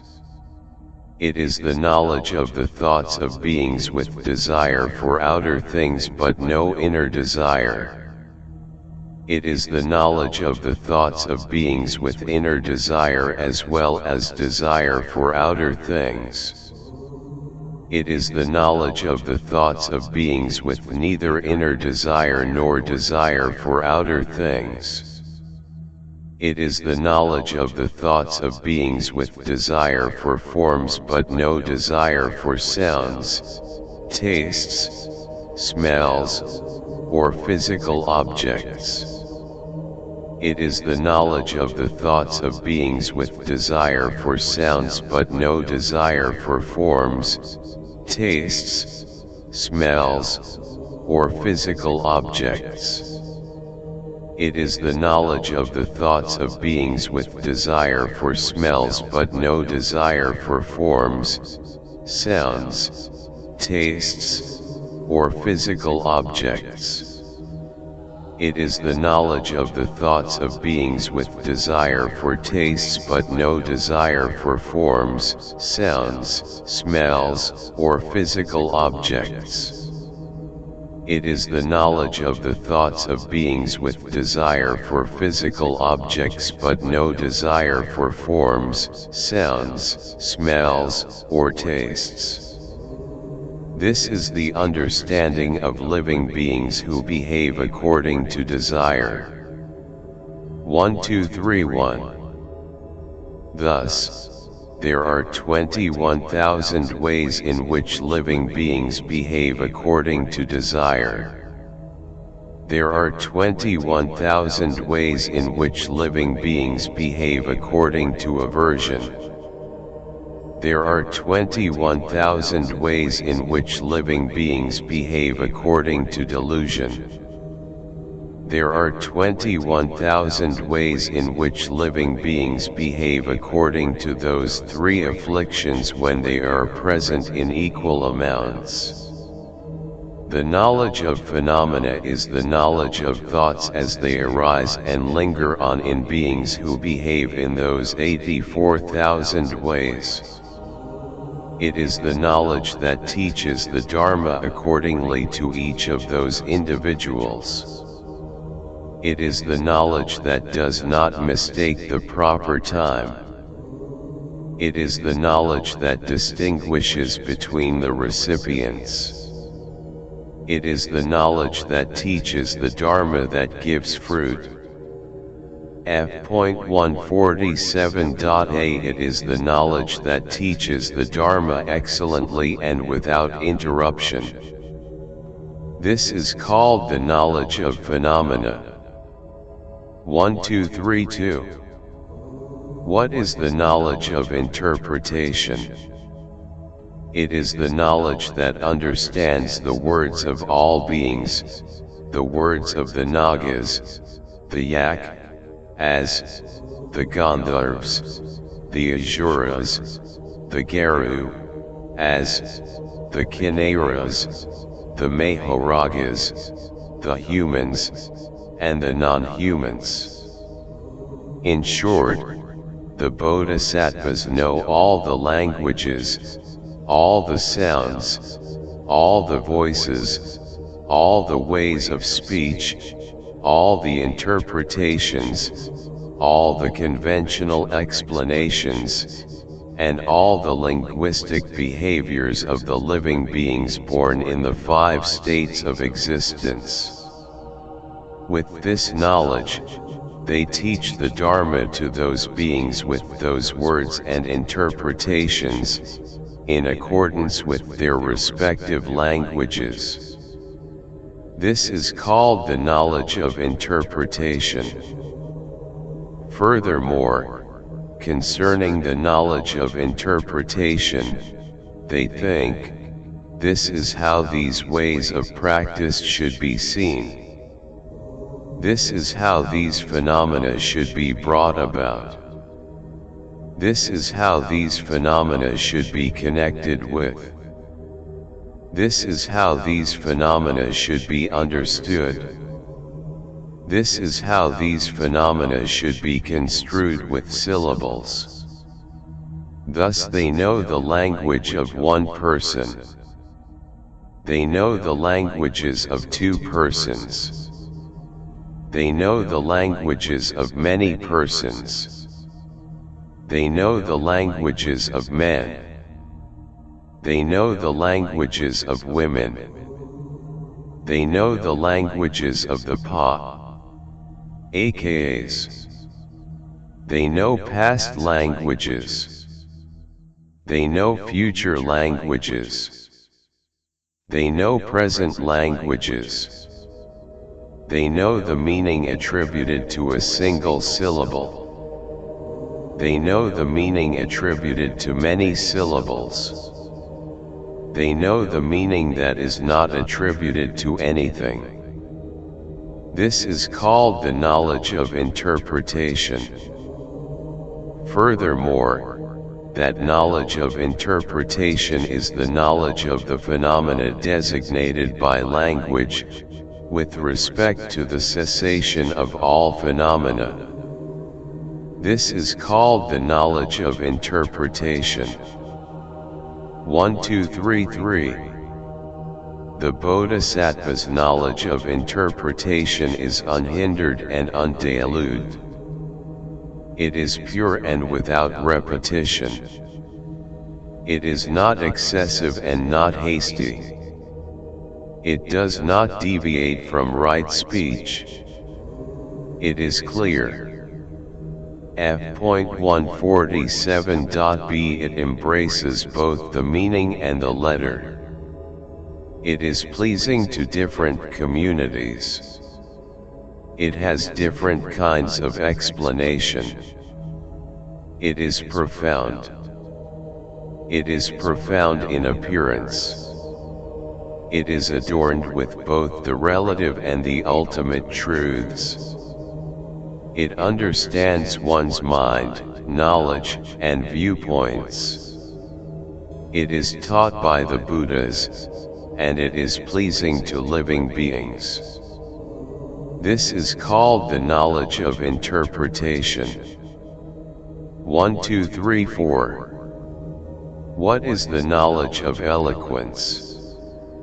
It is the knowledge of giving unattached instructions. It is the knowledge of giving unbroken instructions. It is the knowledge of giving unhindered instructions. It is quick eloquence. It is ready eloquence. It is swift eloquence. It is unfailing eloquence. It is eloquence that is in accordance with the questions. It is eloquence that is never diverted. It is eloquence that is never declining. It is eloquence with connection between the words and the meaning. It is eloquence that gives understanding.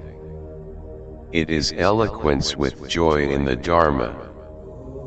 It is eloquence that is established in the power of patient acceptance. It is eloquence with respect to the profound. It is varied eloquence. It is eloquence that is concerned with both relative and ultimate truths. It is eloquence that is concerned with generosity, morality, patient acceptance, vigor, meditation, and insight. It is eloquence that teaches the divisions of the words of all the teachings of the Buddha. It is eloquence that is concerned with the profound way, with the presence of recollection, right abandonment, the basis of magical power, the abilities, the powers, and the limbs of awakening. It is eloquence that is concerned with peaceful meditation and expanded vision. The knowledge of eloquence is knowing the phenomena expressed by words by understanding the interpretations. It is eloquence that is the knowledge that penetrates the meditations, liberations, concentrations, states of absorption, and truths. It is eloquence that is concerned with all the vehicles. It is eloquence that comforts all beings in their practice through genuine teaching. F.148.a 1235. It is not distracted or foolish speech. It is not harsh speech. It is firm speech. It is not provocative speech. It is mild speech. It is pure speech. It is speech that is completely free. It is unhindered speech. It is speech that does not deviate from right speech. It is gentle speech. It is unassailable speech. It is unconceited speech. It is peaceful speech. It is noble speech. It is speech in which the words and the meaning are connected. It is complete speech. It is non-aggressive speech. It is logical speech. It is unimpaired speech. It is pleasant speech. It is delicate speech. It is irreproachable speech.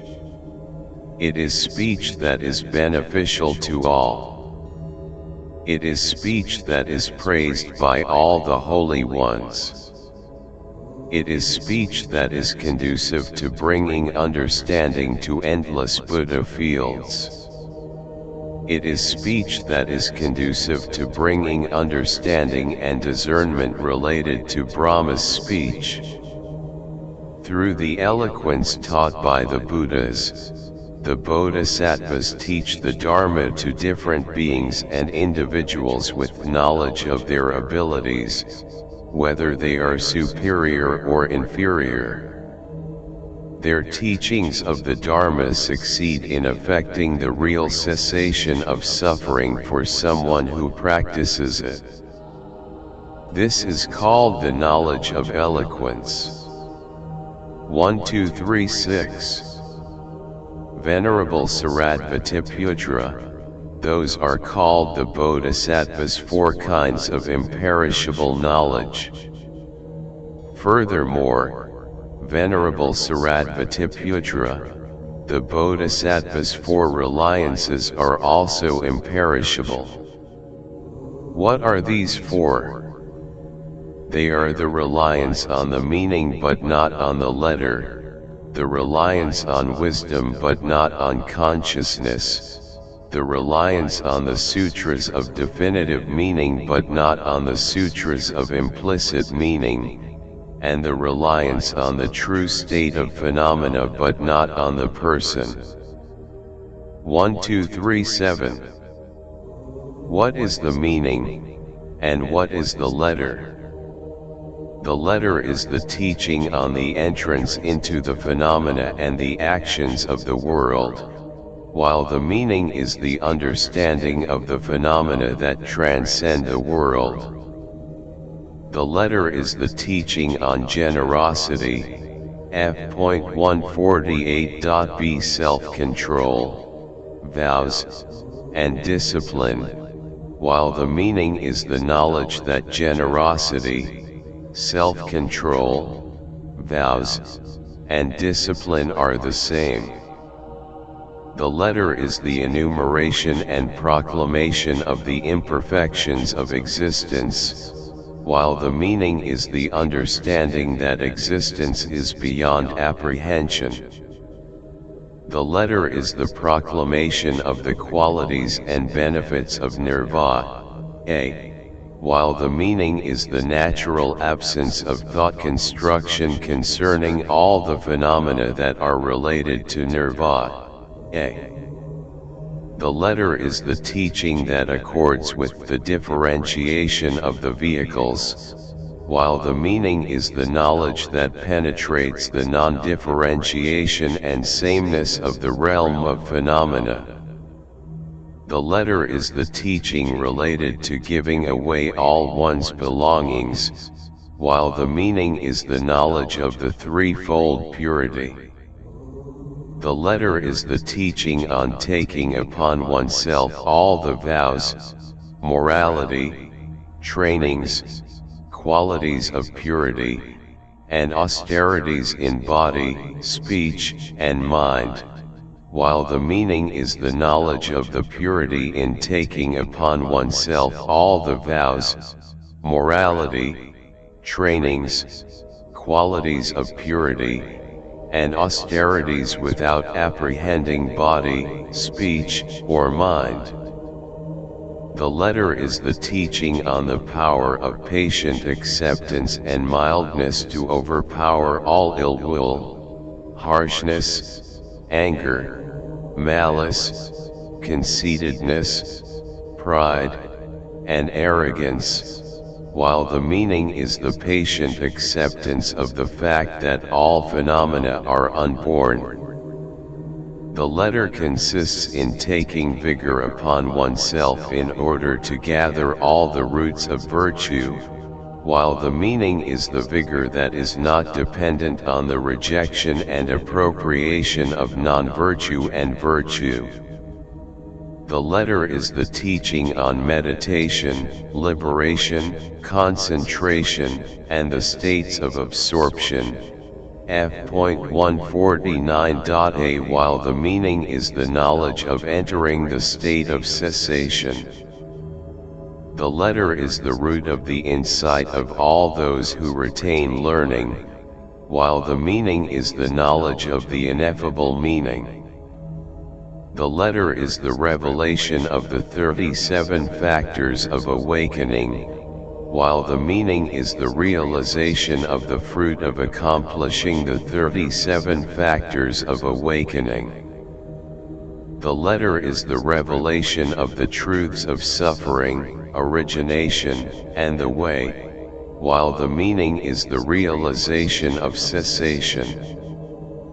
The letter is the revelation of that which begins with ignorance and ends in aging and death, while the meaning is that which begins with the cessation of ignorance and ends with the cessation of aging and death. The letter is the teaching on the accumulation of peaceful meditation and expanded vision, while the meaning is the wisdom of knowledge and liberation.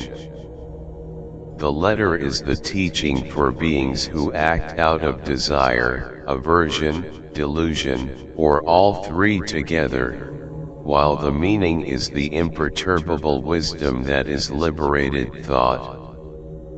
The letter is the revelation of the phenomena that are hindrances or pertain to hindrances, while the meaning is unhindered wisdom and liberation.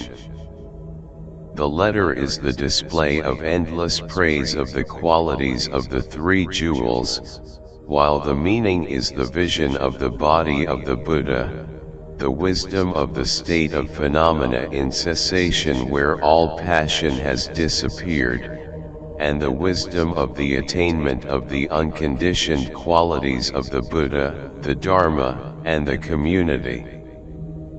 The letter is the display of the massive qualities of the bodhisattvas from the time they first develop the mind of awakening until they sit on the seat of awakening, while the meaning is the complete awakening to the wisdom of omniscience through insight that appears in every moment of thought. F.149.b. In short, the teaching on the 84,000 types of Dharma teachings is the letter, while the meaning that cannot be uttered in the languages, syllables, or words of any being is the meaning. This is called the reliance on the meaning but not on the letter. 1238. What is consciousness, and what is wisdom? Consciousness is the consciousness that is involved with four places. What are these four places? The places of consciousness are the places where it is involved with form, with feeling, with perception, and with formative factors. This is called consciousness. What is wisdom? Wisdom is the thorough knowledge of the aggregates that is consciousness placed among the four other aggregates. 1239. Furthermore, consciousness is the consciousness of the elements of earth, water, fire, and wind, while wisdom is the knowledge that the consciousness that rests on the four kinds of elements is undifferentiated from the realm of phenomena. Furthermore, consciousness is the knowledge of the forms that are known by the eye, the sounds that are known by the ear, the smells that are known by the nose, the tastes that are known by the tongue, the physical objects that are known by the body, and the mental phenomena that are known by the mind, while wisdom is inner peace with no roaming about among outer objects and without thought construction and imagination concerning any phenomena through reliance on wisdom. Furthermore, consciousness is the consciousness that originates from an object, from mental activity, and from imagination, while wisdom is the absence of grasping, clinging, apprehension, F.150.a information, and thought construction. Furthermore, consciousness arises within the range of the conditioned. There is no activity of consciousness in the unconditioned. Wisdom is the knowledge of the unconditioned. Furthermore, consciousness relies on origination and destruction, while wisdom relies on the absence of origination and cessation. This is called the reliance on wisdom and not on consciousness. 1240. What are the sutras of definitive meaning and the sutras of implicit meaning? The sutras that are taught in order to help one enter the way are called implicit, while the sutras that are taught in order to help one reach the fruit of the way are called definitive. The sutras that are taught in order to demonstrate the relative truth are called implicit, while the sutras that are taught in order to demonstrate the ultimate truth are called definitive.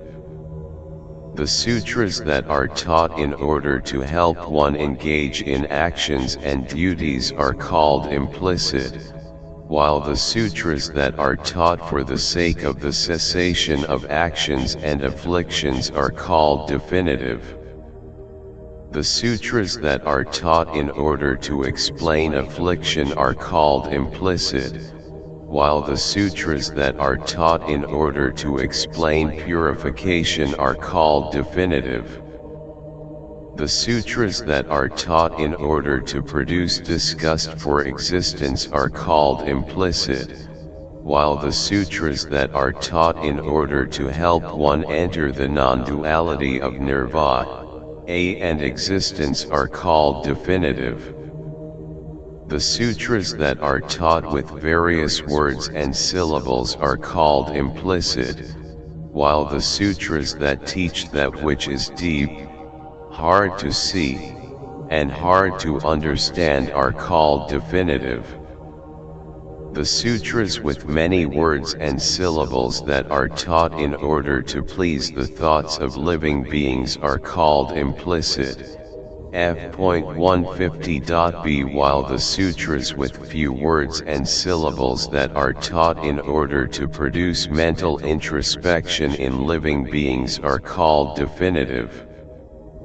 The sutras that, with various words, proclaim a self, a being, a life principle, a life-sustaining principle, a spirit, a personality, a human being, a man, a subject that acts, and a subject that feels, and those that teach that there is a ruler where there is no ruler are called implicit.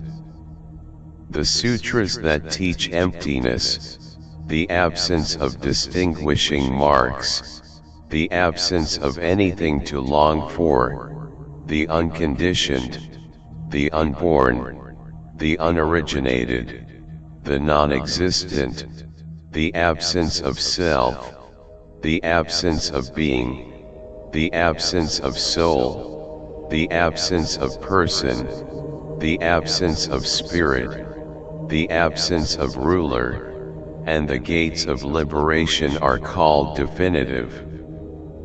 This is called the reliance on the sutras of definitive meaning, not on the sutras of implicit meaning. 1241. What is the true state of phenomena, and what is the person? When one undertakes various kinds of Dharma practice while being established in the view that the person exists, one is concerned with the person. Thorough knowledge of what it means to undertake practice based on the view that the person exists is the true state of phenomena.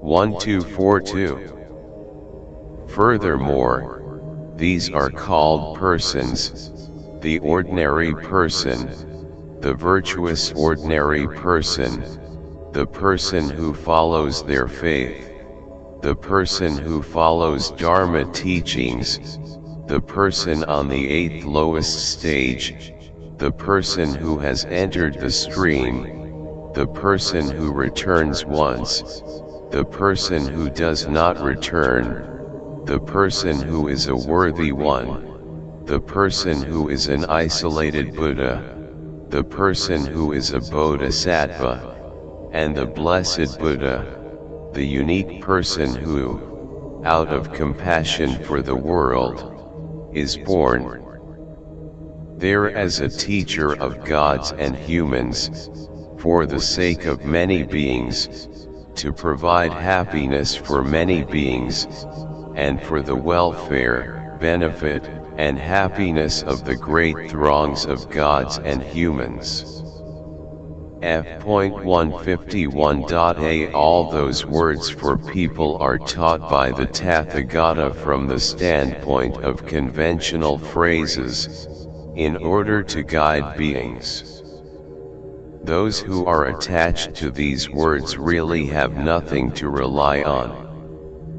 To bring them to reliance too, the Blessed One says, one should rely on the true state of phenomena, not on persons. 1243. What is the true state of phenomena? It is changelessness. It is the absence of any imputation of existence.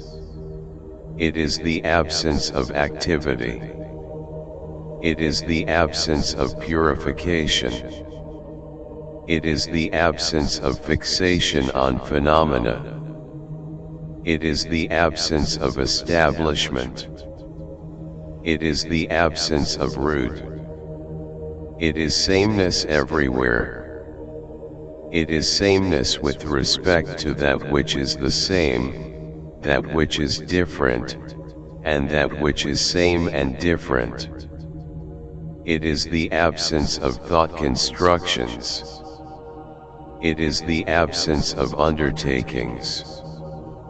It is the attainment of faultlessness with respect to all phenomena. It has the essential characteristic of the essence of open space. This is called the true state of phenomena.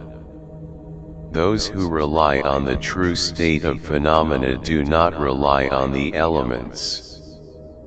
Therefore, all phenomena are the true state of phenomena from the perspective of the reliance on all phenomena by means of this way of entering the gate of the Dharma. This is called the reliance on the true state of phenomena, not on the person. 1244. Those, Venerable Shariputra, are called the bodhisattvas for imperishable kinds of reliance. Furthermore, Venerable Shariputra, the bodhisattva's accumulations of merit and wisdom are also imperishable. 1245. What is the bodhisattva's imperishable accumulation of merit? It is the item of meritorious action that consists in generosity. It is the item of meritorious action that consists in morality and meditation. It is the state of concentration on friendly thoughts. It is the practice of great compassion. It is the undertaking of all virtuous actions. It consists in confessing one's own negative actions and leading others to do the same.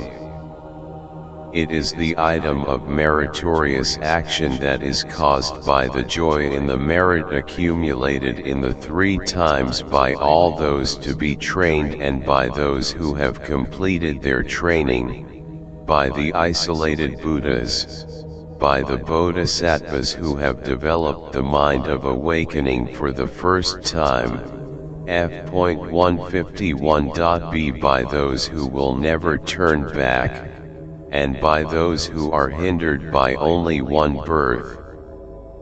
It is the item of meritorious action caused by the joy in the development of the mind of awakening of all those to be trained and those who have completed their training, the isolated Buddhas, the bodhisattvas who have developed the mind of awakening for the first time, those who will never turn back, and those who are hindered by only one birth.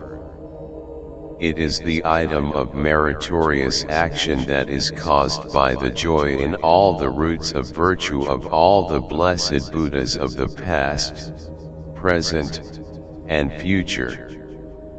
It is the item of meritorious action that is caused by the prayers for the gift of the Dharma and the prayers to prolong the lives of all the Buddhas, Bodhisattvas, and holy beings, both those to be trained and those who have completed their training. It is the item of meritorious action that is caused by the dedication to awakening of the roots of virtue accumulated through that joy, those requests, and those prayers concerned with all the roots of virtue. 1246. It consists in leading beings who have not yet developed the mind of awakening to do so. It consists in teaching the way of the perfections to those who have developed the mind of awakening. It consists in providing food for the poor. It consists in giving medicine and treatment to the sick without fraud. It consists in showing patient acceptance to the weak. It consists in not concealing one's own mistakes. It consists in confessing one's negative actions. It consists in paying honor to and serving the blessed Buddhas, both those who stay in the world and those who have attained complete nirvana. It consists in loving the teachers and preceptors as one loves the teacher. It consists in exerting oneself in seeking Dharma teachings as if they were invaluable gems. F.152.a It consists in loving the preachers of the Dharma as one loves the Buddhas. It consists in never having enough of hearing the sacred Dharma, even after traveling 100 yojanas. It is the absence of secrecy concerning the Dharma on the part of teachers. It consists in giving the gift of the Dharma without concern for profit. It consists in loving the Dharma like one loves a great, invaluable gem. It consists in honoring one's parents. It is gratitude. It is thankfulness. 1247. It consists in having no regret after one has acted.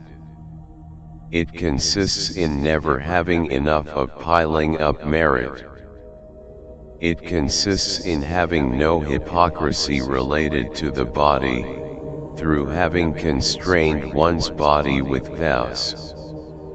It consists in having no hypocrisy related to speech, through having constrained one's speech with vows.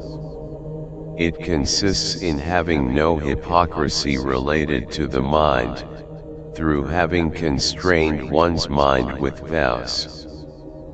It consists in attaining merit like that of Brahma by erecting shrines dedicated to the Tathagatas. It consists in fulfilling the major marks of a great being through endless offerings. It consists in fulfilling the minor marks by piling up the accumulation of various roots of virtue. It consists in adorning one's body with the absence of conceit. It consists in adorning one's speech with the elimination of the imperfections of speech. It consists in adorning one's mind with the absence of violent thoughts toward any being. It consists in turning oneself into an adornment of the Buddha field because of the miracles performed through supernormal knowledge. It consists in turning into an adornment of the Dharma through a state free from greed. It consists in turning oneself into an adornment of the community through the absence of slanderous, harsh, or wicked speech. It consists in embracing the Dharma through having no envy for what is taught. 1248. It consists in giving compliments and rejoicing about the unfailing teaching of the Dharma. It consists in getting rid of hindrances through understanding the well-spoken words of the Tathagatas. It consists in listening to the Dharma teachings after one has honored them, as they are the Dharma teachings that liberate from the world. It consists in turning oneself into an adornment of the tree of awakening by giving groves for Dharma practice to the blessed Buddhas. It consists in turning oneself into an adornment of the seat of awakening, as it is preceded by all the roots of virtue of the blessed Buddhas. F.152.b It is the purity of death and birth, which is attained by not being tainted by any action or affliction. It consists in attaining jewels in one's hand by giving without regard for wealth or what is dear to oneself. It consists in attaining imperishable pleasure by giving imperishable treasures. It consists in being loved instantly by all beings through having a smiling and unfrowning face. It consists in attaining the adornment of sameness by emitting rays of light equally on all beings. It consists in emitting the splendor of light by not despising the untrained. It consists in attaining purity of birth by accumulating the merit of morality. It consists in attaining purity of the womb by not blaming negative actions. It consists in being born among gods and humans by purifying oneself through the 10 ways of virtuous actions. 1249.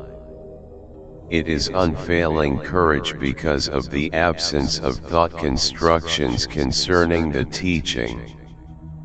It is power over all phenomena because of the absence of secrecy concerning all phenomena on the part of the teachers. It is power over the whole world because of one's pure intentions. It consists in attaining the purity of one's own Buddha field by purifying living beings. It consists in attaining the purity of determination through relying on the results of one's actions. It consists in having confidence in the exalted Dharma of the Buddhas through having no desire for limited practices. It consists in embracing all merit through never giving up the mind of omniscience. It consists in fulfilling the 7 riches through being impelled by faith. It consists in embracing the Dharma of the Buddhas through having no regard for body or life. It consists in not breaking one's word in any world by fulfilling one's earlier promises. It consists in fulfilling the teachings of a Buddha by fulfilling all virtuous qualities.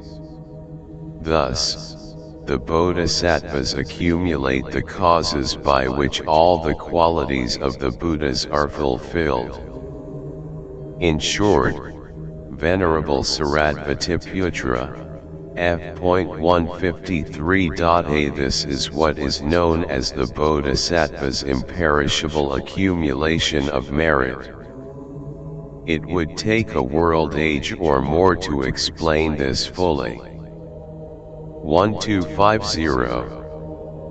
What is the Bodhisattva's imperishable accumulation of wisdom? The Bodhisattvas accumulate the causes and conditions by which they reach wisdom. What causes and conditions are these? The Bodhisattvas possess deep eagerness in seeking wisdom. They always serve, live with, and attend spiritual friends who have attained wisdom. They rely on the wisdom of the Buddha, not on the wisdom of the disciples and the isolated Buddhas. They have no conceit toward those spiritual friends, and they love them like they love the masters and the teacher. When those spiritual friends have ascertained that the listeners have good intentions, they engage in conversation and speech that is concerned with wisdom. When they know that they are worthy recipients, they unceasingly teach them the Dharma that is not concerned with outer things. When the Bodhisattvas have heard these Dharma teachings, they make an effort to accumulate the Dharma, and this effort to accumulate the Dharma is their accumulation of wisdom. 1251. What is this effort to accumulate the Dharma? It consists in having few things for one's own benefit. It consists in engaging in few worldly activities.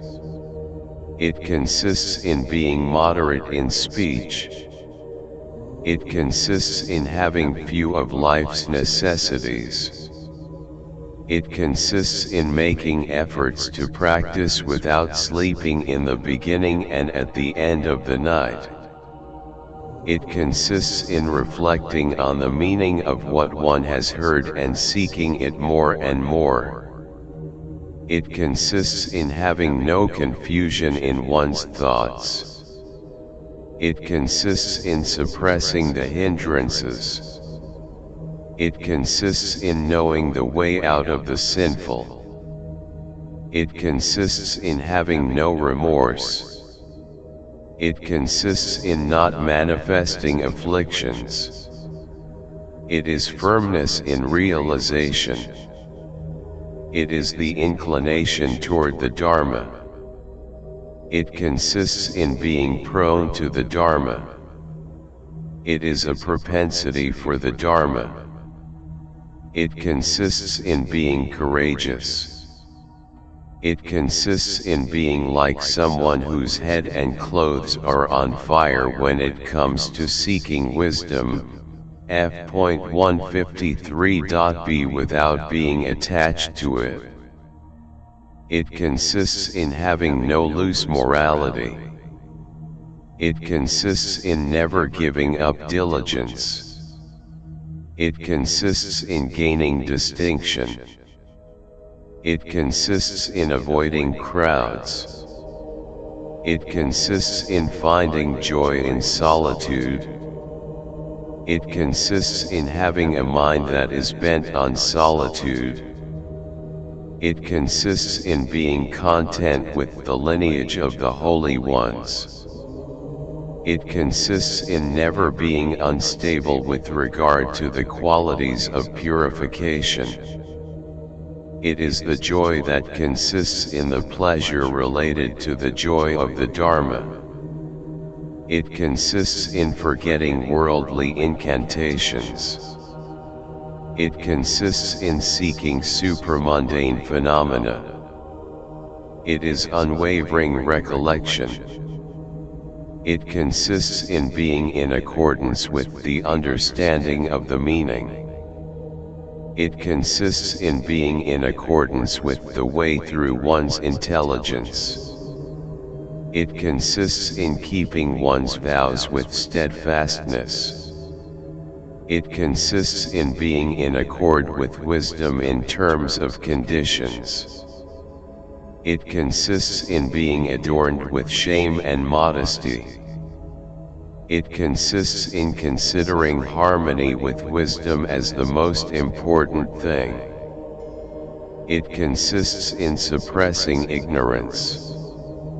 It is the purification of the eye of insight for those tied down by the darkness and blindness of ignorance and delusion. It is the purity of intelligence. It is broadness in understanding.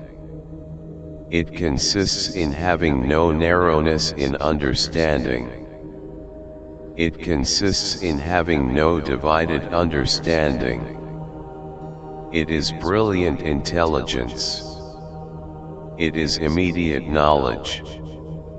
It consists in not depending on the qualities of others. It consists not being haughty about one's own qualities but praising the qualities of others. It consists in performing wholesome actions. It consists in never freeing oneself from the burden of the karmic ripening of one's actions. It is the wisdom of the purification of one's actions. This, Venerable Shariputra, is called the Bodhisattva's imperishable accumulation of wisdom. 1252. Furthermore, the accumulation of wisdom is of four kinds. What are these four? They are four gifts that increase the accumulation of wisdom.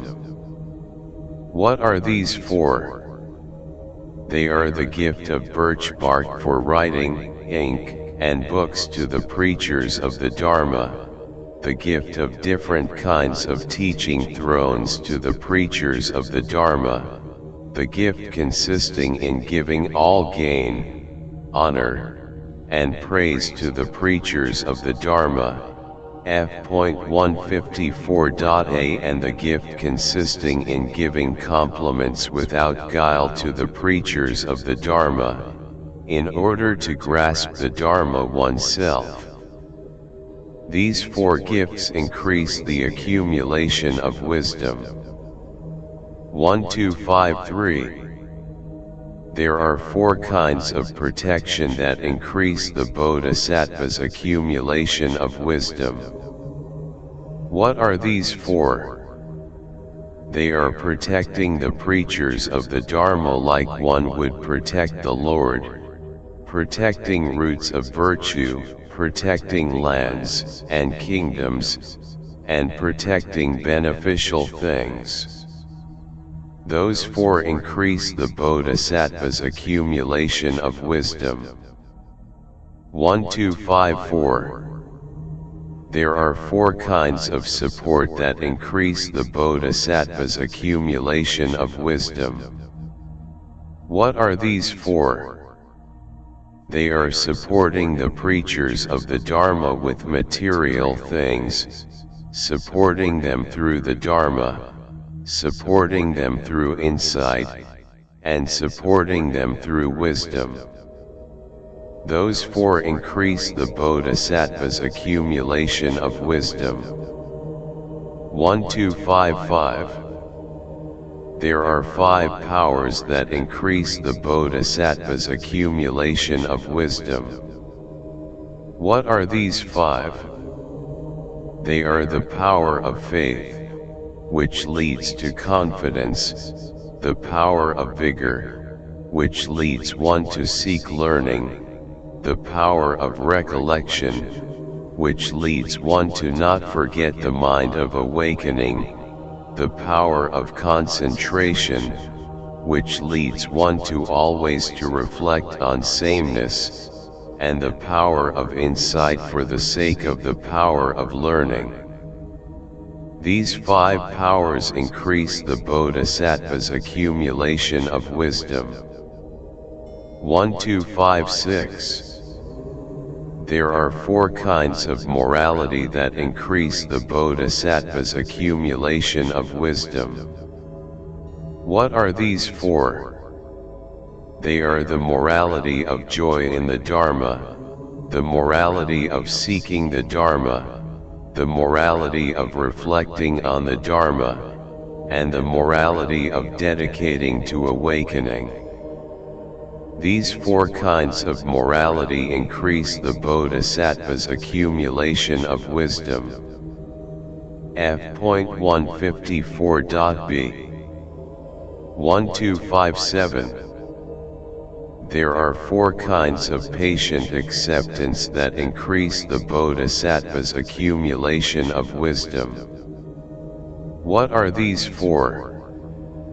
They are the patient acceptance of bad and abusive speech as one strives to seek the Dharma, the patient acceptance of wind, sun, cold, heat, thirst, and hunger as one strives to seek the Dharma, the patient acceptance that is in accordance with the teachers and preceptors as one strives to seek the Dharma, and the patient acceptance of emptiness, the absence of distinguishing marks, and the absence of longing as one strives to seek the Dharma.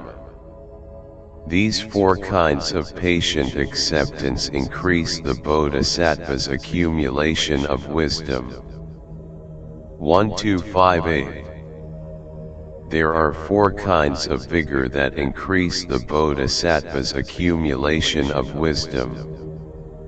What are these four? They are the vigor of hearing, the vigor of retention, the vigor of teaching, and the vigor of making spiritual progress. These four kinds of vigor increase the bodhisattva's accumulation of wisdom. 1259. There are 4 limbs of meditation that increase the bodhisattva's accumulation of wisdom. What are these 4? They are remaining in solitude, one-pointedness, seeking supernormal knowledge in meditation, and relying on the wisdom of the Buddhas. These 4 limbs of meditation increase the bodhisattva's accumulation of wisdom. 1260. There are 4 lights of insight that increase the bodhisattva's accumulation of wisdom. What are these 4? They are not relying on the view of nihilism, not entering into the view of permanence, not contradicting dependent origination, and patiently accepting the absence of a self. These 4 lights of insight increase the bodhisattva's accumulation of wisdom. F.155.a 1261. There are 4 kinds of expedient means that increase the bodhisattva's accumulation of wisdom. What are these 4? They are being in accordance with the world, being in accordance with the Dharma, being in accordance with living beings, and being in accordance with wisdom. These 4 kinds of expedient means increase the bodhisattva's accumulation of wisdom. 1262. There are 4 ways that increase the bodhisattva's accumulation of wisdom. What are these 4? They are the way of the perfections, the way of the stages, the way of the factors of awakening, and the way to the wisdom of omniscience. These 4 ways increase the bodhisattva's accumulation of wisdom. 1263. There are 4 kinds of non-satiation that increase the bodhisattva's accumulation of wisdom. What are these 4? They are never having enough of learning, never having enough of the teachings, never having enough of examining, and never having enough of knowledge. These 4 kinds of non-satiation increase the bodhisattva's accumulation of wisdom. 1264. Furthermore, the accumulation of wisdom consists in being in accordance with all living beings, but it also consists in being in accordance with all Dharma teachings. The accumulation of wisdom should be seen as arising from generosity. In the same way, the accumulation of wisdom should be seen as arising from morality, patient acceptance, vigor, meditation, and insight. The accumulation of wisdom should also be seen as arising from friendliness, compassion, joy, and equanimity. Why is this? Because all the bodhisattva's undertakings are accomplished through wisdom, they are preceded by wisdom, they rely on wisdom, and they are based on the wisdom of omniscience. The accumulation of wisdom is the support of all the wise ones. None of the Maras will find a weak spot in it. F.155.b All the worthy receptacles of the Dharma of the Buddhas rely on it, thereby attaining the blessings of the Buddhas and the wisdom of omniscience. This is called the imperishability of the accumulation of wisdom. 1265. Those, Venerable Shariputra, are called the Bodhisattva's imperishable accumulation of merit and wisdom. Furthermore, Venerable Shariputra, the 4 ways in which the Bodhisattvas meditate by means of the presence of recollection are also imperishable. What are these 4? They are the presence of recollection that consists in the consideration of the body, the presence of recollection that consists in the consideration of the feelings, the presence of recollection that consists in the consideration of the mind, and the presence of recollection that consists in the consideration of phenomena. 1266. When it comes to the Bodhisattva's presence of recollection that consists in the consideration of the body, how do the Bodhisattvas continually consider the body? They continually consider their own bodies and the bodies of others.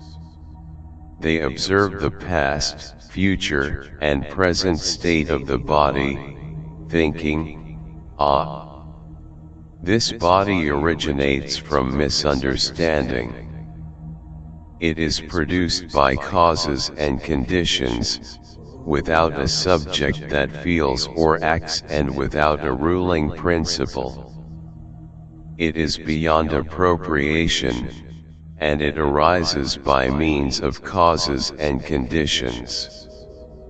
Grass, bushes, medicinal plants, and forests in the outside world arise by means of causes and conditions, without subjects that feel or act and without a ruling principle. They are beyond appropriation. In the same way, this body is like grass, bushes, medicinal plants, forests, trees, walls, paths, and optical illusions. It is made up of the aggregates, the elements, and the sense sources. It is without a subject that feels or acts and without a ruling principle. It is beyond appropriation. F.156.a It is empty of such phenomena as a self, what pertains to a self, or a permanent, stable, eternal, immovable, unoppressed, or unchangeable substance. Even though there is no activity of a self in this body, I will wake up completely to the core by means of this body, which has no core. What is that core? It is the body of the Tathagatas. I will attain that body of the Tathagatas, the body of absolute reality, the adamantine body, the uncrushable body, the firm body, the body that is distinct from the 3 realms. Even though there are many imperfections in my body, I will attain the body of the Tathagatas, which is without imperfection. 1267. They give up their bodies, accumulations of the 4 elements, through the power of observation, as they see the benefit in this. They think, this body of mine may perish for all kinds of matters related to any being. The 4 outer elements, the element of earth, the element of water, the element of fire, and the element of wind, provide beings with various kinds of pleasure in various forms, in various manners, through various objects, in various amounts, through various necessities, and through various enjoyments. In just the same way, I will fully turn this body, which is an accumulation of the 4 elements, into something that exists for the enjoyment of living beings in various ways, in various forms, in various manners, through various objects, in various amounts, through various necessities, and through various enjoyments. 1268. With this motive, they observe bodily suffering, but they do not get weary of bodily suffering, since they care for living beings. They observe the impermanence of the body, but they do not get weary of birth and death.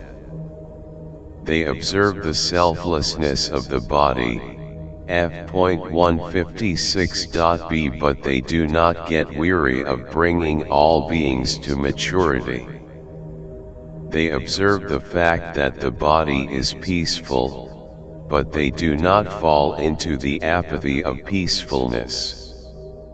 They observe the emptiness, the absence of distinguishing marks, the absence of longing, and the voidness of the body, but they do not fall into the extreme of the emptiness, the absence of distinguishing marks, the absence of longing, and the voidness of the body.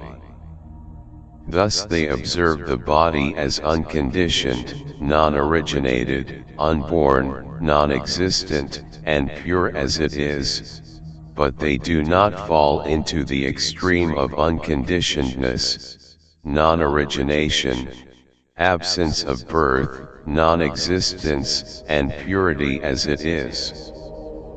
They observe the body as being without a subject that feels, without a creator, without a master, beyond appropriation, inseparable, one taste, the essence of empty space, and the nature of complete nirvana. But they do not fall into the extreme of the body's immovability, absence of a creator, absence of a master, absence of appropriation, inseparability, one taste, essence of empty space, and nature of complete nirvana. They continually consider their bodies, and they do not see any substance or core. They continually consider their bodies internally, and they do not provide any scope for inner afflictions. They continually consider their bodies outwardly, and they do not remain with outer afflictions. Since their bodies are without afflictions, they act in a pure way. Acting in a pure way, they attain among gods and humans bodies adorned with the marks of a great being. They become beloved of gods and humans because of their bodies adorned with the marks of a great being.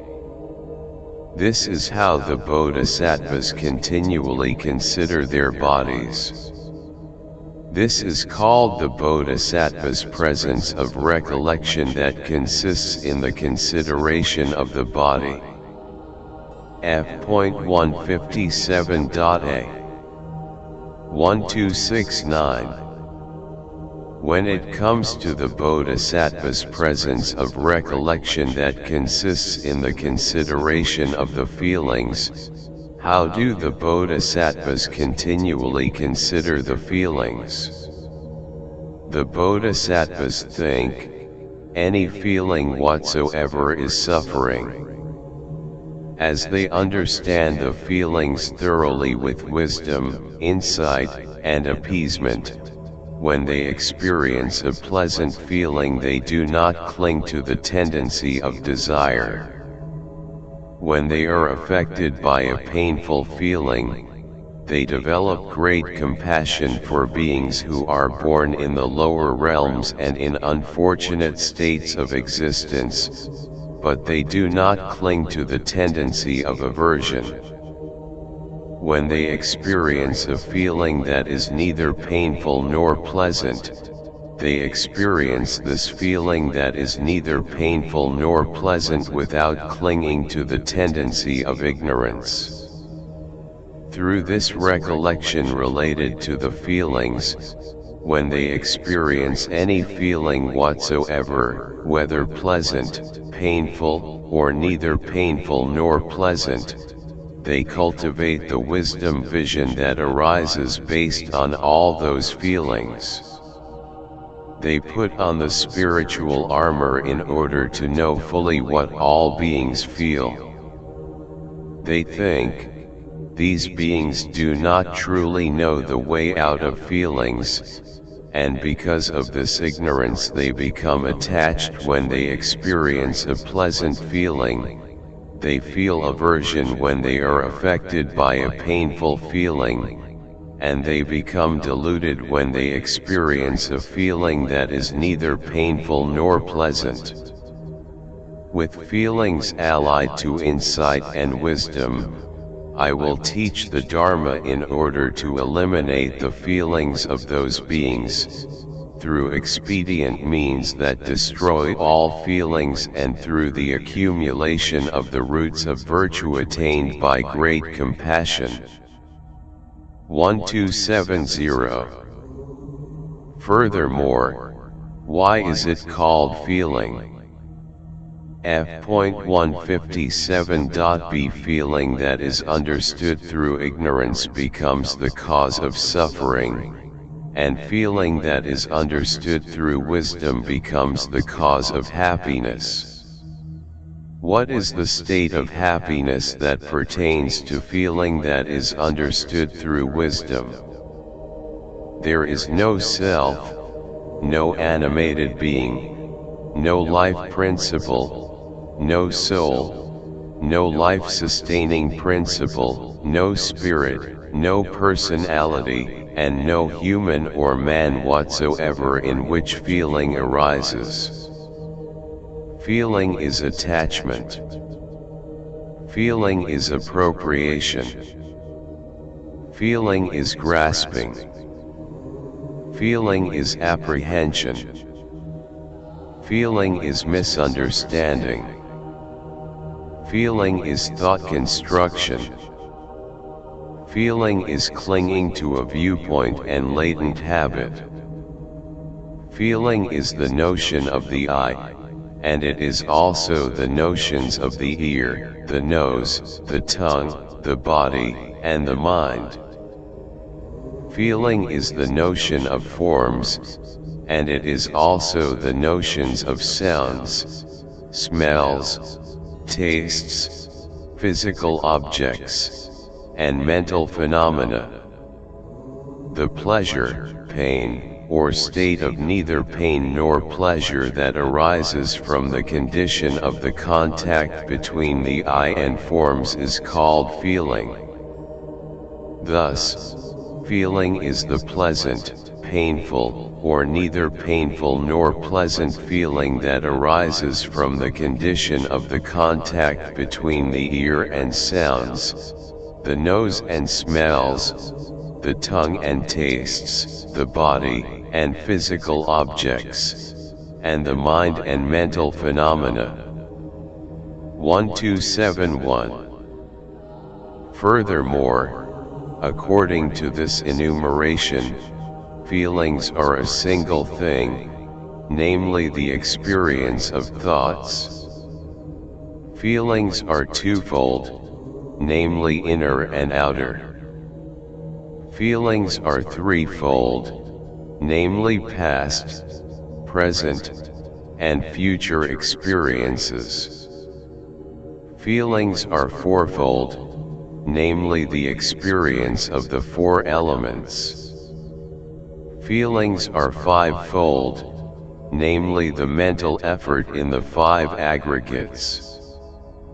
Feelings are sixfold, F.158.a namely the imagination related to the six sense sources. Feelings are sevenfold, namely the seven states of consciousness. Feelings are eightfold, namely the 8 kinds of wrong practice.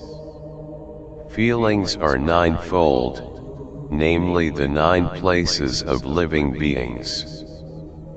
Feelings are tenfold, namely the 10 ways of non-virtuous actions. This is feeling in all its aspects. Furthermore, to the degree that there is apprehension, there is mental effort. To the degree that there is mental effort, there is fiction. To the degree that there is fiction, there is feeling. This is why it is said that the feelings of immeasurable numbers of beings are immeasurable. Thus, the bodhisattvas who continually consider feelings should give rise to the knowledge of the feelings of all beings as they arise, remain, and disappear. This knowledge of the virtuous and non-virtuous feelings of all beings as they arise, remain, and disappear is called the bodhisattva's presence of recollection that consists in the consideration of the feelings. 1272. What is the bodhisattva's presence of recollection that consists in the consideration of the mind? It consists in not forgetting the mind of awakening and guarding it through recollection without being distracted. The bodhisattvas look at the mind of awakening in this way. The mind never remains once it has arisen. It breaks up and melts away. It does not remain internally. It does not perish outwardly. And it is not perceived in between the two. The first mind of awakening that arose in me has perished, ceased, vanished, and disappeared. It cannot be found in any place or location. It is not possible to communicate it. The mind by which the roots of virtue are accumulated for the sake of awakening has also perished, ceased, vanished, and disappeared. It cannot be found in any place or location. It is not possible to communicate it. The mind by which roots of virtue are dedicated to awakening has the same nature and characteristics. F.158.b The mind cannot be known by the mind. The mind cannot be seen by the mind. It does not connect itself to a future mind. What is the mind? It is that by which one thinks, I will awaken to incomparable perfect awakening. The mind of awakening, however, does not dwell together with the roots of virtue. The mind of the roots of virtue does not dwell together with the mind that dedicates, and the mind that dedicates does not dwell together with the mind of awakening. If the bodhisattvas do not become afraid, scared, or terrified when they reflect in this way, they are ones who continually consider the mind. 1273. Again they think, dependent origination is very deep, as there is no destruction of the connection between the cause and the fruit. Even though the true state of the mind is like this, all phenomena are dependent on causes and conditions, but they are unmoving, without an agent, without an owner, and beyond appropriation. I will intentionally accomplish those causes and exert myself in creative activity without giving up the true state of the mind. 1274. What is the true state of the mind? What is creative activity? The mind is like an illusion. In it, there is no giver at all. This is called the true state of the mind. When one gives up all belongings and dedicates this in order to purify one's Buddha field, this is called creative activity. The mind is like a dream. It is characterized by absolute peace. This is called the true state of the mind. When one dedicates morality, training, and the qualities of purification to omniscience, gathering the accumulation for awakening, this is called creative activity. The mind is like an optical illusion. It is primordially unstablished. This is called the true state of the mind. F.159.a When one dedicates all forms of patient acceptance and mildness to the attainment of the patient acceptance of the fact that all phenomena are unborn, this is called creative activity. The mind is like a mirage. It is void because of its absolute dissociation. This is called the true state of the mind.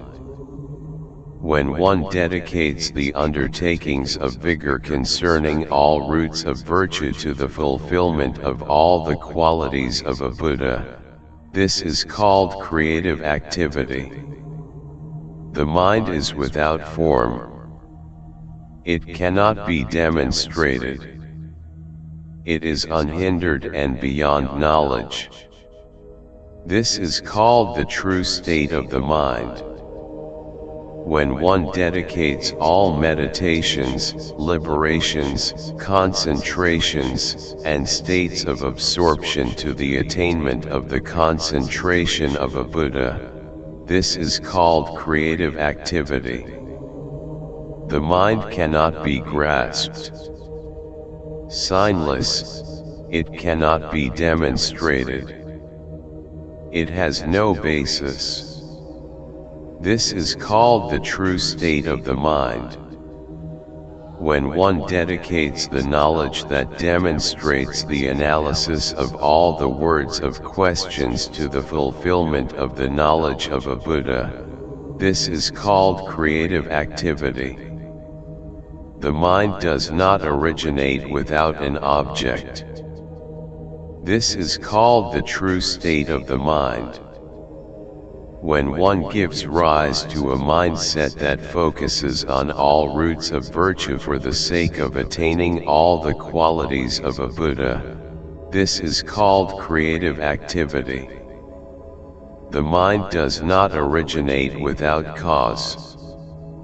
This is called the true state of the mind. When one gives rise to the mind of awakening as the cause of all the factors of awakening, this is called creative activity. Mind does not originate without the six sense objects. This is called the true state of the mind. When one develops a mindset that is the cause of the field of all the qualities of a Buddha, this is called creative activity. 1275. The Bodhisattvas who continually consider the mind treat it in such a way as to attain supernormal knowledge. When they have attained supernormal knowledge, F.159.b they know the mental behavior of all beings. With such knowledge, they teach them the Dharma in accordance with their natures. The Bodhisattvas who continually consider the mind treat it in such a way as to attain great compassion. When they have attained great compassion, they never get tired of bringing all beings to maturity. It does not occur to the bodhisattvas who continually consider the mind that the mind should perish or cease. Instead, it occurs to them to accomplish the roots of virtue associated with the stream of existence. Because of that knowledge of the recollection of the mind, they abide by the entrance into the certainty of the fact that everything is beyond arising, unborn, and unceasing, but they do not fall into the stages of the disciples and the isolated Buddhas. Until the fulfillment of all the qualities of a Buddha, they relate at all times to the continuity of mind, and they awaken to incomparable, perfect awakening by means of the insight associated with the momentary mind. This is called the Bodhisattva's presence of recollection that consists in the consideration of the mind. 1276. What is the Bodhisattva's presence of recollection that consists in considering phenomena? The Bodhisattvas see phenomena with the sacred vision of insight, and they do not get bewildered before they sit on the seat of awakening. The Bodhisattvas who continually consider phenomena do not see any phenomenon, however small, that escapes emptiness, the absence of distinguishing marks, the absence of anything to long for, the unconditioned, the unborn, the absence of origination, and the absence of substance. The Bodhisattvas who continually consider phenomena do not see any phenomenon, however small, that escapes dependent origination. F.160.a The Bodhisattvas who continually consider phenomena only see things according to the truth, not according to that which is not true. 1277. What is truth?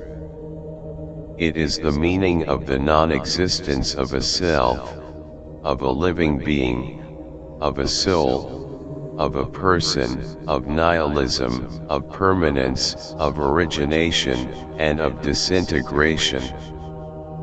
This is called truth.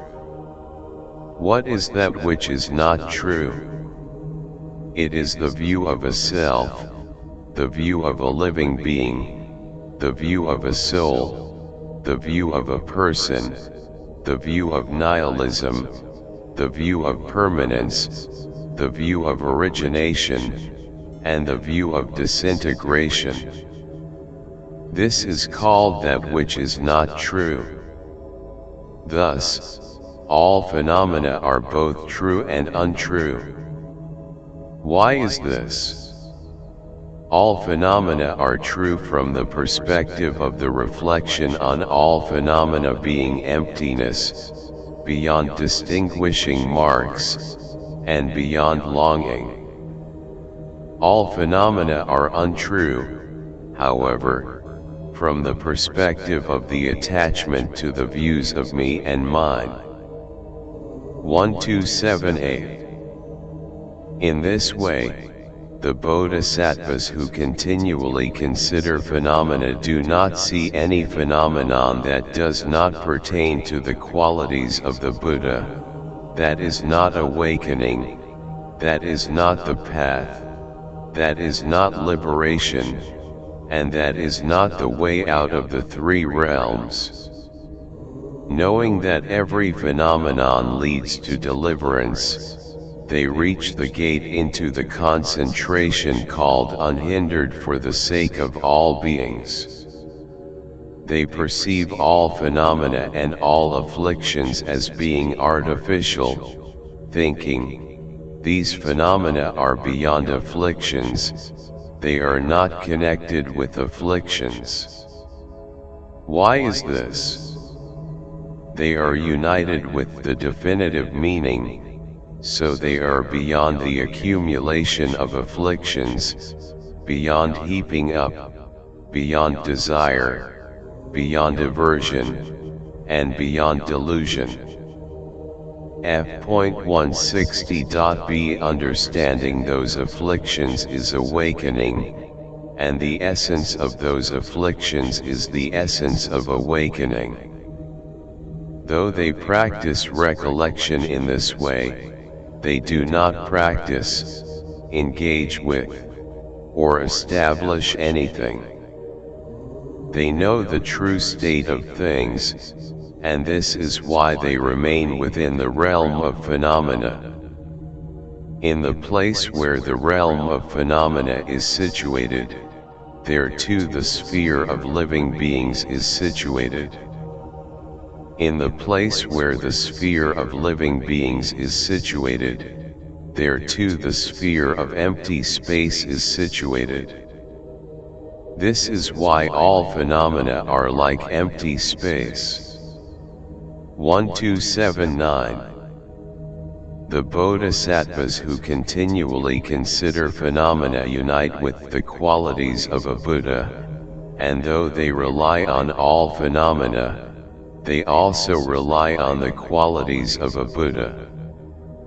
Though they develop the knowledge of the fact that things perish, they do not make conditioned things perish. They attain the knowledge of non-origination, and though they produce viewpoints in living beings, they do not give up the side of non-origination.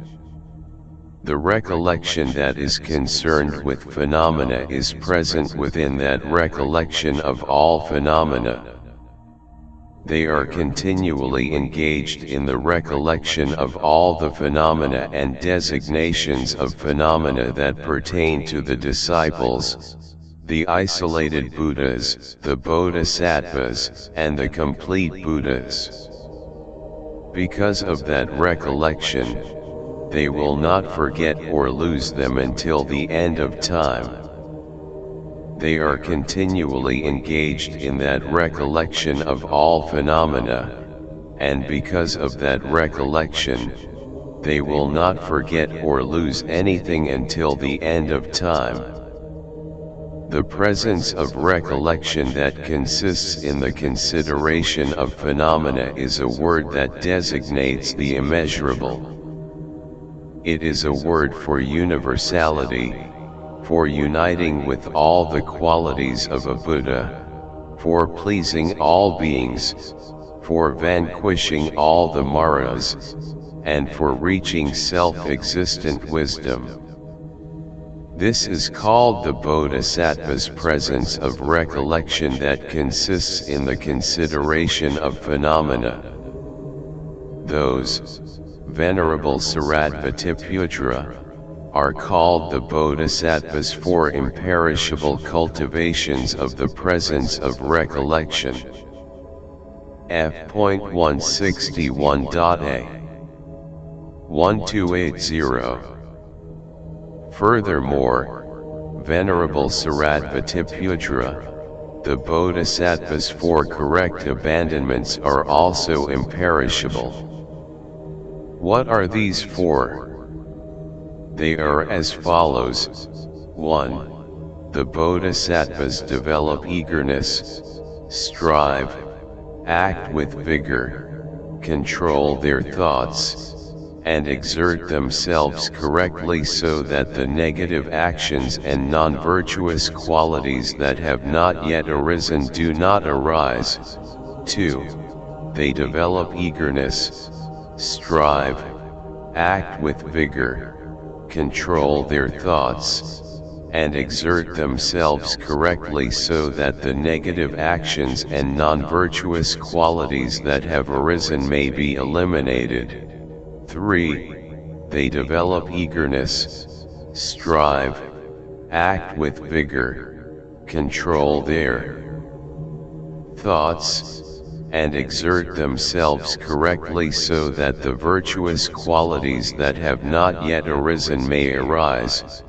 4. And they develop eagerness, strive, act with vigor, control their thoughts, and exert themselves correctly so that the virtuous qualities may remain, be cultivated, increase, not be lost or forgotten, and expand.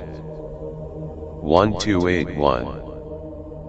They develop eagerness so that the negative actions and non-virtuous qualities that have not yet arisen do not arise is an expression for thorough mental effort. They strive and act with vigor is an expression for not giving up thorough mental effort. They control their thoughts and exert themselves correctly is an expression for thorough reflection. Why is this? Thorough practice is the non-practice of negative actions and non-virtuous qualities. What are the negative actions and non-virtuous qualities? They are the adversaries of morality, the adversaries of concentration, and the adversaries of insight. What is the adversary of morality? It is the corruption of morality and anything that may corrupt morality and functions as the adversary of morality. This is called the adversary of morality. What is the adversary of concentration? F.161.b It is the corruption of practice and anything that may distract the mind and functions as the adversary of concentration. This is called the adversary of concentration. What is the adversary of insight? It is the corruption of views and anything that may corrupt views, manifestations of afflictions, obstructions, and hindrances, and that functions as the adversary of insight. This is called the adversary of insight. Those are called the negative actions and non-virtuous qualities. The thorough mental effort that provides no scope for the origination of such negative actions and non-virtuous qualities is called the first correct abandonment. 1282. Again, when it is said, they develop eagerness, strive, act with vigor, control their thoughts, and exert themselves correctly so that the negative actions and non-virtuous qualities that have arisen may be eliminated, that is an expression for thorough mental effort. Why is this? There is no heaping up of negative actions and non-virtuous qualities in the mind. They are not found in any place or location, and it is not possible to communicate them. Concerning the knowledge that eliminates those negative actions and non-virtuous qualities that arise in the mind, whenever the causes and objects by which desire for a beautiful form, aversion toward a repulsive form, or delusion with regard to a form associated with ignorance arise, the bodhisattvas allay desire through mental effort that focuses on repulsiveness, they allay aversion through friendliness, and they allay delusion through the understanding of dependent origination. Allaying those afflictions is called abandonment. They grasp conventional truth in this way, but ultimately they do not apprehend any phenomenon to eliminate, as they directly realize the sameness of all phenomena. That is why it is called correct abandonment. This is called the second correct abandonment. 1283. Again, when it is said, they develop eagerness, strive, F.162.a Act with vigor, control their thoughts, and exert themselves correctly so that the virtuous qualities that have not yet arisen may arise. That is an expression that denotes the immeasurable. Why is this? The qualities that the bodhisattvas should accumulate are immeasurable. In this context, eagerness is the root of all virtuous qualities, vigor is the accumulation of all virtuous qualities, and through inspiring thoughts they acquire all virtuous qualities. They reflect on those virtuous qualities and discern them. This is called the third correct abandonment. 1284.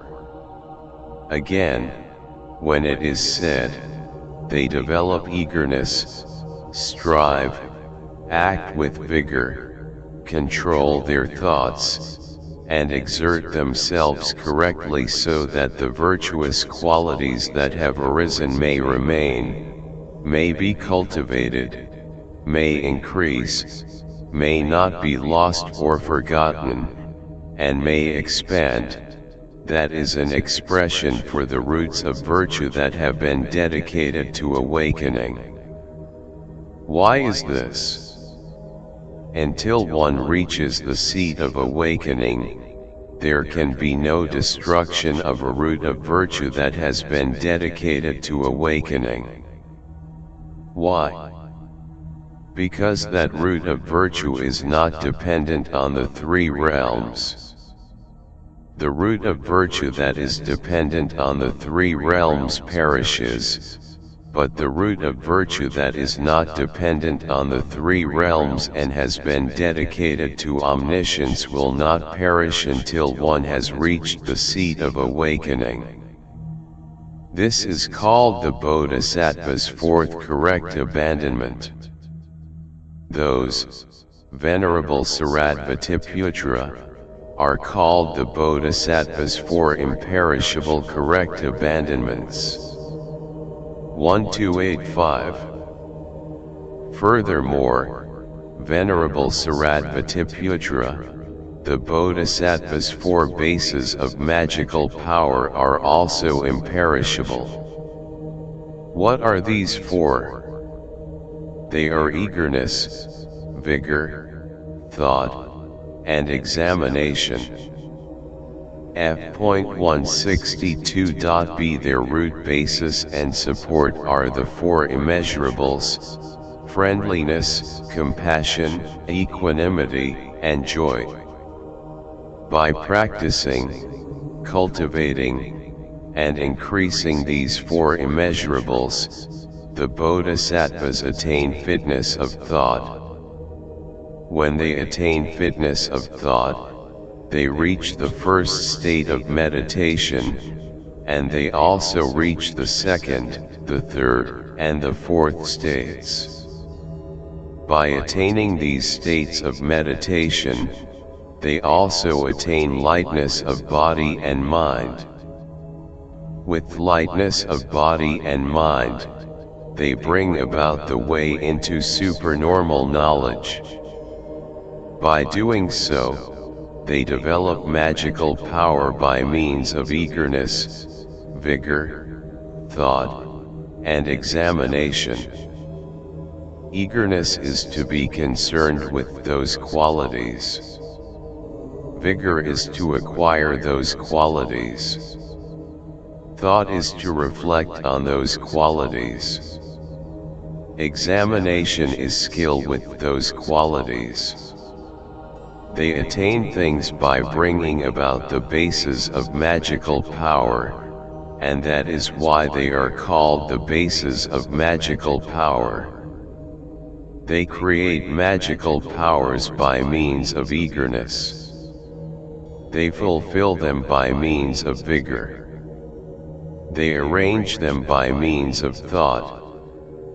They discern them by means of examination. 1286. The bases of the Bodhisattva's magical power stem from confidence and are unconditioned. They bring control and the ability to go wherever one pleases, as it is a matter of bringing forth one's own thoughts. They are the proper accomplishment of all preparations. They are the complete establishment in the roots. They are the ability to move about anywhere. They are unhindered like the wind. They are limitless like empty space.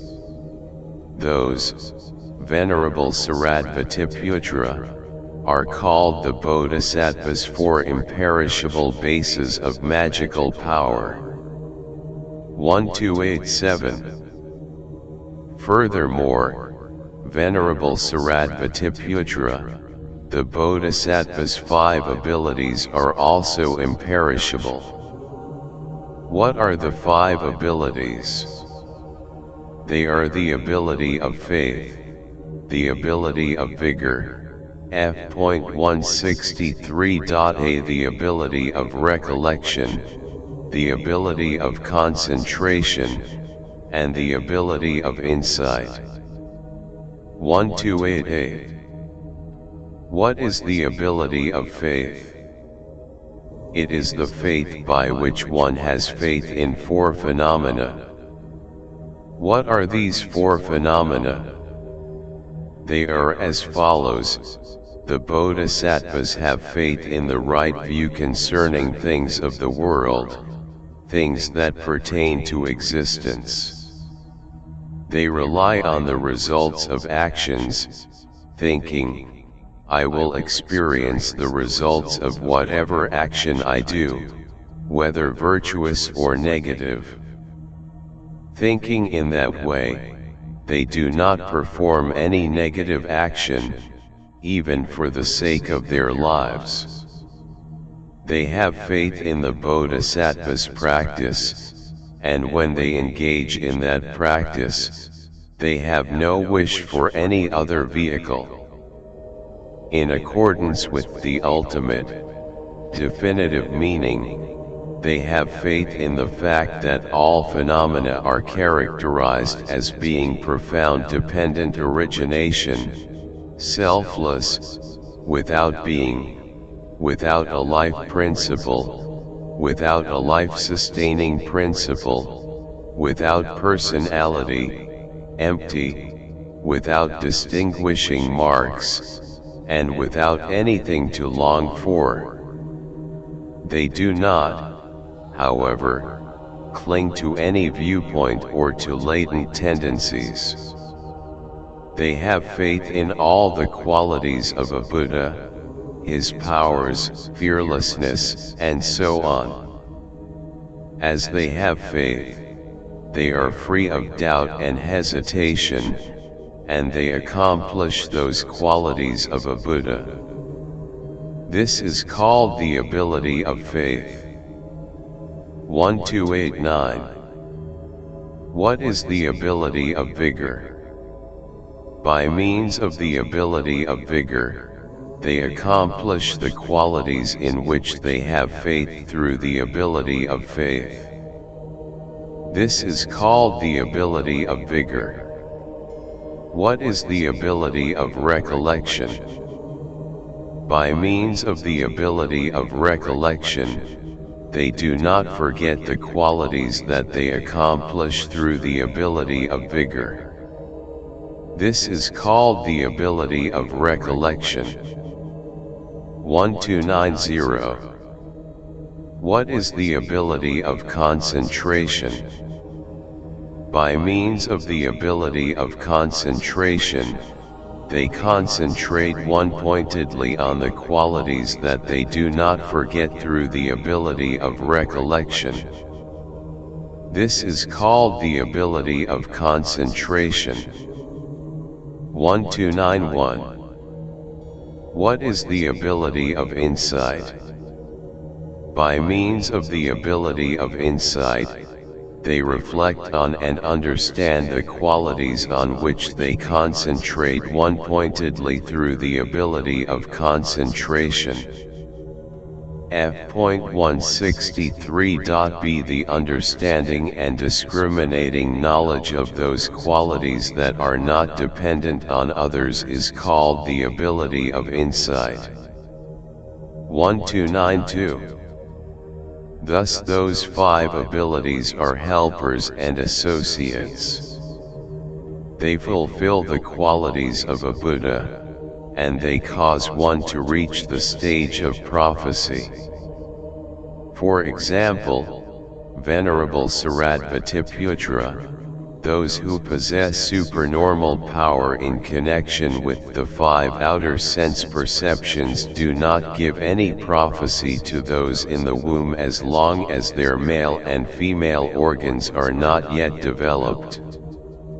In the same way, the blessed Buddhas do not prophesy incomparable, perfect awakening as long as bodhisattvas are not endowed with these five abilities that transcend the world. 1293. Those, Venerable Shariputra, are the bodhisattva's five imperishable abilities. Furthermore, Venerable Shariputra, the bodhisattva's five powers are also imperishable. What are the five powers? They are the power of faith, the power of vigor, the power of recollection, the power of concentration, and the power of insight. 1294. What is the power of faith? It is confidence, faith, and uncrushability. Even if Mara approached the bodhisattvas in the form of a Buddha and tried to deter and to dissuade them from any confidence they have developed based on their reflection on the Dharma, he would not be able to shake or to disturb these bodhisattvas who are confident in their faith or make them turn away from the power of their faith. This is called the power of faith. 1295. What is the power of vigor? Whatever application of vigor they engage in and whatever virtuous qualities they practice, the bodhisattvas firmly develop power with respect to all of them. The whole world with its gods is unable to shake, disturb, or deflect these bodhisattvas who are connected to such development of power, as long as they do not leave that state. F.164.a This is called the power of vigor. 1296. What is the power of recollection? No affliction is able to deter the bodhisattvas from all the states of recollection of phenomena on which they focus their minds. By means of their development of the power of recollection, all afflictions are defeated. The recollection of the bodhisattvas cannot be crushed by any affliction. This is called the power of recollection. 1297. What is the power of concentration? It consists in practicing while remaining isolated from all crowds. The bodhisattvas teach by means of words and sentences, but the thorns of those words do not produce any hindrance to their first state of meditation. They engage in reflection and examination, but this is no hindrance to their second state of meditation. They develop joy and happiness, but this is no hindrance to their third state of meditation. They are not equanimous when it comes to bringing beings to maturity and supporting the sacred Dharma, but this is no hindrance to their fourth state of meditation. The phenomena that are unfavorable to meditation are unable to get the better of them when they practice the four states of meditation. Although they do not give up those states of absorption, through the power of that concentration, they are not born again. This is called the power of concentration. 1298. What is the power of insight? It is the indomitable knowledge of worldly and unworldly teachings.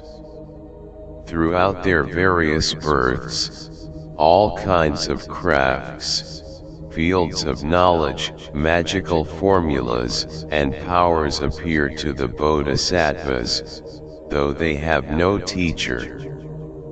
All the best things in the world appear to them, even those that are hard to engage in, hard to endure, or hard to obtain. Furthermore, through the development of the power of their insight and wisdom, they also understand the unworldly phenomena by means of which the transcendence of the world is brought about. F.164.b That which cannot be crushed by the world with its gods, humans, and asuras, is called the power of insight. 1299. Those, Venerable Shariputra, are called the Bodhisattva's 5 imperishable powers. Furthermore, Venerable Shariputra, the Bodhisattva's 7 limbs of awakening are also imperishable. 1300. What are the 7 limbs of awakening? They are the limb of awakening of recollection, the limb of awakening of discerning phenomena, the limb of awakening of vigor, the limb of awakening of joy, the limb of awakening of calming, the limb of awakening of concentration, and the limb of awakening of equanimity. 1301. What is the limb of awakening of recollection? Through the recollection by which the bodhisattvas penetrate, reflect on, examine, have a general view of, ponder, and understand phenomena, they penetrate the essential characteristic of phenomena. What is the essential characteristic of phenomena? All phenomena are empty of essential characteristics. That by means of which there is such recollection and understanding is called the limb of awakening of recollection. 1302. What is the limb of awakening of discerning phenomena? It is the knowledge that discerns the 84,000 multitudes of phenomena. The bodhisattvas discern phenomena as they should be discerned. They discern the definitive meaning as definitive meaning. They discern the implicit meaning as implicit meaning. They discern the relative meaning as relative meaning. They discern the ultimate truth as ultimate truth. They discern the conventions as conventions. They discern what is determined as determined. This is called the limb of awakening of discerning phenomena. 1303. What is the limb of awakening of vigor? It is effort concerned with recollection, discerning phenomena, joy, F.165.a calming, concentration, equanimity, exertion, endurance, power, courage, never turning back, eagerness, strength, never giving up diligence, and understanding the way. This is called the limb of awakening of vigor. 1304. What is the limb of awakening of joy? It is the joy of the Dharma, the confidence in the Dharma, and the delight in the Dharma by which there is no depression but rather faith and eagerness. It is the joy of the Dharma by which the body and the mind are calmed and the afflictions are eliminated. This is called the limb of awakening of joy. 1305. What is the limb of awakening of calming? By calming the body and the mind, the afflictions are eliminated, and one is free from hindrances. The mind then rests on its object, which is peaceful meditation. This is called the limb of awakening of calming. 1306. What is the limb of awakening of concentration? It is the concentrated mind by means of which the bodhisattvas awaken to the wisdom of phenomena. It is not a mind that lacks concentration. It is the concentrated mind by means of which they awaken to those phenomena. It is not a mind that lacks concentration. They do not wake up by eliminating the viewpoints, the potentialities, and the manifestations of afflictions. Instead, they wake up to the sameness of all phenomena by realizing the sameness and the inseparable nature of all phenomena.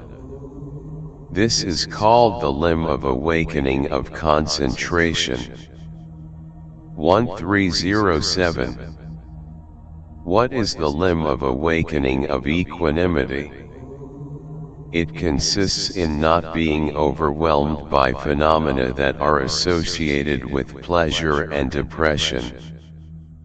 It consists in not being carried away by worldly things and thus not being disturbed, as one is not dependent on the high and the low.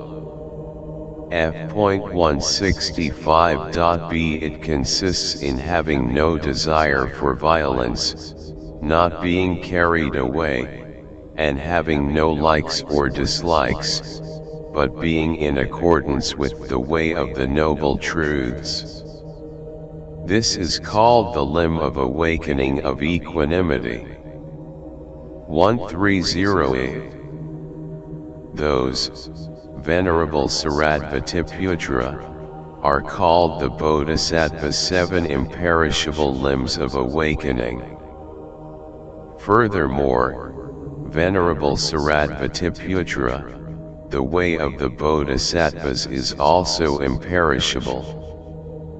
What is the way of the Bodhisattvas?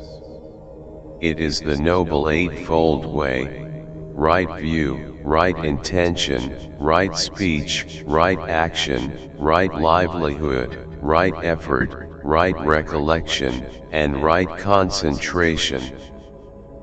1309. What is right view? It is the noble view that transcends the world.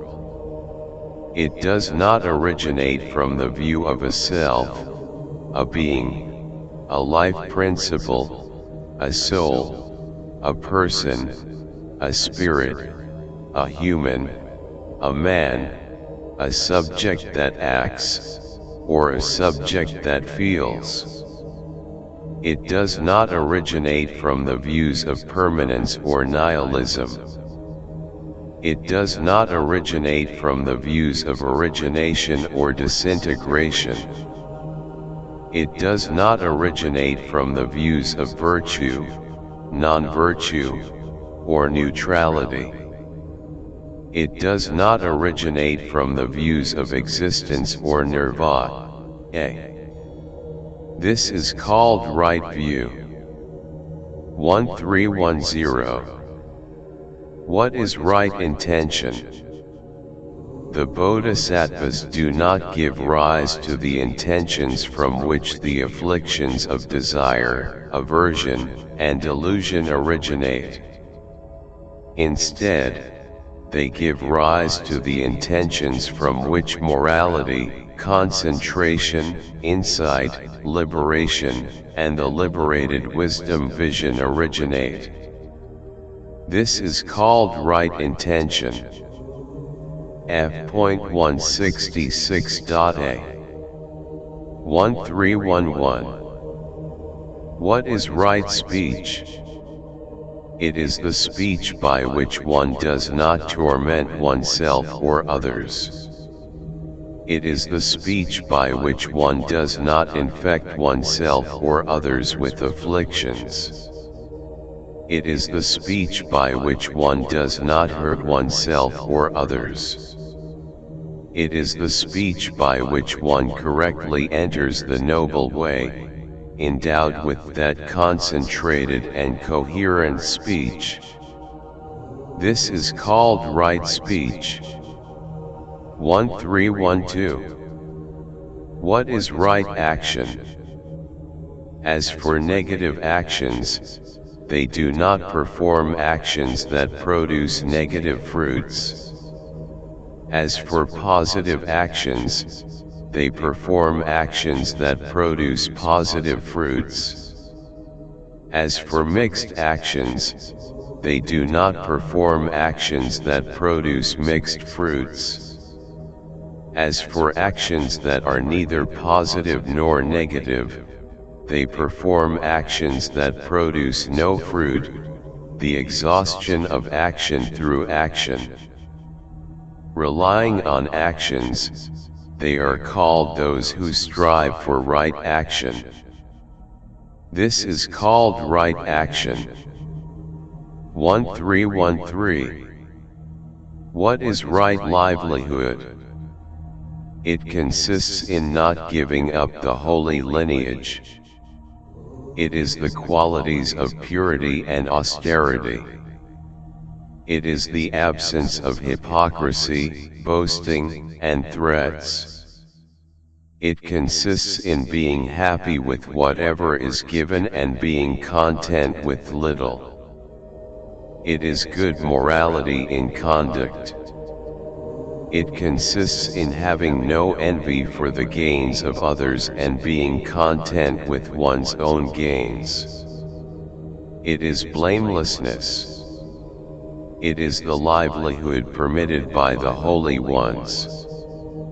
This is called right livelihood. 1314. What is right effort? The effort that is permitted by those who are mistaken but not by the holy ones, and the effort that produces the habits of the afflictions, which are desire, aversion, and delusion, are not intended here.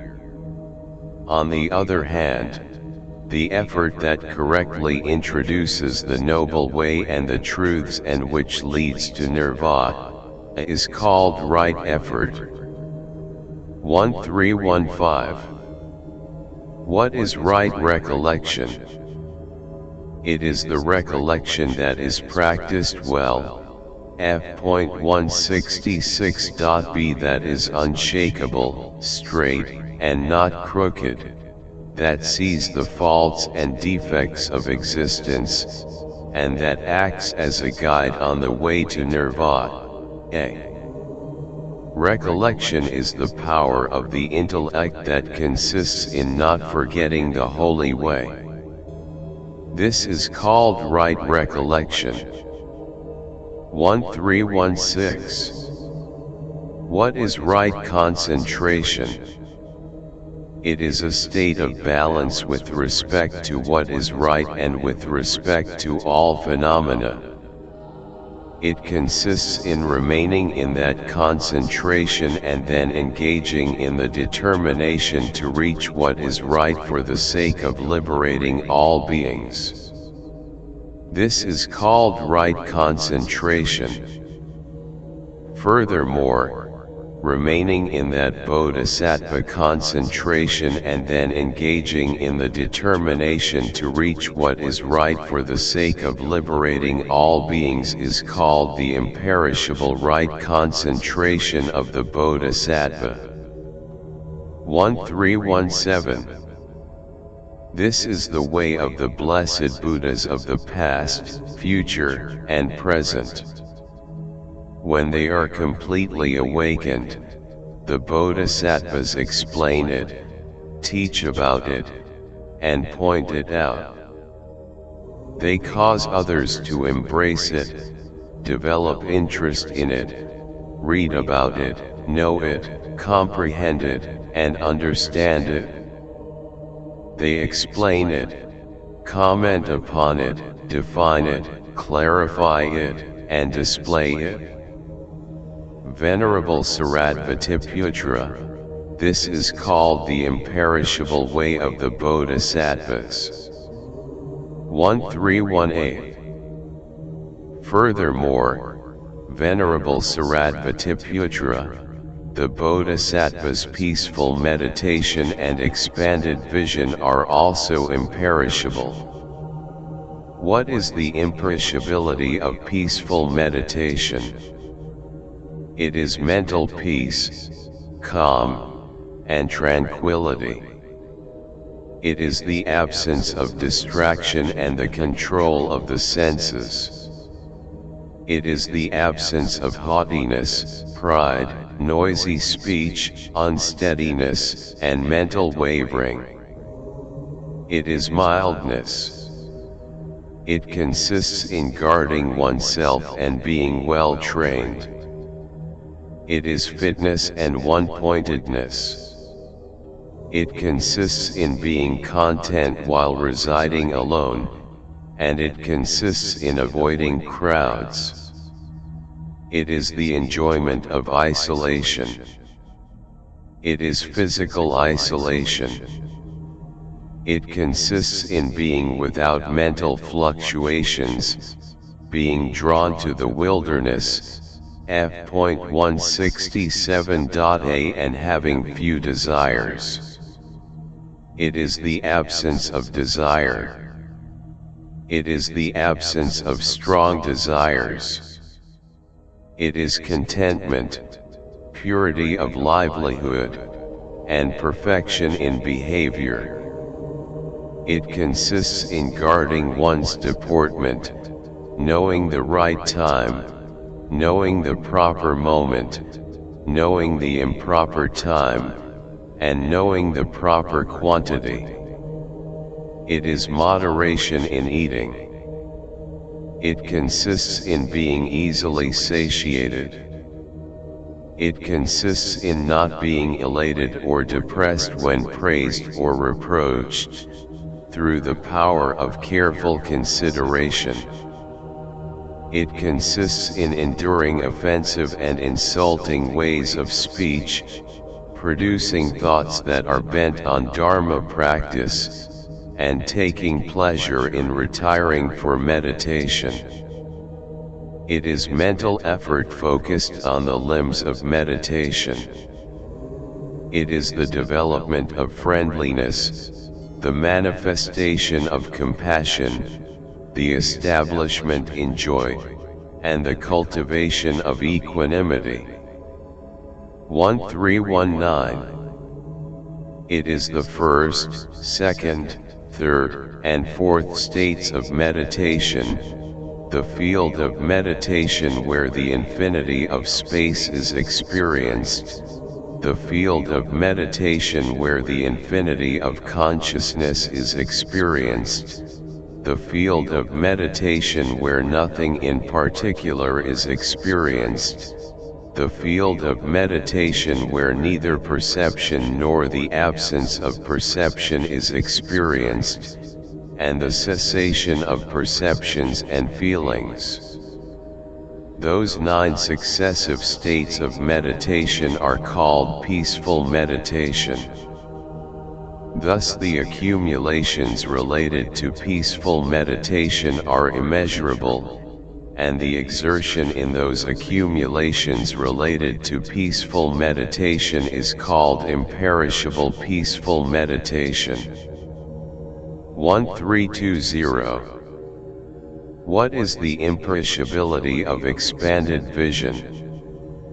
It is the way of cultivation that is connected to insight. It is the knowledge of the immovability of phenomena.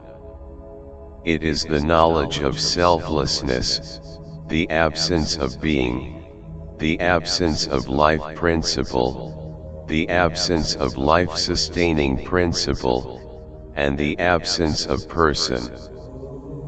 It is the knowledge that sees the aggregates as illusions, the knowledge that sees the elements as poisonous snakes, the knowledge that sees the sense sources as empty villages, the knowledge that sees the Four Noble Truths with thorough understanding, the knowledge that does not see things in contradiction to dependent origination, the knowledge that sees without adhering to any viewpoint, the knowledge that sees that the ripening of the fruit from its cause is never lost, the knowledge that sees with certainty the actualization of the attainment of the fruit, f.167.b, and the knowledge that sees the attainment of the truth.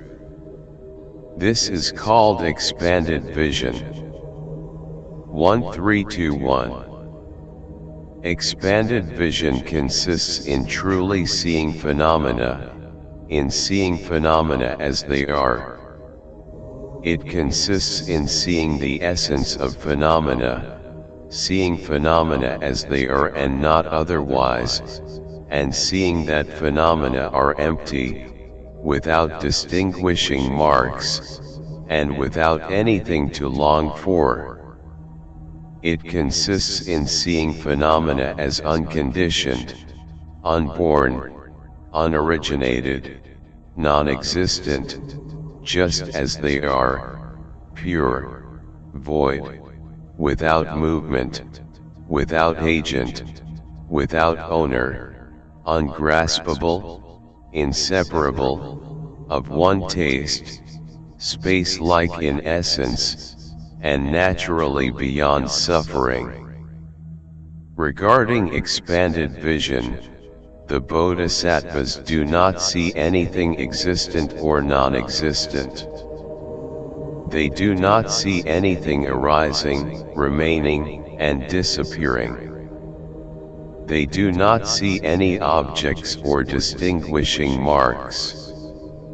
Though they see nothing, and they see when there is no seeing. By means of expanded vision, they see the absence of both seeing and non-seeing. When they see in this way, they see the truth, and by seeing the truth, they attain skill in expanded vision. Although the bodhisattvas see in that manner through expanded vision, they do not fall into the unconditioned, but they do not stop forming roots of virtue either. This is called the bodhisattva's imperishable expanded vision. 1322. Those, Venerable Shariputra, are called the bodhisattva's imperishable peaceful meditation and expanded vision. Furthermore, Venerable Shariputra, the bodhisattva's memory and eloquence are also imperishable. 1323. What is the imperishability of memory? It consists in keeping in mind, retaining, holding, not forgetting, and remembering the 84,000 types of Dharma teachings by means of remembrance that is derived from earlier accumulation of roots of virtue. F.168a This is called memory. Furthermore, memory is how one retains the words and meaning of the sayings of all the Buddhas, the Bodhisattvas, the isolated Buddhas, the disciples, and all beings. It is the retention of all the excellent sayings without exception. This is called memory. Even after a world age has passed or when they take another birth, the knowledge that consists in those bodhisattvas' recollection of memory is not lost or forgotten. With the eye of holy insight, they see all phenomena as if they were amulika fruits in the palms of their hands. This is called imperishable memory. 1324. What is the imperishability of eloquence? The eloquence in question is unhindered eloquence. It is uninterrupted eloquence. It is unconquerable eloquence. It is undiluted eloquence. It is ready eloquence. It is joyful eloquence. It is quick eloquence. It is unchangeable eloquence. It is sharp eloquence. It is swift eloquence. The Bodhisattva's eloquence is purified through the results of earlier actions. It is blessed by the Buddhas. It is adopted by the gods. It is free of faulty grammar. It is the teaching of the unfailing Dharma. It is the journey on the way to Nirvana. In this way, the Bodhisattva's eloquence is perfect. That Bodhisattva's ways of manifesting their eloquence when they teach in prose and verse are as numerous as the manifestations of forms. That Bodhisattva's ways of manifesting their eloquence when they explain prose and verse are as numerous as all the words that are heard. They do not entertain thought constructions such as I demonstrate this or I teach this.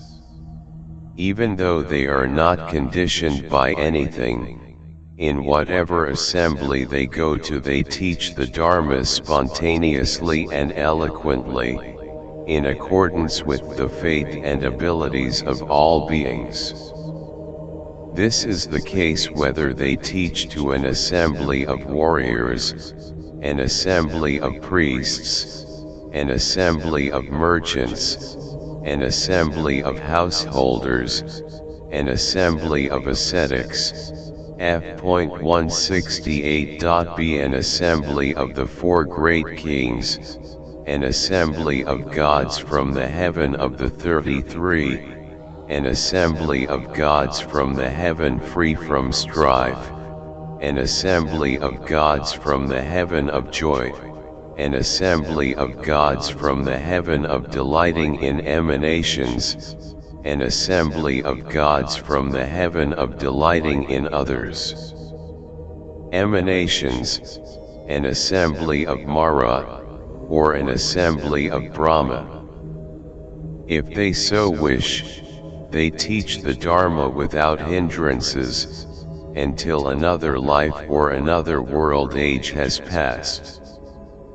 For the one who practices it, their teaching of the Dharma succeeds in truly bringing about the cessation of suffering. This is called the Bodhisattva's imperishable eloquence. 1325. Those, Venerable Shariputra, are the Bodhisattva's imperishable memory and eloquence. Furthermore, Venerable Shariputra, the Bodhisattva's 4 summaries of the Dharma are also imperishable. 1326. What are these 4? They are the entrance into the knowledge of the Bodhisattva's imperishable teaching that all conditioned things are impermanent, the entrance into the knowledge of the Bodhisattva's imperishable teaching that all conditioned things are suffering, the entrance into the knowledge of the Bodhisattva's imperishable teaching that all phenomena are selfless, and the entrance into the knowledge of the Bodhisattva's imperishable teaching that nirvana is peace. 1327. What does impermanent refer to? It refers to non-existence and non-attachment, not to the disintegration of objects. Impermanence refers to the absence of self in all phenomena. Since all phenomena are essentially disengaged, there is no disintegration whatsoever. This is what impermanent refers to. 1328. What does suffering refer to? Suffering refers to the absence of joy. The perishing of joy is what suffering refers to. Suffering refers to there being nothing to long for. The explanation of the word suffering is what suffering refers to. Suffering refers to the explanation of what empty space is. F.169.a This is what suffering refers to. 1329. What does selfless refer to? The self is absolutely selfless. What selflessness refers to is hollow, fallacious, void, and empty. What emptiness refers to is what selflessness refers to. This is what selfless refers to. 1330. What does peace refer to? The peaceful does not become peaceful by means of peace. The peaceful itself is peaceful. The non-peaceful does not become peaceful by means of peace either. What the word peaceful refers to is the allaying of distinguishing marks. This is peace, and peace is nirvana. This is what peace refers to. 1331. Those, Venerable Shariputra, are the Bodhisattva's 4 imperishable summaries of the Dharma. Furthermore, Venerable Shariputra, the way of the Bodhisattvas that is traversed alone is also imperishable. 1332. What is the way that is traversed alone? On the way that is traversed alone, the Bodhisattvas are not dependent on anyone else. The way traversed alone is as follows: alone, isolated, and without companions, the Bodhisattvas put on the armor for the sake of incomparable, complete awakening. Through their determination motivated by their vigor, strength, and power and without the assistance of others, they distinguish themselves on their own, through their own power. In this way, clad in this strong armor, they think, whatever is to be attained by living, I will attain too. Whatever is to be attained by all the holy ones and all the bodhisattvas who have recently entered the vehicle, I will attain too. Generosity is not my companion. Rather, I am the companion of generosity. Morality, patient acceptance, vigor, meditation, and insight are not my companions. Rather, I am the companion of morality, patient acceptance, vigor, meditation, and insight. I am not to be served by the perfections. F.169.b Rather, the perfections are to be served by me. I am not to be served by the means of attraction. Rather, the means of attraction are to be served by me. I am not to be served by all the roots of virtue. Rather, all the roots of virtue are to be served by me. By means of those qualities, I will sit on the adamantine seat on my own, without companions, without the assistance of others, alone, isolated, without any help. Then, after having subdued Mara and his armies, I will awaken to incomparable, complete awakening by means of the insight associated with the momentary mind. This is how they awaken to complete Buddhahood. 1333. This, Venerable Shariputra, is called the Bodhisattva's imperishable way that is traversed alone. Furthermore, Venerable Shariputra, the Bodhisattva's expedient means are also imperishable. 1334. What are the expedient means? The methods by which the Bodhisattvas accomplish and activate all the teachings of a Buddha are the expedient means. The Bodhisattva's creations of all virtuous qualities are expedient means. The introspection into one's intention is an expedient means. Unbroken practice is an expedient means. Specifically desiring the noble Dharma with determination is an expedient means. Fulfilling all the perfections through generosity is an expedient means. Assuming any kind of birth through morality is an expedient means. Adorning the body, speech, and mind with patient acceptance for the sake of awakening is an expedient means. Having exertion in the beginning and carrying through with vigor is an expedient means. The knowledge that turns away from meditation through meditation is an expedient means. Giving up the unconditioned with insight is an expedient means.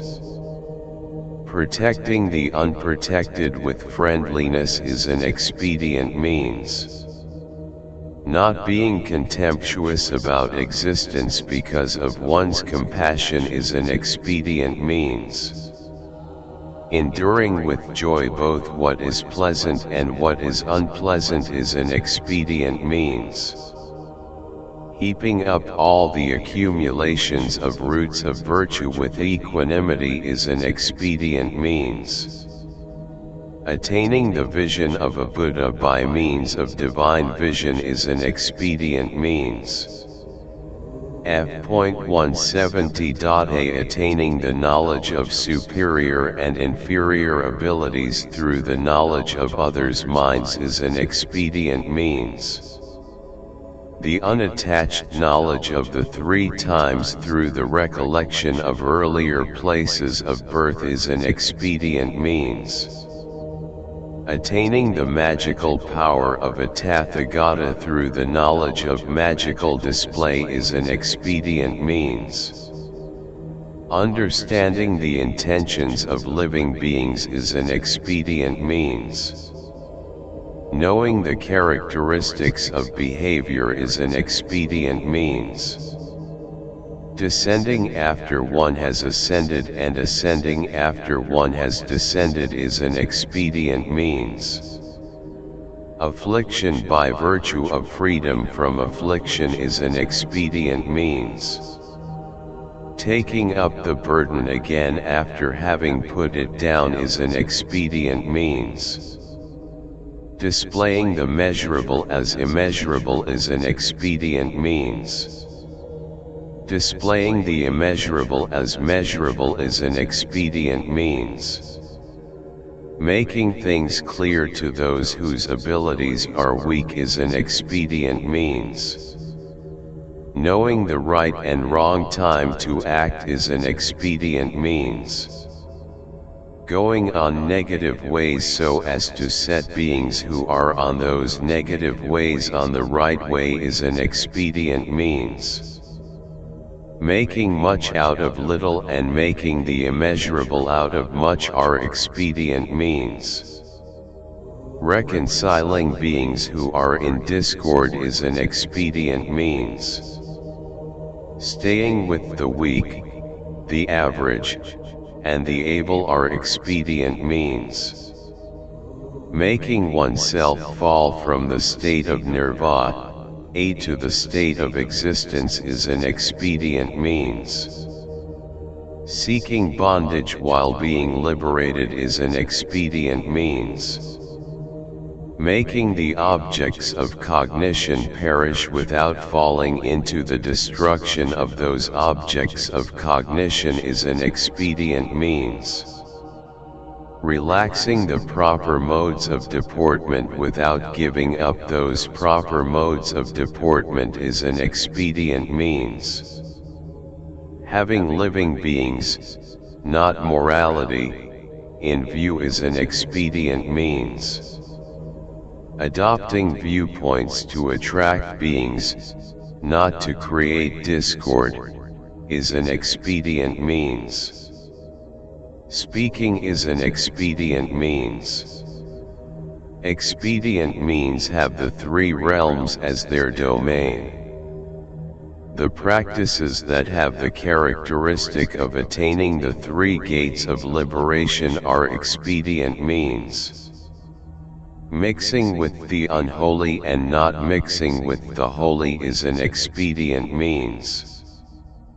Facing existence after turning one's gaze away from nirvana is an expedient means. Manifesting the absence of afflictions in the region of Mara is an expedient means. Knowing that all substances may be born from any substance f.170.b and that no substance can be born from any substance is an expedient means. 1335. This, Venerable Shariputra, is called the Bodhisattva's imperishable expedient means. Those, Venerable Shariputra, are the Bodhisattva's 80 imperishable qualities.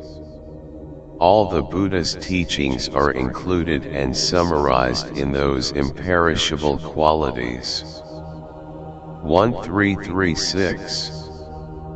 When this chapter on the entrance into the imperishable phenomena had been taught by the Bodhisattva Akṣayamati, 7,800,000 beings developed the mind of incomparable, complete awakening, and 52,000 bodhisattvas attained the patient acceptance of the fact that all phenomena are unborn. To honor that exposition of the Dharma, that entire assembly sprinkled flower garlands, flower parasols and flower ear ornaments of different colors and fragrances onto the Blessed One and the Bodhisattva Akṣayamati. 1337. Gods up in the air sang, the incomparable, complete awakening attained by the blessed Buddhas in myriads of world ages has been taught by the Bodhisattva Akṣayamati in this exposition of the Dharma in an imperishable form. The beings who hear this exposition of the Dharma, the chapter on the entrance into imperishability, and who believe in it, write it out, retain it, explain it, read it, master it, and teach it fully to others once they have heard it will be endowed with this imperishability. 1338. Then the Blessed One took a piece of cloth from his own body, gave it to the Bodhisattva Akṣayamati as a Dharma gift, and said, "Good, good, holy being. This exposition of the Dharma on imperishability was well spoken by you, and the Tathagata rejoices because of you. Because of my joy for you." F.171.a As many blessed Buddhas as there are grains of sand in the river Ga also rejoice. Then the Bodhisattva Akṣayamati took this piece of cloth with both hands, put it on his head, and said, "May this piece of cloth that we have received from the body of the Blessed One turn into a relic shrine for the whole world with its gods, humans, and asuras." 1339. Then pieces of cloth with jewels, jewel canopies, jewel flags, jewel pennants formed into jewel garlands, and wreaths of cloth adorned with jewels appeared from the 10 directions and covered the body of the Bodhisattva Akṣayamati. From those cloths with jewels, jewel canopies, jewel flags, and wreaths of jewel pennants, these words resounded, "Good, good, Akṣayamati. Well spoken by you, Akṣayamati," was this chapter on the entrance into imperishability. We rejoice because of these well-spoken words of yours. 1340. Then Venerable Shariputra addressed the Blessed One, saying, "From where, Blessed One, do these cloths with jewels, jewel canopies, jewel flags, and wreaths of jewel pennants come from? Where do those words come from?" The Blessed One said, "Venerable Shariputra, when the Bodhisattva Akṣayamati formerly trained himself in the practice of the Bodhisattvas, beings were ripened into incomparable, complete awakening. They have now awakened to incomparable, complete awakening in the worlds of the 10 directions. Out of thankfulness and gratefulness to the Bodhisattva Akṣayamati, those Tathagatas now proclaim the true qualities of that son of good family, and they offer these Dharma gifts to honor his exposition of the Dharma, which is a chapter of the Great Collection." F.171.b 1341.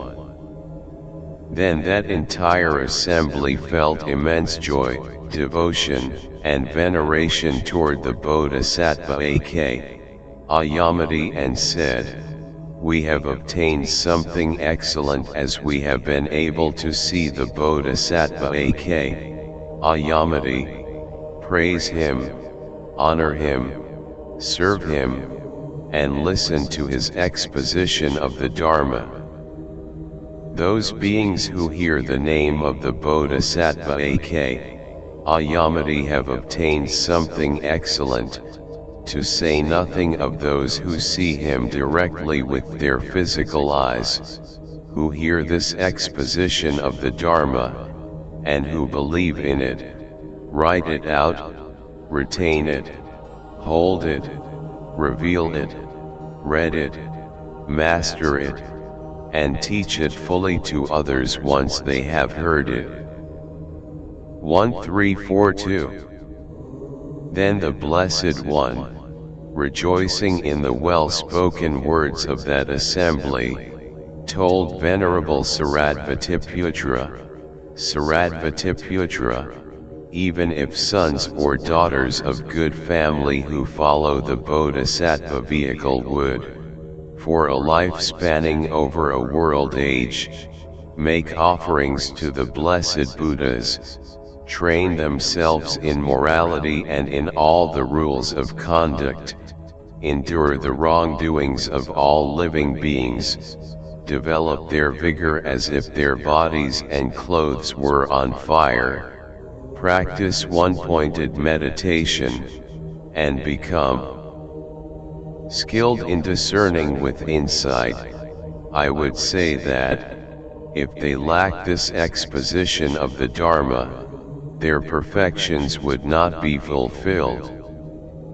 Shariputra, if those sons or daughters of good family who follow the Bodhisattva vehicle hear this exposition of the Dharma and believe in it, write it out, retain it, hold it, read it, master it, and teach it fully to others once they have heard it, and if they are intent on the practice of its cultivation, f.172a I would say that they will fulfill the perfections, and that they will soon awaken to incomparable, complete awakening.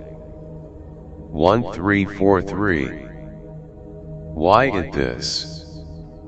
Because, Shariputra, for the Bodhisattvas who reveal this exposition of the Dharma and explain it fully to others, this is their fulfillment of the perfection of generosity. Why? Because the gift of the Dharma is the highest gift. The morality, rules of conduct, and vows practiced in this exposition of the Dharma without forgetting the mind of awakening are their fulfillment of the perfection of morality. Why? Because the entire moral conduct and training of the Bodhisattvas is explained in this exposition of the Dharma. The Bodhisattva's patient acceptance taught in this exposition of the Dharma cannot be disturbed by any being. This patient acceptance that conforms to all phenomena is the highest perfection of patient acceptance. Vigor of body, speech, and mind when reciting, teaching, practicing, and cultivating this exposition of the Dharma is the perfection of vigor. The Undi's tract, one-pointed introspection concerned with this exposition of the Dharma is the highest perfection of meditation. The actual knowledge, the knowledge that is dependent on no one else, the discerning knowledge, the knowledge of progress when this exposition of the Dharma is taught, is the highest perfection of insight. 1344. Thus, Venerable Shariputra, the Bodhisattvas who practice this exposition of the Dharma will fulfill the cultivation f.172b of these 6 perfections with little difficulty. The perfections, Venerable Shariputra, are to be known in that way in accordance with this exposition of the Dharma. You should know that, for the bodhisattvas who know this exposition by heart or have written it down in a book, all the qualities of a Buddha are in the palms of their hands. Even if the great elements changed, the awakening of those bodhisattvas would not change. Why not? This, Venerable Shariputra, is the seal of non-regression of the bodhisattvas, and those bodhisattvas will unite with that seal. Those who have their attention turned toward the seal have their attention turned toward all the qualities of a Buddha. 1345.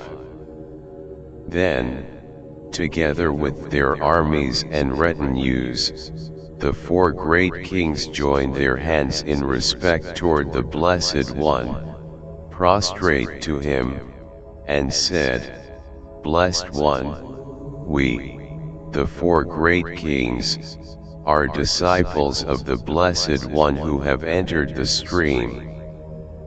Blessed One, we are prepared to assist and serve those sons and daughters of good family who keep this exposition of the Dharma. Blessed One, we will regard these preachers of the Dharma as the teacher. Why? Because all the vehicles originate from this. 1346. Then Sakra, King of the gods, said to the Blessed One, even though we, Blessed One, have heard many hundreds of thousands of expositions of the Dharma from the Blessed One, we have never heard such a teaching on the definitive meaning of phenomena.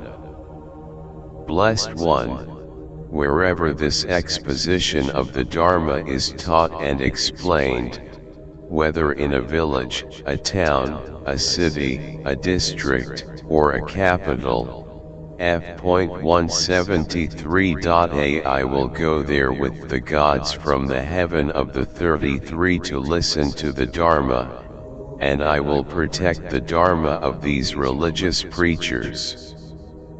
Those sons of good family will know no fear whatsoever.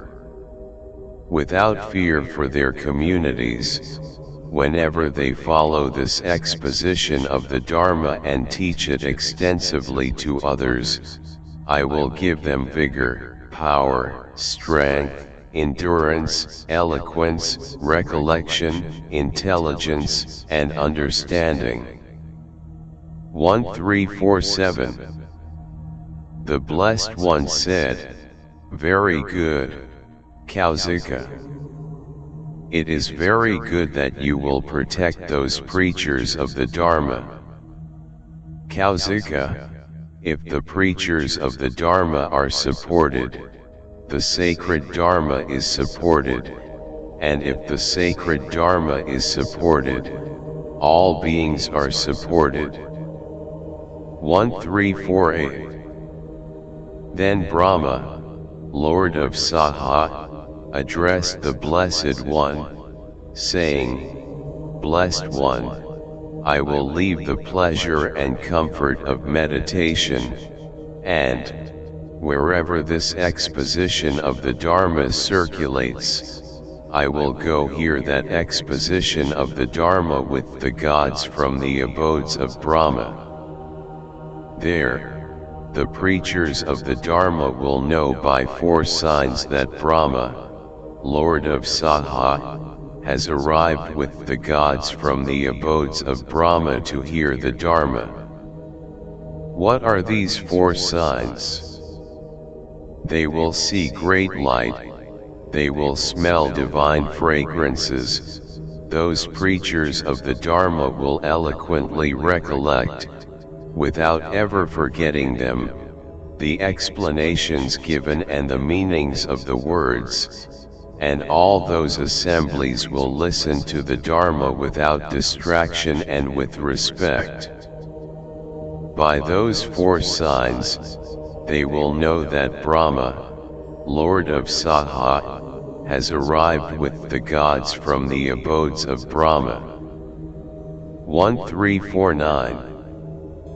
Then Mara addressed the Blessed One, saying, F.173. Blessed One, by this exposition of the Dharma, all my forces with their equipment are weakened.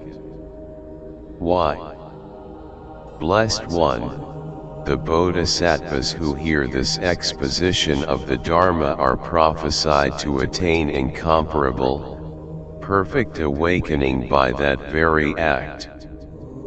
Established in Buddha fields somewhere, Blessed One, they are to be called Buddhas. Blessed One, my conceitedness, pride, and arrogance are struck down by the majesty and power of the Bodhisattva Akṣayamati and his exposition of the Dharma.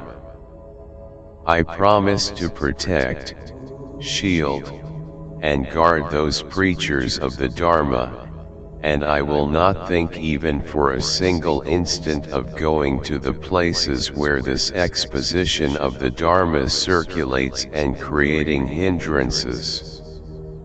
1350. Then the Blessed One addressed Venerable Ananda, saying, Remember this exposition of the Dharma, Ananda. Read it and master it so that the sacred Dharma may endure. Ananda said, Blessed One, I have remembered this exposition of the Dharma. However, it is impossible for me to disseminate it like the Bodhisattva great beings. 1351. The Blessed One said, As things are, Ananda, be at rest concerning the wide distribution of this exposition of the Dharma. The Bodhisattvas who are to disseminate this exposition of the Dharma in the 10 directions, as supporters of the sacred Dharma, have come together and are present here. 1352. Then 100 million bodhisattvas promised the Blessed One to support the sacred Dharma, saying, Blessed One, we will completely fulfill this exposition of the Dharma, a chapter of the great collection, and disseminate it in the worlds of the 10 directions.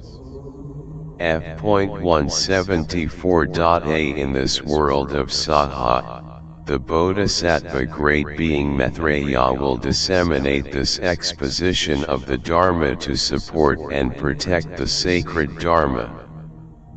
One must know that in the final 500 years following the complete nirvana of the Blessed One, the Bodhisattvas who will hear this exposition of the Dharma and who will remember it, retain it, read it, and explain it will be blessed by the presence of the Bodhisattva Maitreya.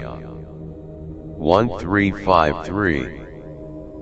Then the Blessed One addressed those Bodhisattvas, those supporters of the sacred Dharma, saying, Very good, sons of good family. It is very good that you are now ready to support the sacred Dharma in my presence. In the same way you will support the Dharma in the presence of as many blessed Buddhas as there are grains of sand in the river Ga. 1354. Then the Bodhisattva great being Akṣayamati addressed the Blessed One, saying, Blessed One, because of my weak intelligence, I have not fulfilled the meaning, the words, and the letters of this exposition of the Dharma, So I ask the Blessed One and these Bodhisattva great beings who are endowed with imperishable qualities to forgive me. 1355. The Blessed One said, Akṣayamati, for the Bodhisattvas who have attained unhindered knowledge, there is no confusion related to meaning, phenomena, explanation, or eloquence, nor is there any confusion related to cessation. The holy beings who have understood these phenomena have reached the definitive meaning.